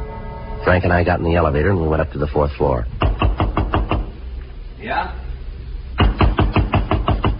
All right, just a minute. Yeah? What do you want? You Norman Sitkin? Yeah, what do you want? Police officer. Come on. You got a right to do this. Let me see your warrant. Get your coat, Sitkin. We want to talk to you. What for? What do you got to talk to me about? I got nothing to say. Get your coat. Why? What's the charge? What are you taking me in for? Suspicion of murder? You're kidding. Well, you just keep thinking that. You mean this is for real? Come on, let's go. No, wait a minute. I want to know what this is all about. Is that so? Well, sure. Figure I had something to do with that woman who was beaten to death downtown. Fitzgerald, I think that's the name, huh? Isn't that what you think? Well, you seem to know all about it. Well, you're way off on this one. I got an alibi that you can't break. I can see you guys figuring because I stood this kind of beef once before, you can make it stick this time. Well, it won't work, cop. None of it fits together. I can prove where I was that night every minute. All right. That's right, every minute. You check in my house. Happens I was with my mother, just like the other time. All night I was home. You going to stand on that? Well, there isn't any other way. Well, that's going to make it a lot easier then. Well, what's that supposed to mean? We talked to your mother. She says you weren't home that night. Well, she's wrong. You let me talk to her. She'll tell you. You just let me talk to her. She's sure you weren't there. She's willing to testify to that. Get out of my way. All right, come on. Want to get the cuffs? Yeah. Hold still. Funny, isn't it? What's that? Well, looks like he might have been good on that first killing. One he was acquitted on. His mother might have lied on the stand. That's not going to make a lot of difference, is it? Huh? He's going to make up for it on this one.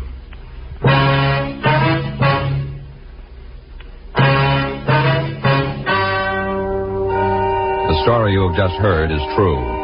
The names were changed to protect the innocent. On August 17th, trial was held in Department 97, Superior Court of the State of California, in and for the County of Los Angeles. In a moment, the results of that trial. Now, here is our star, Jack Webb. Thank you.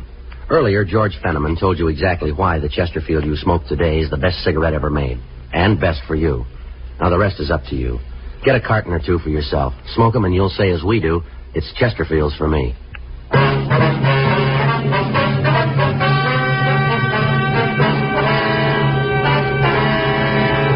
Norman Edward Sitkin was tried and convicted for murder in the first degree. On recommendation of the jury, he received the maximum penalty, and on July 19th, he was executed in the lethal gas chamber at the State Penitentiary, San Quentin, California.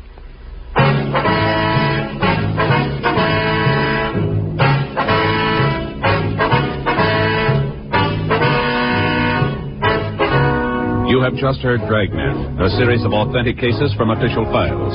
Technical advice comes from the Office of Chief of Police W.H. Parker, Los Angeles Police Department. Technical advisors, Captain Jack Donahoe, Sergeant Marty Wynn, Sergeant Vance Frazier. Heard tonight were Ben Alexander, Virginia Gregg, Herb Ellis. Script by John Robinson. Music by Walter Schumann. Hal Gibney speaking. Watch an entirely different Dragnet case history each week on your local NBC television station.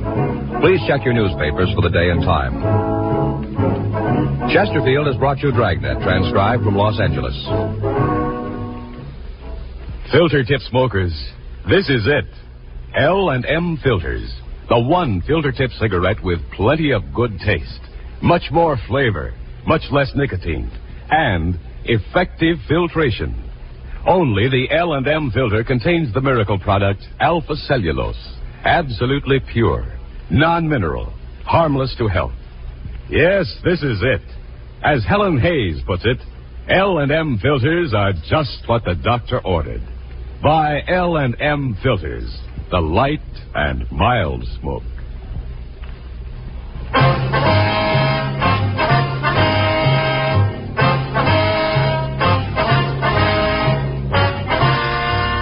Hear Rocky Fortune following John Cameron Swayze and the news on the NBC Radio Network. The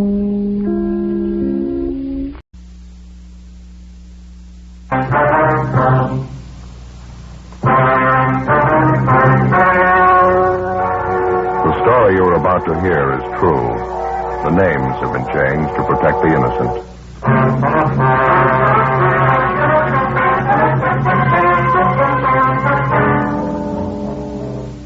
You're a detective sergeant. You're assigned to auto theft detail. A gang of criminals masquerading as legitimate auto dealers start to work in your city. Innocent people are cheated out of thousands of dollars. The thieves are clever. They work a foolproof formula. Your job? Stop them.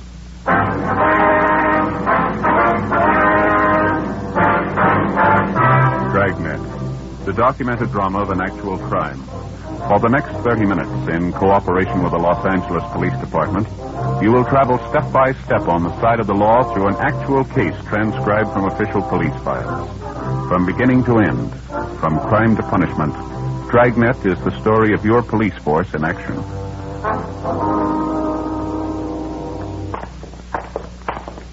It was Tuesday, February 19th. It was chilly in Los Angeles. We were working the day watch out of auto theft.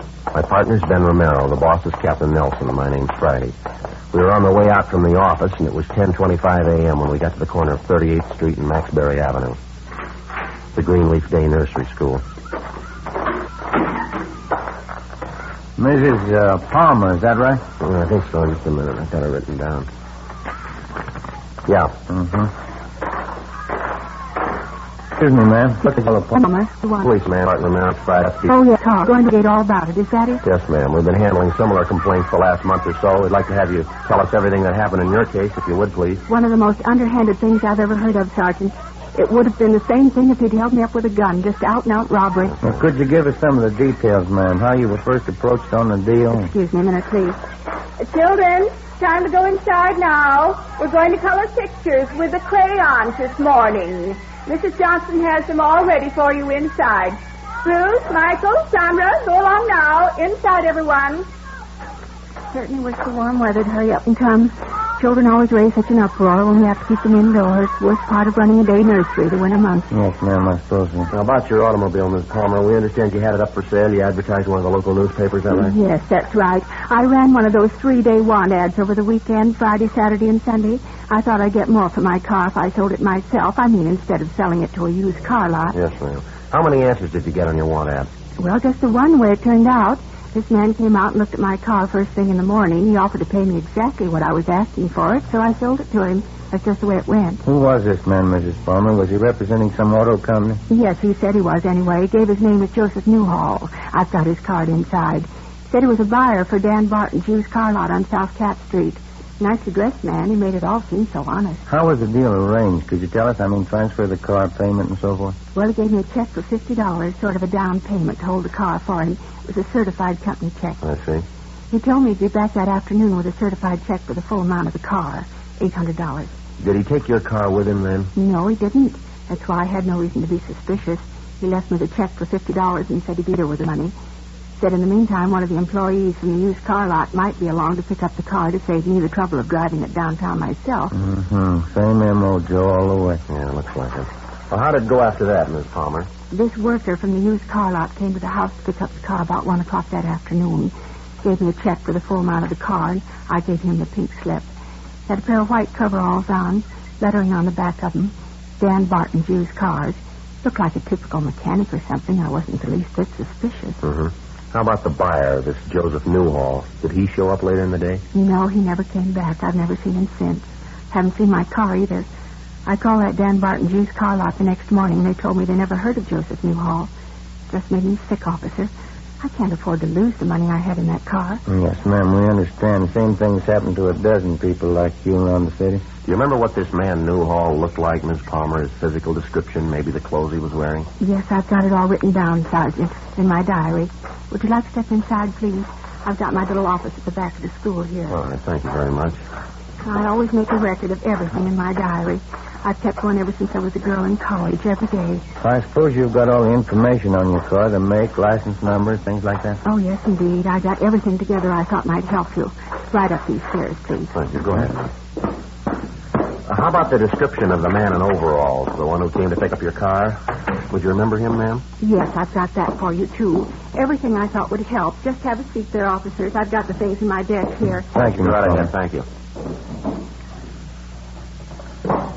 I wouldn't mind the whole thing so much, but as I say, I can't afford to lose the cash I had tied up in my car. That seems to be the way the thieves operate, ma'am. They've been cheating the people who can least afford it. Terrible thing, just out-and-out robbery. There you are, Sergeant.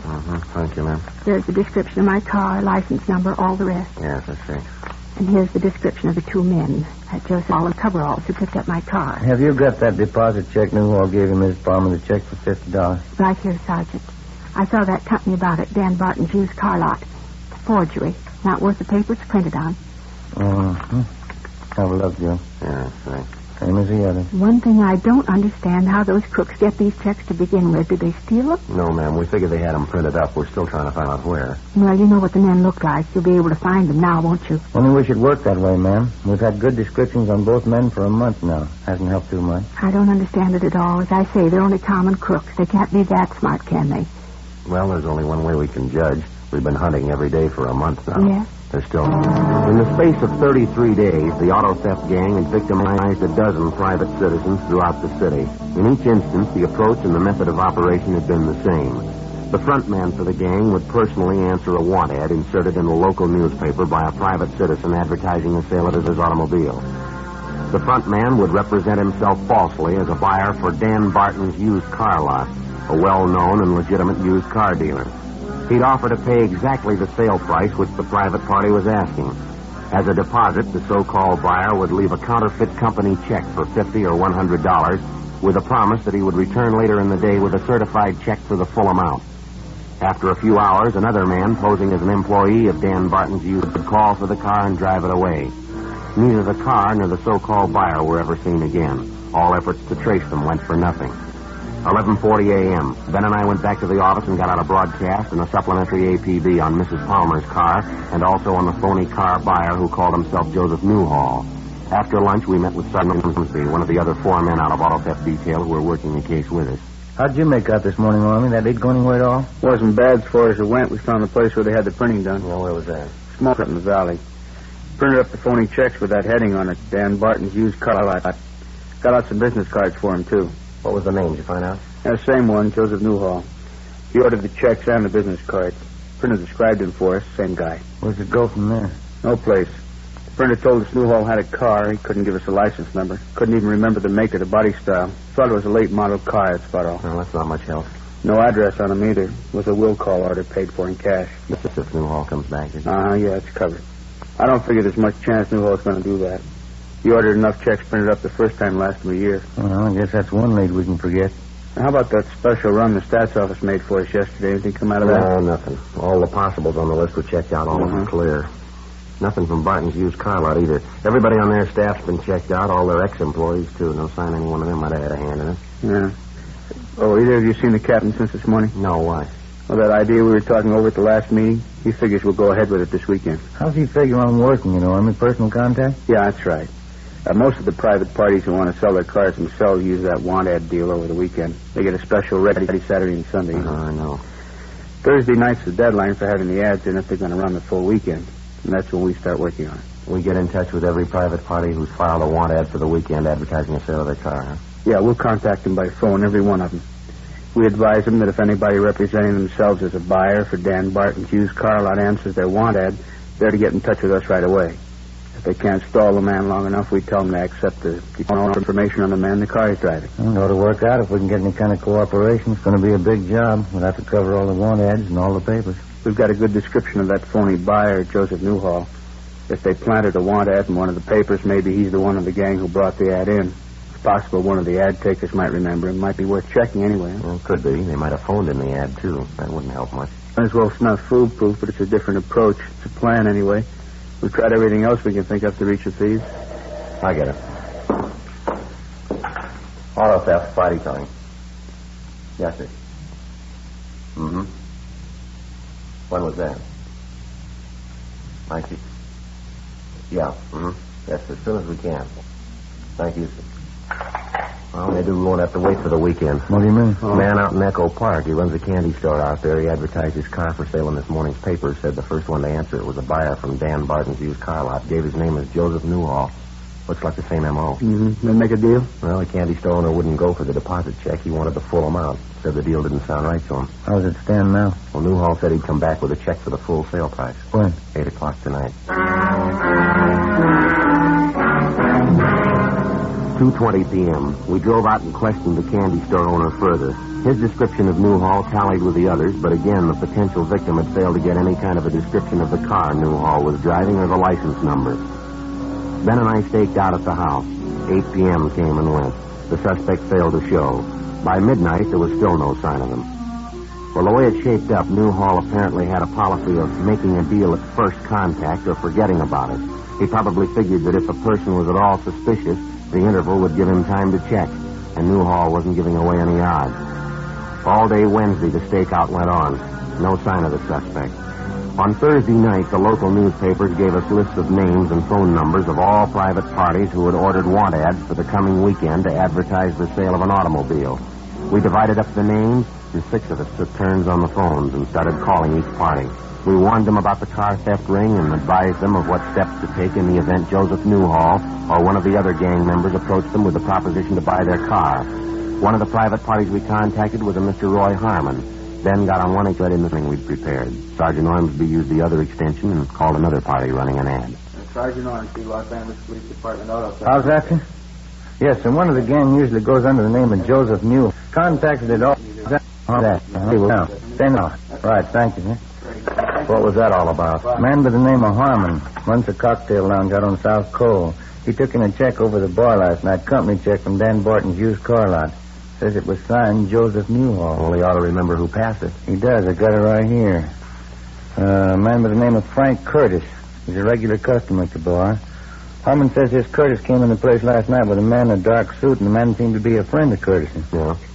Well, I asked him what the friend looked like, and he described him. It was Newhall. Mm-hmm.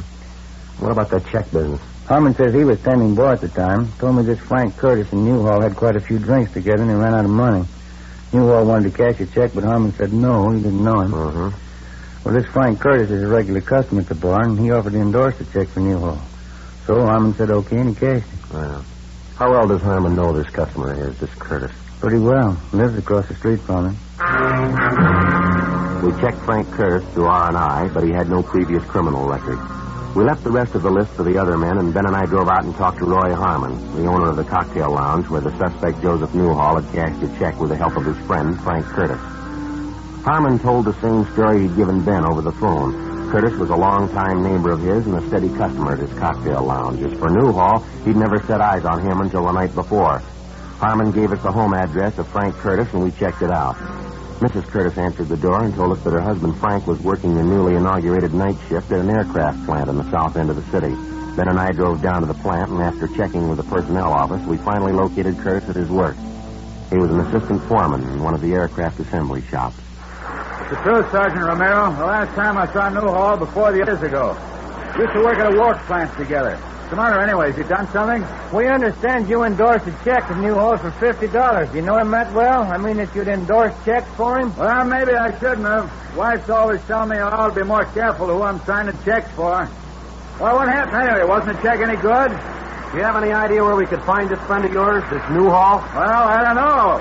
During the war, he and his wife lived in this housing project off North Main.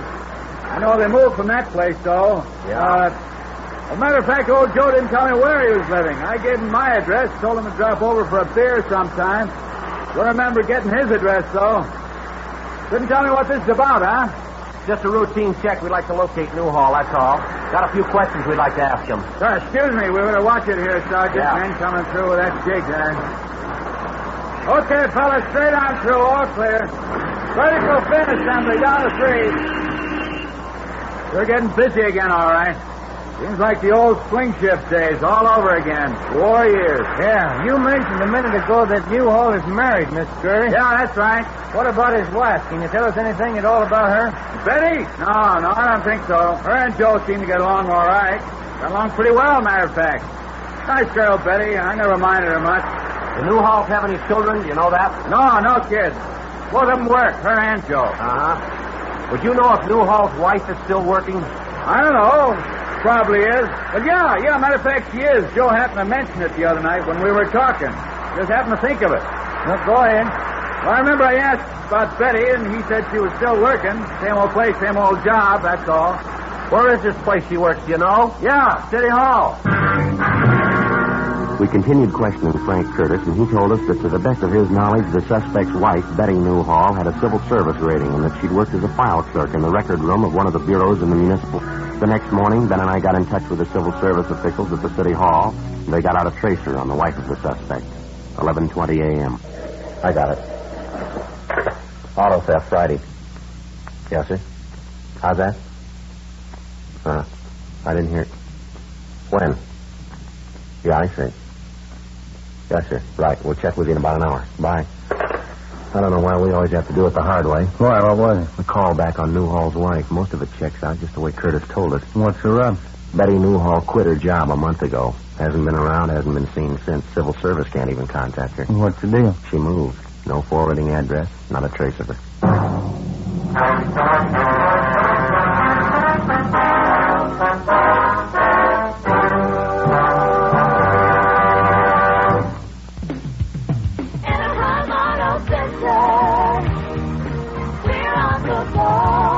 Exit Ball Road off the 57 freeway. Light up the holidays with a new vehicle from Anaheim Auto Center. We'll make your holiday dreams come true at Anaheim Auto Center with our incredible savings and huge discounts.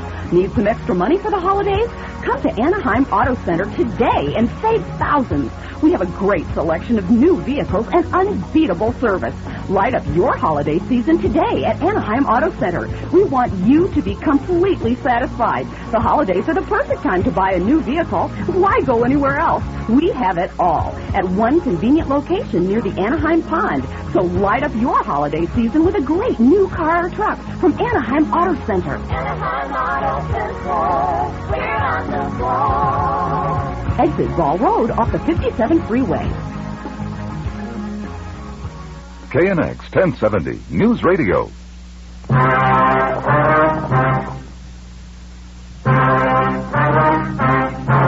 Saturday, February 23rd. The strongest lead we'd had to the auto theft gang began to fade.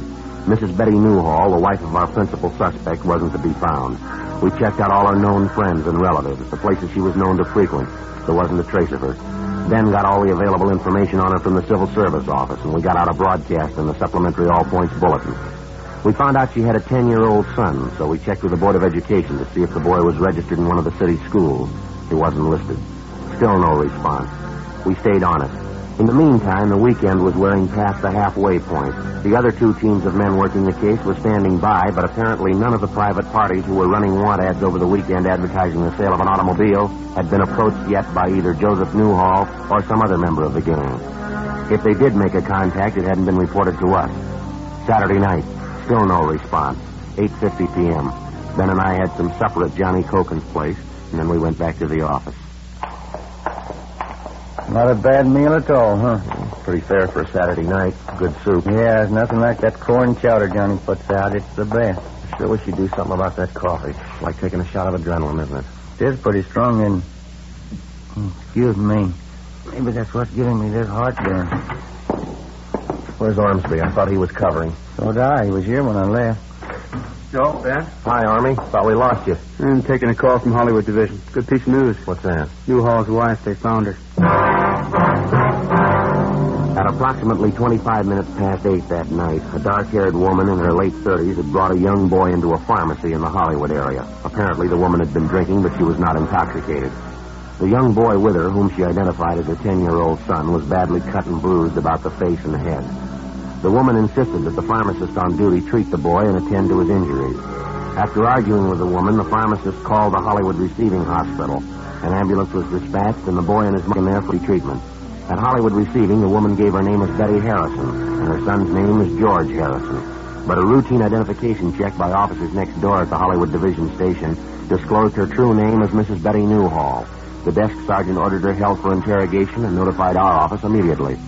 9:30 p.m. Ben and I arrived at the Hollywood Division. Your boy George, Mrs. Newhall, how did he happen to get beat up like that? It's pretty bad for a little fellow. I warned Joe about hitting little George.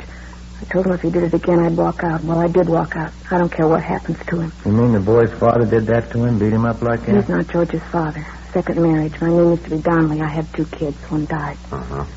When the divorce came through, I got custody of George, and I married Joe Newhall. You know why we're looking for your husband, Ms. Newhall? Yeah, I think so. Why do you think so? Car business. I knew what he was doing. Do you have any idea at all where we can find your husband? I'm not sure. He might be a lot of places. Just can't get over what he did to George. No reason at all. Kid came home and asked if he could go to the show. Husband got up and slapped him. He's been drinking quite a bit. He hit the kid with his closed fist, kept hitting. A grown man slugging a 10-year-old kid like that. I don't care about any man where George is concerned. Nobody's going to treat a kid of mine like that. You said you knew about your husband's dealing in the car business, Mrs. Newhall. How much do you know about it? I didn't have any part of it, I can tell you that much. It was his idea from the beginning, my husband's. Got the men together to work the racket. He made all the plans. He gave all the orders. How is it you quit your job at the City Hall in such a hurry? My husband's idea, I guess. He thought if anything happened, he didn't want to be traced that easy. Then he had to go and get drunk that night. Cash the check. He always did stupid things like that. How about the gang your husband has working with him, Ms. Newhall? Can you tell us anything about them? Yes, I can. 3 fellows working with him I know of. Deadman and Curly Reese and Jack Whitmore. Maybe there's someone else besides them, but I don't know of. You know where these men live, ma'am? Where we can find them? I think I do, yeah. I got the addresses at home. By this time, they're probably all met. You know the places they were supposed to be staying. Yeah, I got the addresses at home. How about the cars they got on this deal they were working? What are they doing with them? Do you know that? I don't know for sure. They were moving them east, I think, selling them back there. Yes, ma'am. I didn't always get the deep marriage, the jealousy, the Deeford. No. Even they didn't like kids. They didn't want to have a home. Why'd they have to be that way? Well, I'd like to ask you something, if I could. Yeah. Why'd you marry him? 10:43 p.m. We stopped at the Newhall apartment on the way back to the City Hall, called the office, and arranged for a stakeout. The wife of the suspect, Betty Newhall, gave us the names and addresses of the people she knew to be working with her husband, Joseph Newhall, in the auto theft gang. She had no information to offer on the cars they might be driving. When we got to the office, we took a complete statement from Mrs. Newhall, and then she was booked in at the main jail on suspicion of grand theft auto. 11:09 p.m. Together with Wilson and Ormsby, we started checking out the addresses of the gang members. Our first 2 stops, we got nothing. On our last 2, we did a little better. We picked up a Jack Whitmore, Curly Reese, and a Carl Stedman, 3 of the names which Mrs. Newhall had mentioned. We took them downtown and booked them in at the main jail. That still left the principal suspect, Joseph Newhall, unaccounted for. At 1:45 a.m. the next morning, we got a tip as to his whereabouts, a small hotel on East 1st Street. We checked it out. The man answering Newhall's description was registered in room 209 on the 2nd floor. We got a pass key from the room clerk on duty and started up the stairs.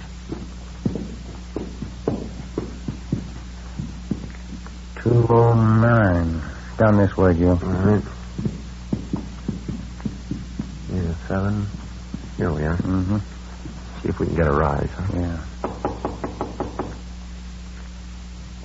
Yeah, who is it?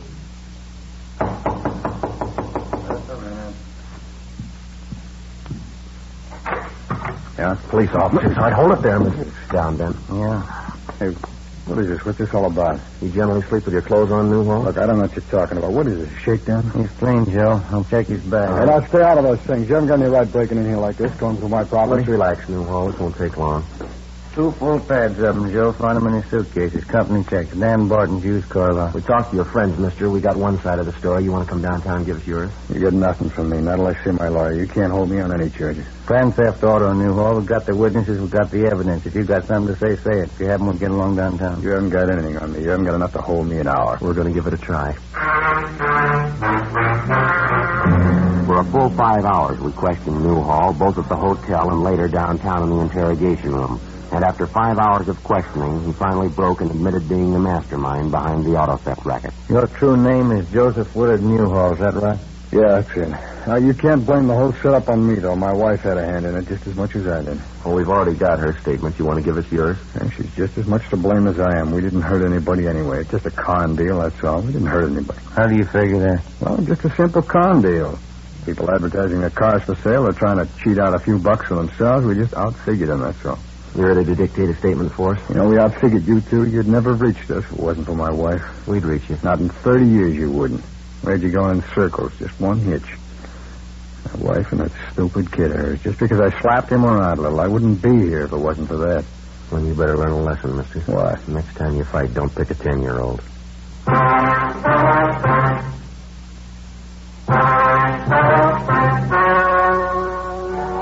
The story you have just heard was true. The names were changed to protect the innocent. On May 29th, trial was held in Superior Court, Department 87, City and County of Los Angeles, State of California. In a moment, the results of that trial.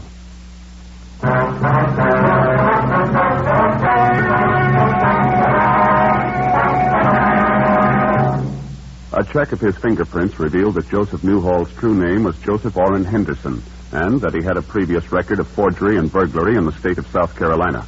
Henderson, alias Newhall, was tried and convicted along with his associates in the auto theft gang on 8 counts of grand theft and forgery of a fictitious check.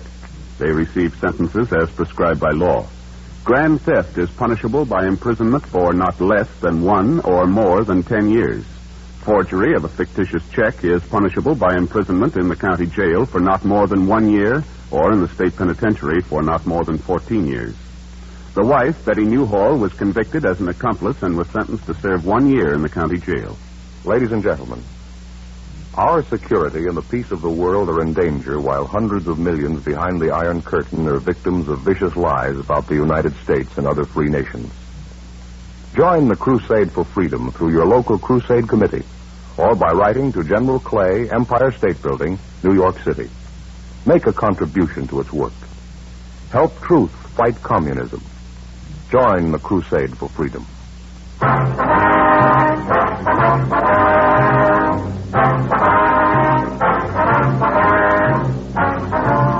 You have just heard Dragnet, a series of authentic cases from official files. Technical advice comes from the Office of Chief of Police W.H. Parker, Los Angeles Police Department. Fatima Cigarettes, best of all king-size cigarettes, has brought you Dragnet, transcribed from Los Angeles.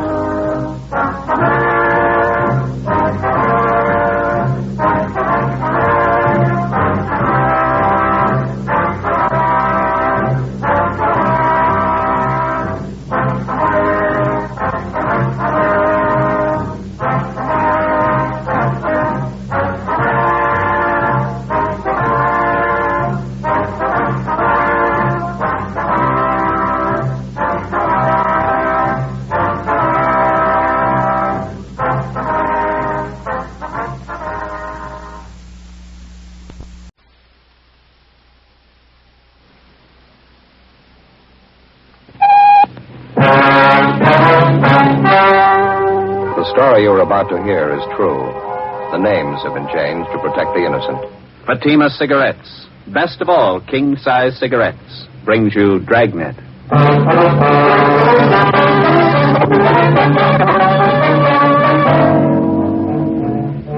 You're a detective sergeant. You're assigned to burglary detail. A wave of shoplifting breaks out in your city. There's no pattern to the thief's operations.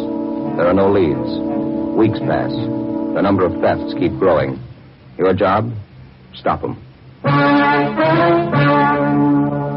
In Fatima, the difference is quality. Confirmed by smokers coast to coast. In Fatima, the difference is quality. Confirmed by latest Fatima sales reports.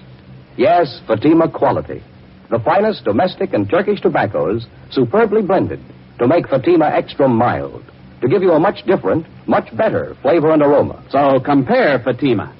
See for yourself why thousands and thousands of king-size cigarette smokers are switching to Fatima every day. Enjoy all the advantages of extra length plus Fatima quality, which no other king-size cigarette has. Remember, Fatimas cost the same as the cigarette you're now smoking. But in Fatima, the difference is quality. Next time, buy Fatima.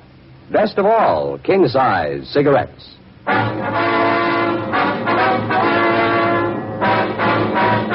Dragnet, the documented drama of an actual crime. For the next 30 minutes, in cooperation with the Los Angeles Police Department, you will travel step by step on the side of the law through an actual case transcribed from official police files.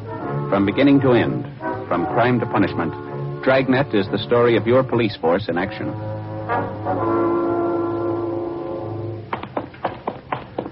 It was Tuesday, August 22nd. It was hot in Los Angeles. We were working the day watch out of burglary detail. My partner's Ben Romero. The boss is Captain Wisdom. My name's Friday. It was 2:18 p.m. when we got to Anthony's Store for Women, the general manager's office. Mr. Addy, come on in. Thank you. Thank you. My name's Romero, sir. I talked to you on the phone. This is my partner, Sergeant Friday. How do you do? How are you? Certainly glad to see him. Let me get another chair here. Thank you very much. I haven't had time for my after-lunch cigarette yet. Care to join me? No, thank you, sir. I got a light for you. Oh, yeah, thanks. Well, I guess you know what the problem is. No need for me to go all the way back and start from the beginning. I didn't get it quite clear on the phone, Mr. Elliott. When did this last thing come up? Well, the way we figured out, it must have happened around closing time yesterday, between 5:30, we figured. The store was pretty crowded at that time, was it? Yeah, it's pretty busy. We had a special pre-winter showing in the fur department. No one noticed it was gone until after we'd closed up. Mm-hmm. Can you give us a description of the piece of merchandise, Mr. Elliott? Yes, yeah. You got it right here. Complete description, you see. Silver blooming stove, satin lining, 2-slash pocket, silver chain fastener. Complete description of it, sir. Yes, I see. Thank you. These are the code numbers and the serial numbers on it? That's right. The whole thing's getting way out of hand, Sergeant. We had a lot of things lifted from the store the last few weeks, but nothing this big. If this keeps up, I don't see how we're going to get our insurance renewed. I guess your store detectives are working on this latest one, the missing fur? Yes, but it's the same as all the recent cases we've had. They haven't been able to find a thing. All the personnel have been checked. All the people who were around the department when the fur was stolen. I mean, those it was possible to check on. As far as we know, they're all clear.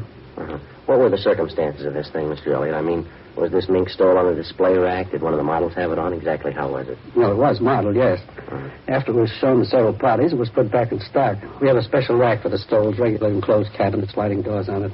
The cabinet's usually open during store hours. I see. There was a store detective in the department at the time. All those salespeople were standing around. I can't understand why one of them didn't see it happen. Mm-hmm. Mr. Elliott, you say this is the first time an expensive item like this has been lifted from your store? That's right. Now, about the personnel, Mr. Elliott, you say there's been a check made on each one of them since this thing started? Yes, sir, that's correct. And there's no reason to be suspicious at all of any one of your people? Well, as a matter of fact, there is one, Sergeant, a sales girl. She was up in 5 in the Suite 16 shop. Then she was moved down to cosmetics on the street floor. What is it that makes you suspicious for her? Well, before I say anything, I want to make it perfectly clear to you. We've never had any real proof that there was something wrong there. Dorothy started with us 8 years ago. That's the girl's name, Dorothy Kirkman. Mm-hmm. She came to us right out of high school. She seemed to be doing all right, got along with the customers, dressed neatly, always on time.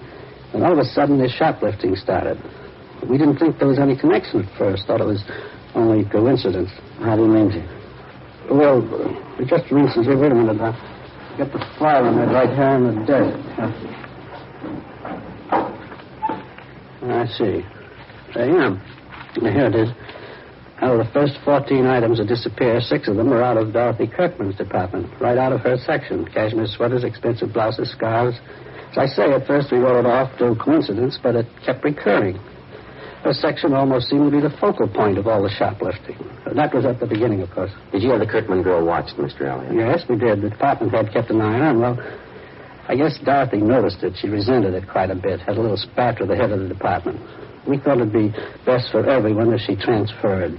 So we had her move downstairs to cosmetics. Mm-hmm. How did that arrangement work out? Well, for the first few weeks, fine. And we started missing things out of cosmetics. A lot of it didn't amount to too much. A lot of it did. Makeup kits, expensive perfumes. This time he called her in, tried to talk to her about it in a nice way. She got very resentful. Mm-hmm. She denied knowing anything about it, said it? Yeah, she got very upset. Of course, there is one thing I will say. The items in cosmetics are on display all over the counter. It's fairly easy for anybody to pick them up. The fact still remains the stealing began in her department upstairs. She moves over to cosmetics, and all of a sudden the losses increase there. What would you figure? Yes, sir, I see what you mean. Wonder if you could have somebody point out this Dorothy Kirkman for us, Mr. Elliott. I think maybe we better have a talk with her. We'd like to help you, Sergeant. I'm afraid that's not possible. Well, how do you mean? She quit last Saturday. We got all the information available on Dorothy Kirkman from the store's personnel files, and then we called the office and gave them a description of the stolen fur. We asked them to check the Kirkman girl through R&I. She had no previous criminal record. Before we left the store, we went to the fur department, talked to all the salespeople concerned, but we were unable to come up with anything new regarding the theft of the silver blue mink stole. We drove out to Dorothy Kirkman's last known address. She wasn't at home, but her mother was. The mother told us that the day before, her daughter had started on a new job as a salesgirl at the House of Raymond, an exclusive shop specializing in all types of cosmetics. We checked the phone book and found that the House of Raymond was located in the same 10-block stretch along Wilshire Boulevard where the shoplifting campaign was going on. It was one of the few places along there that the thieves hadn't bothered. It was 3 blocks from Anthony's store for women, the Kirkman girl's former place of employment. 4:05 p.m. We located her behind one of the front counters. Across the aisle, half a dozen women were listening to a makeup demonstrator giving a talk on complexion care. Dorothy Kirkman seemed pleasant and cooperative. No, I don't mind telling you. I got sick and tired of being called a thief. That's why I quit Anthony's. Well, that goes a long way. You started work here at Raymond's yesterday, Miss Kirkman, is that right? Yes, that's right. I think I'm going to like it a lot better than Anthony's. Mm-hmm. While you were working there at Anthony's, ma'am, I suppose you'd heard that quite a bit of shoplifting was going on. Yes, I knew about it. Guess every girl in the store knew it. They had a big personnel meeting about it. Do you have any suspicions of your own, Miss Kirkman? How do you mean that? Well, I mean, was there anyone in particular that you might have been a little suspicious of? Maybe one of the customers? No. I've waited on some real weird ones, but I didn't see any of them ever try to walk out with anything. Mm-hmm. All I knew was what Mr. Elliott told us at that meeting. Well, this might be an embarrassing question for you, miss, and we'd appreciate an honest answer. Yes? What about the sales girls you worked with? Did any of them ever give you cause to be suspicious? You mean, do I think any of them were doing the stealing? No. There were some of them I didn't like. I didn't trust them either. But I wouldn't accuse them of stealing. I wouldn't accuse anybody unless I had proof. That's more than I can say for some people I know. Well, by any chance, did you happen to be in Anthony's this past Monday? Monday? No, why do you ask? When you were working on the 5th floor up the street at Anthony's, we understand that when the merchandise first started disappearing, a pretty good percentage of it was out of your section. That's what they told me, yes. And then when you were transferred downstairs to the cosmetics counter, quite a few things started disappearing from there. Now, we'd like an honest answer, Miss Kirkman. Do you have any explanation at all for this? I'll tell you the same thing I told them at the store, Sergeant. I can't explain it. But I didn't have anything to do with it, believe me. Well, you'll have to admit, miss, it's pretty much of a coincidence, isn't it? Sergeant, you can call it anything you want to. I didn't have anything to do with it. The only thing I ever took home from that store was my paycheck. Would you excuse me, please? Customer, I have to wait on. Yes, ma'am, go right ahead. Huh? What do you think? I don't know. She's a nice enough girl. Seems to be telling the truth. Could be a coincidence the way it worked out. Nothing to prove otherwise. 4:38 p.m. We finished questioning the suspect, Dorothy Kirkman, and Ben and I went back to the office and made arrangements to have the girl kept under temporary surveillance. A bulletin had been gotten out on the missing fur stole, the pawn shop detail had been notified, and a description of the fur had been placed on the stolen property list. The following day, along with Sergeants Dick Rubles and Jim Tabor, we continued our investigation of the latest shoplifting complaints. It went slow, a lot of legwork, and no progress. Like the dozens of other items of merchandise which had vanished in the last 8 weeks, there wasn't a trace of the missing fur stole. More men were added to the special detail on duty in the 10-block area where the stealing was going on. Anybody in the city who'd ever served time for shoplifting was checked and rechecked. Constant surveillance was maintained over a half a dozen known thieves who we figured might be involved. It got us nothing. Wednesday, August 23rd, 5:30 p.m.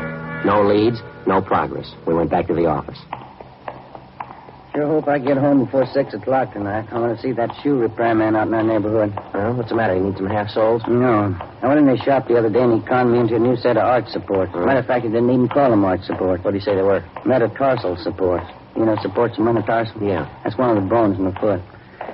He sold me a pair of these things and told me I should wear only one of them in my right shoe. Yeah, what's the matter with that? Isn't it working out? Miserable. Feel like I've been walking around with one foot in a bucket. I'll check the book. Okay.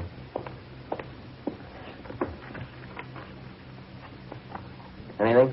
Yeah, sure is, from Rubles. What do you got? That mink fur. It's been found. 2 hours before, at approximately 3:30 p.m. in the main depot of the Santa Fe bus lines, a 38-year-old housewife, or Mrs. Harriet Briggs, noticed an unclaimed parcel lying on one of the benches in the depot waiting room. When it became apparent to Mrs. Briggs that the parcel was either lost or forgotten, she picked it up and took it to the clerk in charge of lost and found articles. In checking the package for some kind of identification, they discovered the silver blue mink stole inside. The car was dispatched to pick up the fur, and it was identified as the garment taken from Anthony's fur salon. Mrs. Briggs volunteered to come along to the office to give what information she could. A stakeout was placed at the bus depot in case anybody called for the package. 5:50 p.m. We interviewed Mrs. Briggs in the squad room. That's right, officer. It was just a little before 3:30. I was in the bus depot there waiting for my husband. That's when I first noticed this package lying on the bench just across from me. I see.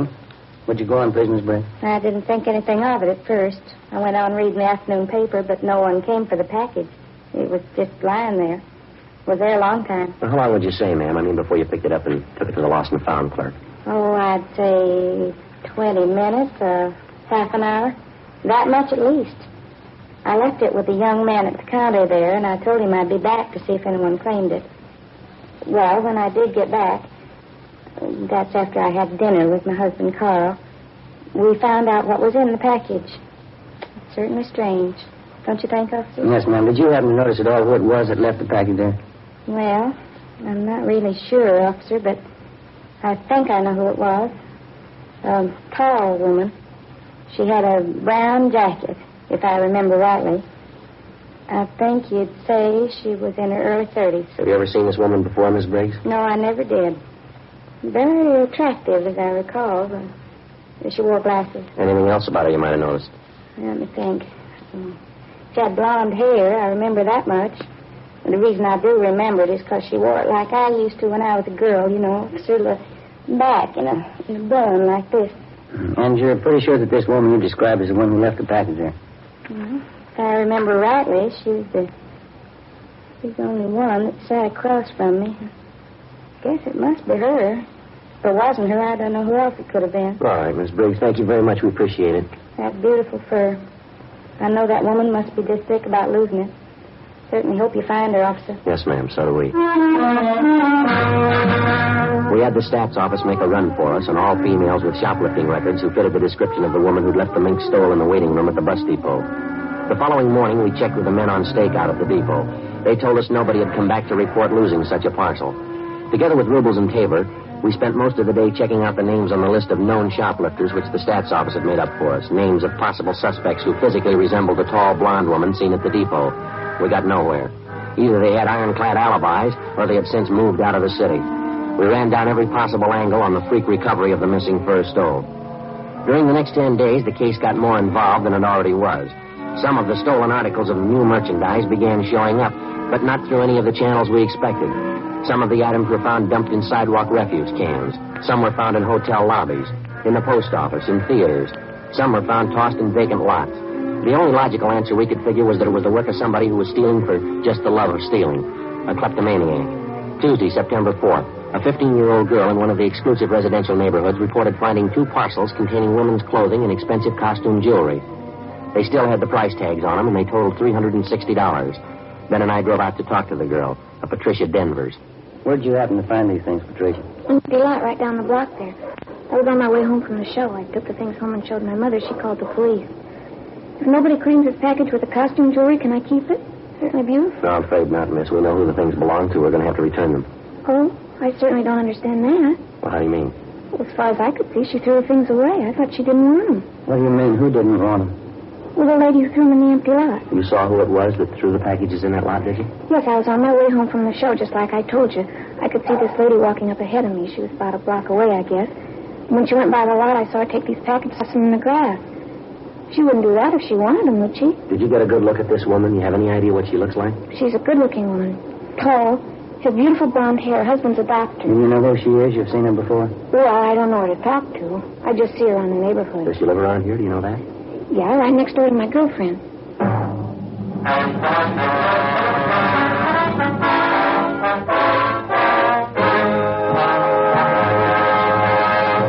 You are listening to Dragnet, authentic stories of your police force in action. If you smoke king-size cigarettes, listen to Fatima's amazing new offer. Buy a pack of Fatimas. Enjoy their extra mildness and superbly blended tobaccos. If you don't like Fatimas better than the king-size cigarette you are now smoking, return the pack with the unused Fatimas, and we'll give you your money back plus postage. We make this amazing offer because we believe Fatima is the best of all king-size cigarettes. Smokers all over the country are confirming this every day. Here is the latest state-by-state report. State 1, Fatima sales up 69%. 2, sales up 118%. 3, sales up 92%. 4, sales up 142%. And those are just a few. Remember, if you're not convinced Fatima is better than your present king-size cigarette, just return the pack with the unsmoked Fatimas before December 1st and get your money back plus postage. Fatima, Box 37, New York 1. Buy Fatima. Best of all, king-size cigarettes.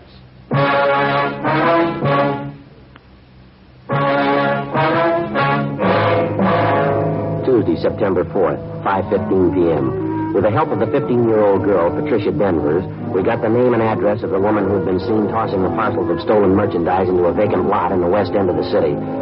The woman was identified as a Mrs. Virginia Sterling, the wife of a Dr. Bruce Sterling, a fairly prominent young surgeon with offices in Beverly Hills. Mrs. Sterling and her husband had no children. They leased a richly furnished apartment in a residential section of the city that was considered better than the upper middle class. We checked Virginia Sterling through R&I, but she had no previous criminal record that we knew of. Together with Sergeants Rubles and Tabor, we covered the various stores along Wilshire Boulevard that had been victimized in the recent shoplifting campaign. We found that Mrs. Sterling had charge accounts at almost every one of the stores. Generally speaking, we found her accounts in very good standing, and among the store people, she was regarded as what is referred to as a fine customer, a good spender, and a good credit risk. Right down to the Retail Credit Association, there was nothing but favorable reports on the woman. 7:15 p.m., Ben and I had a hamburger and some chili and a cup of coffee for dinner, and then we drove out to the apartment of Dr. Sterling and his wife. Mrs. Sterling answered the door and invited us in. We identified ourselves. She told us the doctor was out on a call. She showed us into the living room. Modern furniture, indirect lighting, expensive rugs. Won't you sit down, gentlemen? Thank you very much. Should I get you a drink? I was just having my coffee and brandy. No, thank you, Stan. I really don't know when the doctor will be back. He was called over to the hospital. Is there anything I could help you with? Well, as a matter of fact, Mrs. Sterling, we came out to talk to you, not your husband. Oh, really? What is it you wanted to talk to me about, Sergeant Romero? Well, ma'am, we understand that you do quite a bit of your shopping along Wilshire Boulevard. Is that right? Well, yes, I shop downtown quite often. Except the problem with parking. I find it a lot more convenient. Why do you ask? Miss Sterling, do you do much of your shopping at Anthony's? I believe that's out in the Wilshire district. Yes, I do. For my sports clothes, especially. They have a very good selection. Mm-hmm. Would you remember if you were in Anthony's on the 22nd of last month? I believe that was a Tuesday. On a Tuesday. No, I don't think I could remember one way or the other. I really don't have any special day for shopping. I just go when I feel like it or when I need something. Have you ever been in the first line at Anthony's, ma'am? Have you ever made any purchases there? I suppose I've been in almost every department at Anthony's at one time or another. I can tell you, though, I've never bought any furs there. As I told you, the main reason I go there at all is because of their sportswear. Could you tell me what this is about, please? Routine investigation, ma'am. I wonder if you could tell us this. Do you have any occasion to travel in the area of the Santa Fe bus depot? Bus? No. I don't think I've been on a bus since I've been married, and that'll be 6 years this coming December. You've never been in the Santa Fe bus depot downtown, then? No. I think I know where it is. I've driven past it. I've never been inside, though. Why should you want to know that? Well, Miss Sterling, we're going to be honest with you. This has to do with an investigation we're on. Now, we've had a couple of reports that you were seen at the Santa Fe bus depot on August 23rd. That was on a Wednesday. Reports came from pretty reliable people. Well, I certainly consider myself reliable, and I say I've never been there. Now, if you don't mind, I'd like some kind of explanation for this questioning. You mean you have no idea why we drove out here to talk to you? Well, of course not. Number one, I don't understand your questions at all. Number two, I'd like to know what they have to do with me. What has this to do with you, ma'am? Last August 23rd, a woman in a brown sports jacket answering your description left a package in the Santa Fe bus depot. This package contained a mink stole taken from Anthony's. The woman who left the package in the depot fits your description perfectly. Is that so? It's a coincidence. Yes, ma'am, maybe. I suppose you've read in the papers about the big increase in shoplifting. Most of it's taking place right in the area where you say you do most of your buying. Well, we've checked out every single one of the cases, Ms. Sterling. Took us a long time. We found a dozen salespeople in those stores. Every one of them tells us that you were around the particular store when the shoplifting took place. Law of averages, Ms. Sterling. You show up too often in the reports. Would you please leave my house? Both of you, please. I'm sorry, Miss Sterling, but you'll have to come along with us. What do you mean by that? Don't you know you can get in trouble making false accusations? I'm going to call my husband right now. Yes, ma'am. If you like, go right ahead.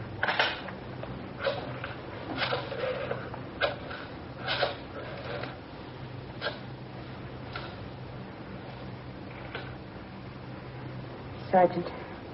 Yes, ma'am.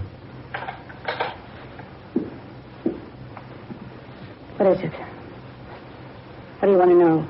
You can tell me. I think you know already. What do you want? Tell me, please.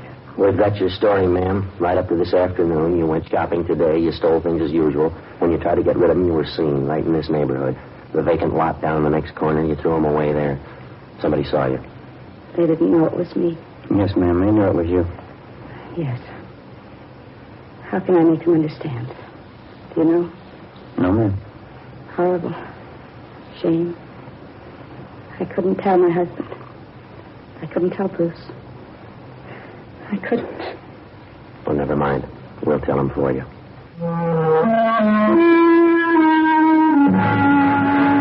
9:35 p.m. We got in the car and drove Mrs. Sterling downtown to the city hall. We took her to the interrogation room, called a police stenographer, and we began to take her complete statement. One of the first things she did was to admit full responsibility for the series of shopliftings which had been going on for over 2 months. She told us that her kleptomania, the urge to steal things, had started with her as far back as her junior high school years. She admitted as a girl she stole books, tablets, pencils, pieces of chalk. And as she grew older, it seemed to get more serious with her. It carried over into her college years. And that's when her stealing first got her into trouble. It's when I joined the sorority. It was just like high school. I was all alone. We had a lot of clever girls in our house. Some of them were smart, some of them were pretty. All of them seemed to be doing something except me. I had to prove it to them. I guess I had to prove it to myself. I was smart, too. You figured that taking things was the best way to prove that. Yes, I suppose so. Of course, it wasn't easy, you know. The awful part was I got caught one day. It was kind of a relief in a way. I mean, how could they know I was just as smart as they were if they didn't find out what I was doing? Did you stay on at college after that, Miss Sterling? Oh, no, I couldn't after that. They voted me out of the sorority. There wasn't anything to do but leave, so I left. Uh-huh. What happened after that? I went to New York and stayed with an aunt I had there. I got a job. Had several jobs. The same thing came up again. I lost 2 of the jobs. Same thing over again. I just couldn't help it. It always means so much to me. Taking things, not being caught, getting away. Getting away. The things I took, they never meant anything to me. Nothing. Just taking them, not having anyone knowing. That's all that was important. It made up for that feeling, being all alone. Yes, ma'am. And this thing went on, I mean, even after you were married? No, not at first. I guess maybe a year or 2. We were very happy, Bruce and I. And then he got busy, came out here and began to build his practice. I didn't see as much of him. We both wanted children. We wanted them very much. There weren't any. Bruce began to spend more time away from home. Just like before. Same thing. I wasn't important. I was all alone again. Wasn't anybody. You know what I mean, don't you, Sergeant? Yes, ma'am. There ought to be an answer someplace. There isn't anything worse than being alone. Is there? I get it. Interrogation room Friday. Yeah, Dick. Mm-hmm. He is on his way now? Yeah, right. Yeah, thank you. Dr. Sterling just called. Said he was on his way in. He ought to be here in a couple of minutes. I don't want to see Bruce. He's so good. I wouldn't know how to tell him. Don't worry, ma'am. He'll be all right. No. I'm alone. He's alone. It'll never be all right anymore. Well, he's on his way in now, and he wants to see you. What can I tell him? What's it going to be like? What's going to happen after this? I don't know, ma'am, but you won't be alone anymore.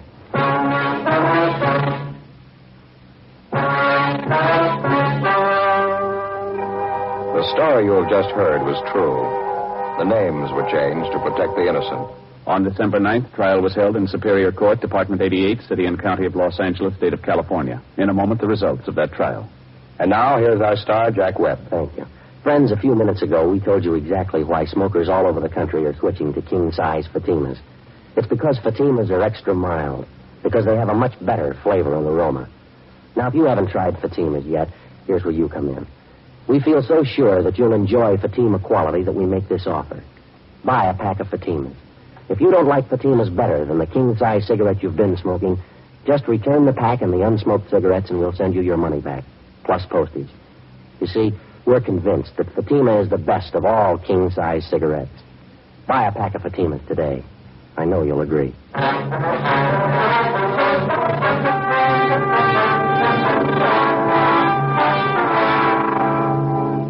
Mrs. Virginia Sterling was tried and convicted on several counts of grand theft and received the sentence as prescribed by law. The terms to run concurrently.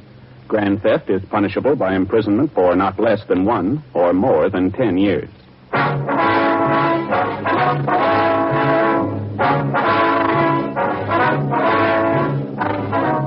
You have just heard Dragnet, a series of authentic cases from official files. Technical advice comes from the Office of Chief of Police W.H. Parker, Los Angeles Police Department.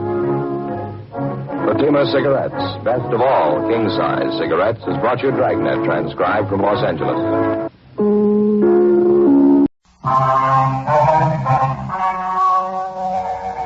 story you're about to hear is true. The names have been changed to protect the innocent.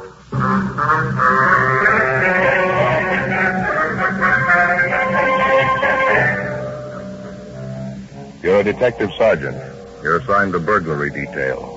A dozen churches in your city are victimized by a team of experienced safe burglars. You track the suspects for weeks. You finally apprehend 3 men. Your job? Convict them.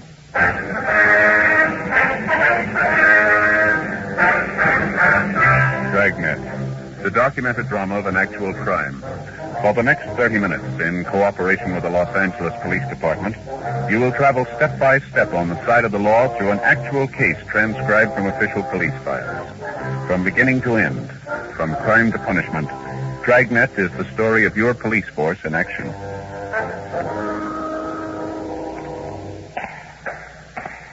It was Sunday, March 5th. It was cloudy in Los Angeles. We were working the day watch out of burglary detail. My partner's Ben Romero. The boss is Captain Wisdom. My name's Friday. I was on the way back from the record bureau, and it was 11:30 p.m. when I got to room 25A, the interrogation room. Excuse me, Ben? Yeah, Joe? Got a minute? Yeah, sure. Wait here, Bryson. Back in a minute. All right. Yeah? Let's go out in the hall. How you doing with Bryson? Did he tell you anything? No, he won't admit a thing. How about the other 2 men? No, nothing. They're sitting tight, waiting for their lawyer to show up. Had all 3 of them checked through R&I. Bryson's a 2-time loser, burglary, GTA. His 2 partners served time for robbery. We shouldn't have too much trouble putting them away. We got a good enough collection of physical evidence. Well, maybe. Heard from the crime lab yet? No, not yet. I'd feel a lot better about it if we'd get Bryson to cop out. Let's try him again, huh? Yeah, might as well. Nothing to lose. Go ahead. Keep your seat, Bryson. Got a few more questions for you. Excuse me. I thought you had it all squared away by now. I thought you were going to say I could leave by now. No, afraid not, Bryson. You haven't even given us a story yet. Well, I told you I didn't have anything to do with it. It seems pretty obvious I did, and I thought you'd take my word for it. Can you think of any reason why we should? You lied to us once already, didn't you? I didn't lie to you. I told you the truth. I didn't break into that church. I didn't have anything to do with it. On the way in here, we asked you if you'd ever been arrested before, and you told us no. Our record bureau says you're a 2-time loser. Oh, well, I'm sorry about that, Sergeant. I really am. When you picked me up, I guess I got a little nervous. I didn't mean to lie to you. I was just a little mixed up, I guess. You had a little time to settle down. You ought to be able to tell us your story now. Just relax and take your time, huh? Martin? Well, what did the other 2 fellas tell you, Miller and Henderson? Well, what difference did that make to you? Well, it might make a lot of difference, Sergeant. No, you just tell us your story. That's all we ask. What were you doing at the scene of the burglary? What business did you have there? If you weren't mixed up in it, you got nothing to hide. I haven't got anything to hide. I just don't want to involve a lot of innocent people, that's all. Anything you tell us is going to help you, you know that. Now, how about it? All right, Sergeant. Strictly confidential, huh?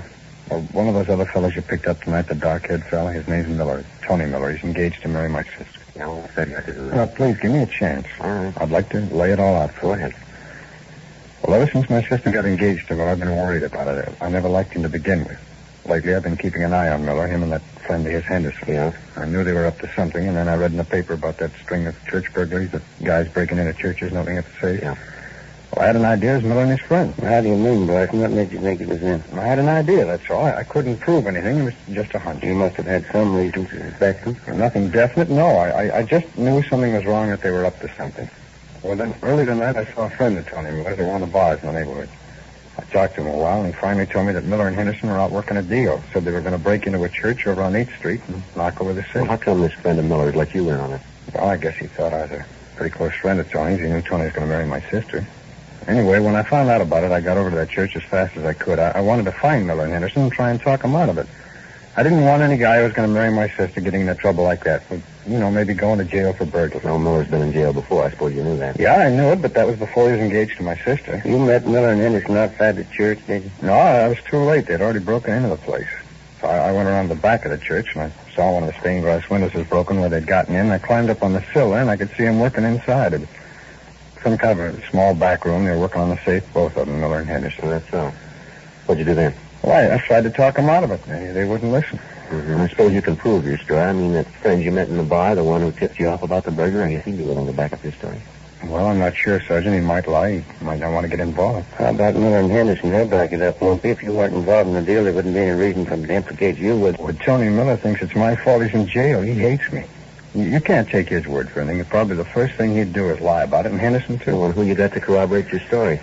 Well, maybe nobody, but it's the truth. I swear to you it's the truth. I'll tell the same thing in court if I have to. They gotta believe me. You're asking a lot, Matthew. But that's the way it happened, so help me. Yeah. Now, tell me the truth, Sergeant. You know I didn't have a hand in it. If it goes to court, they couldn't convict me, could they? Come on, what do you think? I think you're a liar.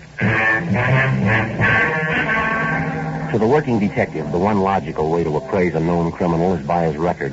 You estimate him the same way you check a particular make-up automobile, a racehorse, or a radio set, by past performance. By refusing to buy his trumped-up story, we didn't figure that we were doing the suspect Charles Bryson an injustice. Bryson was 37 years old. He'd spent 13 of those 37 years in prison, either the county jail or the state penitentiary. His criminal record dated back to the time he was 20 years old. Besides serving numerous shorter terms for lesser offenses in the county jail, Bryson had spent 2 terms in the state penitentiary for burglary. Despite the efforts of the probation officers, the adult authority, and the rehabilitation officials to help him, he seemed content to go along in his criminal career. In this particular case, the series of church burglaries, we had good reason to believe that Bryson and his 2 accomplices, Miller and Henderson, were the guilty men. All 3 of them were booked at the main jail on suspicion of 459 PC. The next morning, Ben and I checked in at the crime lab. Lee Jones, you around? Yeah, in here. Come on back. Oh, how about that? They gave the place a new coat of paint. Yeah, sure needed it. Good morning, fellas. How you doing, Lee? That set of burglary tools those thieves were using in that church last night. Just finished checking them over. Might have 2 or 3 things for you. What do you got, Lee? Have a look over here. You fine set of tools. I take it the thieves had a lot of practice. All 3 of them had records. How about some of the other physical evidence you got, Lee? One thing at a time, Joe. First of all, these tools here. Small sledge, these 3 jimmy, pinch bar, and a screwdriver. I think we can tie them in with at least 6 of those church burglaries. I think we can do it for certain. Good enough for 3 convictions? I think so, if the jury's listening. Well, how you got it worked out, Lee? Tool markings? That's part of it, yeah. I want you to take a look at this pinch bar here. They did a lot of their work with this. I guess I don't have to tell you there aren't 2 identical pinch bars in the world that could leave the same exact markings on a piece of woodwork or on a safe. Yeah. There aren't a pair of tools in the world that leave the same markings on anything. Yeah, we know, but can you show a jury positively that the thieves used this pinch bar here on 6 of the jobs they pulled? That's the idea. I compared specimen markings of every one of these tools against the markings made at the point of entry on 6 of the churches these thieves broke into. In every case, the markings match perfectly. These are the tools that made them, no doubt about it. The screwdriver, the set of windows, and the pinch bar. No, sure won't hurt our case any. Get anything else, Lee? I examined the end of the pinch bar under the microscope. Check the screwdriver and Jimmy's too. The tips of each one of them are contaminated with particles of paint, different kinds of paint. I've already compared these paint transfers with samples of paint taken from the exterior of those churches that were broken into. Each one of them, they match all the way. The color of the paint, the age, degree of oxidation, the lead content, compares perfect. Now come over here, something else. What you got there, Lee? These are the shoes the 2 men you found inside the church were wearing. These are the foot impressions the boys from Leighton Prince lifted off the floor in front of the safe inside the church. Yeah, so. The linoleum on that church floor showed up the dust impressions of the feet pretty good. Did you make the prints? The boys from Leighton Prince did, yeah. Good impressions. You see here? General size of the shoe, the make, heel impressions, the wear pattern on the sole here, the whole general characteristics of both pair of shoes. Matches up to a T. How much is that going to mean to a jury, Lee? Well, I mean a lot. It's the truth. It's the same thing I've been telling you. It's the same thing. I'd like to tell every cop in the department, if you can place an object at the scene of a crime beyond a reasonable doubt, then don't go thrashing around looking for an object that's an exact duplicate. Don't play hawk show. Any microscope will tell you there are no 2 things in this world exactly identically alike. I don't care if it's a pair of shoes, a gun, a crowbar, or your 2 front teeth. Now, that's all it lines up to me. Think you're going to have trouble? I don't know, Lee. We shouldn't have. You got the 3 of them right at the scene of the crime. That ought to be enough for the court. Yeah, I hope so. You don't sound sure. Well, Lee, there's only one time I'm sure about thieves like Bryson. Yeah? When they check him in at San Quentin. 2 days later, Charles Bryson and his 2 accomplices, Henderson and Miller, were arraigned in municipal court on a date set for their preliminary hearing. 4 days later, the preliminary hearing was held, and the 3 of them were bound over for arraignment in Superior Court. In the weeks that followed, before their arraignment and Superior Court trial, Ben and I worked along with the district attorney's office preparing the case against the three men, taking statements, running down additional evidence, checking and rechecking, piecing together the facts which we hoped would earn a conviction for each of the criminals. We weren't positive that had happened. The strongest part of our case was going to come out of the crime lab, the testimony of Lee Jones. And we knew as well as Lee did that, generally speaking, juries are not too much in sympathy with scientific fact when it has to do with physical evidence. Generally, they don't follow technical cases too well. We also knew that the three defendants had a good lawyer, a clever one. Getting convictions wasn't going to be easy. The trial opened in Superior Court June 2nd. Ben and I testified when we were called on. On the morning of June 9th, the jury retired to deliberate. Late that afternoon, we got a call from the Hall of Justice. Yes, Mitty. Yeah. Both of them, huh? I see, Well, that's life, I guess. Yes, sir. Jury's back, Joe. They came up with a verdict. What's the story? Henderson and Miller, they found them both guilty of first-degree burglary. Yeah? What about Bryson? They let him go. Well, maybe it was no great shock to us, but after the time and effort we put in on the case, it was a disappointment. The worst of the three criminals had been set free. At the trial, Bryson had taken the stand and told the court the same cock and bull story he'd told Ben and I, that he'd gone to the church, the scene of the burglary, to plead with Henderson and Miller not to commit the crime. Bryson had a good personality and a fast line of talk. It wasn't hard to see how he could convince a jury that he was only an innocent bystander. The biggest obstacle that stood in the way of convicting Bryson was that the prosecution, the district attorney, according to law, could not call to the attention of the jury Bryson's previous criminal record, especially his 2 prior convictions for burglary. To them, because of the limitations of the law, he was presented as a private citizen with as much integrity and as clean of any previous guilt as you or your neighbor. Henderson and Miller were committed to the state penitentiary to serve sentences as prescribed by law, and Charles Bryson, shortly after the trial, left the city. 2 months passed. Saturday, August 8th, I started on my vacation. 2 weeks later, on August 22nd, I checked back in for work. Hi, Joe. Good to see you. Hi, Jim. What's been doing? Oh, not too much. How'd the vacation go? Well, pretty good, thanks. Mother and I went up north to visit some relatives up in Marin County. It was a nice trip for her. She hadn't been feeling too well, you know. Oh, it's too bad. Get any fishing done? A little, yeah. That's sure beautiful country up there. You been around? No, I took off today. Been putting in some full days while you've been gone. That's all. Anything special doing? Oh, nothing too big. String of chain store burglaries, south end of town. I've been working along with Ben. Yeah? Giving you much trouble? It's been going a couple of weeks. Not getting any better. I begin to feel the pressure a little. Well, how's it stand? Any leads on the suspect? Just one. Yeah? A guy by the name of Charles Bryson. When our suspect, Charles Bryson, left Los Angeles after his trial some 3 months before, we had reports that he was headed east for the city of Memphis, Tennessee. In subsequent weeks, we had word that he was also seen in St. Louis, Missouri, where police officers had him under surveillance as a possible suspect in a robbery there. On or about August 10th, the St. Louis police lost track of Bryson. A week later, the newest series of burglaries began throughout Los Angeles. The thief's M.O. matched that of Bryson down to the last detail. The places burglarized were chain stores, supermarkets generally. The method of entry was the same, prying open a back window with a pinch bar or similar tool. The manner in which the safes were opened in the various business places, that matched too. So did 5 sets of foot impressions found at the scene of 5 different burglaries, each of them made by a man wearing tennis shoes. The operation corresponded exactly to the way Bryson worked. But there was one big hitch in the investigation.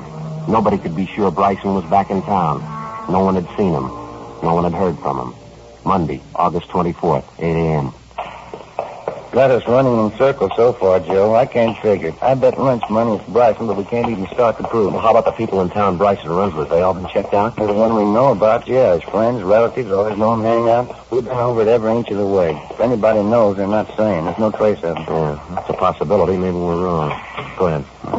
What do you mean maybe we're wrong? Well, the only lead we've got is the M.O. Bryson isn't the only thief who operates that way. It could be another man using the same system. Yeah, we thought about that. You ran a check through the stats office? Yeah, The only known burglars in our records who operate like Bryson are either in jail or out of town or they're dead. We checked it through a couple of times. Keeps coming out the same way. Bryson's the only strong lead we got. Yeah, but I got it. Burglary Friday. Yes, sir. You know, Sir Sergeant Tabor's out right now. Is there any message? Well, I guess about 10 minutes. Yes, sir. Right. I'll tell him. Thank you. You're sure the M.O. on all these jobs matches Bryson, huh? All the way. That's what's got me stumped. If the guy is pulling these jobs and he is in town, somebody should have spotted him. These chain stores he's hitting. We've had stakeouts on him for 10 days. I've got every informant we know watching for Bryson, and not a sign. Hopefully a minute ago, Jim said they'd call back. Oh, thanks. Get this teletype this morning. I've been announcing from San Quentin. Might be a line on Bryson. Let me see. An answer on that mail watch we asked him for. What angle's this, Ben? You remember church burglaries, Miller and Henderson, do this in San Quentin? Oh, yeah. You asked Clinton for a mail watch on both of them, did you? Yeah, I figured there was a chance Bryson might write to him. Looks like it got us a lead. Well, what have they got there? Well, it's from the warden's office, and so it says, regarding your request on information concerning Charles Bryson, on August 22nd, Anthony Miller, our number 172156J, received letter from person signing himself George Cameron. Contents of letter suspicious. Cameron, that mean anything to you? I just checked Bryson's package again down to R&I. Cameron was his mother's maiden name. Bryson's used it as an alias before, quite a few times. How about the return address on the letter, Ben? Los Angeles? Main post office, general delivery. Monday, 10 a.m. We alerted the post office detail and arranged for a mail watch on all incoming letters through general delivery addressed to Charles Bryson, George Cameron, or to another of the suspect's known aliases. A week passed. No sign of Bryson, no trace of any of his correspondence through general delivery. Another week went by. 2 more chain store burglaries. The M.O. in each case was the same.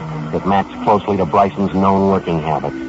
But despite our precautions and the close check we maintained on his friends and his known hangouts, the suspect still remained unseen and unheard from. On September 9th, an informant of Ben's called us at the office and told us he thought he'd seen Bryson the night before. Yeah, Matty, where was that? Yeah, right, we'll check it, thank you. Bye. Bryson's supposed to have been seen there from Martin Beverly Boulevard last night, drinking in a bar up there. You pretty sure it was Bryson? He thinks so, yeah. Got the name of the place here. We can check with the bartender, see if he can identify Bryson's mugshot. Right. I'll get my top coat, huh? All right. I get it. Burglary Friday. Yes, sir. When was that? Yeah, go ahead. I got it. Yes, sir, right away. Post office detail. Bryson called for mail at the general delivery half an hour ago. Where is he? They following? 280 Glenmore, apartment 6. He's there now.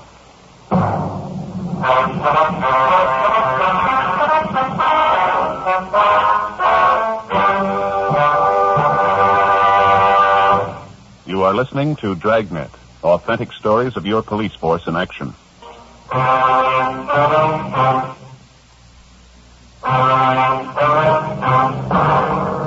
September 9th, Tuesday, 11:30 a.m. The burglary suspect, Charles Bryson, was placed under surveillance at the apartment where he'd gone immediately after calling for his mail at the general delivery window in the main post office. 3 teams of men were assigned the job of following Bryson alternately, 24 hours a day. We waited for a chance to get into his apartment and search it while it was empty, but it never occurred. Somebody was always there, either Bryson or a tall, dark-haired woman, his common-law wife. During the week that followed, the suspect was watched everywhere he went. He attempted no burglaries. On the 8th day, the stakeout was removed. 3 nights later, 2 burglaries were committed. Both jobs bore the marks of the suspect's M.O., but we couldn't prove a thing against him. We knew the setup we had was going nowhere. If we wanted to get Bryson red-handed, if we wanted a case against him that'd stand up in any court, we had to find a new approach. Lee Jones came up with an idea. There's a jar of stuff right here. The technical name for it's anthracene. I guess you heard of it? I think I've heard you mention the name, Lee. That's about all. Some kind of luminous powder, isn't it? It glows in the dark. No, not exactly. Here, take a look at some. There, you see? Colorless, odorless, no smell at all to it. It's a coal-tar product. We call it crystalline hydrocarbon. I see. Now, here's the point of the thing. When you take this anthracene powder and rub it into the surface of an object, it's completely invisible to the naked eye. You never know it's there. Here, let me show you. How about my coat sleeves? Yeah, that'll do. Got the powder all over it. Some in your hand, too. Rub it in, like so. Now, can you see or feel any of the powder while I put it on? No, nothing there. Now, let me switch on this lamp here. This is an ultraviolet light. Now, watch when I turn it on your arm where we rub down the powder. Well, look at your hand, Joe. Like it's lighting up. Yeah, my coat sleeve, too. It's glowing. How about it? Will this stuff rub off, Lee? Try it. You're spreading it all over yourself, everything you touch. Anything harmful in it, Lee? No. Now, watch when I turn the lamp off. You see? Gone. Never even know you had it on. Only time it shows up is under ultraviolet light. Well, does it stay on you indefinitely, Lee? Well, no, the maximum is generally about, say, 24 hours. You guarantee it'll work, huh? With all physics, Joe, under the proper conditions, it's got to. It's just what I tell my classes up at the academy. Crooks and chorus girls have one thing in common. Yeah? They show up better when you put them under the right kind of light. When we left Lee Jones at the crime lab, we figured we had the potential solution in our hands, but there was still a lot to be done before we could go into any court of law with a case that we were positive was strong enough to convict Charles Bryson. Number one, we had to get into his apartment when it was unoccupied, find the set of burglary tools he was using, and douse them thoroughly with anthracene. The same for the clothes he worked in. Number two, we had to get Bryson into custody within 24 hours after he moved on a burglary job, or the anthracene wouldn't work. Number three, we had to find the loot taken in the burglary in his possession. 10 days passed before we got a chance to make good on the first step. I get it, Joe. Right. Burglar and Merrill. Yeah, Jim. Good. Fine, we'll be right out. Good break, Joe. And Bryson. What's that? They hauled him in on a traffic warrant, speeding. Booked him into the main jail right now. Good chance to go through his apartment. What about his wife? She's still up there, isn't she? She's on her way to put up bail for him. Yeah? Apartment's empty. By the time Bryson was bailed out, Ben and I, along with Jim Tabor and Lee Jones, had combed through Bryson's apartment and finally uncovered a set of burglary tools and work clothes carefully hidden beneath the floorboards under a kitchen cabinet directly below the sink. Lee Jones contaminated each of the tools with the invisible anthracene powder and also the work clothes. We checked the apartment for any possible loot taken in the burglaries, but we found nothing. We put everything back exactly the way we found it, and then we left and went back to the office. We stood by until 4 a.m. waiting for a call that would indicate that Bryson might be out on another burglary job. Nothing happened. The next night, up until 10 o'clock, it was the same routine. At a few minutes past 10, we got a 4:59 call on a chain drugstore out on Alvarado Street. Lee Jones had his portable ultraviolet light all ready to go. Ben and I picked him up at the crime lab, and the three of us drove to the scene of the burglary. Straight back here, Lee. Can I help you with the light? I can handle it, thanks. There's the window they figure he got in. Safe's there in the corner. Yeah, there's not too much of it left. You all set, Lee? You got the extension cord for the light, Romero? Yeah, right here. I'm just plugging it in. Yeah, okay. All set. All right, switch it on, will you? Right. Well? Yep. Seems like it. What do you got in the window there, Joe? Look at that. Anthracene tracks all over, foot impressions there, tool marks on the safe, rough prints on the floor, on the wall. No question. He left plenty of trail. All right, let's get him. Lee Jones put in a call to the crime lab and ordered a photographer out to take pictures at the scene of the burglary. Lee and the photographer would stay at the scene to gather physical evidence and take pictures of the anthracene prints and markings for presentation in court. 10:52 p.m. Jones packed up the ultraviolet lamp, and Ben and I took it along with us. We drove directly to Bryson's apartment. Nobody was there. No, nobody in the bedroom either. How about that? I don't know. I don't get it. Bryson's had plenty of time to get back here. Over an hour. What about his wife? The only time we know she left was when she had to go bail him out on that traffic warrant. Doesn't look like they pulled out, does it? There's a closet full of clothes in there, a lot of their personal things around. Yeah. Sure looks like they were expecting you to come back. We might check with the apartment house manager. He could tell us if they gave notice to move. Let's see here. What do you got? Note here on the desk. See, he says, Charlie, I'm sorry, but I told you it just doesn't work out with us. When you read this, I'll be on my way east. I don't want to be mean with you. I just think it'll work better if we forget each other, that's all. Thanks for everything so long. Signed, Ruth. Guess she doesn't like him much either. No, wait a minute.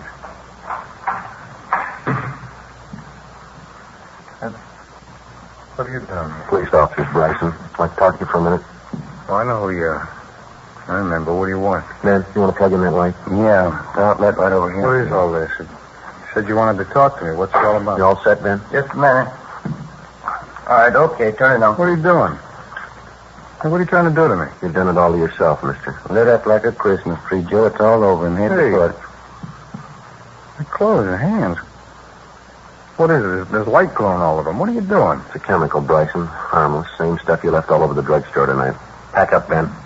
Come on, let's go, Bryson. I don't understand it. What's this whole thing all about? You'll understand it. Here. Huh? A note for you. Oh.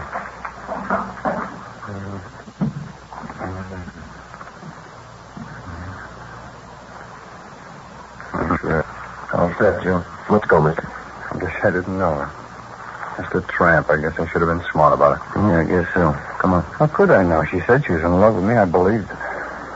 Well, what am I going to say when they ask me? All our friends are all going to ask me. They'll say, what happened to Ruth? I'll say, what happened this time? What am I going to say happened this time? What are you going to say to the jury this time?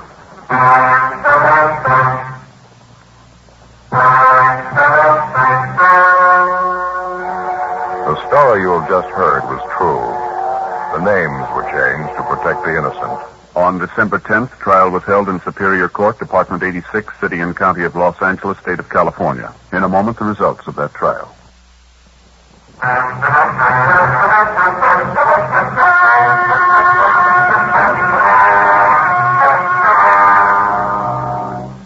Charles Lang Bryson was tried and convicted on 3 counts of first-degree burglary. This is punishable by imprisonment in the state penitentiary for not less than 5 years. However, due to his previous convictions on this and other felony counts, Bryson was judged an habitual criminal. He was sentenced to spend the rest of his natural life in the state penitentiary.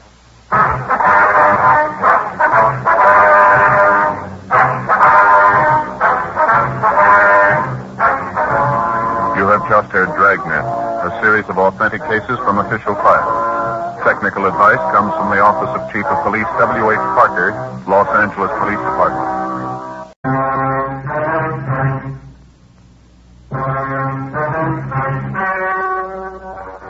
The story you are about to hear is true. The names have been changed to protect the innocent.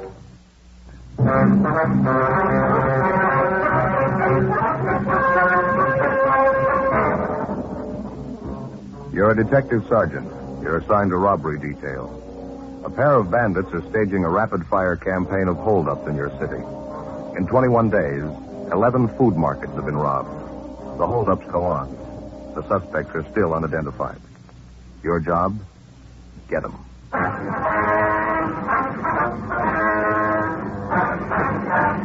Dragnet, the documented drama of an actual crime. For the next 30 minutes, in cooperation with the Los Angeles Police Department, you will travel step by step on the side of the law through an actual case transcribed from official police files. From beginning to end, from crime to punishment, Dragnet is the story of your police force in action.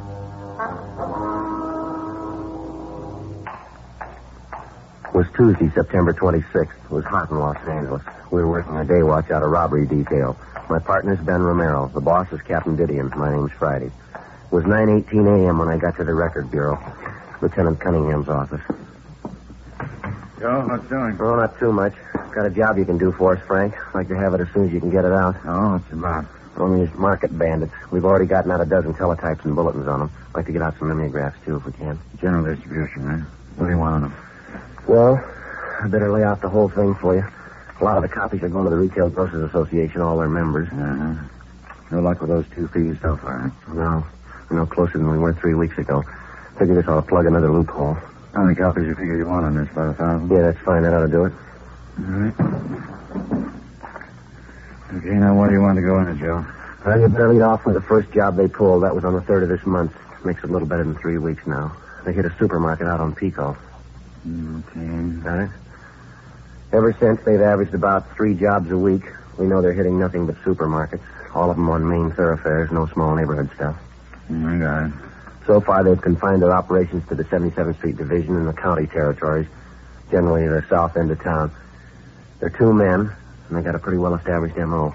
Well-established M.O., okay. They're hitting in the morning hours, usually from the time the markets open up until around noontime. They use a stolen car.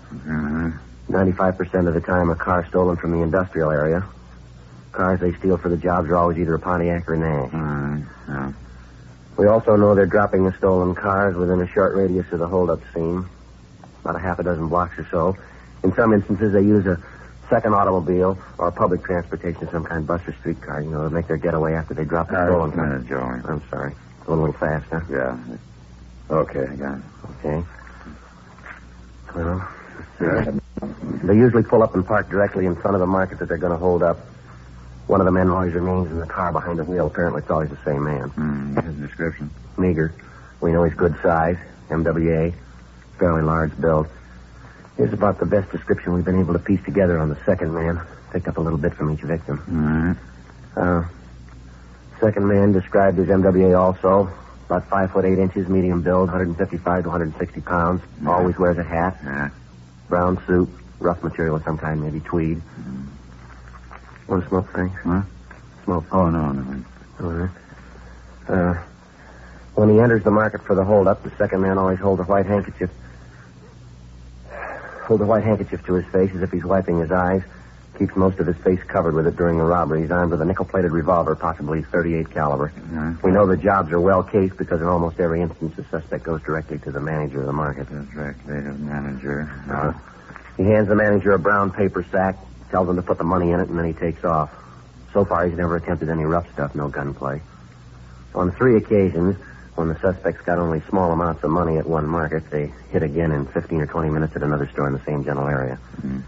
They never make any attempt to disguise or conceal the license number on the getaway car. As I say, they always abandon the car a short distance from the holdup scene. Let's see, Okay, I got it. Well, that's about all of it, Frank. I guess you can boil that down into some kind of shape, huh? Yeah, okay. I'll have it typed up in the form. I'll get you a copy before we make the run, see if it's okay with you. Fine, thanks. Not going so good, huh? No, it isn't, Frank. Pretty slow. I've been on top of the thing for a couple of weeks now. We're still looking for some kind of a break. Yeah, I understand Glenn Chandler from your office took off for some fishing down in Mexico, huh? Yeah. Not doing bad from what I hear. I got a card from him yesterday. He's down by Keno Bay. He put the bite on me to send him a dozen martin plugs.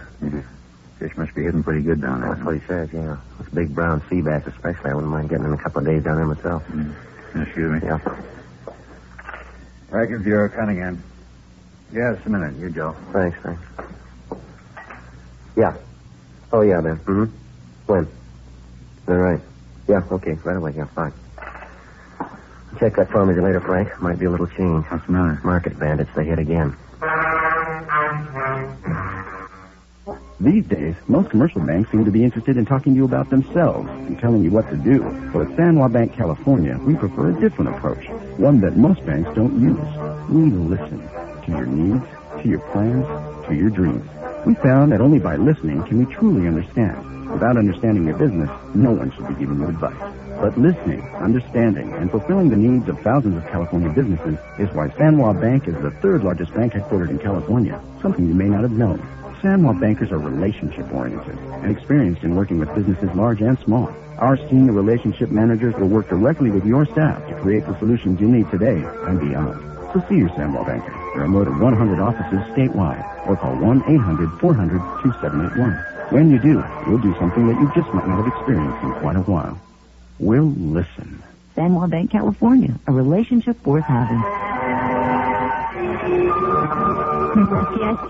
Finding out you or a loved one has cancer is never easy. It's natural to be afraid when faced with the decision of choosing a cancer treatment. This is the cancer itself. The Proton Treatment Center at Loma Linda University Medical Center is the result of 4 decades of leading-edge cancer research and treatment. Opened in 1990, the Proton Treatment Center offers a non-surgical procedure that is superior to traditional radiation therapy in a number of ways. Proton therapy is so precise, there is little or no damage to surrounding tissue. This results in minimal side effects, and most patients experience no disruption in their daily activities. In fact, proton therapy is offered as an outpatient procedure. Call 1-800-PROTONS for a free information packet and videotape explaining the benefits of proton therapy. 1-800-PROTONS. The Proton Treatment Center at Loma Linda University Medical Center. 1-800-PROTONS. KNX 1070 News Radio. 9:38 a.m. Ben and I got in the car and drove to the scene of the bandits' latest holdup, a new supermarket out on Slauson near the intersection of South Broadway. After interviewing the manager of the store and all available witnesses to the robbery, there wasn't much doubt about the identity of the suspect.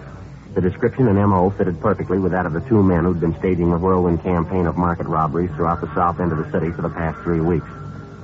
The approach and execution of the holdup was the same in every detail, even to the stolen car they'd used, which was found abandoned a short distance from the robbery scene. There was only one deviation, and it was the first break we'd had in the case since it started. A woman customer at the market, a Mrs. Thomas Swanson, saw the holdup man as he left the store and ran to the getaway car. She told us that the car door apparently stuck when he tried to pull it open, and that he took away the handkerchief which he'd held to his face in order to pull the door open with both hands. During those few seconds, she got a good look at him. After taking the crime report and making our preliminary investigation, we brought Mrs. Swanson downtown. We had her check through mug books of all recent parolees from the state penitentiary, all ex-convicts with robbery records. After a couple of hours of checking mug shots, she couldn't seem to make positive identification. I'm very sorry, officer. It just gets a little confusing after a while looking at all these pictures.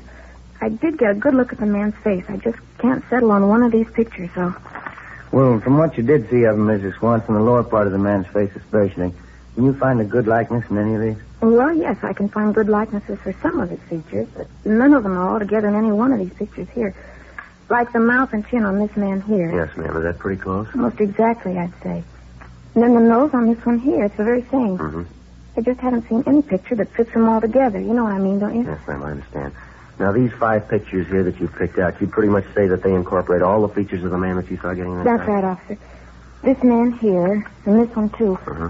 I'd say the lower part of his face is exactly like that. The small mouth and mustache just like that, and his chin pointed like on this man. And the upper part of his face, would you say it resembled these others here? Yes.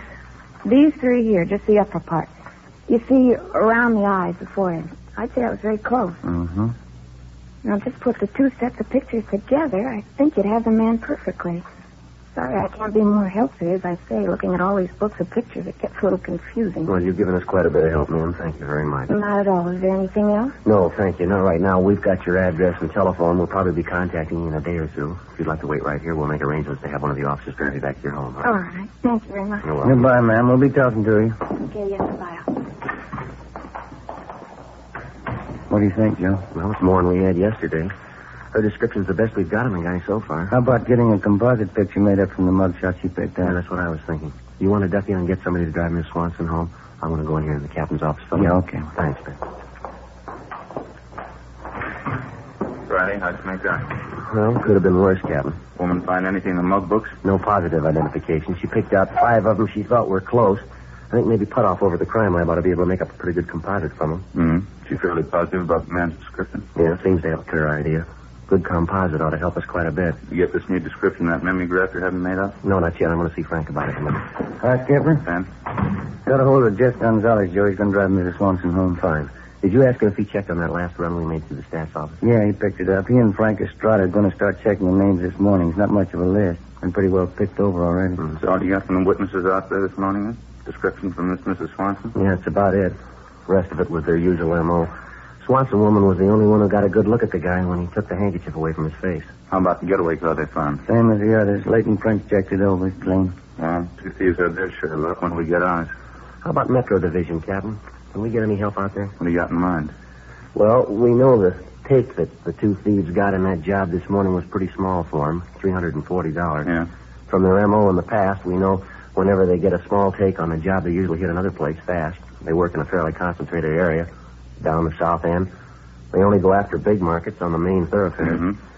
Well, I was thinking if we could get some help from Metro, put maybe 15 or 20 crews down in the area for the next couple of days, might stand a good chance of grabbing them. We were talking to Dick Tiernan over at the sheriff's office, Skipper. He says he could put some of his men down that area, too. Cover the county on the fringes, the territory around there. What do you think? All right, fine. If I can get Stevens at Metro right now, set it up. Figure about 20 crews, is that right? Just about, yeah. With any kind of luck at all, we ought to land them. Well, sure worth a try. Lieutenant Stevens, please. Yeah, Joe, this is Harry Didion. Fine. We've got a little stakeout problem here. How about using some of your men? About 30.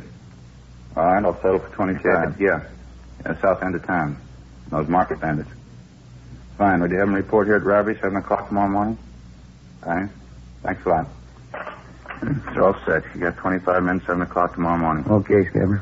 We'll give you a dozen teams to start with, and $1 and Miss Trotter one more. How many you figure working from the sheriff's office? Oh, about 4 or 5 teams, I imagine. All right, it's your operation. You 2 will be in charge on our end. You run the show, you brief the men. If you need anything, call me. Right. How about the overall plan, Skipper? You got any special ideas on it? Just one. Yeah? Get 'em.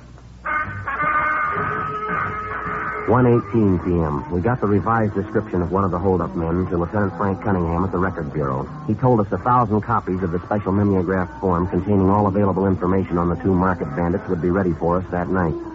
We met with Sergeant Putoff, the artist at the crime lab, and he went to work making up a composite picture of one of the suspects from the mugshot selected by the robbery witness, Mrs. Swanson. When the picture was completed, We had Mrs. Swanson check it for similarity to the actual hold-up man, and then we brought it back to the record bureau where 1,000 copies were made of it. The pictures, along with the mimeograph forms, were sent immediately to the Retail Grocers Association for distribution to all market operators throughout the city. Additional copies of the picture and the information sheet were given to each man who was to work the stakeout when we met in the squad room at 7 o'clock the next morning. Besides the men from Metropolitan Division and the men from Robbery who were going to work with us, Lieutenant Dick Tiernan and Sergeant Dave Carey from the Sheriff's Office were also there for the briefing. Well, briefly, got some rundown on the two suspects and the M.O. they follow. It's the same information and description on them you'll find in those memo forms we handed out. Joe, you want to take over and give them their assignment? Yeah, all right. Well, if you'll just take a look at this pin-up map here for a minute, I'll try and brief you on how the stakeout's going to go. The way we got it figured, anyway. Well, we've worked out a plan we think ought to be the easiest and the best way to work it. If any of you have any suggestions as we go along, we'd sure like to have them. All right, now, as you can see from the map here, the stakeout area is in the south end. It runs from, can you all see it from there? Yeah. Okay. It runs from Santa Fe Avenue over here on the east to Vermont Avenue on the west, running north and south. Now, we'll have to cover from Santa Barbara Avenue on the north down to Manchester. That'll be the southern boundary right there. That's the area the thieves have been working. And we're going to have 14 of our own crews covering that area, and Dick Tiernan and Dave Carey from the Sheriff's Office will have their men covering adjoining county territory. Now, we've broken the map down into equal units, as you can see here. Each unit will be covered by one car, and each of you will be assigned a unit number. Romero and myself will be an 80K. We'll have a roving unit. We'll cover the entire area. You'll have three-way radios in your car, so you'll be able to contact us directly if you have to. Now, if you'll check the map again, you can see these green pins we've placed here. Oh, each one of them represents a market robbery. Now, notice that every one of them is on a main thoroughfare. See? Manchester, South Broadway, Vernon, South Hoover. Now, I don't have to tell you that, so you'll have to keep a sharp watch on the main street. Each of the individual units here on the map will be covered by one car, as I said. Each one roughly 9 blocks square. Now, you'll be responsible for the area assigned to you. We haven't got too much time, so before we go down the list to assign the areas, have you got any questions? Any questions at all? Yeah. Suppose there's a 211 call in somebody else's area. I mean, other than the one you're assigned to. Do we leave our area and head over there? No, Jeff, I meant to bring that up. If there's a robbery call in somebody else's area, stay put till you get a call to lend a hand. Anything else? Yeah, how about the managers of these markets? They've been briefed on a stakeout? They know we're going to be covering the area? Yeah, they've all been alerted. Now, in case of a holdup, they might try to contact you directly. They'll be looking for you. You'll be looking for them. Is that it, Bob? That does it for you?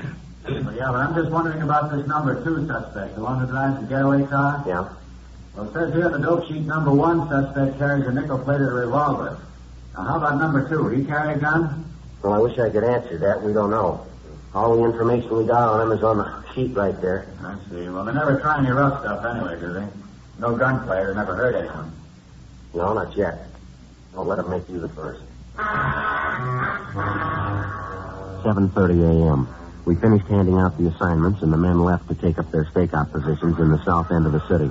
2 men to a team, each team in a 3-way radio car, each car to patrol a designated 9-square block unit. There were 20 such units within the frame of the overall stakeout area. At the same time, cruiser cars from the Sheriff's Office, operating on their own radio setup, began patrolling the fringe positions which fell in county territory. Through Control 1 at our Communications Division, we kept in continual contact with them. 8 a.m. All the cars were in position, each of them patrolling their individual 9-square block unit.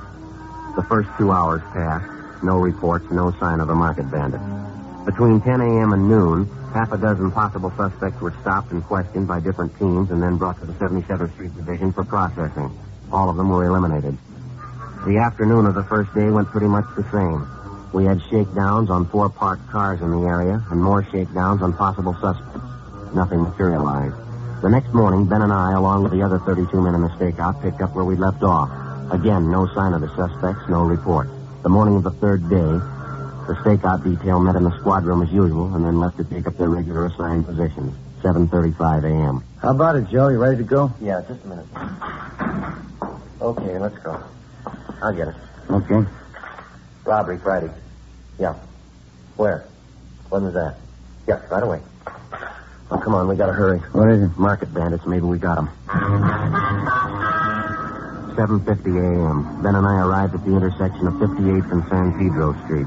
Two of our stakeout cruiser cars were pulled up at the southwest corner. One of the teams was Jess Gonzalez and his partner, Frank Estrada. Gonzalez briefed us on what had happened. Victim's the owner of the supermarket down the block in San Pedro. He was walking from his house to the store, and he passed the corner here about 7:35 a.m. Had $340 on him. Part of yesterday's receipts from the store. They got him right up the street there, took every dollar of it. You sure it was a market bandit? An MO description, they check out all the way. We had 2 teams on as soon as we got the word. Located the holdup car a minute ago. Where is it? Down on Avalon Boulevard. Well, how about the thieves, Jeff? The car was empty, no trace of him.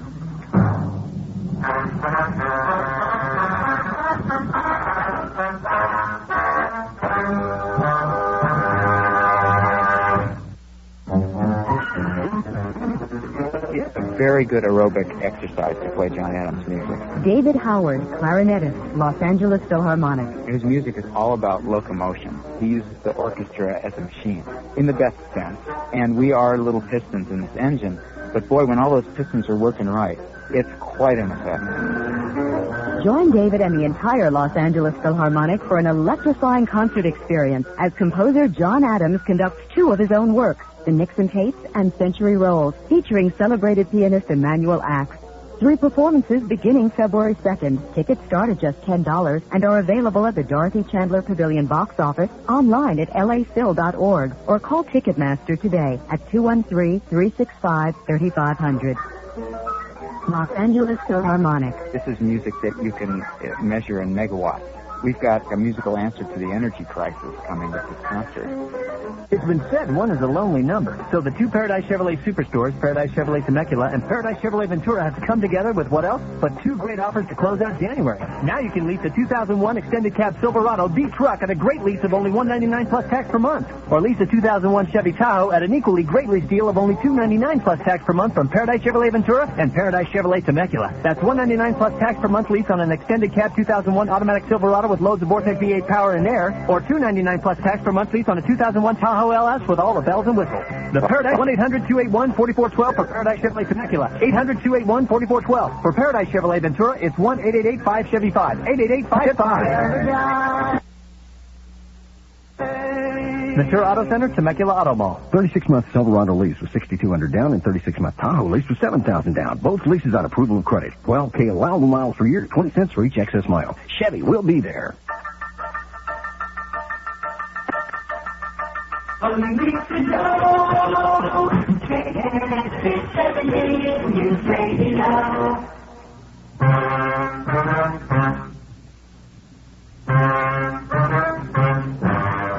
Saturday, 8:05 a.m. The latest victim of the market bandits, the owner of the supermarket on San Pedro Street, was taken to the 77th Street Division where the crime report was made. He told us that one of the men who robbed him bore a very close resemblance to the composite picture which we'd had drawn up of one of the suspects. We figured we missed grabbing the hold-up men by a matter of minutes. Even though some of our units were in the general area at the time of the robbery, it did little good. The victim had delayed reporting the hold-up for a full 5 minutes because the bandits had threatened to find him and kill him if he did. Despite the fact that they'd changed their M.O. to the extent of robbing the store owner on the street instead of in the market proper, we had no doubt that the same 2 men we were looking for had committed the hold-up. The abandoned car which they'd used in the robbery was gone over for fingerprints, but it was clean. Meantime, the stakeout went on. Saturday passed. Sunday, Monday, nothing. No leads on the suspects, not a trace of them. Tuesday, the same thing all over again. The operation settled down to a dull routine. Tuesday night, we checked the closing of the last market in our stakeout area. 10:45 p.m. Ben and I drove back to the 77th Street Division. Every day seems to get a little longer. These lousy stakeouts sure don't wear very well on me. Yeah, I don't know what the stats are going to be if we don't get a break pretty soon. We can't hang on to the gang for Metro Division forever. Sure has been a bad month. All I need now is a visit from the in-laws. That'd do it up fine. You talked to Jess at dinner, didn't you? Yeah. What did he say about those 2 men they picked up on South Main this afternoon? They brought them in for processing, checked them out. Couldn't find anything wrong. Both of them clean. Mm-hmm. Fine. Yeah. How about grabbing something to eat after we check out, huh? Okay. You want to stop by Johnny Coken? What about a French dip sandwich? How's that sound? Haven't had one for a long time. All right, suits me. How was that? Oh, sorry, I don't. Oh, wait a minute. He just came in. It's for you, Friday. Turn in from the sheriff's office. Oh, yeah, thanks, Bob. Friday talking. Yeah, Dick. Just now? Yeah, we'll be over right away. I got anything? Market bandits pulled a holdup a couple of minutes ago in a store on Graham Avenue, Dalton County territory. Yeah? One of the sheriff's units took the call, chased the holdup car 2 miles. They get the thieves? Well, you're half right. Huh? They got one of them. 10:52 p.m. Ben and I drove to the sheriff's Firestone substation where the market bandit suspect was taken after his apprehension. When we got there, we talked to Deputy Sheriff Sergeant Eddie Jones and Mel Viney, who had made the arrest. They said they arrived at the scene of the holdup, the market on Graham Avenue, a few moments after the bandits pulled away in their stolen Nash sedan. Jones and Viney gave chase, but when they finally forced the holdup car to a halt, the driver was the only one in the car. Somewhere along the route of the 2-mile chase, the second robbery suspect had succeeded in jumping out, along with the loot taken in the robbery and making good his escape. A broadcast in the bulletin was gotten out immediately. The holdup suspect they'd apprehended had been fingerprinted, and they were checking on his identification downtown. Ben and I went in to talk to him. Jones and Viney stood by while we questioned him. I still don't know what it's all about. Property clerk will give you an itemized receipt for everything you have on you. Take everything out of your wallet now. Put it out in tail. You're making a pretty big thing out of nothing, aren't you? I haven't done anything. You want to check those things from his wallet, Ben? The cards and some of those papers? Yeah.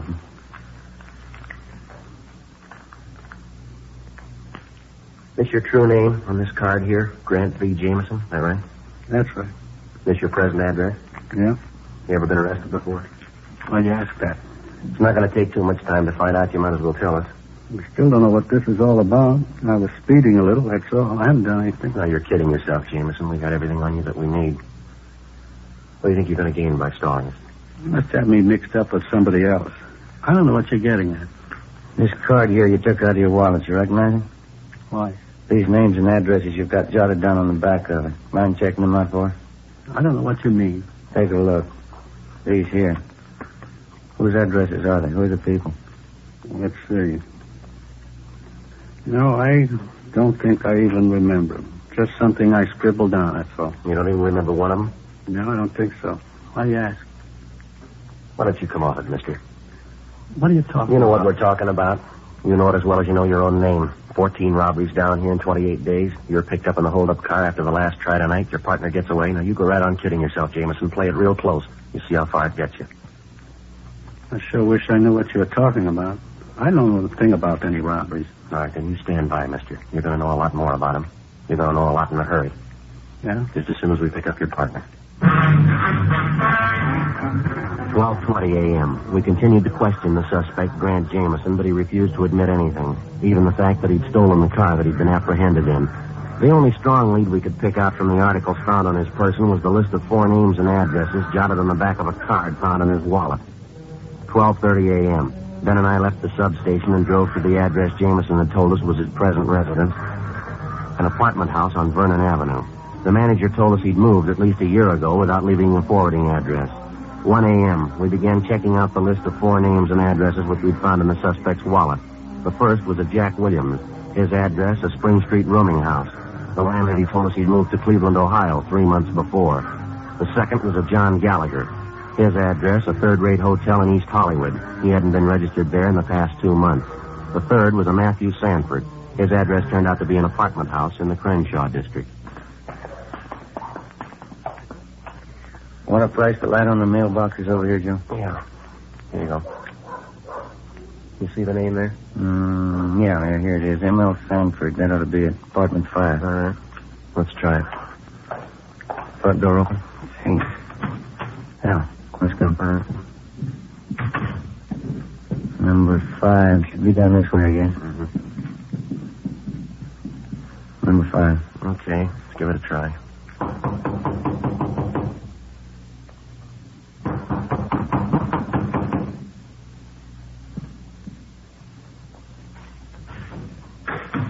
Grant, that's you? Police officers. You Matthew Sanford? Get out of here. All right, hit it, Ben. All right, come on. Put the gun down. Drop it. I got it, Joe. All right, get your hands out. I'll cover him. Look around, huh? All right. What is this anyway? What's the idea? You tell us. You pulled the gun. You got no business in here. You got no right. All right, you just stand still. We'll explain it downtown. Money sacks, Joe. Found them in the desk. Same market they hit tonight. All right, Sanford. You got nothing from me. I don't know what you're talking about. Get his coat, will you, Ben? Yeah. What are you trying to build, anyway? You haven't got anything on me? 14 robberies, mister. That's what we got on you. You think you got proof? We got it. Yeah? 14 victims. Come on, let's go.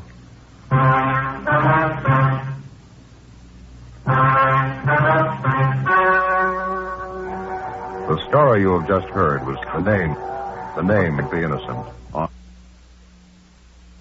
Bandit suspects Grant Burton Jameson and Matthew Roy Sanford were tried and convicted on 14 counts of first-degree robbery and received sentences as prescribed by law.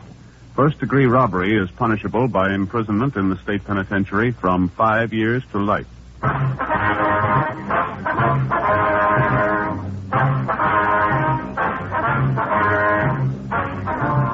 You have just heard Dragnet, a series of authentic cases from official files. Technical advice comes from the Office of Chief of Police W.H. Parker, Los Angeles Police Department. Of police. The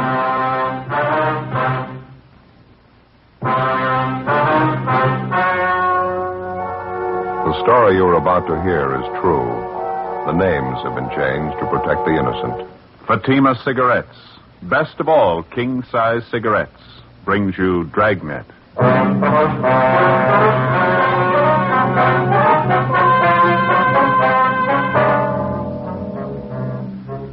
You're a detective sergeant. You're assigned to homicide detail. A wealthy retired businessman suddenly disappears. You've got two possibilities to work on: suspicion of suicide, suspicion of foul play. There's no lead to the man's whereabouts. Your job? Find him. The latest Fatima sales report shows thousands and thousands of king-size cigarette smokers are switching to Fatima. More and more smokers coast to coast are finding in Fatima the difference is quality. You see, Fatima contains the finest domestic and Turkish tobaccos superbly blended. And Fatima is extra mild, with a much different, much better flavor and aroma. You'll find Fatima gives you all the advantages of extra length, plus Fatima quality, which no other king-size cigarette has. Fatima, best of all king-size cigarettes. Definitely the best quality in its class, but the same price as the cigarette you're now smoking. Next time, insist on the best. Buy king-size Fatima in the distinctive golden yellow package.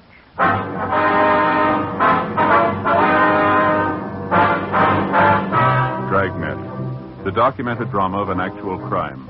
For the next 30 minutes, in cooperation with the Los Angeles Police Department, you will travel step by step on the side of the law through an actual case transcribed from official police files. From beginning to end, from crime to punishment, Dragnet is the story of your police force in action.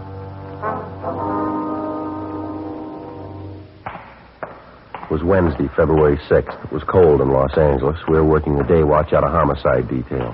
My partner's Ben Romero. The boss is Thad Brown, chief of detectives. My name's Friday. I was on the way back from the record bureau, and it was 11:18 a.m. when I got to room 42. Homicide. Joe? Hi. She show up yet? Yeah, a couple of minutes ago. She's waiting for us now in the next room. Did you talk to her at all? No. Seems to be a nice enough woman. I don't know how much help she's going to be. Yeah. Go ahead. Yeah, thanks. Miss Banner, I'd like to have you meet my partner, Sergeant Friday.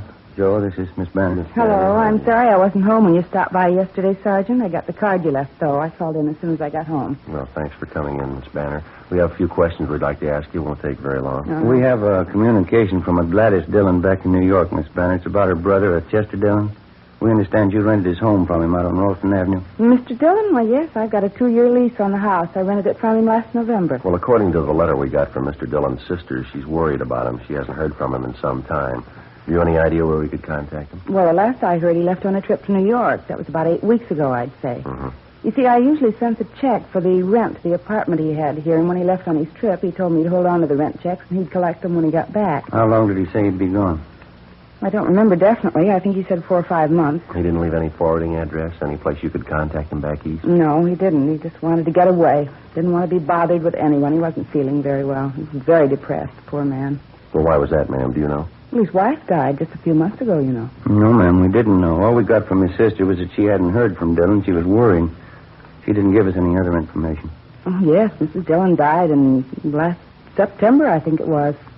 Poor man felt terrible about it. Couldn't seem to get over it. That's why he rented the house to me. It reminded him too much of her. Yes, ma'am, I understand. Lovely home they have.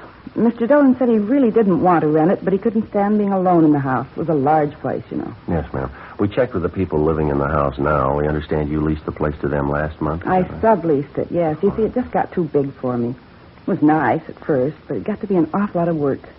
I rented it to this family and took a smaller house down the street. Would you happen to know any of Mr. Dillon's friends in the city, Miss Banner? Anyone we could contact who might know where we can locate him?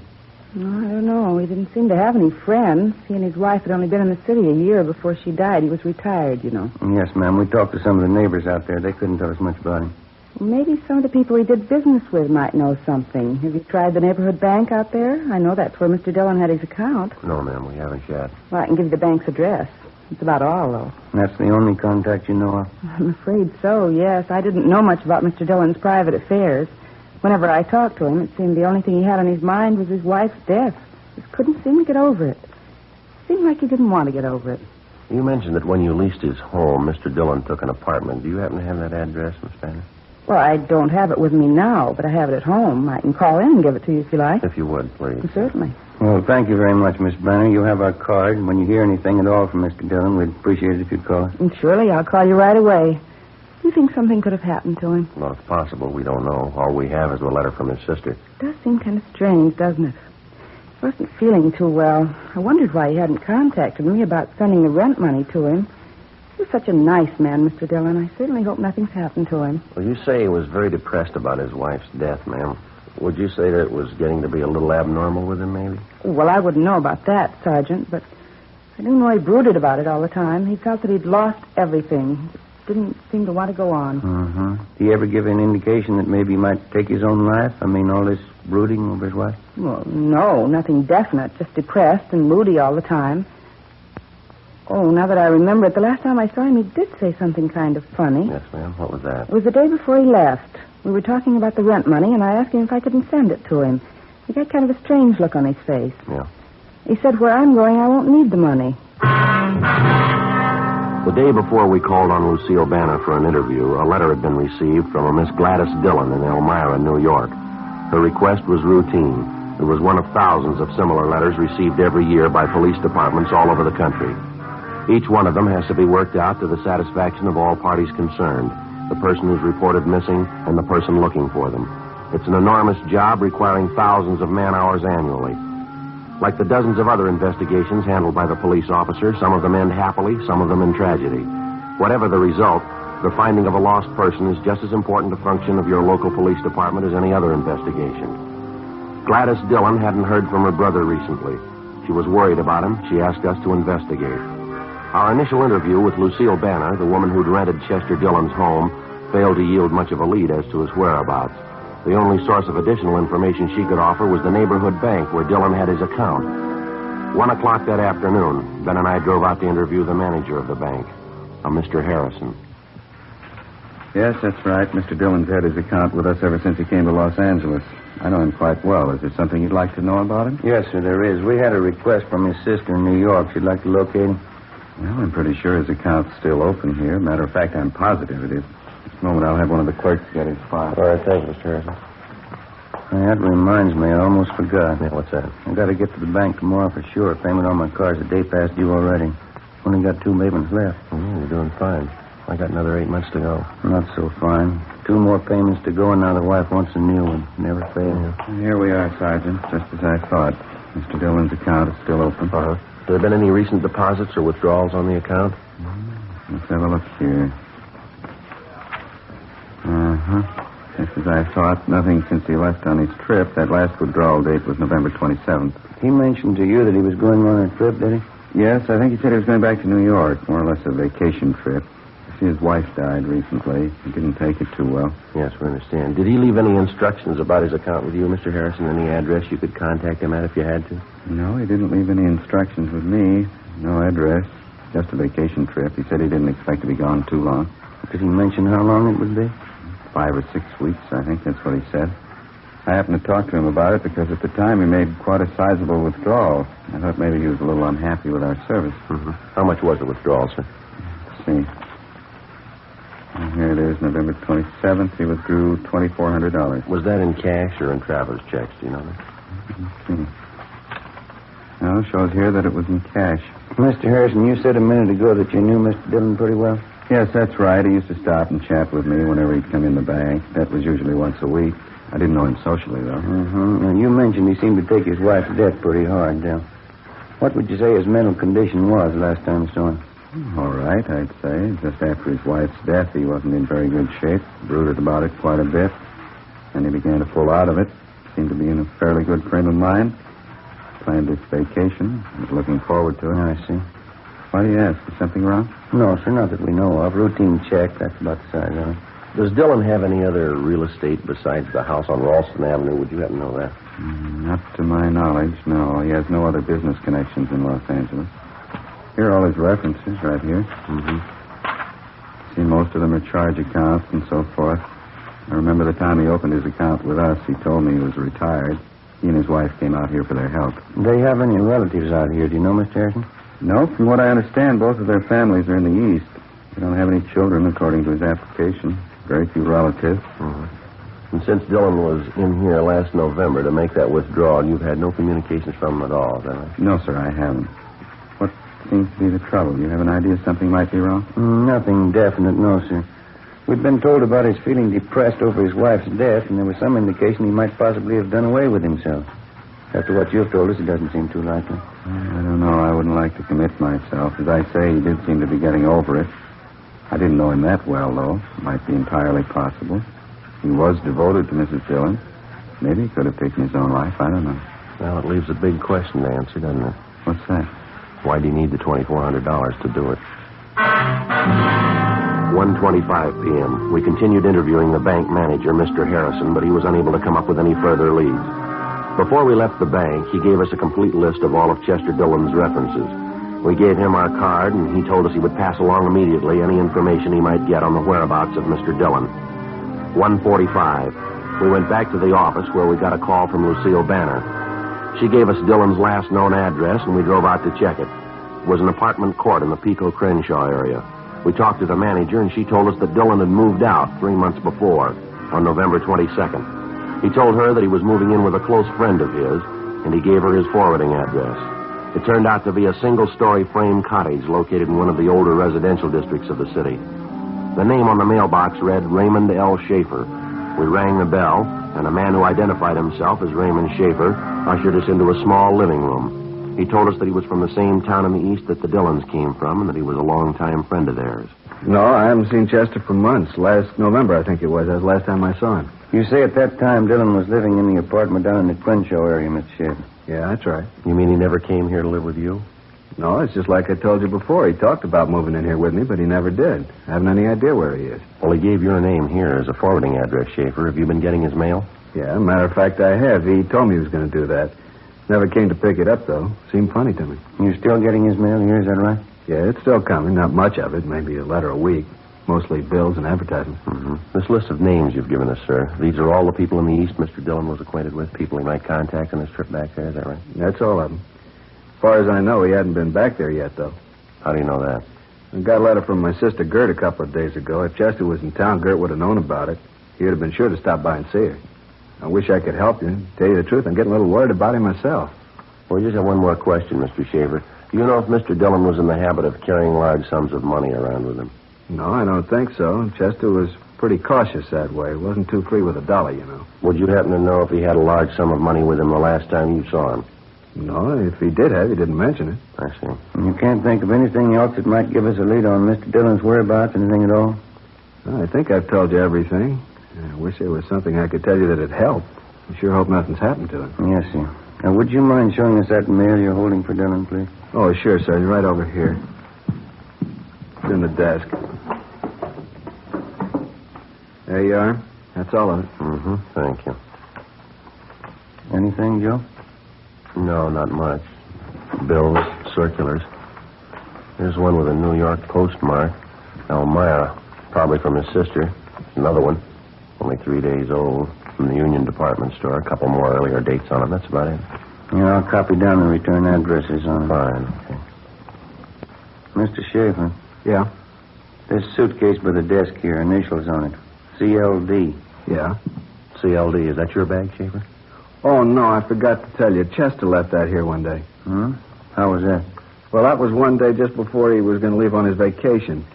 He brought it over here and said he'd like to leave it with me. Forgot to mention it to you. Mm-hmm. Did you bring anything else with him? Yeah, he brought another suitcase with him, just like this one. I got it in the other room. He said he wanted to leave him here while he was on his vacation. I'm sorry I forgot to mention it. Well, maybe you forgot something else, Schaefer. What? Most people take their suitcases on a trip, don't they? 2:30 p.m. We continued questioning Raymond Schaefer. We opened the two suitcases labeled with the initials of Chester Dillon and found an assortment of personal items which Schaefer told us belonged to Dillon and his late wife. Small pictures, cigarette boxes, books, similar articles which apparently would not be taken on a vacation trip. None of them were of any great value. After we left Schaefer's home, we checked him through R&I and found he had no criminal record. We checked further with friends and acquaintances of both men and found nothing to indicate that Schaefer was in any way involved in the disappearance of Chester Dillon. 3:30 p.m. We called the office and found that there'd been no answer so far to the broadcast and missing persons bulletins that we'd gotten out on Dillon. We started checking the references given us by the bank. First was the Union Department Store. It was located on Main Street in the south end of town. We checked with the credit department to see what information we could get from them.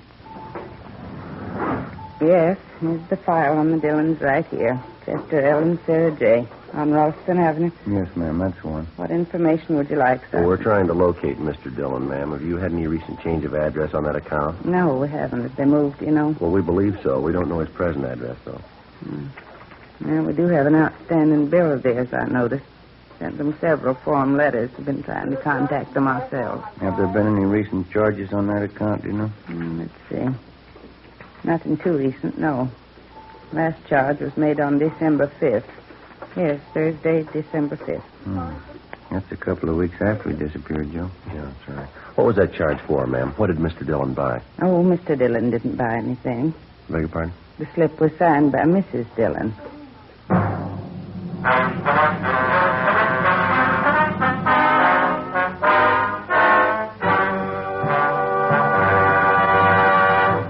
You are listening to Dragnet, authentic stories of your police force in action. If you smoke king-size cigarettes, listen to Fatima's amazing new offer. Buy a pack of Fatimas.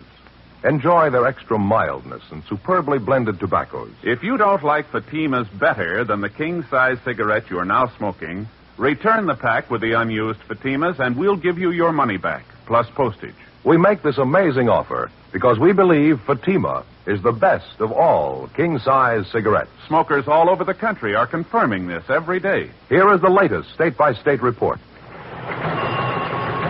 State 1, Fatima sales up 72%. 2, sales up 54%. 3, sales up 107%. 4, sales up 192%. And those are just a few. Remember, if you're not convinced Fatima is better than your present king-size cigarette, just return the pack with the unsmoked Fatimas before December 1st and get your money back plus postage. Fatima, Box 37, New York 1. Buy Fatima. Best of all, king-size cigarettes.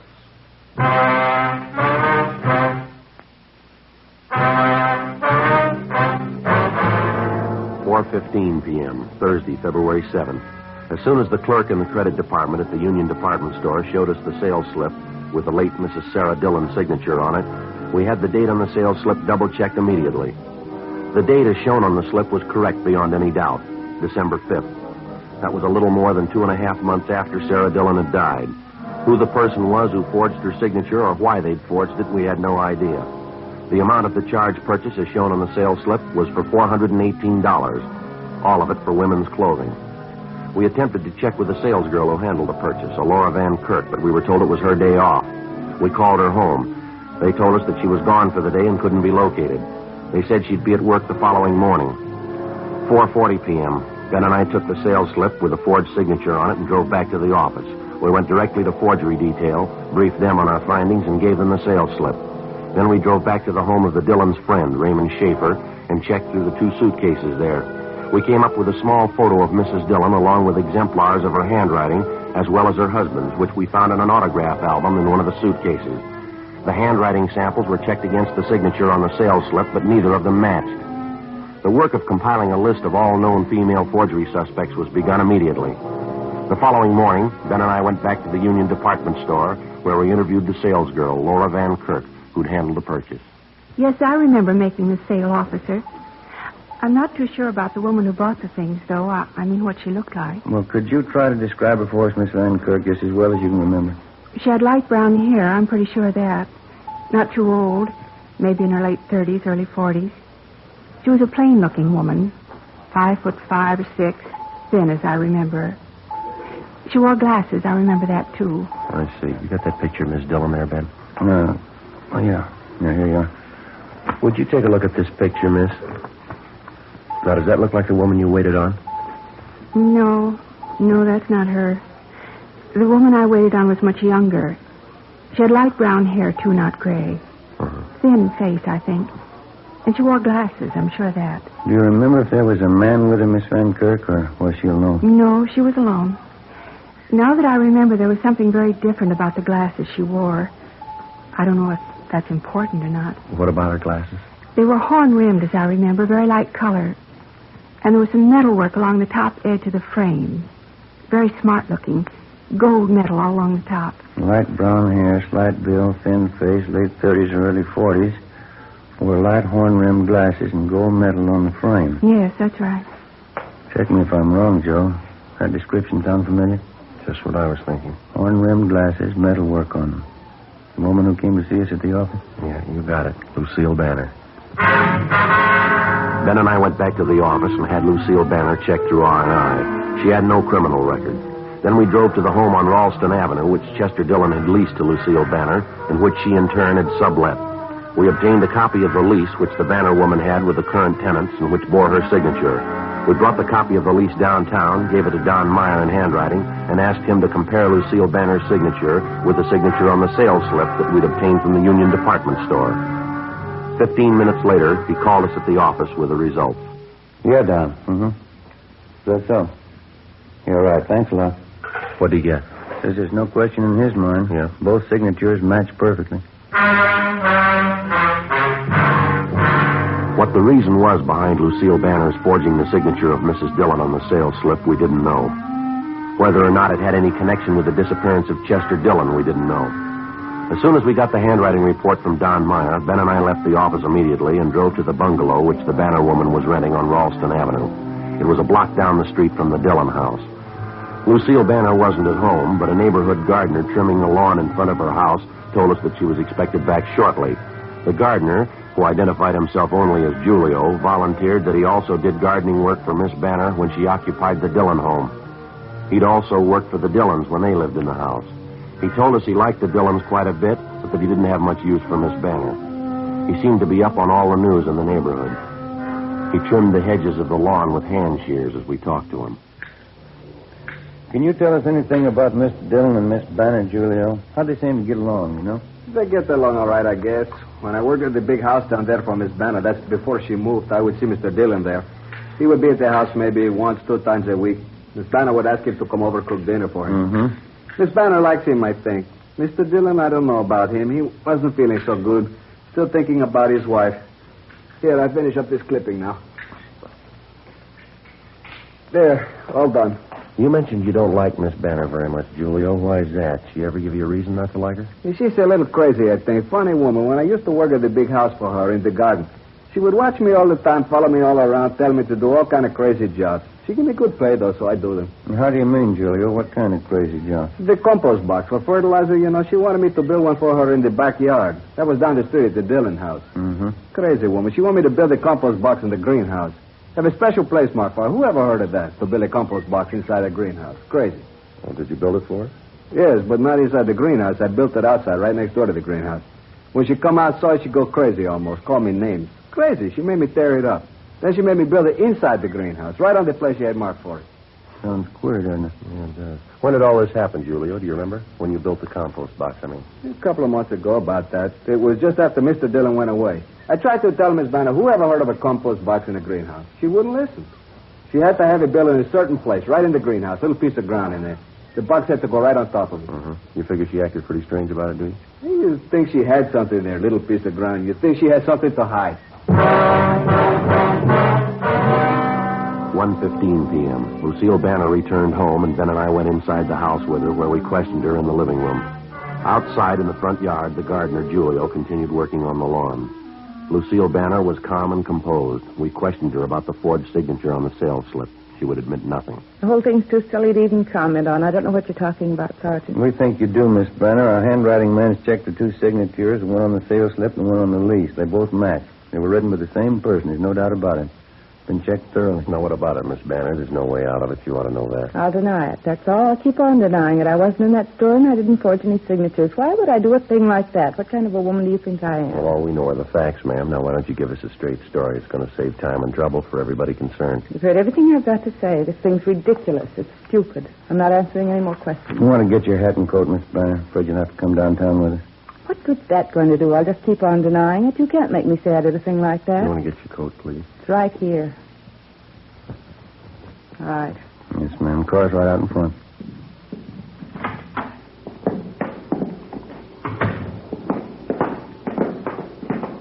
Hold it a minute, will you, Ben? Yeah, okay. Julio? Yes, sir. See you a minute? Sure. Hello, Miss Banner. Julio? Favor I'd like to ask of you, Julio. You got a couple of minutes to spare? Yeah, you want something? We want to take a look in the backyard of the house down the street. Mr. Dillon's house. I'd like to have you come along with us, Julio. Won't take very long. Sure, okay, I'll come along. And bring a shovel along, will you, Julio? I'd like to check something. Yeah, okay, I bring one. Fine. All right, Miss Banner. What's this about? What are you trying to do? Something we want to check in the Dillon's backyard. It won't take long. What would it have to do with me? I don't have anything to do with that house. I don't even live there anymore. You realize that, don't you? Yes, ma'am, we realize it. I'll call my lawyer. I'll call him as soon as I get to a phone. Yes, ma'am. Julio? Back this way, Sergeant. Through the gate.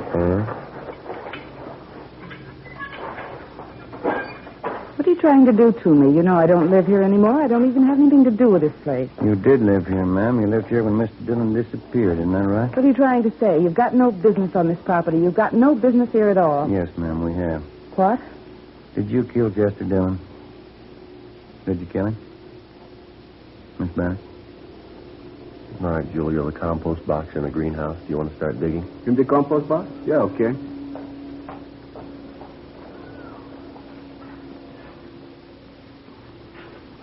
He was an old man. So old he was sick. Ma'am? He didn't want to live anymore. He didn't have any reason for living. Why shouldn't he give me the house? Why shouldn't I have his money? I was nice to him. I cooked for him. Wanted to take care of him. He just didn't want to live anymore, that's all. All right, Julio, you can hold it up. You want to tell us, ma'am? He needed a woman. Anybody could tell that. He needed me. We got along fine, Chester and me. I offered to marry him, and he wouldn't do it. All he could do was think about his wife. She was dead. He'd sit around and talk about her all the time. You killed him. Is that what you're trying to say? He wanted to marry Chester and take care of him. He wouldn't do it. We had an argument in the kitchen one night. I had a gun, and I killed him. I killed him. Is that where you buried him? In the greenhouse? Yes, I buried him deep. The gun, too. He'll be all right. Poor Chester. Yeah. He was so old. He needed a woman. And he will tell you that. He needed me. Well, I guess you made a mistake. No, Sergeant, he did. Yeah? He didn't want me.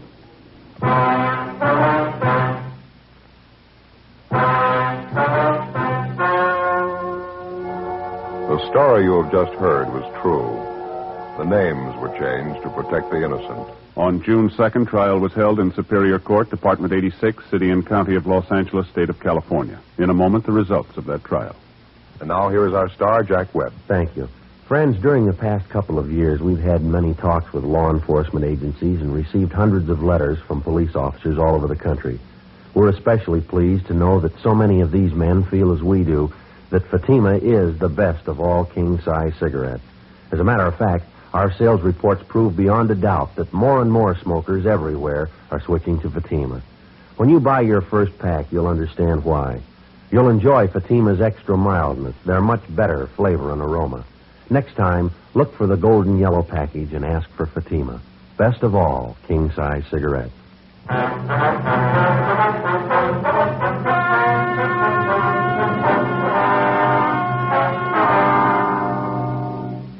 Lucille Marie Banner was tried and convicted of murder in the first degree. She received a sentence as prescribed by law. She is now serving a life term in the state penitentiary for women, Tehachapi, California.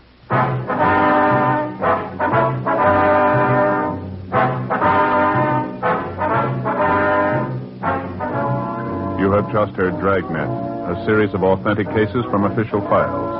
Technical advice comes from the Office of Chief of Police W.H. Parker, Los Angeles Police Department.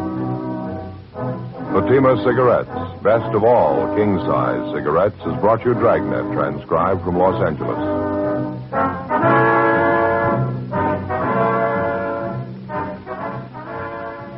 Stay tuned for Counter Spy next on NBC.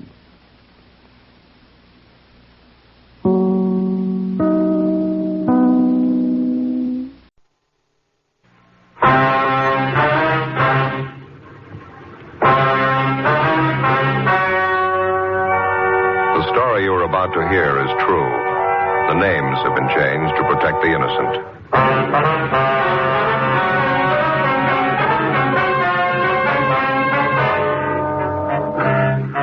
You're a detective sergeant. You're assigned to traffic investigation, hit-run felony detail. An elderly woman and her 9-year-old grandson are struck down in a pedestrian crosswalk by a speeding truck. The woman is killed instantly. Witnesses fail to get the license number. The hit-run driver escapes. Your job? Find him.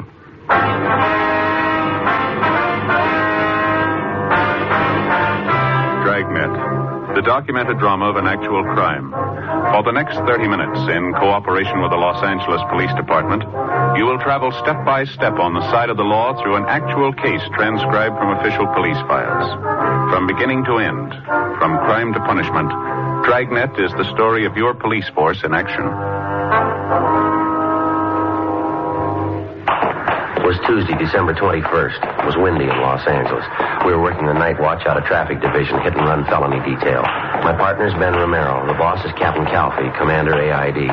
My name's Friday. It was 10:51 p.m. when we got to the Carlton Theater, the box office. Thank you. How many, please? Police officers, ma'am. I'd like to talk to you for a minute, if we could. Oh, yes, you mean about the accident? Yes, ma'am. One of the officers in the traffic car across the street, he told us you're one of the people who saw it happen. Yes, that's right. Terrible thing. It was an old lady and her grandson, you know. Yes, ma'am. Would it be possible for you to get a relief for a little while? A few questions we'd like to ask you about it. Won't take very long. Well, I'll be off duty at 11. That's when the box office closes. 8 minutes to 11 now. Would you like to wait? All right, ma'am. Fine. Cold wind out there. Would you like to wait in here? Right around back here. I'll open the door for you. All right, ma'am. Thank you. Yeah, it's nice and warm. Did anybody get the license number? Do you know, officer? I mean, on that truck that ran them down? No, not that we know of. We understand the officers in the traffic car talked to you. You didn't see the number either? No, I'm sorry, I didn't. The whole thing happened so fast. I saw the old lady grab the little boy, pull him next to her. It was an awful thing. The truck hit them both together. It's funny the things you notice. The boy was carrying a little box of candy. I heard this terrible thud when the truck hit them. I looked and the candy was spilled all over the street. I just couldn't help it. I got sick to my stomach. Yes, ma'am, I can understand. Now, about this truck that ran them down, do you think you'd know it if you ever saw it again? Well, I'm not sure. I think I might, yes. It was one of those delivery trucks, you know. I think you'd call it a panel truck. It was a light tan color all over, and there was black lettering on the side. Mm-hmm. Could you make out any of the lettering at all? Well, I think there were 3 or 4 words painted on the side, and I know one of them was bakery. I'm sure of that. Did you recognize what make of truck it was, ma'am? The year, the model? It was a late model. I'm pretty sure of that. Either a Chevrolet or a Ford, I'd say.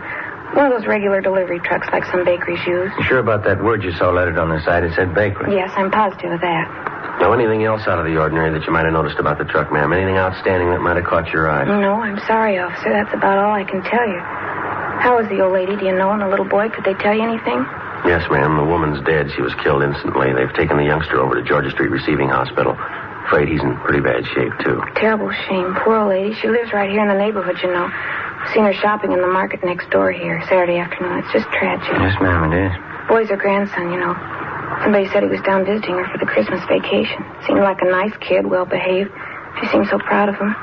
Sure be a sad Christmas for the family. And just one more question, ma'am. When the boy and his grandmother were crossing the street, would you say the visibility was good? I mean, is there any reason why it would have been hard for a driver to see them? No reason in the world, officer. It's a clear night.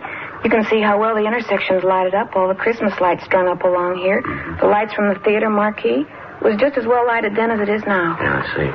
The intersection was perfectly clear. No other cars around. The boy had a white sweater on. The old lady was wearing a light-colored coat. Certainly easy to see the traffic light, too. It said stop. I can't understand why that driver didn't see him. No, ma'am, neither can we. How could anybody do such a thing? It just isn't any excuse for it. No excuse in the world. It was downright murder. Well, maybe that explains it. What? That's why he kept going. 11:35 p.m. Ben and I finished interviewing the cashier in the theater box office, and then we called the office and had them get out a supplementary broadcast and an APB on the description of the hit-and-run vehicle. We went back across the street to the scene of the accident where the officers in the T-car, along with the crew from the crime lab, were finishing up their preliminary investigation. We interviewed 2 more witnesses to the hit-run accident, but they were unable to tell us anything that we didn't already know.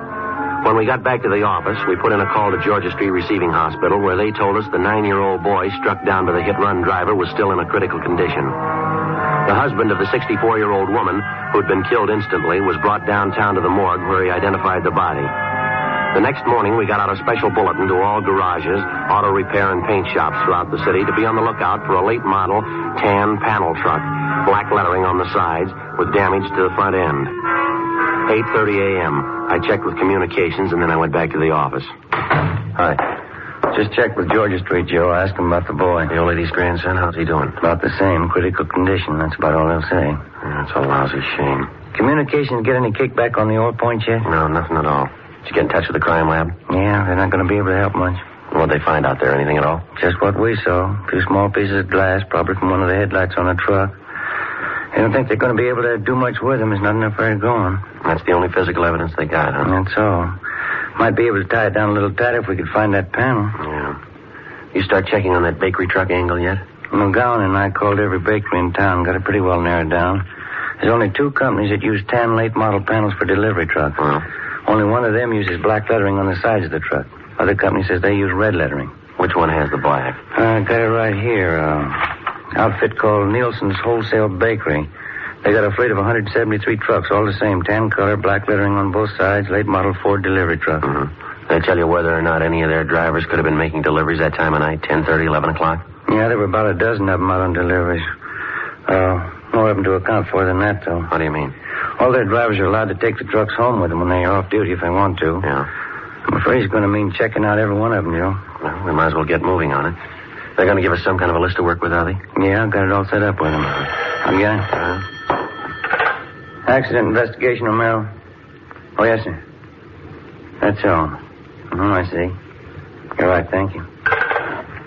Rotten deal. Yeah, what's the matter? That young kid, the grandson? Yeah. He just died. Many times and on many different occasions, the police officer has it proved to him that there can be very little difference between a crime of neglect and a crime that's been willfully premeditated. If you look at it closely enough, you can judge it for yourself. How much difference, for example, as far as moral guilt is concerned, is there between the following? Number 1, a man who plans a killing, takes up a gun, finds his victim, and shoots him to death. Or number 2, the man who thinks he has to look out for no one's welfare but his own, gets behind the wheel of a car, disregards the ordinary rules of safety, and proceeds to commit homicide with a motor vehicle. Oftentimes, the crime masquerades under the guise of an accident. Morally, no matter how you spell it, it adds up to murder just as surely as if the person had taken a gun and shot the victim down. The way it looked to us, the hit-and-run killing of the elderly woman and her grandson was a prime example. Wednesday, December 22nd, Ben and I began checking out the delivery trucks owned by Nielsen's Wholesale Bakery. Late that afternoon, we located one of the trucks with recent damage to the front end. We checked and found the driver's name was Arthur V. Singer. We drove out to his home to interview him. No, I wasn't working last night, officer. I was off. What's it all about? Did you spend the night at home, Mr. Singer, or were you out? I was home part of the time. After dinner, I went downtown to a little bowling. Our neighborhood team bowls every Tuesday night. Where is that, sir? Place downtown. It's on West 7th. Got a pretty good team. Mm-hmm. Did you drive down, Mr. Singer, or did you take the bus? No, I drove down. Had the company truck with me. Let us use them when we're off duty. We pay for the gas. Did you drive down by yourself, or was there someone else with you? No, I was alone. The other boys had their cars. When did you leave the bowling alley, you remember? About 10:15, I'd say. How'd you drive home, Mr. Singer? I mean, what route did you take? Oh, I drove straight out West 7th, got the Coronado, came over Coronado to the house here. Why do you want to know? What time did you get home? About 10:45. This wouldn't be about that little scrape I had last night, would it? What was that? Down at 7th and Grandview, right by Westlake Park there. Old guy in the car ahead, he stopped fast right in front of me. Didn't even signal. All right. Yeah, I almost plowed right into him. Lucky I was watching. I slammed on the brakes, turned in toward the curb. Should have seen it. I clipped the headlight and the right fender against a telephone pole. Had to take the truck in this morning to get it fixed up. Are there any witnesses to this accident that you had, Singer? Yeah, a half-dozen people saw it. Did you get any names and addresses? Well, no, I didn't. I was so teed off about the whole thing, I guess I didn't think about it. Is there anyone at all we can check with? Anybody to corroborate your story? Just the old guy in that car. Sure a lousy driver. I really chewed him out. Did you get his name and address? No, but I took down his license number. I wasn't going to pay for that damage. He admitted it was his fault. I see. Do you mind giving us that license number? No, if I can find it. Wrote it down on the back of an old envelope. Thought I put it in my jacket, but when I looked this morning, it wasn't there. It's around someplace, so I'll check around again before I leave for work. It's bound to turn up. I'd like to have you look for it now, Mr. Singer, if you would. It's pretty important. Well, I think I get it, officer. What's this all about, anyway? Preliminary investigation. Want to see if you can find that number for it? Well, why? What's it have to do with an investigation? I didn't do anything. That old man was his fault. Well, a bakery truck was involved in a serious accident last night, the same kind that you were driving. Afraid you're going to need some kind of an alibi, Mr. Singer. An alibi? I don't know what you mean. Why'd I have to have an alibi? Well, just take my word for it. You're going to need one. Well, why do I need one? 2 reasons. Yeah? A 9-year-old boy and his grandmother. We continued questioning the suspect, Arthur Singer, but he denied any knowledge of the hit-run accident the night before at the intersection of Drexel and Pico Boulevard. We stayed with him while he searched his home for the license number of the car, which he said caused him to have his accident the night before. After half an hour of looking, he came up with a number scribbled on a scrap of paper which he'd found back in one corner on the floor of his closet. We put in a call to RDMV, and they came back with the information that the license number was registered to a Mr. Thomas Foley on Lancashire Boulevard. We drove out to the address to check with Mr. Foley, but there was nobody home. We left our card along with a message to contact us as soon as possible. 4:15 p.m. Ben and I got back to the office. At 4:35, Mr. Foley returned our call. Yes, sir, that's right. Oh, you did, huh? I see. Well, what time was that? Do you remember? Oh. Well, all right, Mr. Foley. Thank you very much. We may be contacting you later.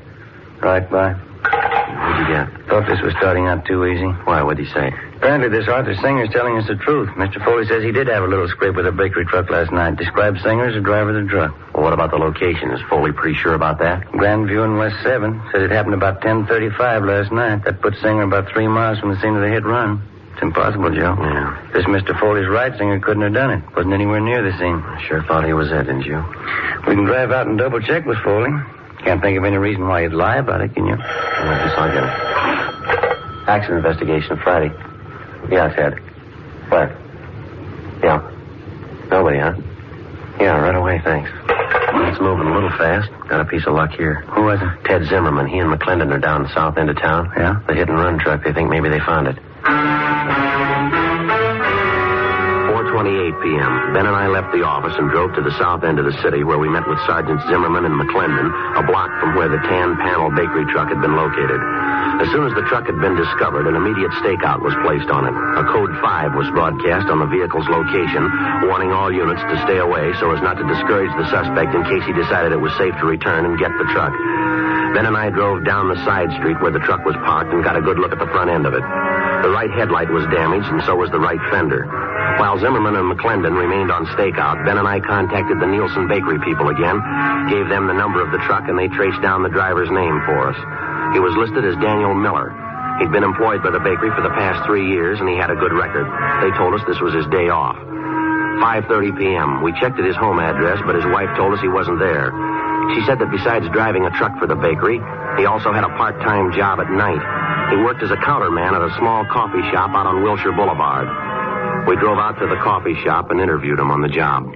No, I'm sorry. I don't know where the truck is. I wish I did. What happened, Mr. Miller? Was it stolen? No, not exactly. A fellow that comes in here quite a bit, his name's Paul. Good customer. He borrowed the truck from me last night. Said he'd only be gone an hour. I haven't seen him since. Where does this man live, this friend of yours, Paul? Well, to tell you the truth, I don't know. Good customer. He comes in quite a bit at night when I'm working. Gotten to know him pretty well. He asked to borrow the truck for an hour. Didn't think much about it. Let him have it. Is there anything wrong? What's this Paul's last name, do you know? No, I guess I don't. Never thought to ask him, as a matter of fact. Guess they never had any reason to. About what time was it last night that you loaned him the truck? A little after 8 o'clock, I think it was. He said he wanted to take his television set over to a guy he knew and get it fixed. He told me he'd be back by 10 o'clock at the latest. You don't know where this man lives? You have no idea at all how to get in touch with him? No, I guess I don't, Sergeant. Why? You're in the habit of lending the truck to strangers? No, not usually. Well, what's your beef, anyway? What's this all about? What are your hours here at the coffee shop, Miller? When do you check in for work and when do you leave? I check in at 7 o'clock. I go a straight 5 hours to midnight. That's when we close up, midnight. Well, you worked that shift last night, did you? 7 p.m. straight through to midnight? That's right. Monday through Saturday. 6 days a week. That's the schedule.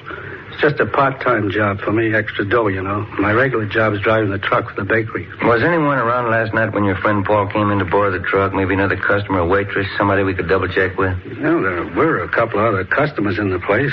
Don't know who they were, though. Why do you have to double-check anyway? I haven't done anything. I loaned Paul a truck, that's all. Well, have you any way at all of proving you were here from 7 to 12 last night? Must have been some customers you waited on that you remember. Sure, there are at least half dozen of them. They'll tell you I was here. I'd like to have their names and addresses if you don't mind, Miller. Yeah. Excuse me a minute, huh? Got a customer to wait on. Sure, go right ahead. Hi, Dan. I missed you last night. Hi, Fred. What do you have? Coffee, a couple of those donuts back there, powdered sugar ones. Okay. Yeah, me and the missus dropped in for a sandwich after the show last night. Looking for you. That's so? Yeah, about 10:30. Where were you, Dan?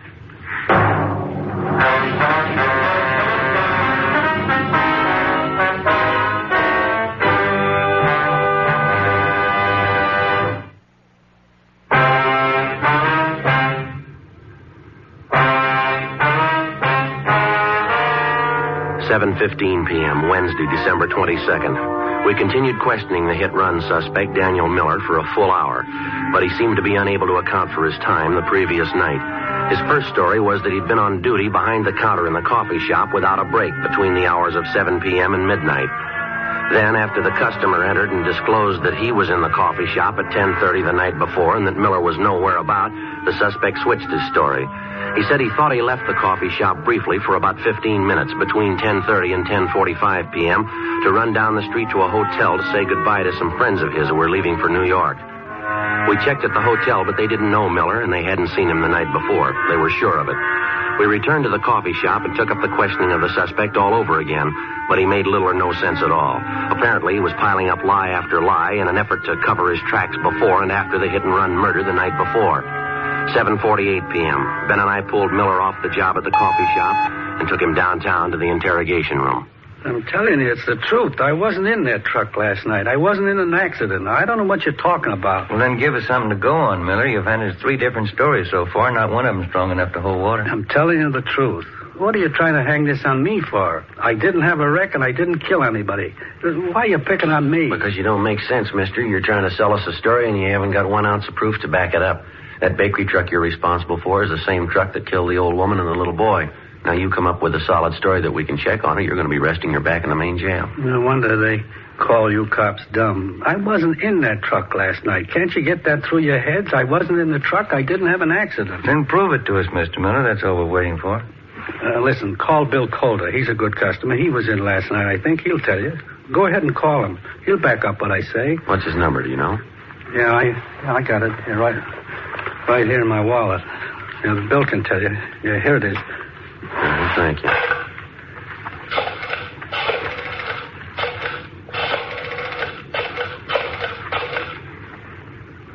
Hello, William Calder there, please? Yes, ma'am, it's important. All right, will you have him call Michigan 5211? Yeah, 5211. That's extension 2512. Right, thank you very much. Well, he's busy. He'll call back in a minute. He'll tell you the truth. I was in the coffee shop all night. Just those couple of minutes I ran down to the hotel to say goodbye to those friends of mine. That's the only time I left the place. Well, how come you couldn't tell us that to begin with, Miller? You say you've got nothing to hide? Well, why do you have to hand us 3 different stories? Which one are we supposed to believe? I got nervous, that's all, when you first come in and started to ask questions. I didn't know what it was all about. I didn't know there was any trouble. I just loaned the truck to this guy, Paul, as a favor. How'd I know what he was going to do, getting himself in a jam like that? All right, now try to look at it from where we stand, Miller. You loan out your truck to a man. You don't know his last name. You don't know where he lives. You say he must have been driving the truck when the lady and the boy were killed. Sure, he must have been driving it. I wasn't. I was back at the coffee shop. I was there until midnight. All right, then prove it to us. If you know the man well enough to loan him the truck, you ought to be able to find him. No, they must be Bill Calder. He'll tell you. Go ahead. See what he says. Interrogation room, Friday. Oh, yeah, Mr. Calder. Well, my name's Sergeant Friday, LAPD, accident investigation. Friday, yes, sir, that's right. Wonder if you'd tell me if you know a Daniel Miller? Mm-hmm. When's the last time you saw him? Do you remember? I see. The place where he works, the coffee shop? Were you in there last night by any chance? Did you see Miller in there? You're sure? Yes, sir. No, sir, that's all for now. Thank you very much. We're going to contact you later on. Thank you. Goodbye. Well, how about it? He told you, didn't he? That enough for you? He says he hasn't been in the coffee shop for 3 days. 9:45 p.m. Our interrogation of the hit-and-run suspect, Daniel Miller, went on. At his suggestion, we called half a dozen people who he figured might substantiate his alibi, but none of them were able to. Miller continued to deny any knowledge of the hit-run killing, but he still couldn't account for his whereabouts at the exact hour the 9-year-old boy and his grandmother were run down. The time element especially didn't work in his favor. Nothing worked in his favor. 11:30 p.m. Ben and I took Daniel Miller over to the main jail where he was booked in on suspicion of 480 VC. The following afternoon, his lawyer obtained a writ, and he was released from custody. The writ was returnable in 5 days. He came immediately to the office to plead with Ben and I to help him find Paul, the man who'd borrowed his truck and thus clear himself. We took him up on it. Either way, we figured we'd get to the bottom of it. If Miller dreamed up the character Paul to escape blame for the hit-and-run killing, we were bound to find out sooner or later. If Miller was telling the truth, we had little reason to believe he was, and a man named Paul had borrowed the truck the night of the hit-and-run killing, we were bound to find that out, too. In any event, we had to investigate. It's the job of the police officer to prove guilt or innocence, not guilt alone.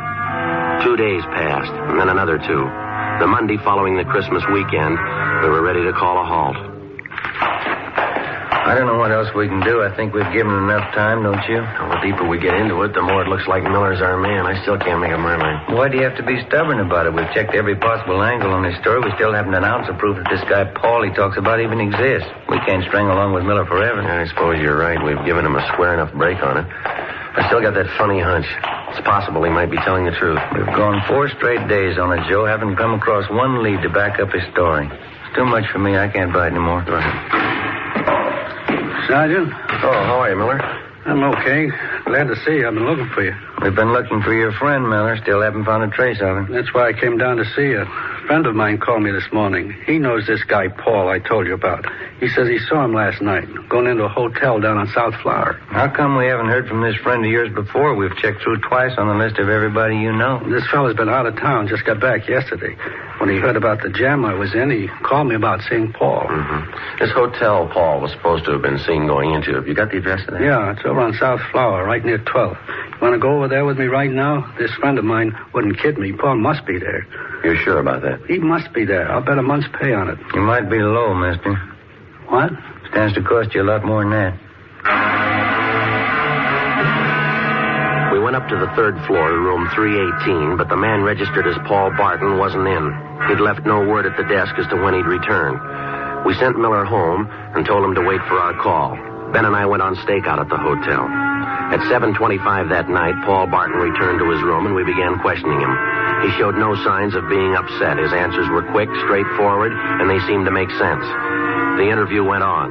A half hour, an hour, and Barton began to grow a little nervous.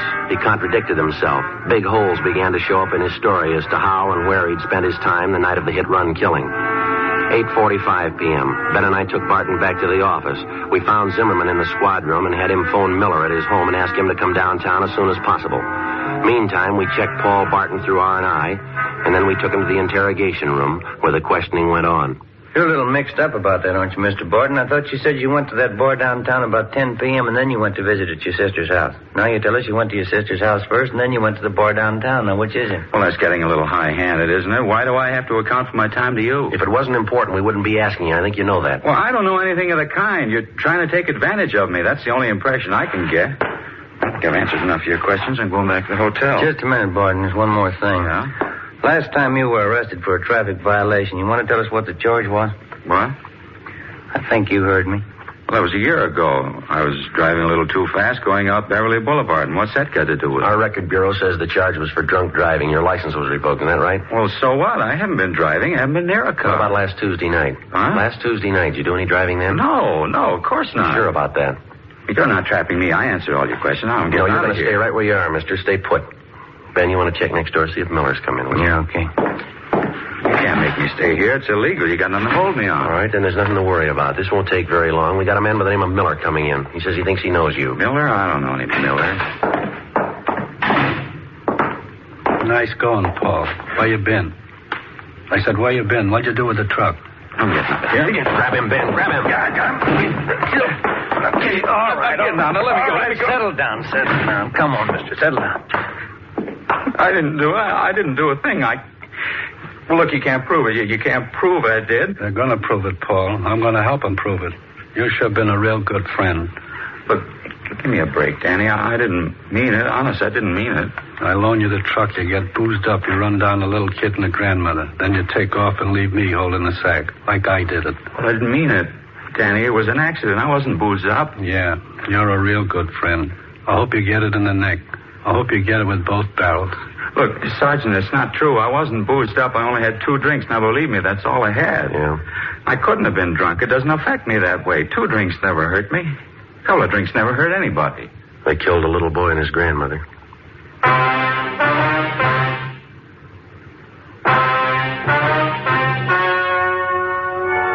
The story you have just heard was true.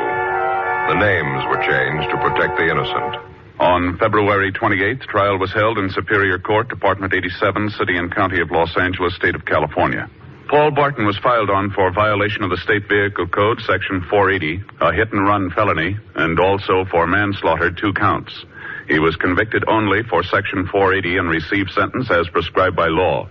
A hit-and-run felony is punishable by imprisonment in the state penitentiary for not less than 1 nor more than 5 years.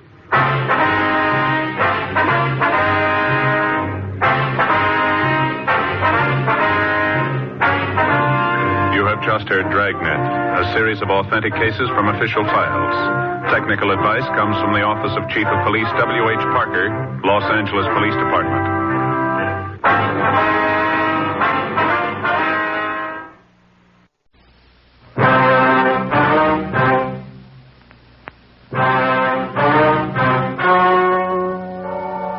The story you are about to hear is true. The names have been changed to protect the innocent. Fatima Cigarettes, best of all king-size cigarettes, brings you Dragnet.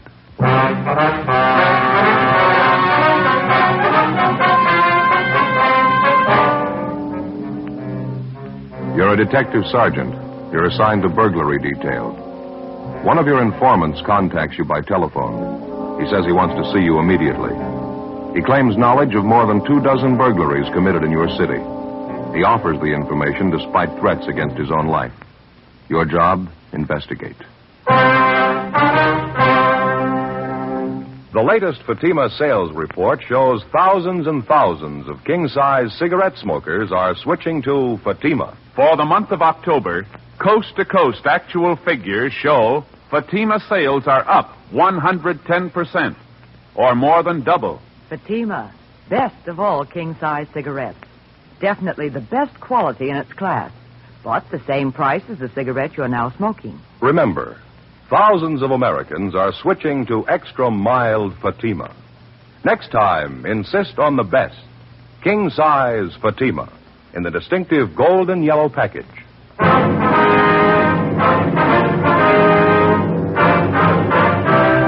Dragnet, the documented drama of an actual crime. For the next 30 minutes, in cooperation with the Los Angeles Police Department, you will travel step by step on the side of the law through an actual case transcribed from official police files. From beginning to end, from crime to punishment, Dragnet is the story of your police force in action. It was Monday, April 16th. It was foggy in Los Angeles. We were working the day watch out of burglary detail. My partner's Ben Romero. The boss is Captain Wisdom. My name's Friday. We were on the way out from the office, and it was 1:38 p.m. when we got to the corner of North Main and Sotelo Street. Johnny Cokin's Cafe. pretty well filled up. You want to sit at the counter? There's a booth over there in the corner. People just leaving. Oh, yeah. Didn't see it. It's all right, isn't it? Yeah, fine. Oh, it smells good. I wonder what the special is today. Well, it's up there on the blackboard. Oh, yeah. Enchilada with cheese, coleslaw, salad. Well, it does smell pretty good, doesn't it? Wish I hadn't had lunch. I should have waited. I keep forgetting Monday's enchilada day down here. Sure like the way Johnny fixes it. Hello, Friday. Ben, how are you? Bye, Roberta. Yeah, get these dirty dishes out of the way. Okay, fine. Is it going to be the special? No, we forgot today was Monday. We had lunch already. Too bad. What'll it be, just coffee? Yeah, it's fine. Friday? Yeah, same for me, Roberta. Both of them black, I guess. Okay, 2 blacks. So you haven't seen Smalley around this afternoon, have you, Roberta? Red Smalley? Red? No, I haven't seen him for a couple of days. Okay. Thought he said to meet him here at 1:30. Well, he'll be along. He's never been on time as long as I've known him. Yeah, I wonder what's eating him. He sounded a little excited on the phone. Did he give you any idea what it was all about? No, just said it was important. Had to see it. Hey, I was just thinking, maybe I could handle one of those enchiladas after all. Yeah, there's Red. All right, fellas. Hope I ain't late. All right. Been a long time, Yeah, huh? sit down, Red. Good to see you. Yeah, thanks. What's new with you, anyway? Oh, not too much. How's it with you? Yeah, 2 coffees black. How are you, Red? Hungry. What about a hamburger steak, huh? Some coffee, too. Hamburger steak and coffee, right? You're looking pretty fair shape, Red. You working steady now? Well, you know how it goes. On again, off again. Put in a full month playing bar boy at Ziggy's joint place down in South Maine, you know. Mm-hmm. What happened there? Business fell off, and Ziggy said he had to let me go. Been kind of thin ever since. I'm hustling programs out of the racetrack right now. It's not too bad. Can't afford to bet, but I get to see the races free. You can't have everything, I guess. I understand you're a little worried about something, Red. Anything serious? Well, yeah, it might be. Like I was telling Romero on the phone, it wouldn't do me no good if it got out. I mean, me talking to you about it, you know. He'd probably tie a can on my tail if he knew I told you. Who's that? Guy by the name of Jeff Allen. You know him? No, it doesn't sound familiar to me. Ben? Me neither. Who is he, Red? Second-story worker. Lots of savvy, too. He's fell a couple of times on burglary raps. Knows his business, so got a lot of moxie. How long has he been in town, you know? Oh, about 6 months, I think. Come from the east. Finished a stretch back in Michigan. He's a real pro. Uh-huh. What's he doing out here, Red? Well, matter of fact, that's what I want to talk to you about. Figured maybe you ought to know. Yeah? He's doing real good, the way I get it. I heard him and a couple other guys talking about it one night down at Ziggy's. They were having a couple of beers. Guess they didn't think I could hear him. What'd they have to say? This guy Allen was running off about how good he was doing, how many places he knocked over in the last couple of months, how much stuff he took. And what's he look like, Red? Oh, pretty average. About my height. Dark hair, little scar right here in his chin. Mm-hmm. About 160, 70 maybe, 36 years old. Usually wears leather jacket and a black one. All right, Red, here you go. Burger steak, coffee. Yeah, fine. Sure got a good appetite these days, working out in the air, you know. It does you good. Yeah. Yeah. I'll show you one passing that ball with Fletcher, Sergeant. Oh, yeah. Here you go. Good. These burglary jobs Alan's supposed to be pulling, Red. Where's he working them? Do you know that? Well, no, I guess I don't. All over town, I suppose. Sure good hamburger. When you overheard him talking to his friends, did he mention any jobs in particular that he pulled? No, but he's working hard. I know that for a fact. He pulls a new one every week or so, the way I get it. And what about his M.O., Red? Regular second-story routine. We use a Jimmy or a small pinch bar. Usually goes through a window. You work alone? Uh-huh, strictly. Say his French bread's nice and fresh. Yeah. Where's Alan staying in town? Do you know, Red? No, I don't. I know where you can find him, though. The 1322 Club out on North Paris. He hangs out there quite a bit, almost every night. I think the guy who owns the joint's a friend of his. Jeff Allen. Is that supposed to be his right name, Red? As far as I know, uh-huh. I only met him a couple of times. He hung around Ziggy's place when he first come to town. Of course, I didn't know what he was up to then. Do you know him well enough to talk to him? Well, just about, yeah. I'm not buddies with him or anything. That's why I don't want to get out, you know. If he gets the word I'm on your team, I'm a dead duck. I don't think he'd waste a minute killing me. You don't have to worry, Red. We'll keep it quiet. Well, did you hear anything else? Or is that just about the size of him? No, that's just about it, fellas. I'll keep near the ground. If I get any more rumbles, I'll pass it on. Well, guess you know I really hate to talk about it. What's that, Red? Well, I mean how bad things have been running lately, you know, since I got laid off with Ziggy. Uh-huh. I hustle like mad with the programs down the track. Doesn't bring in a whole lot, though. And a lousy landlady had to raise my rent last week. Mm-hmm. Well, how much can you use, Red? Well, you know, as hard as anything at all, just a little loan, maybe something to help me hold on. Well, the only thing I have is a 20, Joe. You got any change? Thanks, Romero. 20 will be fine. That's plenty. I sure appreciate that. Oh, yeah.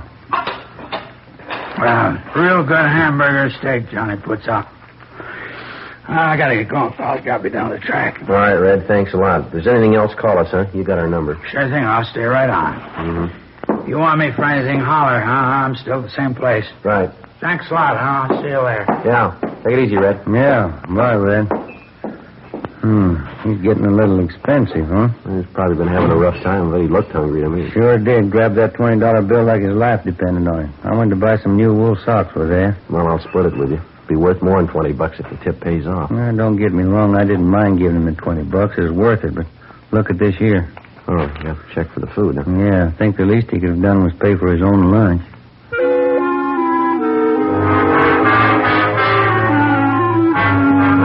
By and large, the character of the informant in fact or fiction isn't generally regarded with too much sympathy. To most people, the informant's nothing more than a stool pigeon, a squealer. Somebody who, by the very act of informing, commits a sin against a supposedly popular unwritten law. Well, it's obvious that this isn't always so, because in the interests of law enforcement and justice, which means the betterment of the community, the informant very often plays a major role. Year after year, informants are responsible for the apprehension and conviction of many hundreds of criminals, people who rob and cheat and commit murder, crimes that are obviously far deadlier than informing. As for the mechanics of law enforcement at the level of the working detective, the informant is considered virtually indispensable. It's been said before by peace officers, and it'll probably be said again quite a few times. If your job is catching criminals and enforcing the law, this is the first rule you have to learn. The working detective is no better than his informants. 2:12 p.m. Ben and I had no idea if the information we'd gotten from Red Smalley was authentic or not, but it had to be checked out. We went back to the office and had Frank Cunningham and R&I check on Jeff Allen. We also had the stats office make a run for us on suspects with similar M.O.s. Then we started to page through reports of burglaries which had occurred throughout the city during the past 3 months. No. How you doing over there? Anything at all? Not too much. Wait a minute, maybe. This might be one of them. Here, let me see. Home in Hollenbeck Park neighborhood. Burglar's M.O. matches out and a time element, too. Happened 6 weeks ago. Window on the second floor of the house was pried open. They took furs and money, $23. Uh-huh. That the only one you found? Another one here I took out a minute ago.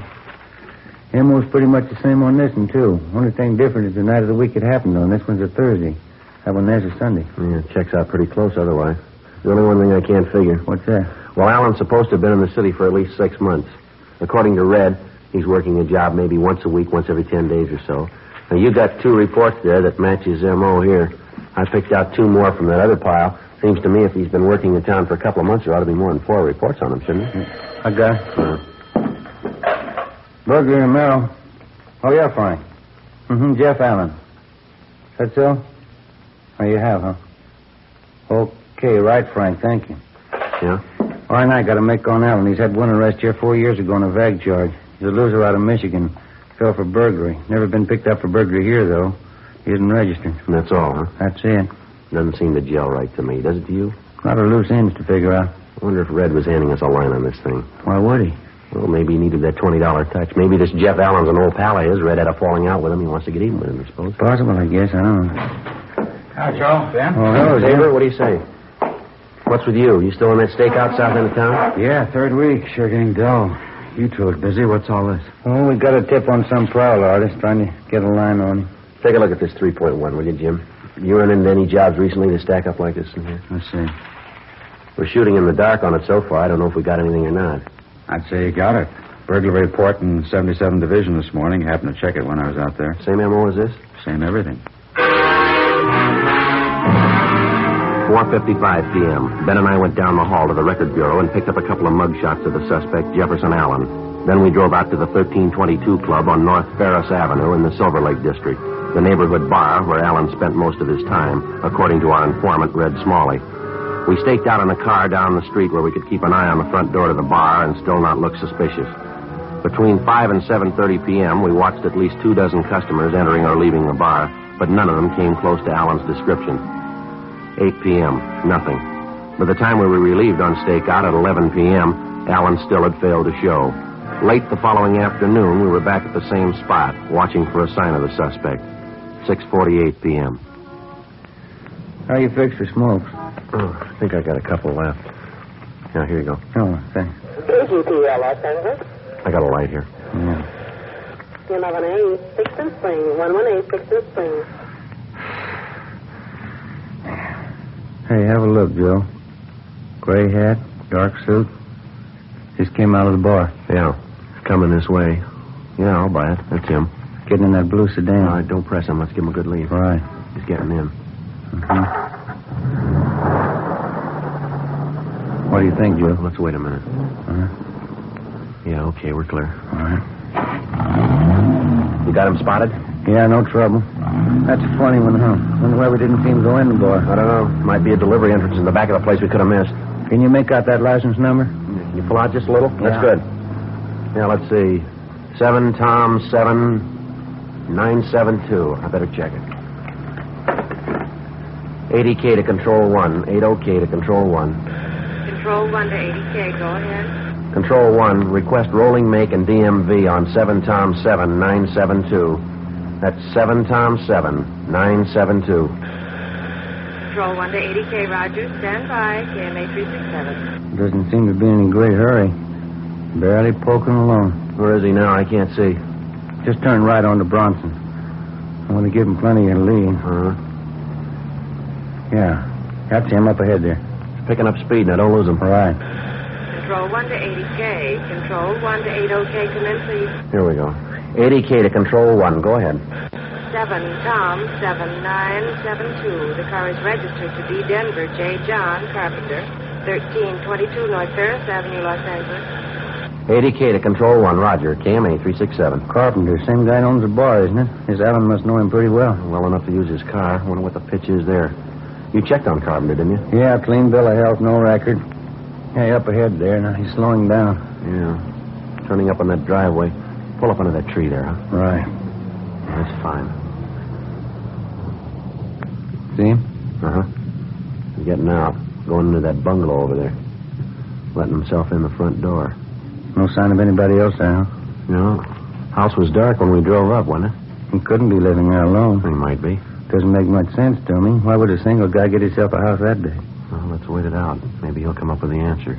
9:15 p.m. We continued our stakeout on the bungalow on South Bronson Avenue. A little more than an hour passed when we saw the lights go out in the house. The suspect, Jeff Allen, came out the front door, locked up, got in his car, and drove off. Ben and I followed him. He drove directly to the bar on North Ferris Avenue, the 1322 Club. He parked his car and went inside. Ben and I drove back to the cottage on South Bronson and let ourselves in through the back door. A preliminary check of the house failed to give us any real proof that Allen was the suspect we wanted. The only possible lead we came up with was an expensive hunting rifle, which we found stored away in one of the closets. We copied down the serial number on the gun, drove to a neighborhood cigar store, called the office, and asked him to check out the number for us. Yeah, all right, Mark. We'll wait for the call. Yeah, thanks. How'd you do? Going to check it through now, that caller. Good. I'm a little hungry, aren't you? Would you like candy bar? No, I'm getting a little tired of them. I wouldn't mind a square meal, though. My back's killing me. Never been so sore in my life. Why, what's the matter? Did you fall? No, nothing like that. It's my snoring again. You're snoring? What's that got to do with it? Almost broke my back. It was the wife's idea. She claims when I'm sleeping, I roll over on my back and snore. Says it keeps her awake all night. Well, there's not much you can do about it, is there? Yeah, the wife thought of something. Supposed to be an old home remedy. She sewed a couple of golf balls right into the back of my pajamas. You get the idea behind it? If you roll over on your back, the golf balls dig into you, and you have to roll over on your side again. Mm-hmm. Well, so what happened to you? Well, I'm a sound sleeper. Rolled over on my back and stayed there. Slept on those golf balls all night. Woke up in the morning like to have died. Felt like I'd snapped a couple of vertebrae. Must be an easier way to keep you from sleeping on your back. Well, it wouldn't do any good anyhow, Joe. It just won't work. What do you mean? I snore just as loud sleeping on my side. I get it. Hello? Yeah, Mert. This is Joe Friday. Mm-hmm. W615344. Yeah, that checks. That was a serial number on it. When was that? Uh-huh. Yeah. Yeah, okay, Murph, thanks. Bye. I think maybe we got a break. Yeah? They got a make on the gun we found. Is it registered to Allen? No, it was taken in a burglary 2 months ago.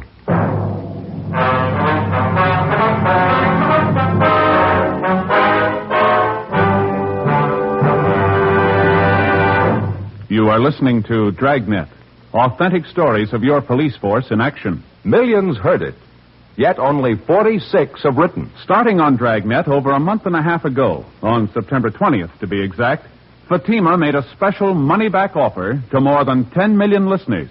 The results? Amazing. Millions heard it, yet only 46 have written. If you smoke king-size cigarettes, listen to Fatima's famous offer. Buy a pack of Fatimas. Enjoy their extra mildness and superbly blended tobaccos. If you're not convinced Fatima is better than the king-size cigarette you're now smoking, just return the pack and the unsmoked Fatimas before December 1st, and we'll give you your money back, plus postage. Fatima, Box 37, New York 1. Fatima's latest sales report shows Fatima sales up in every state in America. The month of October, coast to coast. Actual figures show Fatima sales up 110%, or more than double. Yes, thousands and thousands of Americans are switching to king-size Fatima. So why wait? Switch to Fatima today. Extra mild. Best of all, king-size cigarettes.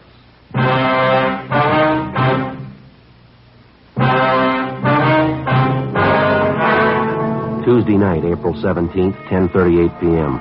We got additional information from the office on the hunting rifle that we'd found in the bungalow to which we'd trailed the suspect, Jefferson Allen, a few hours earlier. The gun was registered to a Mr. Robert LaSalle, 3008 Bush Street. The rifle, along with $300 in jewelry and $48 in cash, had been taken from LaSalle's home 2 months before during his family's absence. The burglar's method of operation matched Allen's alleged M.O. exactly. 10:45 p.m. After arranging for a stakeout to be placed on the bungalow on Bronson Avenue, Ben and I drove to the 1322 Club on North Ferris, where we located the suspect, Jeff Allen. Yes, sir, that's correct, Sergeant. I'm from back in Michigan originally. Been out here about 6 months now. Think I'm going to like it.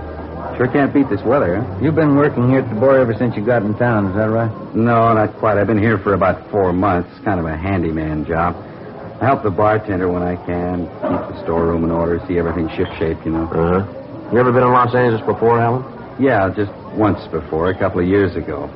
Wasn't so good then. Jobs were hard to get. I ran into a little bit of trouble. Finally went back east again. I see. What was this trouble you had? Well, as I say, jobs were pretty hard to come by then. I kept checking around, but I couldn't find anything. Wasn't so good. I finally got picked up on a bag charge. Mm-hmm. Spent a couple of weeks at the county. When I got out, I figured the best thing was to head back east again. A lot better this time, though. I'm doing okay. See, I couldn't get you anything, huh? No, thanks, just the same. There's something maybe you'd like to talk to me about? Anything I can help you with? It's a routine checkup we're on. Got a few more questions for you, if you don't mind. Sure. Let's take one of these booths back here, huh? Might as well be comfortable. Yeah, okay. Go ahead. You sure I couldn't get you anything? A bottle of beer, Coke, maybe? No, thanks. You have your family out here with you, Alan, your wife? No, I'm not married, Sergeant. I haven't taken the plunge yet. Figure there's plenty of time for that. Hard enough to keep myself going these days, let alone a family. Yeah, I know what you mean. You ever been arrested before, Alan? I mean, other than that bag charge you mentioned, you ever served any big time? Yeah, matter of fact, I have, back in Michigan. Pretty dumb trick. I got in trouble as a kid. Burglary. Served all my time, though. I don't owe him a day. I'm washed up with that stuff a long time ago. It just doesn't pay, that's all. Then that last time there was any trouble was that bag charge. Is that it? Yes, sir, that's it. As I say, I'm all washed up with that stuff. It doesn't pay off at all. I got wise to that. Mm-hmm. Glad to hear it, Alan. You figure you're going to stay on here, then. Make this your permanent home. Yeah, I think I might. I sure like the weather. Job suits me, too. The boss even lets me use his car once in a while. Pretty nice, huh? Yeah, huh? Where are you living now? You got an apartment in the neighborhood here? Yeah, I got an apartment. Nice little place. Not exactly in the neighborhood, though. It's out in West Hollywood, right on a bus line. No trouble getting into work. Just a small apartment. Whereabouts in West Hollywood? You mind giving us the address? No, it's on Norwich Avenue. Why do you ask? It's part of this routine check we have to make. You mind very much if we drive out there with you, Alan, look the place over? No, I don't mind. I mean, if you figure I need checking out, I'd just as soon clear it up now. I got nothing to hide. You want me to get my coat? No, that's all right. Say, I should be back here in an hour or so. What do you think? I mean, it's just a routine check. It won't take long, will it? No, not too long. I suppose you can figure that better than we can. How do you mean? You said you had nothing to hide. 11:20 p.m. We drove the suspect, Jeff Allen, to his apartment on Norwich Avenue. It was more than 2.5 miles from the bungalow on South Bronson, where we'd followed Allen earlier that night and where we'd located the stolen hunting rifle. While Ben and I made a thorough check of the apartment, Allen sat relaxed in an easy chair. Ben and I covered everything in the apartment, but there was no evidence of any loot taken in the burglaries. That's about it, Joe. Checked everything. Okay. That's about it, Sergeant? You fellas want a beer before we go back to the club? Just one or two more questions, Allen, and I think we can wash this thing up. Sure, Sergeant. Do you rent some other place in town? Another house or an apartment, maybe? Another place? No. Why would I do that? This is my apartment. This is where I live. Why do you ask that?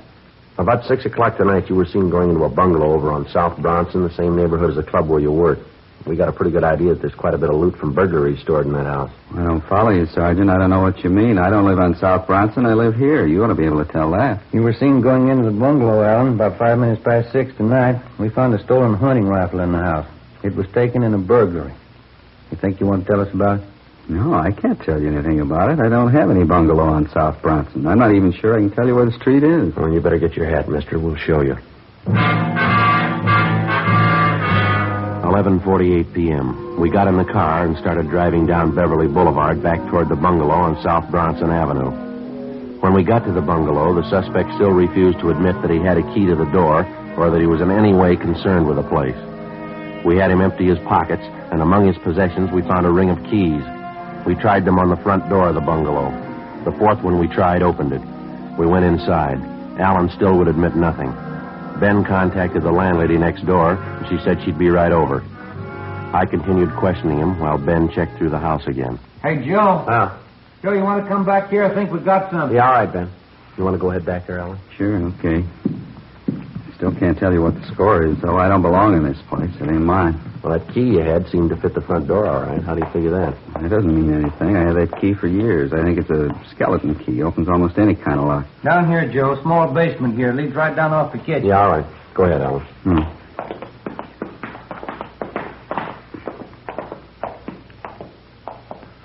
Have a look, Joe. Line of cupboards all the way around here. Check them for yourself. Yeah, all right. Pretty good haul. Furs, machinist tools. Jewelry. Quite a bit of it here. A couple of radios. 2 more hunting rifles. Come on, how about it, Allen? You want to save time for all of us now? You got it wrong, Sergeant. This isn't my place, I told you. When I got out of that trouble back east, I made up my mind I was all washed up with this kind of stuff. This house isn't mine. I haven't got anything to do with it. You're kidding yourself, Allen. You know that. No, you got it all wrong. You got it all mixed up. Well, we'll let the landlady tell us. The woman who owns this house, she's on her way over from next door. She ought to be able to tell us who she rented the place to. Wouldn't you say so? Wouldn't you? She might be wrong. It's possible. No, look, we got you dead to rights, mister. Why not face it? Can't. I won't do it. I made up my mind the last time. It wouldn't happen again. I was all washed up with it. I won't go through it again. They'll send me back. I won't be able to take it. Maybe you should have figured that before you started in. I didn't mean to. I was all washed up with that stuff. I told you that the first time I saw you, didn't I? Yeah. I'm sure of it, too. I wouldn't try it again. Didn't pay. It's just what I told you. I'm all through with it. I'm washed up with it. I never lied to you, did I? What's the difference? Huh? You lied to yourself.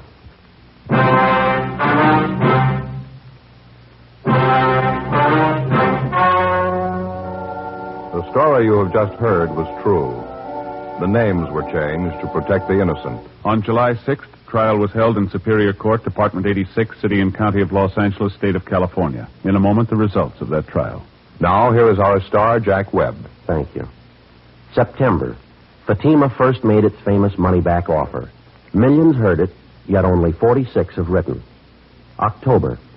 Actual figures reported Fatima's sales up 110% coast to coast, or more than double. November. Thousands more switching to Fatima. So why wait? Buy Fatima. Best of all, king-size cigarettes. And, Mr. Dealer, that's your cue for November. This month, with Thanksgiving and the holidays coming up, I know you'll want to get your full share of all the new Fatima business. Check your Fatima stock tomorrow. Make sure you can take care of the thousands of Americans who are switching to Fatima, insisting on Fatima quality.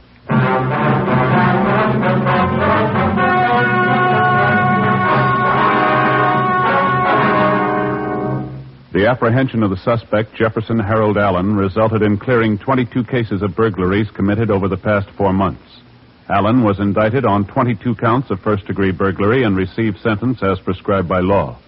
First-degree burglary is punishable by imprisonment in the state penitentiary for not less than 5 years. Ladies and gentlemen, only 2.6 patients out of every 100 reaching the most forward hospitals in Korea died later. The comparable figure in World War II was 4.5. According to official medical statements, the almost miraculous success in saving the lives of casualties is owing in part to the prompt use of blood plasma on the battlefield and whole blood in military hospitals. Whole blood reduces shock, a potential killer, and replaces blood lost through bleeding.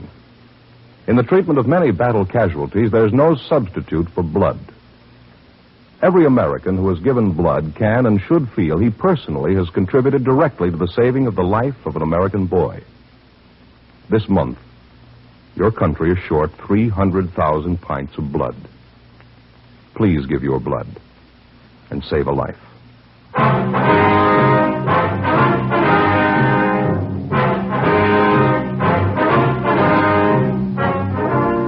You have just heard Dragnet, a series of authentic cases from official files. Technical advice comes from the Office of Chief of Police W.H. Parker, Los Angeles Police Department.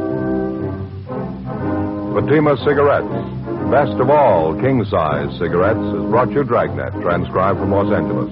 Today's the silver anniversary of NBC.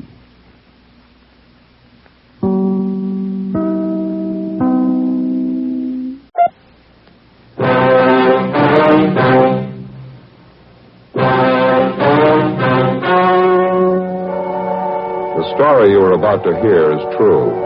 The names have been changed to protect the innocent. Fatima Cigarettes, best of all king-size cigarettes, brings you Dragnet.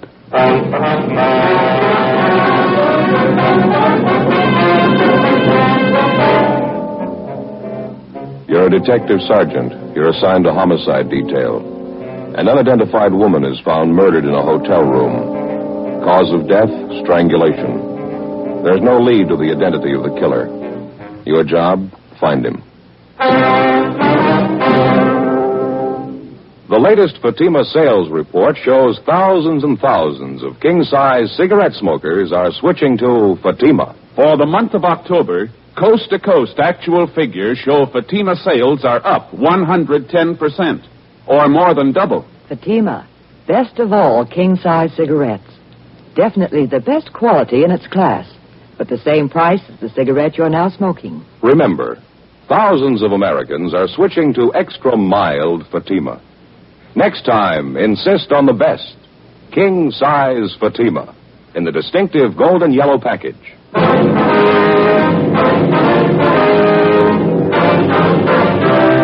Dragnet, the documented drama of an actual crime. For the next 30 minutes, in cooperation with the Los Angeles Police Department, you will travel step by step on the side of the law through an actual case transcribed from official police files. From beginning to end, from crime to punishment, Dragnet is the story of your police force in action. It was Tuesday, October 27th. It was cold in Los Angeles. We were working the day watch out of homicide. My partner's Ben Romero. The boss is Thad Brown, chief of detectives. My name's Friday. It was 1:35 p.m. when we got to the old Central Jail building, 3rd floor, the crime lab.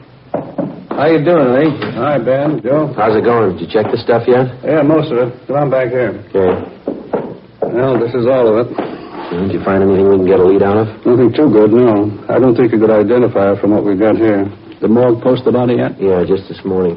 How about fingerprints, Lee? They find any in that hotel room? No foreign prints, no. Dead end there. What about the woman's purse? Did it show anything? No chance. You can see the fabric here. Won't take a print. Yeah. Contents of the purse here, usual stuff. Mm-hmm. Comb, lipstick, keychain, 1 key on it, half pack of chewing gum, coin purse, a dime, 2 nickels in it. That's all of it. Yeah. According to the room clerk at the hotel, she had a wallet with her when she checked in. There's no sign of that, was there? Nope. No sign of it in the hotel room either. Checked everything. Is that the only piece of jewelry found on the body, that wedding ring there? Yeah, it's a cheap ring. No markings on it. No way of tracing it. But the only thing I can tell you, she was pretty well dressed. That's an expensive bag there. Yeah. Sure not a cheap dress either. Same for her coat and shoes. They cost some money, too. How about labels on any of that stuff? One on the coat. Yeah? You can see right here. Benwood Department Store, Los Angeles. Coat's fairly new. They might be able to give you something on it. Yeah, maybe. The people at the hotel, got anything there? Well, it could have been better, Lee. The woman checked in last night around 8 o'clock. She registered as John Ross and wife, L.A. Anyone see the man with her? No, nobody. Room clerk says the woman came in alone. She said her husband was out parking the car, so she registered for both of them. Mm-hmm. Clerk said he left the desk a few minutes after that. Figures the man must have come in sometime while he was gone. Nobody on duty at the desk after midnight. He could have left the hotel any time after that without being seen. She registered at 8 p.m. The coroner says she died about 10:30. You're not even sure there was a man with her, are you? Yeah, the woman who was registered next door to the murder room, she told us she heard a man and a woman arguing. It was about 10 o'clock. Said it got pretty loud. No idea who the woman really was, huh? I suppose that John Ross and wife business doesn't mean anything. That's pretty doubtful. About all we got to go on is the physical description from the coroner. She was a small woman, 5'1", 99.25 pounds, wasn't that it, Ben? Yeah. Brown hair, blue eyes, about 31, 32 years old. We got her prints off to Washington. Got any ideas? We figured maybe it could be a psycho killer. How do you figure? The coroner's report listed strangulation as the cause of death. Yeah? Whoever did it made sure her neck was broken. At approximately 6 o'clock that morning in a second-floor room of a downtown hotel, the body of an unidentified woman was found murdered. Preliminary investigation failed to reveal the true identity of the victim or the killer. As far as physical evidence was concerned, there wasn't much to go on. The deep bruises on her neck and throat, along with the crushed vertebrae at the base of her skull, indicated a savage attack. 1:55 p.m. Through the label on the dead woman's coat, we traced the garment to a department store where it had been purchased, but they had no record on it. It was a cash purchase, and the salesgirl couldn't remember the customer. Investigation during the next 2 days failed to turn up any leads. We showed a moored picture of the victim to bartenders, waitresses, parking lot attendants in the vicinity of the hotel. They couldn't identify her. We rechecked tenants and employees at the hotel. That got us nothing. Thursday, 5:48 p.m. One answer I'd sure like to find. Yeah? The victim was a nice-looking woman, well-dressed, nice clothes. How come she'd stay in a cheap hotel down in the neighborhood like that? It doesn't jibe for my money. Well, that's hard to say. Sure got me stopped. 2 days late work and we're no place. Well, we might be in better shape when we get that kickback from Washington. I sure hope so. Go ahead.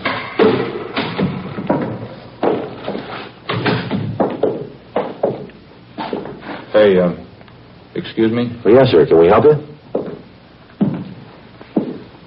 Well, no, I don't know.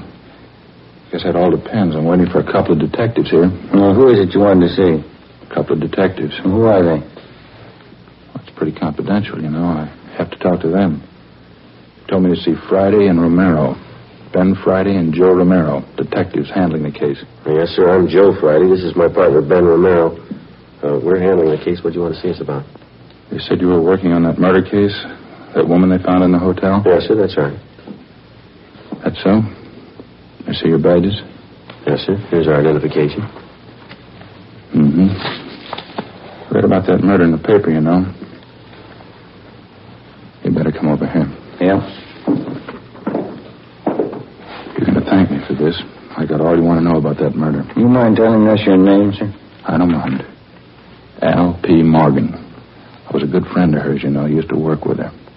You mean the dead woman? It's the same one. I never forget her face, Maud McLeod. Saw that picture in the paper, and I said to myself, there's old Maud. You're pretty sure of that, are you, Mr. Morgan? Sure, I'm sure. Maud McLeod. Used to work together in the circus. Maud was a bareback girl, you know, best in the country, a real trooper. What makes you so sure it's the same woman, Mr. Morgan? When was the last time you saw this friend of yours, this Maud McLeod? Well, I used to see her all the time. Worked the old cells floater together. Got a photo of her. Do you mind if we take a look at it, sir? That's why I came down here. I want to help out. She's got to be identified. Well, let's see. Got it here somewhere. It's old Maud in a circus costume. Yeah, here it is. Take a look at that. That's Maud, ain't it? Well, I don't know, sir. Doesn't seem to be too much resemblance here. Is that right? Afraid you've made a mistake, Mr. Morgan. Thanks for your cooperation anyhow. Appreciate you coming in. Well, sure it was Maud. I got it. Homicide Friday. Oh, yeah, Frank, uh-huh. Is that right? What did it say? Huh? Yeah. Okay, fine. No, we'll pick it up. Yeah, thanks. Anything? Communications. They got the kickback from Washington on the dead woman's fingerprints. Any left? They got her identified. She worked at an aircraft plant during the war. Name's Doris Frazier. I can't help but think you fellas are missing a bet. I knew that dead woman. Well, she's already been identified, Mr. Morgan. We know who she is. Her name's Doris Frazier. That's so. Yes, sir, that's right. Well, what do you think of that? Old Maud. She went and changed her name.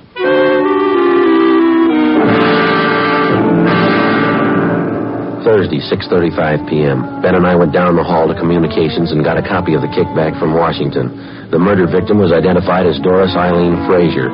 She applied for a position as a typist at the Eagle Aircraft plant in Burbank in 1942. Next morning, we checked the personnel office at the plant, and we found that Doris Frazier had been employed as a typist from 1942 to 1944. In going over her application, we found her last known address listed as 7346 Oakdale Avenue.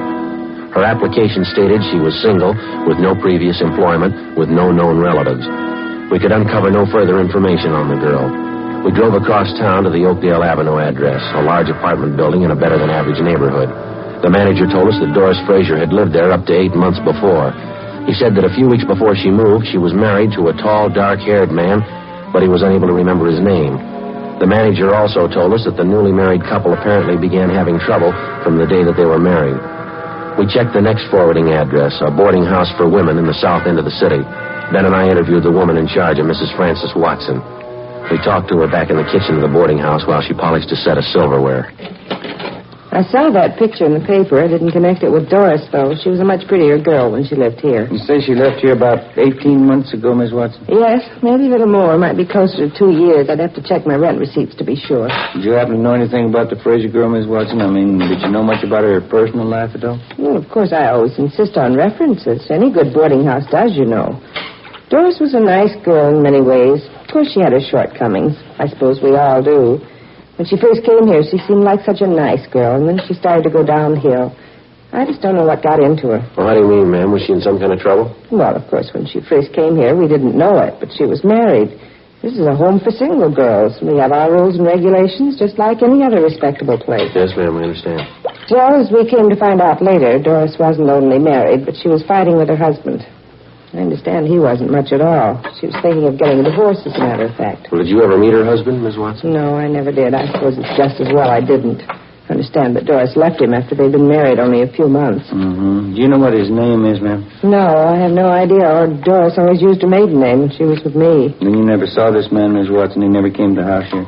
No, I didn't say I never saw him. I said I didn't meet him. Yes, there was once when he came to the house to see Doris. And what was the occasion? You mind telling us about it? Oh, it was most unpleasant, I can tell you that. Let me see now. Yes, Doris had been here about 6 months. Even by that time, I was beginning to see the real side of the girl. No character, Sergeant, no character at all. It shows up every time. Yes, ma'am. What if you'd go on, please? Well, as I was saying, it was after about 6 months when this man brought Doris home late one night, about 1:45, I'd say, upset the whole house. How was that, ma'am? The two of them, this man and Doris, they stood right out there in the hall, had a terrible quarrel. The language, it was dreadful. The top of their lungs, too. My husband went out to quiet them down, but the man left before he had a chance to call him down. They upset the whole house. Now, this man the Frazier woman was arguing with, you're sure that was her husband? Well, as sure as I can be. That's what Doris told me, anyway, the day after. I called her in and told her I just couldn't tolerate behavior like that. It upset her quite a bit, I remember. She cried, said it wouldn't happen again. That's when she told me she was trying to get a divorce. Is that what the big argument was about? Would you know that? Yes, she said she wanted a divorce, and her husband didn't. He wanted her back with him. Certainly is sad, the way some people mix up their lives. Yes, ma'am. By any chance, did you get a good look at this man, husband, I mean? Well, he was tall and had dark hair. That's about all I remember. He was well-dressed, too. I see. When Doris Frazier left here, Mrs. Watson, did she leave a forwarding address with you? No, she didn't. I haven't any idea where she moved. What kind of work was she doing while she was living here? Do you have any idea where she was employed? Yes, that was one of the references she gave me. Furniture company. Down on Venice Boulevard, if I remember correctly. I have the address in my record book. Certainly is unfortunate, the whole thing. Yes, ma'am, it is. He even tried to talk to her before she left. Sat her down and talked to her for a whole afternoon. I guess it was just a waste of time. How's that, ma'am? And trouble with her husband.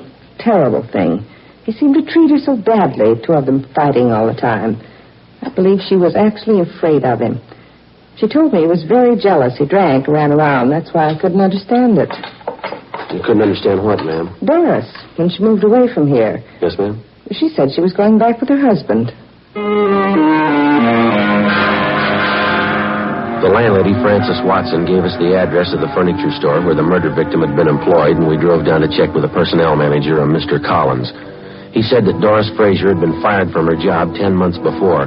He said she'd been let go because she was constantly late for work and that she got into the habit of asking for salary advances too often. Collins also told us that he'd heard about the trouble between the Frazier woman and her husband. He said he'd seen the husband in the store several times when he came to call for his wife. He identified the husband as Stephen Arnold. The description was approximately the same, a tall, well-dressed man, dark hair, heavy build. The personnel manager gave us the last known address they had on the victim. The following morning, we checked it out, an apartment hotel in the East Wilshire area. She was still registered there, together with her husband, Stephen Arnold, but the desk clerk told us that Arnold hadn't been living there for the past 3 months. He had no idea where Arnold had moved. He didn't know where he worked. While the desk clerk stood by, Ben and I went upstairs and checked the apartment. Anything, Joe? No, nothing. Nothing in the bedroom. Like Lee says, she goes in for nice clothes, about all I can figure. Well, what you got there? See it lying on the desk here. It looks like she started a letter and didn't get to finish it. What's it say there? Well, it's dated October 23rd. That's over a week ago. It says, Dear George, I've been meaning to write to you before, but... And that's all. That's as far as she got. George. First time we've run into that name on this deal. Makes more than one man in her life. Yeah, there's a couple of more letters here. They're all addressed to her, unopened. Let's see. All we can go by are the return addresses. Telephone bill, ad from a woman's store, postcard, another ad. Here's something. Santa Monica postmark. Yeah. Check the name on that return. Yeah, Stephen Arnold. 12:35 p.m. We called the office and checked Stephen Arnold through R&I. He had no criminal record. The return address, which he'd listed on the envelope of the letter to his wife, was 10826 Pacific Front Boulevard. We located it on the beach just below Santa Monica. It was a small hamburger stand owned and operated by the dead woman's husband. No, I haven't seen Doris for a couple months anyway. Why? I understand you had an apartment with your wife in the East Wilshire neighborhood. Is that right, Mr. Arnold? Yeah, that's right. Mind telling us why you left? No, I don't mind. I want to move closer to my work, that's all. That place is way too far out. Well, how is it your wife didn't move with you, sir? She wanted to stay close to town. Doesn't care for the beach much. Bad for his sinus, I guess. Well, did you have an argument with your wife, Arnold? Some kind of a disagreement? Is that one of the reasons you moved? Yeah, you might call it that. We're getting a divorce. That's so? Yeah, it was the best thing all the way around. There's been nothing but fighting and scrapping the last year anyway. We decided to call it quits. Will you excuse me a minute? I got to put some cold drinks in this cooler here. Yeah, go right ahead. Would either you care for a cold drink? No, no thanks. Coke, maybe? No, thanks. Did you get the divorce from your wife, Mr. Arnold? Yeah, that's right. I'm divorcing her. Why do you want to know? You remember that last time you saw your wife, the exact date, I mean? No, I don't think I remember that. Been at least 3 months, I'll say that much. You spend most of your time down here at the beach, do you, Mr. Arnold? Yeah, that's right. I get into town once or twice a month. They sure you would like a Coke. No, thanks. Think I'll have one myself if you don't mind. Sure I get a cold one here. Water sure is cold. How about last Tuesday night, sir? You happened to be in town that night?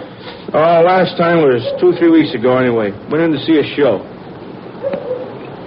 I was working here last Tuesday night. Work every night except Monday. It's the only night I'm closed up. Is there anyone who can vouch for that? I don't think I get this. Why do you want to know? Well, is there anybody who can vouch for you? Well, sure. Half a dozen people anyway. A fellow runs a place next door. The guys in the rest of the stalls up and down the way here. They can all vouch for me. I work till 1 a.m., same as usual. Here, just a minute. Hey, Vic! Vic! Yeah, Steve. Hop over here for a minute. Something I want to talk to you about. Yeah, just a minute. Okay, Vic, thanks. He'll be right over. You fellas want a cup of coffee or anything? No, I wouldn't. Like to have change for that cigarette machine, though, if you don't mind. Oh, sure.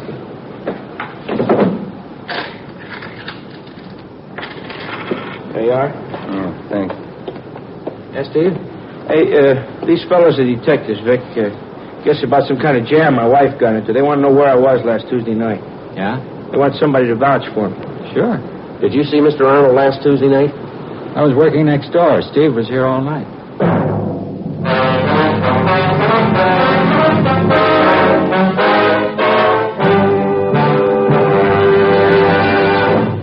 You are listening to Dragnet, authentic stories of your police force in action. Millions heard it, yet only 52 have written. Starting on Dragnet over 2 months ago, on September 20th to be exact, Fatima made a special money-back offer to more than 10 million listeners. The results? Amazing. Millions heard it, yet only 52 have written. If you smoke king-size cigarettes, listen to Fatima's famous offer. Buy a pack of Fatimas. Enjoy their extra mildness and superbly blended tobaccos.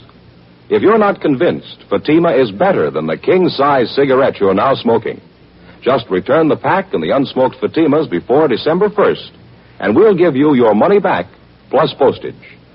Fatima, Box 37, New York 1. Fatima's latest sales report shows Fatima sales up in every state in America. The month of October, coast to coast. Actual figures show Fatima sales up 110%, or more than double. Yes, thousands and thousands of Americans are switching to king-size Fatima. So why wait? Switch to Fatima today. Extra mild. Best of all, king-size cigarettes.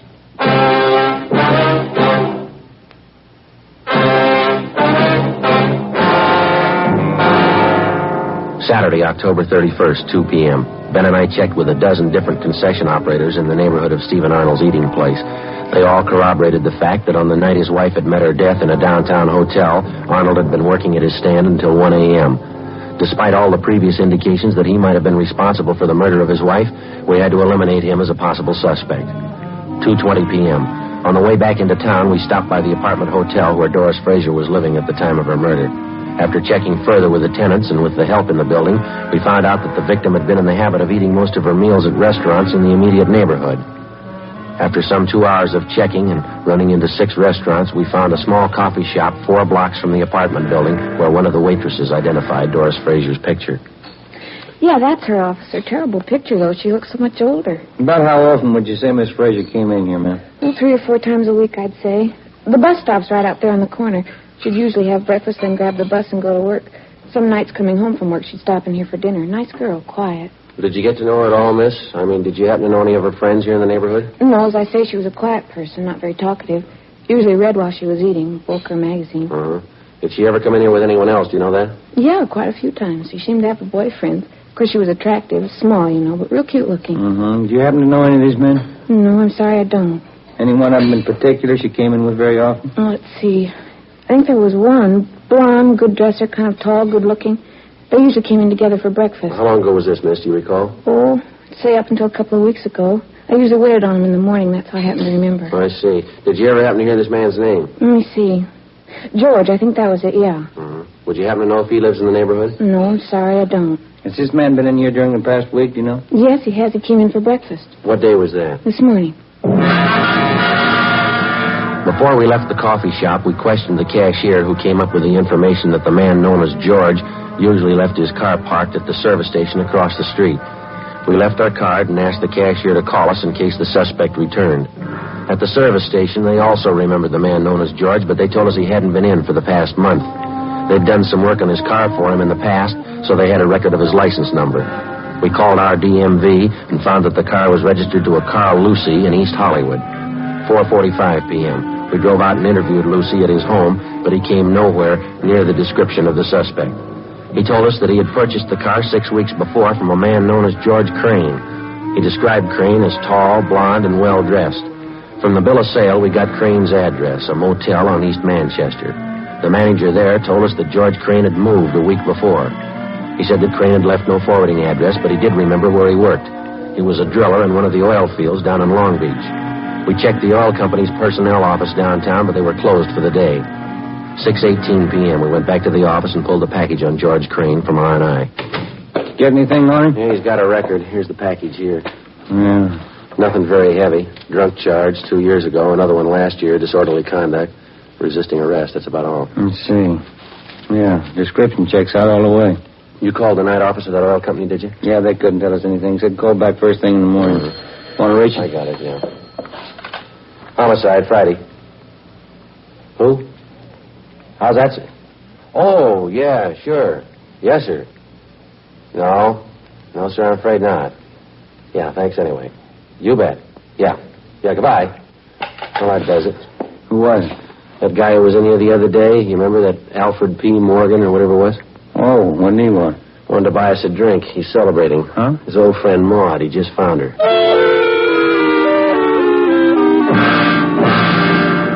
8 a.m. the next morning, we checked with the personnel department of the oil company's downtown offices. They told us that George Crane was employed as a driller, that he'd been working for the company for the past 5 years, and that he had a good employment record.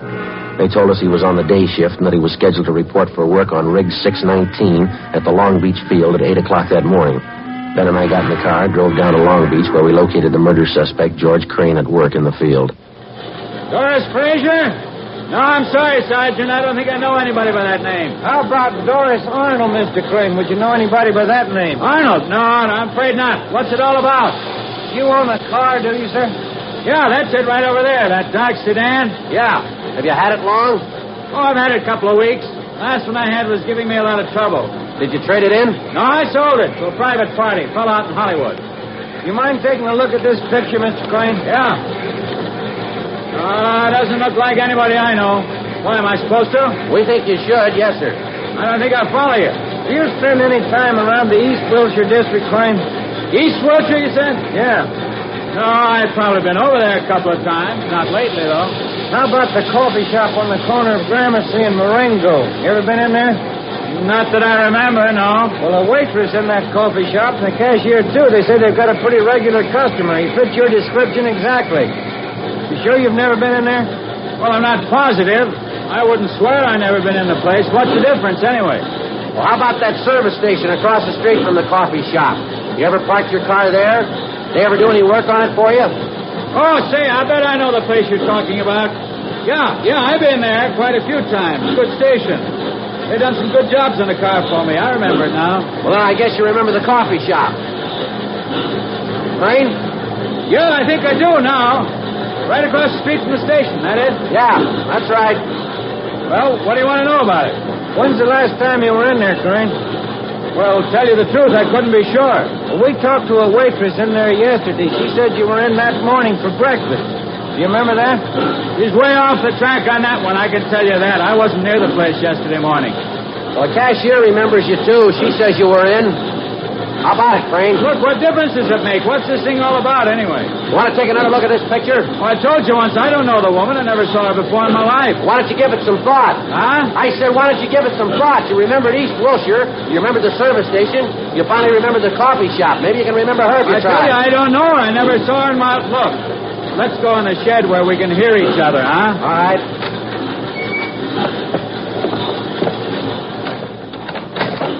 Yeah, that's a little better, huh? The waitress in the place says you were in there quite a few times with a woman. You usually came in for breakfast. You stopped going there about 2 weeks ago. I don't know her. What's the matter, Crane? You figure you got something to hide? I don't know what you're talking about. I don't know her. What do you figure she's got to do with me, anyway? We checked her apartment, mister. We found a letter she was writing to you. You about ready to tell us? What's a letter? That doesn't mean anything. Can't prove anything about a letter. What are you thinking, anyway? We think you're lying, Crane. We think you got a reason for it. What do you say? Doesn't prove anything. Maybe I knew her, and that doesn't mean anything at all. We think it does. Yeah? We think you killed her. That the way it looks to you? That's the way it looks. I don't think you can prove it. We're going to try. Now, how about it? Will it go any easier for me if I admit it? That's not up to us. I don't know why I did it. What am I going to give for a reason? I don't know why I killed her. I wouldn't know, Crane. Didn't really have any reason. That sounds funny, doesn't it? No reason at all. I just killed her. What am I going to tell him? If I don't have a reason, how can I ask him to let me off easy? How can I ask him? I don't know, but they'll have an answer.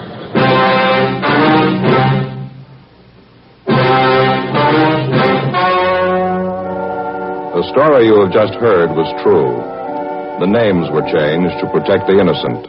On February 8th, trial was held in Superior Court, Department 92, City and County of Los Angeles, State of California. In a moment, the results of that trial. And now, here is our star, Jack Webb. Thank you. Friends, all of us on Dragnet sincerely hope that all of you enjoyed a happy Thanksgiving. And now, for a moment, we'd like to look ahead, pass along a gift suggestion for the coming holidays. Your neighborhood dealer now has Fatimas in colorful, smart Christmas wrappers. You'll find they make a perfect gift. Fatima's extra mildness and better flavor, Fatima quality, is bound to please every king-size cigarette smoker. Remember, this holiday season, give your friends Fatima in the distinctive new Christmas carton. Fatima, best of all king-size cigarettes.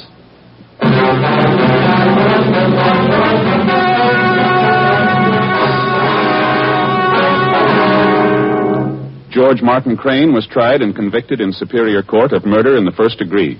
He is now serving a life term in the state penitentiary.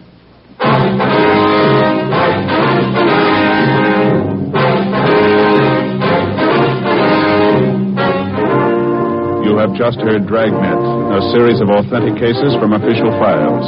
Technical advice comes from the Office of Chief of Police W.H. Parker, Los Angeles Police Department. Fatima Cigarettes, best of all king-size cigarettes, has brought you Dragnet, transcribed from Los Angeles.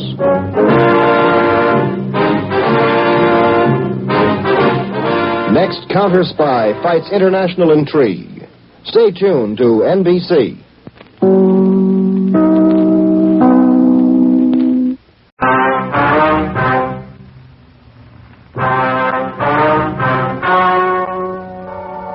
The story you are about to hear is true. The names have been changed to protect the innocent. Fatima Cigarettes, best of all king-size cigarettes, brings you Dragnet.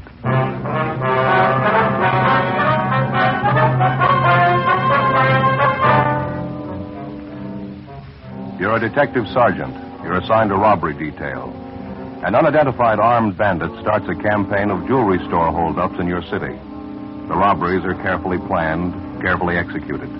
The bandit commits brutal attacks on each of the victims. Your job? Get him. The latest Fatima sales report shows thousands and thousands of king-size cigarette smokers are switching to Fatima. For the month of October, coast-to-coast actual figures show Fatima sales are up 110%, or more than double. Fatima, best of all king-size cigarettes. Definitely the best quality in its class, but the same price as the cigarette you're now smoking. Remember, thousands of Americans are switching to extra mild Fatima. Next time, insist on the best king-size Fatima in the distinctive golden yellow package.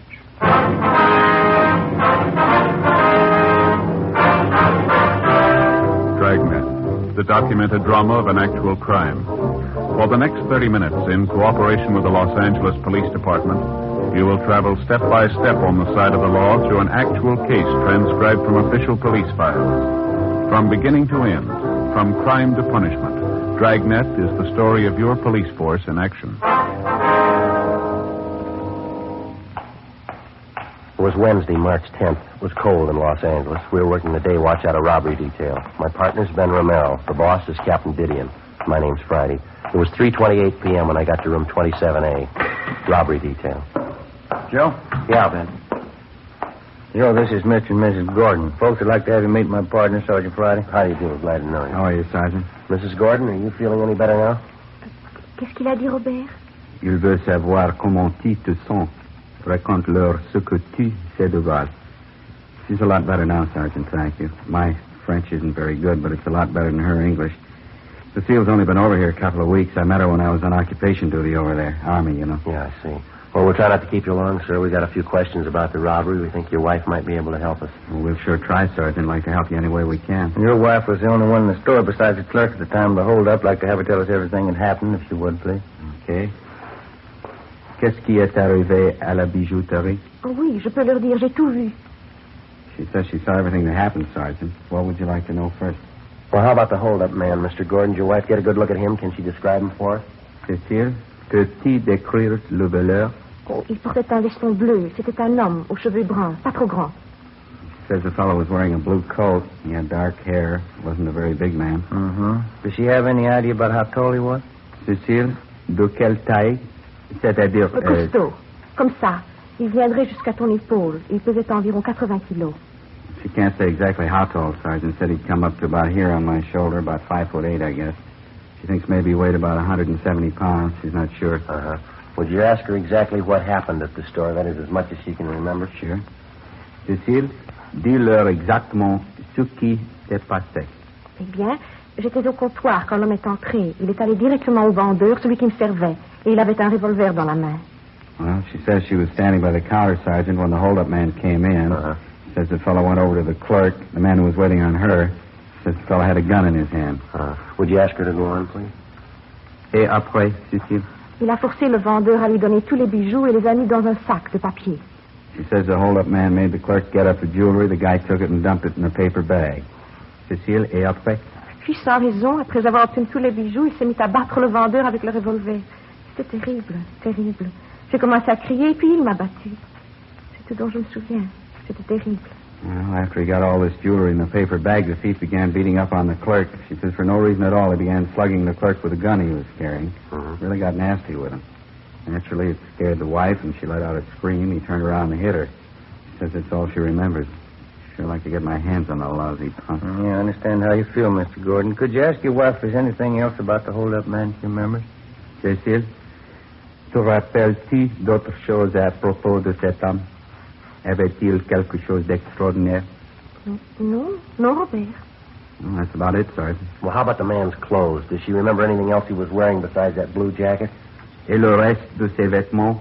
Et par le veston bleu, t'en rappelles-tu? Non.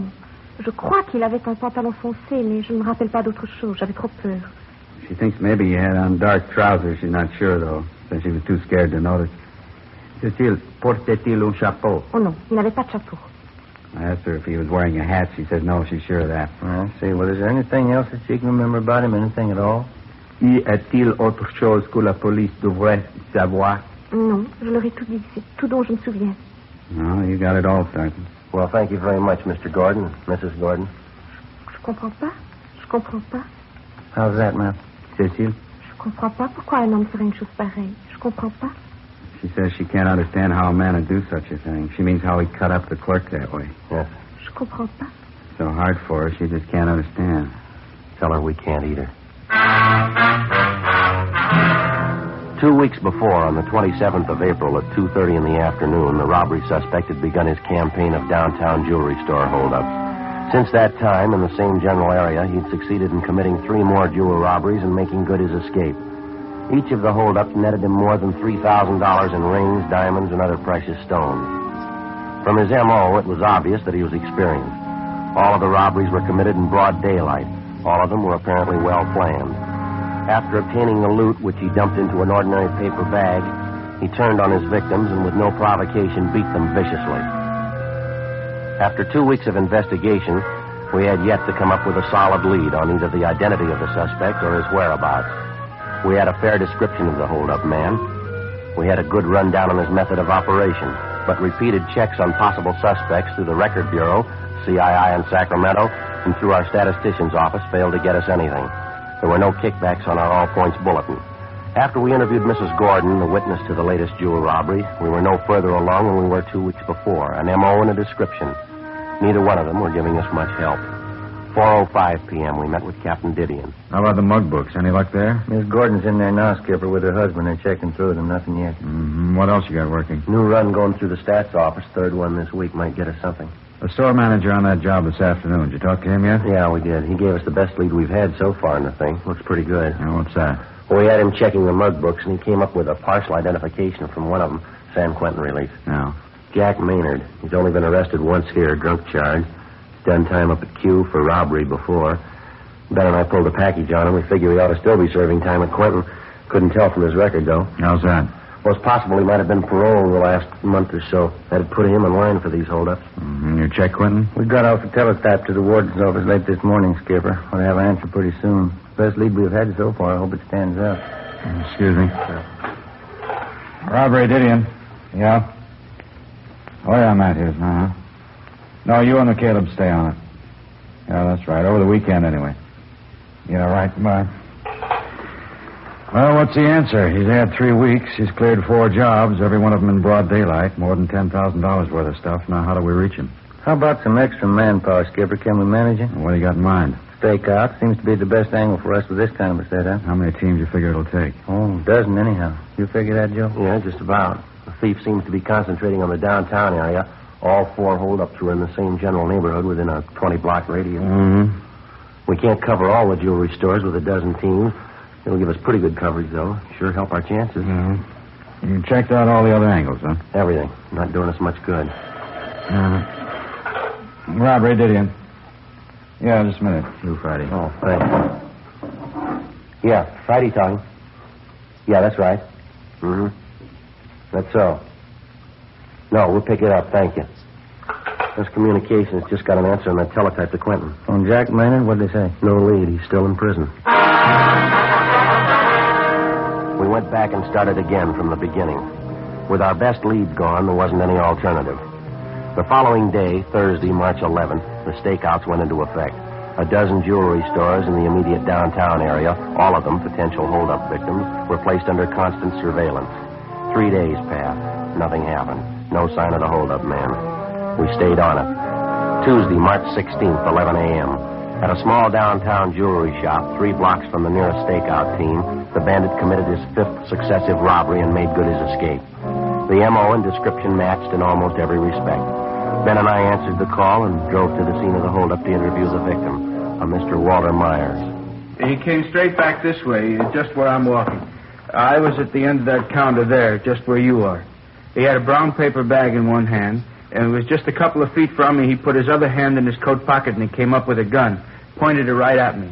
The store was empty at the time, sir? No customers around? Yeah, that's right. Just myself and my son-in-law, Herb, in the back room.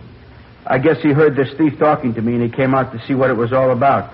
That's when the fireworks started. And what happened? Well, he made Herb line up along the counter right next to me. By this time, he had all the loot he wanted in that paper bag he was carrying. Just when I thought he was going to leave, he turned around. All of a sudden, he said to Herb, "You think you're a smart guy, don't you?" Then he slugged Herb with the gun.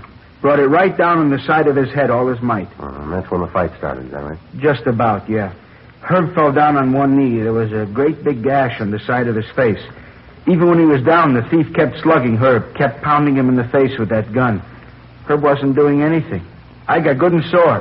What happened then? Well, I didn't care what happened. I just got sore at the lousy crook. I made a dive for him, grabbed him around the chest. Here, something like this. Yeah, I see. The 2 of us went down on the floor, and I wrestled him for the gun. That's when it went off. A wild shot. Plowed right into the wall over there. Herb picked himself up and piled on the guy, too. I guess the crook really must have figured he was through, fought like a wild man. I had a good hold of the top coat he had on, but he slipped right out of it. He grabbed his gun and the paper bag and ran out of the store, left me there holding an empty coat. And this is the coat he was wearing right here, is that right? Yeah, that's it. You can see one of the sleeves there. See? He almost ripped it clean off trying to get away. Yeah, I see. I already looked through the pockets. Nothing in them. Now, how about this description of the man, Mr. Myers? You're pretty sure of that, are you? Yeah, I'm positive, Sergeant. Ben, you want to call the crime lab? There's a phone booth right over there. You mind? Oh, yeah, thanks. I wonder if I could check that spot where the bullet hit Mr. Myers, that wild shot he fired. Oh, yeah. Right over here, Sergeant. Back of the cash register. Yeah. Bedded in there pretty solid. Yeah, lucky it was the wall, not one of us. Say, I got a pocket knife here if you want to dig it out. No, sir. We've got a crew on the way out from our crime lab, ballistics men. They'll take care of it. I would like to take another look at that top coat, the one the thief was wearing. Oh, yeah, sure. I had already looked it over pretty good. Nothing in the pockets. Couldn't find anything. Here. All right, sir. Just an ordinary top coat, isn't it? There's no label on it. No, you're right. There's nothing in the pockets. What is? Did you find something? Well, no, sir. It feels like a hole in the pocket here. Good size one. Joe? Yeah. Crime lab's on the way. Should be here in a couple of minutes. Okay, fine. Anything at all in the coat? Oh, I don't know. Here seems to be a hole in this pocket here. It's possible something might have dropped down into the lining of the coat, maybe. Here, let me hold out that end for you. All right, thank you. Let me hold it up a little. That's fine, right like there. This? Yeah. Yeah, it feels like something down in here. What is it? In just a minute, I get my hand down in there. See if I can get it. Yeah. Here we are. Mm-hmm. A scrap of paper. Some writing on it. What is it, Joe? Telephone number. The phone number printed neatly on the scrap of paper was Crestview 92085. There were no other notations. We checked out the number and found that the telephone was installed at 6414 Cordova Drive in the Los Feliz district. After the crime lab crew arrived at the store, Ben and I took the bandit's topcoat and drove to the address listed for the phone number, a 12-unit apartment house on the corner of Franklin Avenue and Fairfax. The number turned out to be a public phone booth located in the lobby of the apartment. The manager could tell us nothing. We began checking with the tenants on the first floor of the building. We gave them the description of the jewelry store bandit. We showed them the topcoat. They failed to recognize either one. We started on the second floor at the end of the hall. The tenant was a Mrs. Iverson. Do you recognize the description at all, Miss Iverson? Mean anything to you? Yes. I'd say it did, Sergeant. Have you tried the apartment next door, Miss King's apartment? Oh, no, ma'am. Why do you ask that? Yes. I'm almost sure of it. Ma'am? I've seen a man who looks like this go in there several times.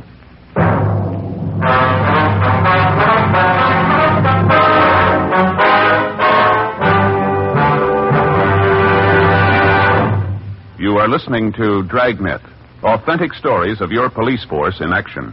Millions heard it, yet only 52 have written. Starting on Dragnet over 2 months ago, on September 20th to be exact, Fatima made a special money-back offer to more than 10 million listeners. The results? Amazing. Millions heard it, yet only 52 have written. If you smoke king-size cigarettes, listen to Fatima's famous offer. Buy a pack of Fatimas. Enjoy their extra mildness and superbly blended tobaccos.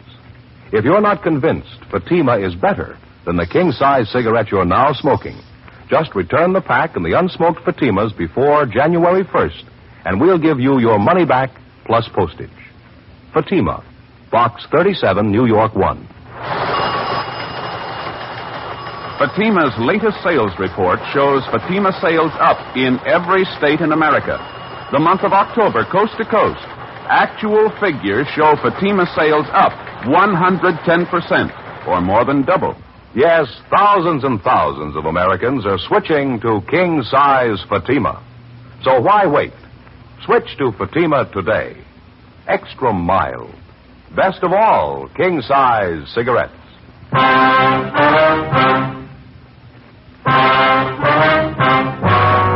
March 16th, Tuesday, 2:48 p.m. Ben and I went next door to the apartment where a man answering the description of the jewelry store bandit reportedly had been seen several times. We rang, but there was no answer. We went back and checked with the manager of the building, who told us that the apartment was registered to a Miss Lenore King. He told us that as far as he knew, Miss King worked during the day and that she usually returned to her apartment between 7 and 8 o'clock at night. The manager gave us the address of the place she worked, and we checked it out. It was an exclusive gift shop on La Cienega Boulevard in West Hollywood. We located Lenore King back at the main packing desk where she was employed as a gift wrapper. When we put the question to her that a man answering the description of the jewelry store bandit had been seen visiting her, she readily admitted it. Yes, that's right. I'd say he looks just like that. He drops by my apartment 4 or 5 times a month. His name's Marty. What's his last name, Miss King? Where can you find him? I'm sorry, I never did know his last name. I'm afraid I don't know where you can find him either. Well, how's that, Miss King? He visits you quite a bit. He's a friend of yours, isn't he? Not exactly. I know him. That's about all. He's a friend of a friend. It's more like that. Uh-huh. Excuse me. Sure. I'm sorry. This package has a rush on it. I'll have to wrap it now. Do you mind? No, ma'am. You go right ahead. About this man, Marty, Miss King, you mind explaining a little more? If you don't know him well, why should he visit you so often? Well, to tell you the truth, it's more of a favor than anything. It's for Virginia. She's my girlfriend. Uh-huh. I wish I never got mixed up in it to begin with. Well, how do you mean, mixed up in what? Well, it's confidential, Sergeant. I'd just as soon not mention it if you don't mind. Well, I'd like to have you tell us everything you know about it. It's a pretty important matter, ma'am. Well, I don't know really how it started. I mean, how the two of them got together, Marty and Virginia. They just met, I suppose. Virginia fell in love with him. She had to find some way out. How's that, ma'am? Virginia, she was crazy about Marty. I guess she still is. They didn't want to get all involved, though, neither one of them. It's romantic in a way. Could I have the scissors there, Sergeant? Yes, here you go. All the two of them want is to see each other once a week. It's enough for Virginia, she says. She loves him, and that's all that counts. She doesn't want to know where Marty lives, what he does, anything about him. And I guess the same goes for Marty. Let's see. So the two of them get in touch with each other through you, is that it? That's right. Usually once a week, maybe once every 2 weeks. I'd just as soon not talk about it if you don't mind, though. I can give you Virginia's address. She can tell you more about Marty than I can. You have no idea where we can locate the man, sir? I'm sorry, none at all. The only contact I have is when Marty phones me or when he comes around. He leaves a message for Virginia where to meet him and when, and then he leaves. I really think you ought to talk to Virginia about it. There we are. One thing I don't quite understand, ma'am. Yes? This girlfriend of yours, Virginia, you say she's in love with this fellow Marty? Oh, yeah, crazy about him. And why are they playing this hide and seek? If they're in love, why don't they come out and get married? What's the problem? Virginia. What? She's already married. Before we left Lenore King, we advised her what the situation was. In the event the suspect, Marty, contacted her, she was to get in touch with us immediately. She gave us her promise that she wouldn't disclose our conversation with her. We left her our card, and she gave us the address of her girlfriend, Virginia Brewer. It was a South Argyle Street address, but Mrs. Brewer wasn't at home. 8:15 p.m. We drove to her place of employment, a Valley nightclub out along Ventura Boulevard, where she was appearing in the floor show. She was a dancer. We located her backstage, waiting to go on. You must have some other girl in mind, officer. I don't know anyone by the name of Marty. You sure about that, Miss Brewer? We got it from a pretty good source. Well, I'm sure I don't know where you got it, but it's wrong. The name isn't familiar at all. Who told you this, anyway? Close friend of yours, ma'am. She seemed to know what she was talking about. Who was it? I got a right to know that. Lenore King. Lenore? Why should she tell you a story like that? We wouldn't know, ma'am, unless it's the truth. Of course it's not the truth. I don't know any Marty. I don't even know what this is all about. Well, she says you know the man, Mrs. Brewer. She says you're in love with him. She seemed to have all the details. Now, is there any good reason why she'd tell lies about you? I don't know. You believe what she told you? Yes, ma'am, we do, unless you can prove it's a lie. I'm sorry. That's my introduction. I have to go on. All right, ma'am. We'll wait.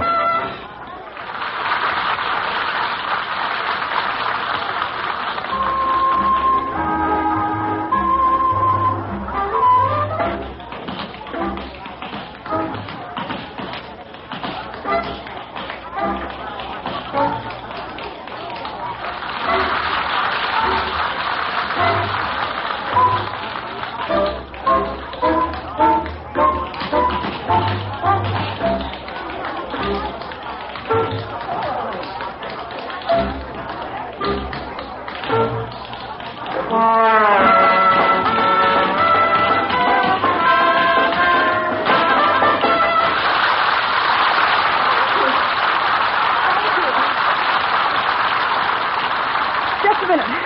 Be right back. Have to take another bow. Yeah, go ahead. Go ahead. Thank you.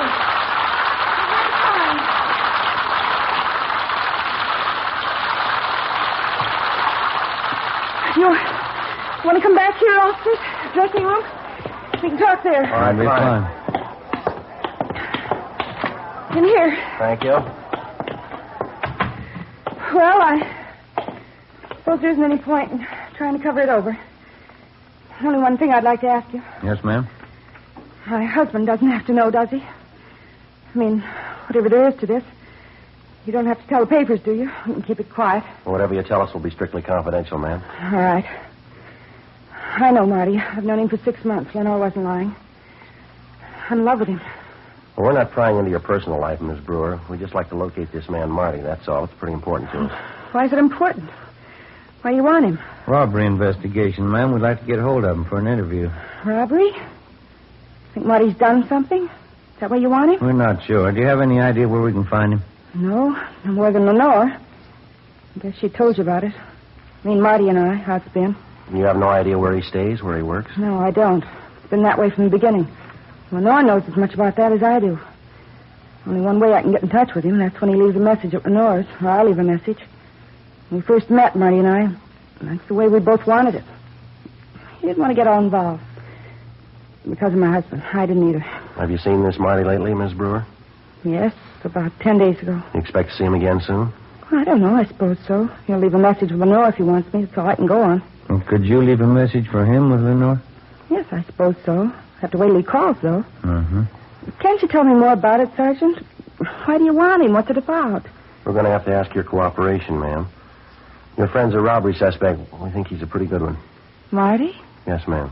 Now, the next time he contacts you, the next time he sets up a date with you, we'd like to know where, we'd like to know when. You think he's guilty? Really think he's done something? Well, he's a suspect, ma'am. That's all we know. I guess Lenore told you. I love him. Love him more than anyone. Won't make any difference. Ma'am? Won't make any difference. I love him. Even if he is guilty, it won't make any difference. It will to him. 8:55 p.m. We continued questioning Virginia Brewer. Before we left, we got her promise that in the event the man known as Marty contacted her, she would notify us immediately. 9:20 p.m. We checked back in at the office and made arrangements to keep the home of Virginia Brewer under constant surveillance, as well as the apartment of her girlfriend, Lenore King. The following morning, we checked with the ballistics men at the crime lab who'd examined the slug which had been taken from the wall of Walter Meyer's jewelry store, the latest of the hold-up man's victims. It was identified as having been fired from a .32 caliber revolver. The slug was marked and filed as evidence. Thorough examination of the topcoat which the suspect had left behind at his last hold-up failed to yield any new leads. The jewel trays at the store which had been held up passed. No sign of the jewel thief. Wednesday, March 24th. I'll grab it. All right. Robbery, Romero. Oh, yes, ma'am. Well, when was that? All right. Fine, yes, ma'am. Thank you. Bye. You got anything? That friend of Mrs. Brewer's, Lenore King. Yeah. Says this fellow Marty called a few minutes ago. Uh-huh. Set up a date with Mrs. Brewer. We're supposed to meet at Lenore's apartment. When? 8 o'clock tonight. 4:45 p.m. We checked with Captain Didion and set up a plan to have the apartment building where Lenore King lived thoroughly covered that night. Carr and Matthews were assigned to cover outside the main entrance. McCaleb and Olson would cover the lobby. Ben and I would be in the apartment proper along with Mrs. Brewer and Lenore King. By 6 o'clock that night, we were all in position. We waited. 6:30, 7 o'clock, 7:30. We waited. Mrs. Brewer walked the floor with a drink in her hand. 7:45, 7:50. Ben watched at the window. Virginia Brewer got nervous. You can't prove it. You don't know anything for sure. How do I know you're not trying for a frame, trying to blame Marty for something he didn't do? We're not blaming him for anything, ma'am. He's a suspect. We want to talk to him, that's all. Why don't you sit down, huh, Virginia? No use getting upset. It'll be all right. Come on, honey. Got him all over the place, Lenore. Cops. Waiting for Marty. What am I supposed to think? Why don't you relax, Miss Brewer? If he's not the man, you got nothing to worry about. He's right, honey. Sit down, huh? Let me freshen up that drink. Hey, Joe. Yeah. Car pulling up outside. A sedan. Yeah, let's see. Right in front, see? Man getting out. Yeah, he's coming in here. Marty. Can't see him. He must be inside.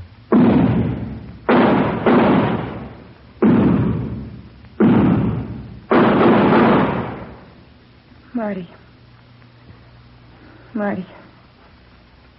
Why didn't he tell me? You want to hop downstairs, Ben, see what happened, huh? Yeah, all right.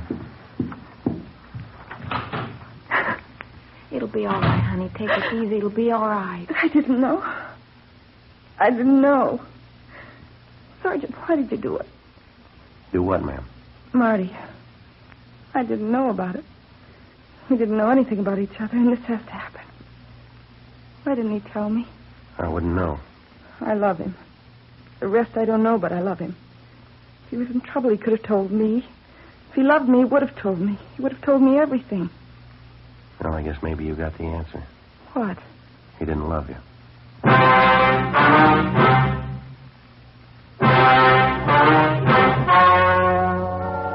The story you have just heard was true. The names were changed to protect the innocent. On June 29th, trial was held in Superior Court, Department 91, City and County of Los Angeles, State of California. In a moment, the results of that trial. Now, here is our star, Jack Webb. Thank you, George Fenneman. Friends, the man who sells you your Fatimas, your neighborhood cigarette dealer, is a mighty good man to go see during the holiday season. When you drop in, notice Fatima's new poster. It's a reminder that he has Fatimas in smart Christmas cartons. Now, this Christmas season, I'm buying Fatimas for all my friends. I suggest you do the same. You'll be giving the best, and believe me, they'll thank you for introducing them to Fatima quality. It's extra mildness and better flavor and aroma. Remember, ask your dealer for Fatima in the distinctive new Christmas wrapper. And when you see it, you'll agree it's the smartest of all Christmas cartons, just as it should be, because Fatima is the best of all king-size cigarettes.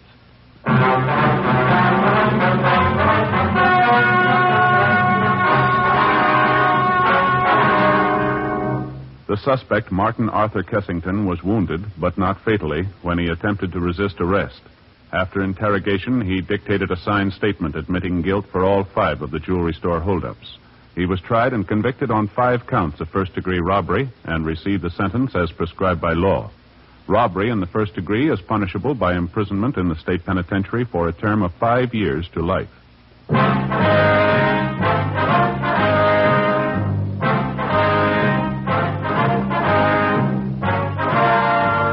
You have just heard Dragnet, a series of authentic cases from official files. Technical advice comes from the Office of Chief of Police W.H. Parker, Los Angeles Police Department. Barton Yarborough is Sergeant Ben Romero. Also heard were Vic Perrin and Virginia Gregg. Script by Jim Moser. Music by Walter Schumann. Hal Gibney speaking. Fatima Cigarettes, best of all king-size cigarettes, has brought you Dragnet, transcribed from Los Angeles. Next, Counter Spy fights international intrigue on NBC.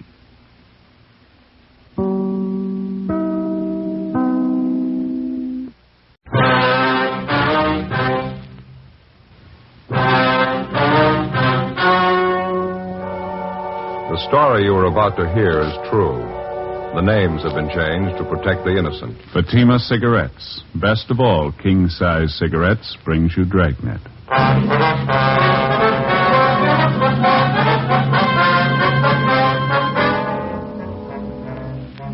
You're a detective sergeant. You're assigned to homicide detail. A 40-year-old mother is found murdered in the bedroom of her home. The body bears the marks of a savage attack with a knife. The killer showed no mercy. Your job? Get him. See the difference. Taste the difference. Smoke the difference. You'll find that in Fatima, the difference is quality. Quality that gives you extra mildness. A much different, much better flavor and aroma. Yes, in king-size Fatima, you get all the advantages of extra length, plus Fatima quality, which no other king-size cigarette has. Fatima, best of all king-size cigarettes. Definitely the best quality in its class, but the same price as the cigarette you're now smoking. Remember, thousands of Americans are switching to Fatima. Insist on Fatima quality. So why wait? Switch to Fatima today. Look for the sunny yellow pack. Buy Fatima. Best of all king-size cigarettes.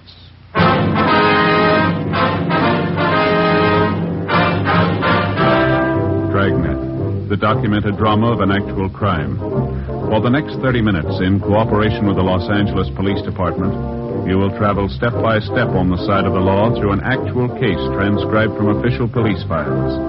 From beginning to end, from crime to punishment, Dragnet is the story of your police force in action.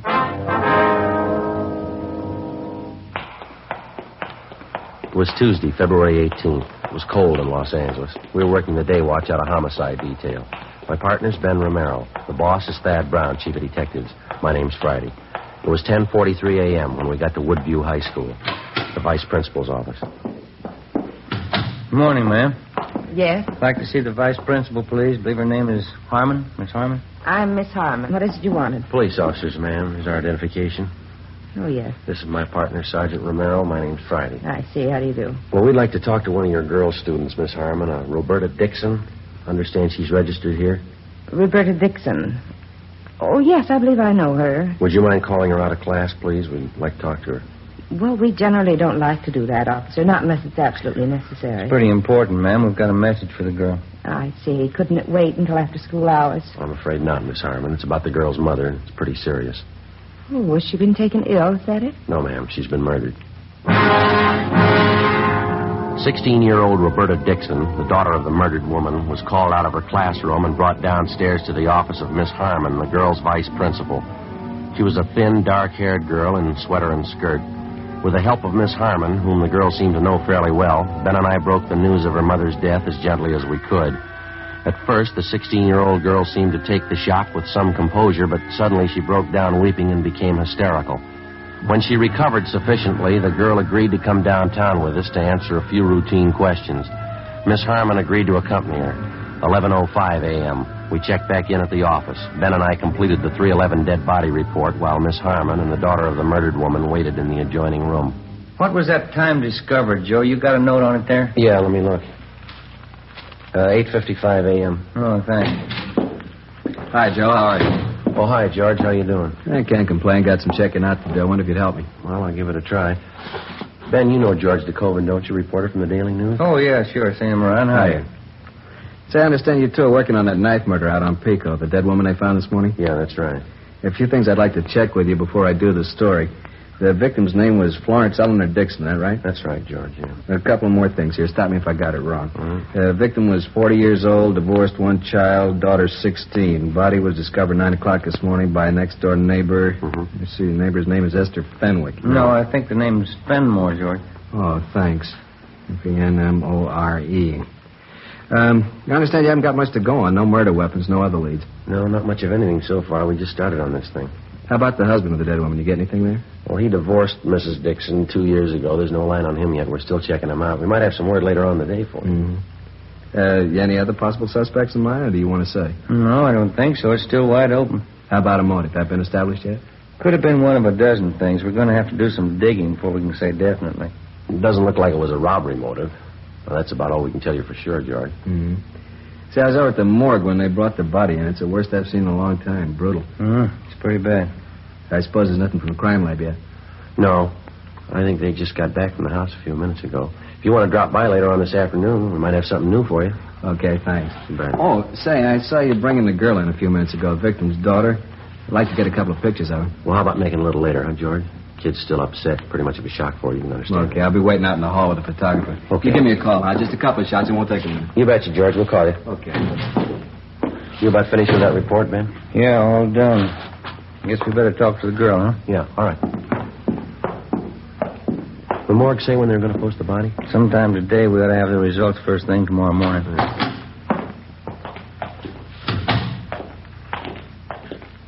Miss Harmon? I think she's a lot better now, Sergeant. Roberta, the officers would like to talk to you a few minutes if you feel up to it. All right. Who killed my mother? Have you found out? Not yet, Roberta, and we think you might be able to help us, so. It's so hard to believe. I just saw her this morning. She was all right then. Well, you try to take it easy, Roberta. We'll make it as brief as possible. Now, you and your mother are the only people living at your house, no one else? No, me and my mother, that's all. My father used to live with us. He doesn't anymore. And how long has it been since your father left? I'm not sure. About 5 years, I think. He and Mama didn't get along. They got divorced. Mm-hmm. Do you see your father at all anymore? I mean, does he ever come to your house to visit? We did once. It was about a year ago, I think. Wasn't much good. He and my mother argued all the time he was there, and he left. He hasn't been back since. Has he been in contact at all with your mother, do you know? Does he write her letters, call her on the phone? Mm-hmm. The last time was when he came to our house. I haven't heard anything about him since. I don't even know where he is. I don't care, I guess. I hardly even knew him. Uh-huh. I'd like to have you think about this carefully now, Roberta. Did your mother have any close friends who used to come to the house quite a bit? Yes, 2 or 3 women friends of hers at work. Any men friends? No. Mama didn't have any men friends. She didn't like men. She said they were all no good. She used to tell me that all the time. Mm-hmm. Do you have any relatives we can contact? I don't know about my father's side. My mother has a brother and sister in West Virginia. Address is at home. What am I going to do? Why would anybody kill my mother? All right, now you try to take it easy, Roberta. Everything's going to work out all right. Look, now, do you think you can give us a list of most of the people your mother knew, friends around the neighborhood, the people she knew at her work? Yes, I think so. Most of them are in her address book. I think I know where it is. All right, fine. Just before you left for school this morning, Roberta, was there anyone in the house besides you and your mother? No, just the 2 of us. Was your mother expecting anyone? Not that I know of. Your mother was all right, was she? There didn't seem to be anything bothering her? No. She acted all right to me, just like any other morning. We got up at 6:45. I got dressed. Mama took a shower. I fixed breakfast. We ate, and then I left for school. About what time was that, Roberta? A little before 8:30, usual time. I have my first class at 9 o'clock. Mm-hmm. When I left Mama, she was just finishing her breakfast. I said goodbye. It was the last time we saw her. Can we talk after a while, please? Maybe I'll feel better. Can't talk now. Oh, sure, that's all right. Would you like to rest here? I don't know why I'm crying. It's stupid. I don't care anyway. No reason to cry. You better get some rest, youngster. No reason. Doesn't make sense crying about Mama. How's that? I'm not sorry. I'm glad she's dead. Early that afternoon, after she'd rested sufficiently and recovered herself, we had another interview with Roberta Dixon, the teenage daughter of the murdered woman. Miss Harmon, the vice principal, went back to the school, and a policewoman was called in to be present during the interrogation. Again, she insisted that she wasn't at all sorry that her mother was dead. She said that privately she didn't have any love for either one of her parents, least of all her mother. She told the usual story of a broken home, a father who showed little interest in his daughter or providing a good home for her, a strict, overbearing mother who apparently made no effort to understand the girl. We continued to interview Roberta Dixon, but outside of what she'd already told us, she showed no further knowledge of the murder. Pending action by the court, we had the girl placed in the custody of the juvenile authorities. 3:10 p.m., Ben and I drove back to the murder house on South Pico Boulevard, where we met police reporter George DeCoven. Together with Brian and Ortiz, we continued our preliminary investigation. We rechecked the immediate area of the Dixon home and talked again with the neighbors. We failed to come up with anything new. 4:25 p.m., along with the reporter, George DeCoven, Ben and I went back to the murder house. Well, I don't know. It doesn't seem to jive that time of morning. It's possible, though. What's that, Joey? Prowler. Might have been it. You think so? No, we've already run that down. Yeah? We checked communications. There's no recent complaints about anybody prowling the neighborhood. We talked to the neighbors, too. No indication of it. No sign anybody tried to break in here, either. Got me. I can't figure it. And Dixon woman sure kept to herself. Lived here 11 years, and we can't dig up more than half a dozen neighbors who really knew her. Yeah, business with her daughter, too. It sure stacks up pretty strange. Didn't the crime lab crew find anything this morning, Joe?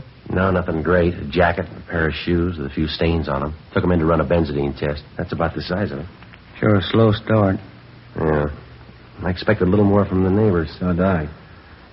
You know, it'd be different if the thing happened in the middle of the night. According to the daughter, it must have happened at least after 8:30 this morning. Now, if the killer got in the house after that, you'd think somebody on the block would have noticed it. Neighbors close by on either side. How about checking out in the yard and back? I didn't get too good a look around this morning. Well, there's nothing more to cover in here. Crime lab's been all over. Yeah, how about where this Mrs. Dixon worked, Joe? Anybody tag base there? Yeah, Tommy Bryan did. Hotel down on South Grand. She worked in the linen room. A couple of people she knew there, they couldn't tell him anything. How about some of her other friends? No, nothing yet. We're still checking. Go ahead, Joe. Thanks. Oh, it's a big backyard. Kept it nice, didn't they? You want to check alongside here, Ben, with the house? I'll give the back of the yard a look, huh? Yeah, okay. Well, good-sized garage, huh? Pretty hard to find them like that anymore. Pretty good-sized lot, too. She sure must have worked at keeping it up. There's not a weed on the place, is there? Yeah. More you can say for the neighbors. Yeah. Have a look, George, down here. Huh? Flower bed here. 2 little mounds of dirt, you see them? Oh, yeah. The ground looks like it's been recently turned, wouldn't you say? Fairly recent. Wonder what that's supposed to mean. Yeah. Oh, small wooden crosses pressed down on each one of the mounds. Queer one, huh? Looks like a couple of small graves, doesn't it? You want to reach me that stick over there, George? Oh, yeah. Here you go. Thank you. Have a look here. Nice. Nothing on my end. How are you doing? What's this? Oh, we're not sure ourselves. Wait a minute. Uh-huh. What is it? Wait a minute. Yeah, all right. There you are. A bird. Little canary. How about that? Hasn't been buried long. Look here. Look at the breast. What do you think, a knife? Could be. Sharp instrument of some kind. Just a minute. I'm going to try this other mound here. Wait a minute, Joe. Yeah. It's another one. Yellow canary, same thing. Look at the breast. Neither one's been buried for more than a few days. Funny one. The Dixons raise canaries, you know? I don't know. I don't think so. It sure doesn't make any sense to me. If they didn't want the birds, you'd think they'd give them away. Why go slaughter them like this? Yeah, well, it works both ways. Deep wounds in the chest. Some kind of sharp weapon. Yeah. The Dixon woman. She died the same way. 4:35 p.m. We took the 2 canaries, wrapped them in paper, and brought them downtown to Lieutenant Lee Jones at the crime lab to be processed. He was still running tests on the stained jacket and pair of shoes which had been found in the house among the dead woman's personal effects. 5:15 p.m. We checked with the office, and then we drove over to Juvenile Hall to see Roberta Dixon. Apparently, she was in a much better frame of mind. I talked to Miss Harmon this afternoon, our vice principal. She wants me to come and stay with her for a while. Hope she can arrange it. It'd sure be nice. Mm-hmm. We were back at your house this afternoon, Roberta. We found something we'd like to ask you about. What's that? Well, do you keep any pets in your house? I mean, either you or your mother? Well, no, not usually. Why? How do you mean, not usually? Well, we didn't up until a week ago. Mama didn't like animals. She didn't want them around. Mm-hmm. Then I got these 2 canaries. I bought them with my own money. I work after school, you know. I see. I bought a cage for them, too. My mother was mad when I brought them home. She didn't like any kind of animals. She kept preaching at me. She finally made me get rid of them. How'd you do that, Roberta? I got a knife and I killed them.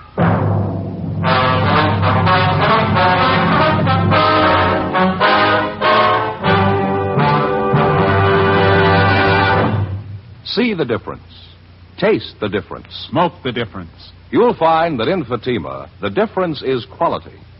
Quality that gives you extra mildness. A much different, much better flavor and aroma. Yes, in king-size Fatima, you get all the advantages of extra length, plus Fatima quality, which no other king-size cigarette has. Fatima, best of all king-size cigarettes. Definitely the best quality in its class, but the same price as the cigarette you're now smoking. Remember, thousands of Americans are switching to Fatima. Insist on Fatima quality. So why wait? Switch to Fatima today. Look for the sunny yellow pack. Buy Fatima. Best of all king-size cigarettes. Remember, thousands and thousands of Americans are switching to king-size Fatima, insisting on Fatima quality. So compare Fatima yourself. When you see the difference, taste the difference, smoke that difference, you'll switch to Fatima. Because in Fatima, the difference is quality. Look for the sunny yellow pack. Buy Fatima. Best of all, king-size cigarettes.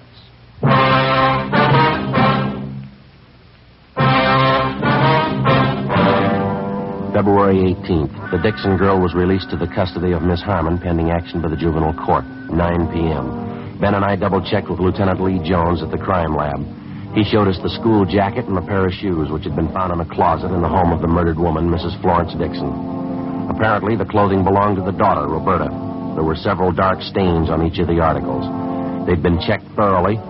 First, a benzodine test to determine if they were blood stains, then a biological precipitant test to classify them further. There wasn't any doubt in Lee's mind that the stains were recent, that they were made by human blood. The same blood type as that of the murdered woman. It was a little hard to believe, but the evidence on hand pointed to only one prime suspect, 16-year-old Roberta Dixon. Early the following morning, we checked back in at the office. Ben went across the street to see if the coroner's autopsy report was ready. 8:05 a.m. I checked by communications. They had a report on the tracer we'd gotten out on the murder victim's husband, a Charles Dixon. I picked it up and headed back to the office. Morning, Joe. Oh, hi, George. You get the message I left for you? I put it on your desk over in the press room. Yeah, I got it, thanks. How's it look this morning? Anything new? Well, this here, an answer on that tracer we got out on Mrs. Dixon's husband. He's been living up north for the past year, San Francisco. That's so? He's still up there? No, not according to this. He died 6 months ago, heart attack. What do you figure? Well, there's not much choice. Joe. Oh, hi, Joe. Hi. Autopsy report. Coroner just got it out. What's the word? It doesn't jibe with the story we got. The coroner places the time of death close to 7:30 a.m. yesterday. Cause of death, what we figured, chest wound. Some kind of a sharp weapon. There's something else. According to the girl, she had breakfast with her mother before she left for school. Coroner says Miss Dixon hadn't eaten for at least 12 hours before she died. What was that time of death, Ben? 7:30 a.m., no later. Well, I guess we better move on it, huh? Yeah. What's the angle? Well, the daughter. She says she didn't leave the house until 8:30. Along with the policewoman, Ben and I drove out to the home of the high school vice principal, Miss Harmon, where the suspect, Roberta Dixon, was staying. There was no one there. We checked at the high school. Miss Harmon told us that she'd brought Roberta to school that morning. She thought that if the girl attended classes, it'd help keep her mind off her troubles. Miss Harmon checked the classroom the Dixon girl was supposed to be in, but she wasn't there. Her teachers were contacted. None of them had seen her that morning. 9:40 a.m., we drove over to the Dixon home. We found Roberta in the back bedroom. She was sitting calmly at a sewing machine, stitching ruffles on a dress. In one corner of the room, there was an empty bird cage.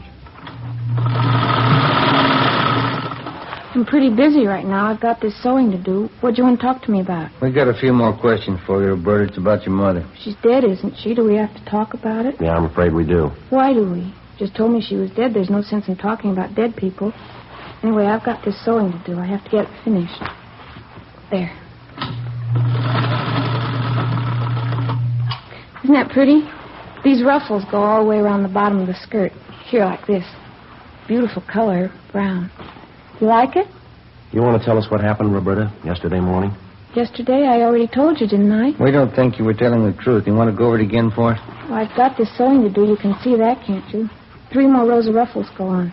Right here. I have to get it finished. It takes time, you know. I think you better let the sewing go, Roberta. Oh, no, I couldn't do that. I have to get it finished. I'm afraid this is a little more important. I think you realize that. I went over the whole thing for you already. I told you everything. Wasn't the truth. You know that, Roberta. Why do you say that? Was it the truth? What do you expect me to say? That's up to you. You think I lied, don't you? That's stupid. I haven't got any reason to lie. Did you kill her, Roberta? What? Did you kill your mother? I told you everything already. That's just the way it was. Mama and I got up and had breakfast, and I went to school, that's all. I don't have any reason to lie. Oh, excuse me. Hello?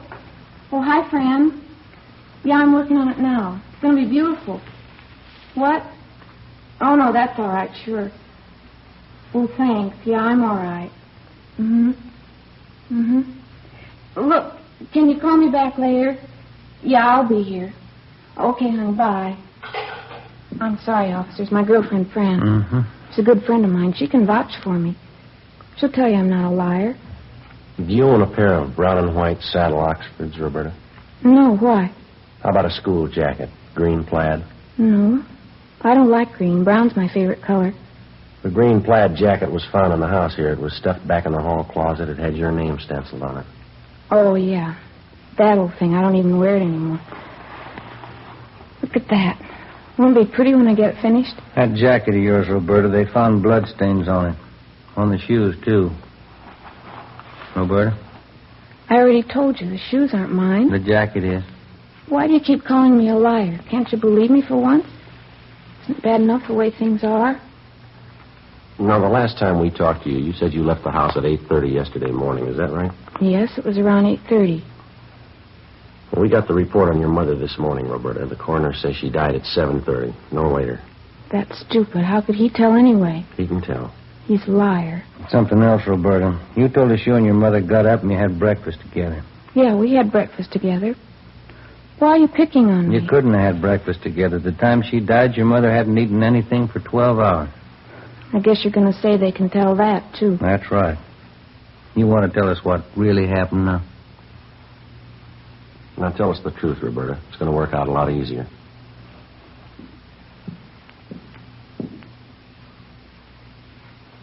These are some of the toys I had when I was little. I saved almost all of them.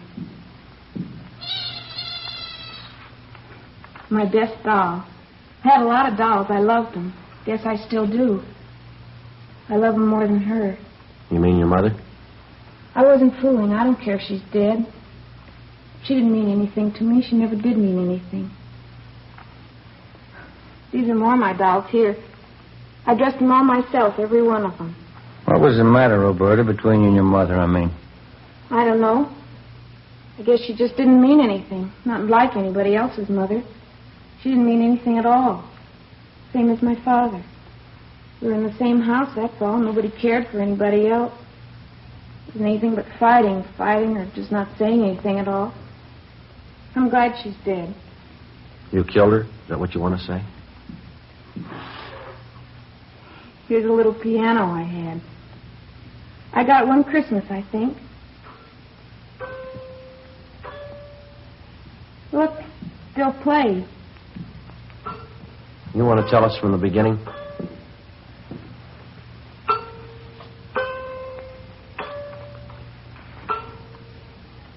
It took a long time. I thought about it a lot. A week ago, I made up my mind. It's time to kill her. She was getting worse. I couldn't do anything. I was always wrong. Couldn't go out, couldn't do this, I couldn't do that. She started the same way yesterday morning. I got the knife from the kitchen. I went in and she was sitting on the bed putting her stockings on. I don't think she knew what happened.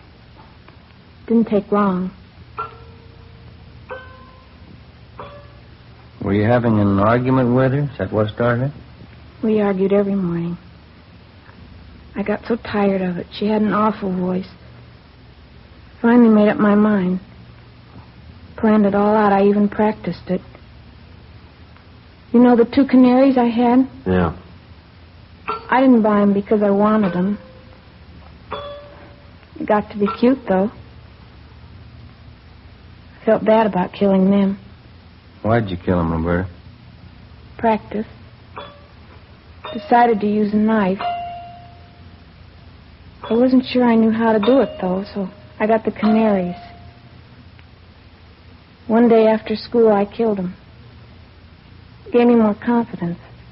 I knew I could do it after that. Poor little things. I guess I shouldn't have killed them. What knife you killed your mother with, Roberta? You want to show us where it is? All right, I'll show you. I don't think you ever could have found it. It's up in the attic. Special place I hide things. Say, would you like some coffee or Coke or something? No, thanks. Just one more thing. Why'd you leave school this morning? I mean, going off without telling anybody. I wanted to come back here. I felt like it. I wanted to come back to my room. It's the only place I really like to be. I've lived in this house all my life. And this has always been my room. Toys I had. My dolls. Everything's here. Everything I have. My books. All my dolls. Yeah. I think we better be going, Roberta. We'll have to take you downtown. Yes, all right.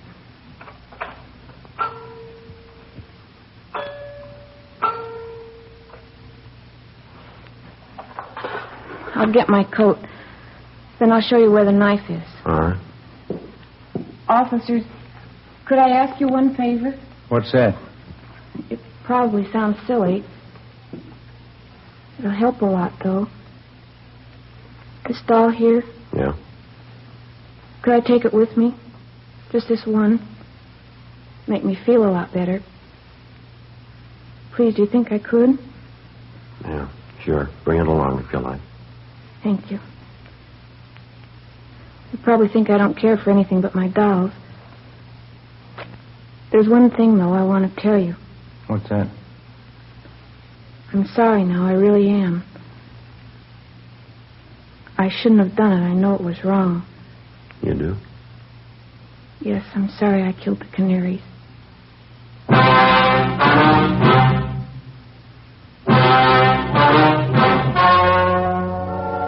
The story you have just heard was true. The names were changed to protect the innocent.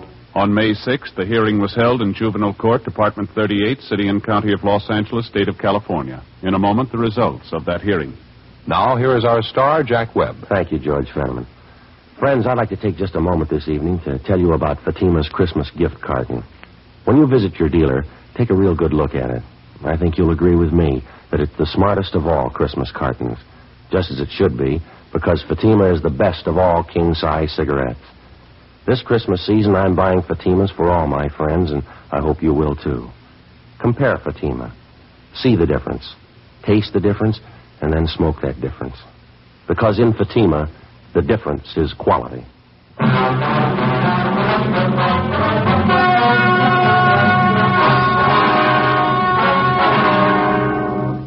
At the hearing in juvenile court, Roberta Evelyn Dixon was found unfit to be handled as a juvenile and was certified to Superior Court as an adult. There, she was found to be criminally insane by 3 psychiatrists appointed by the state. She is now confined to a state mental institution where she is undergoing treatment.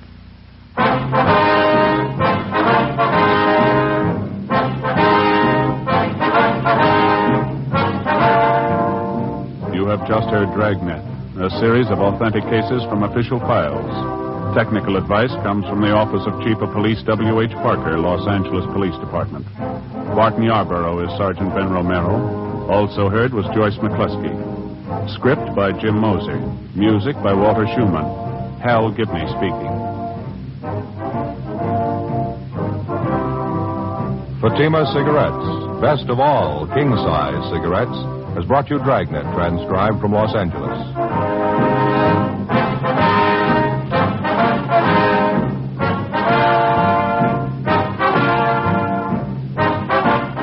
Counter Spy fights international intrigue next on NBC.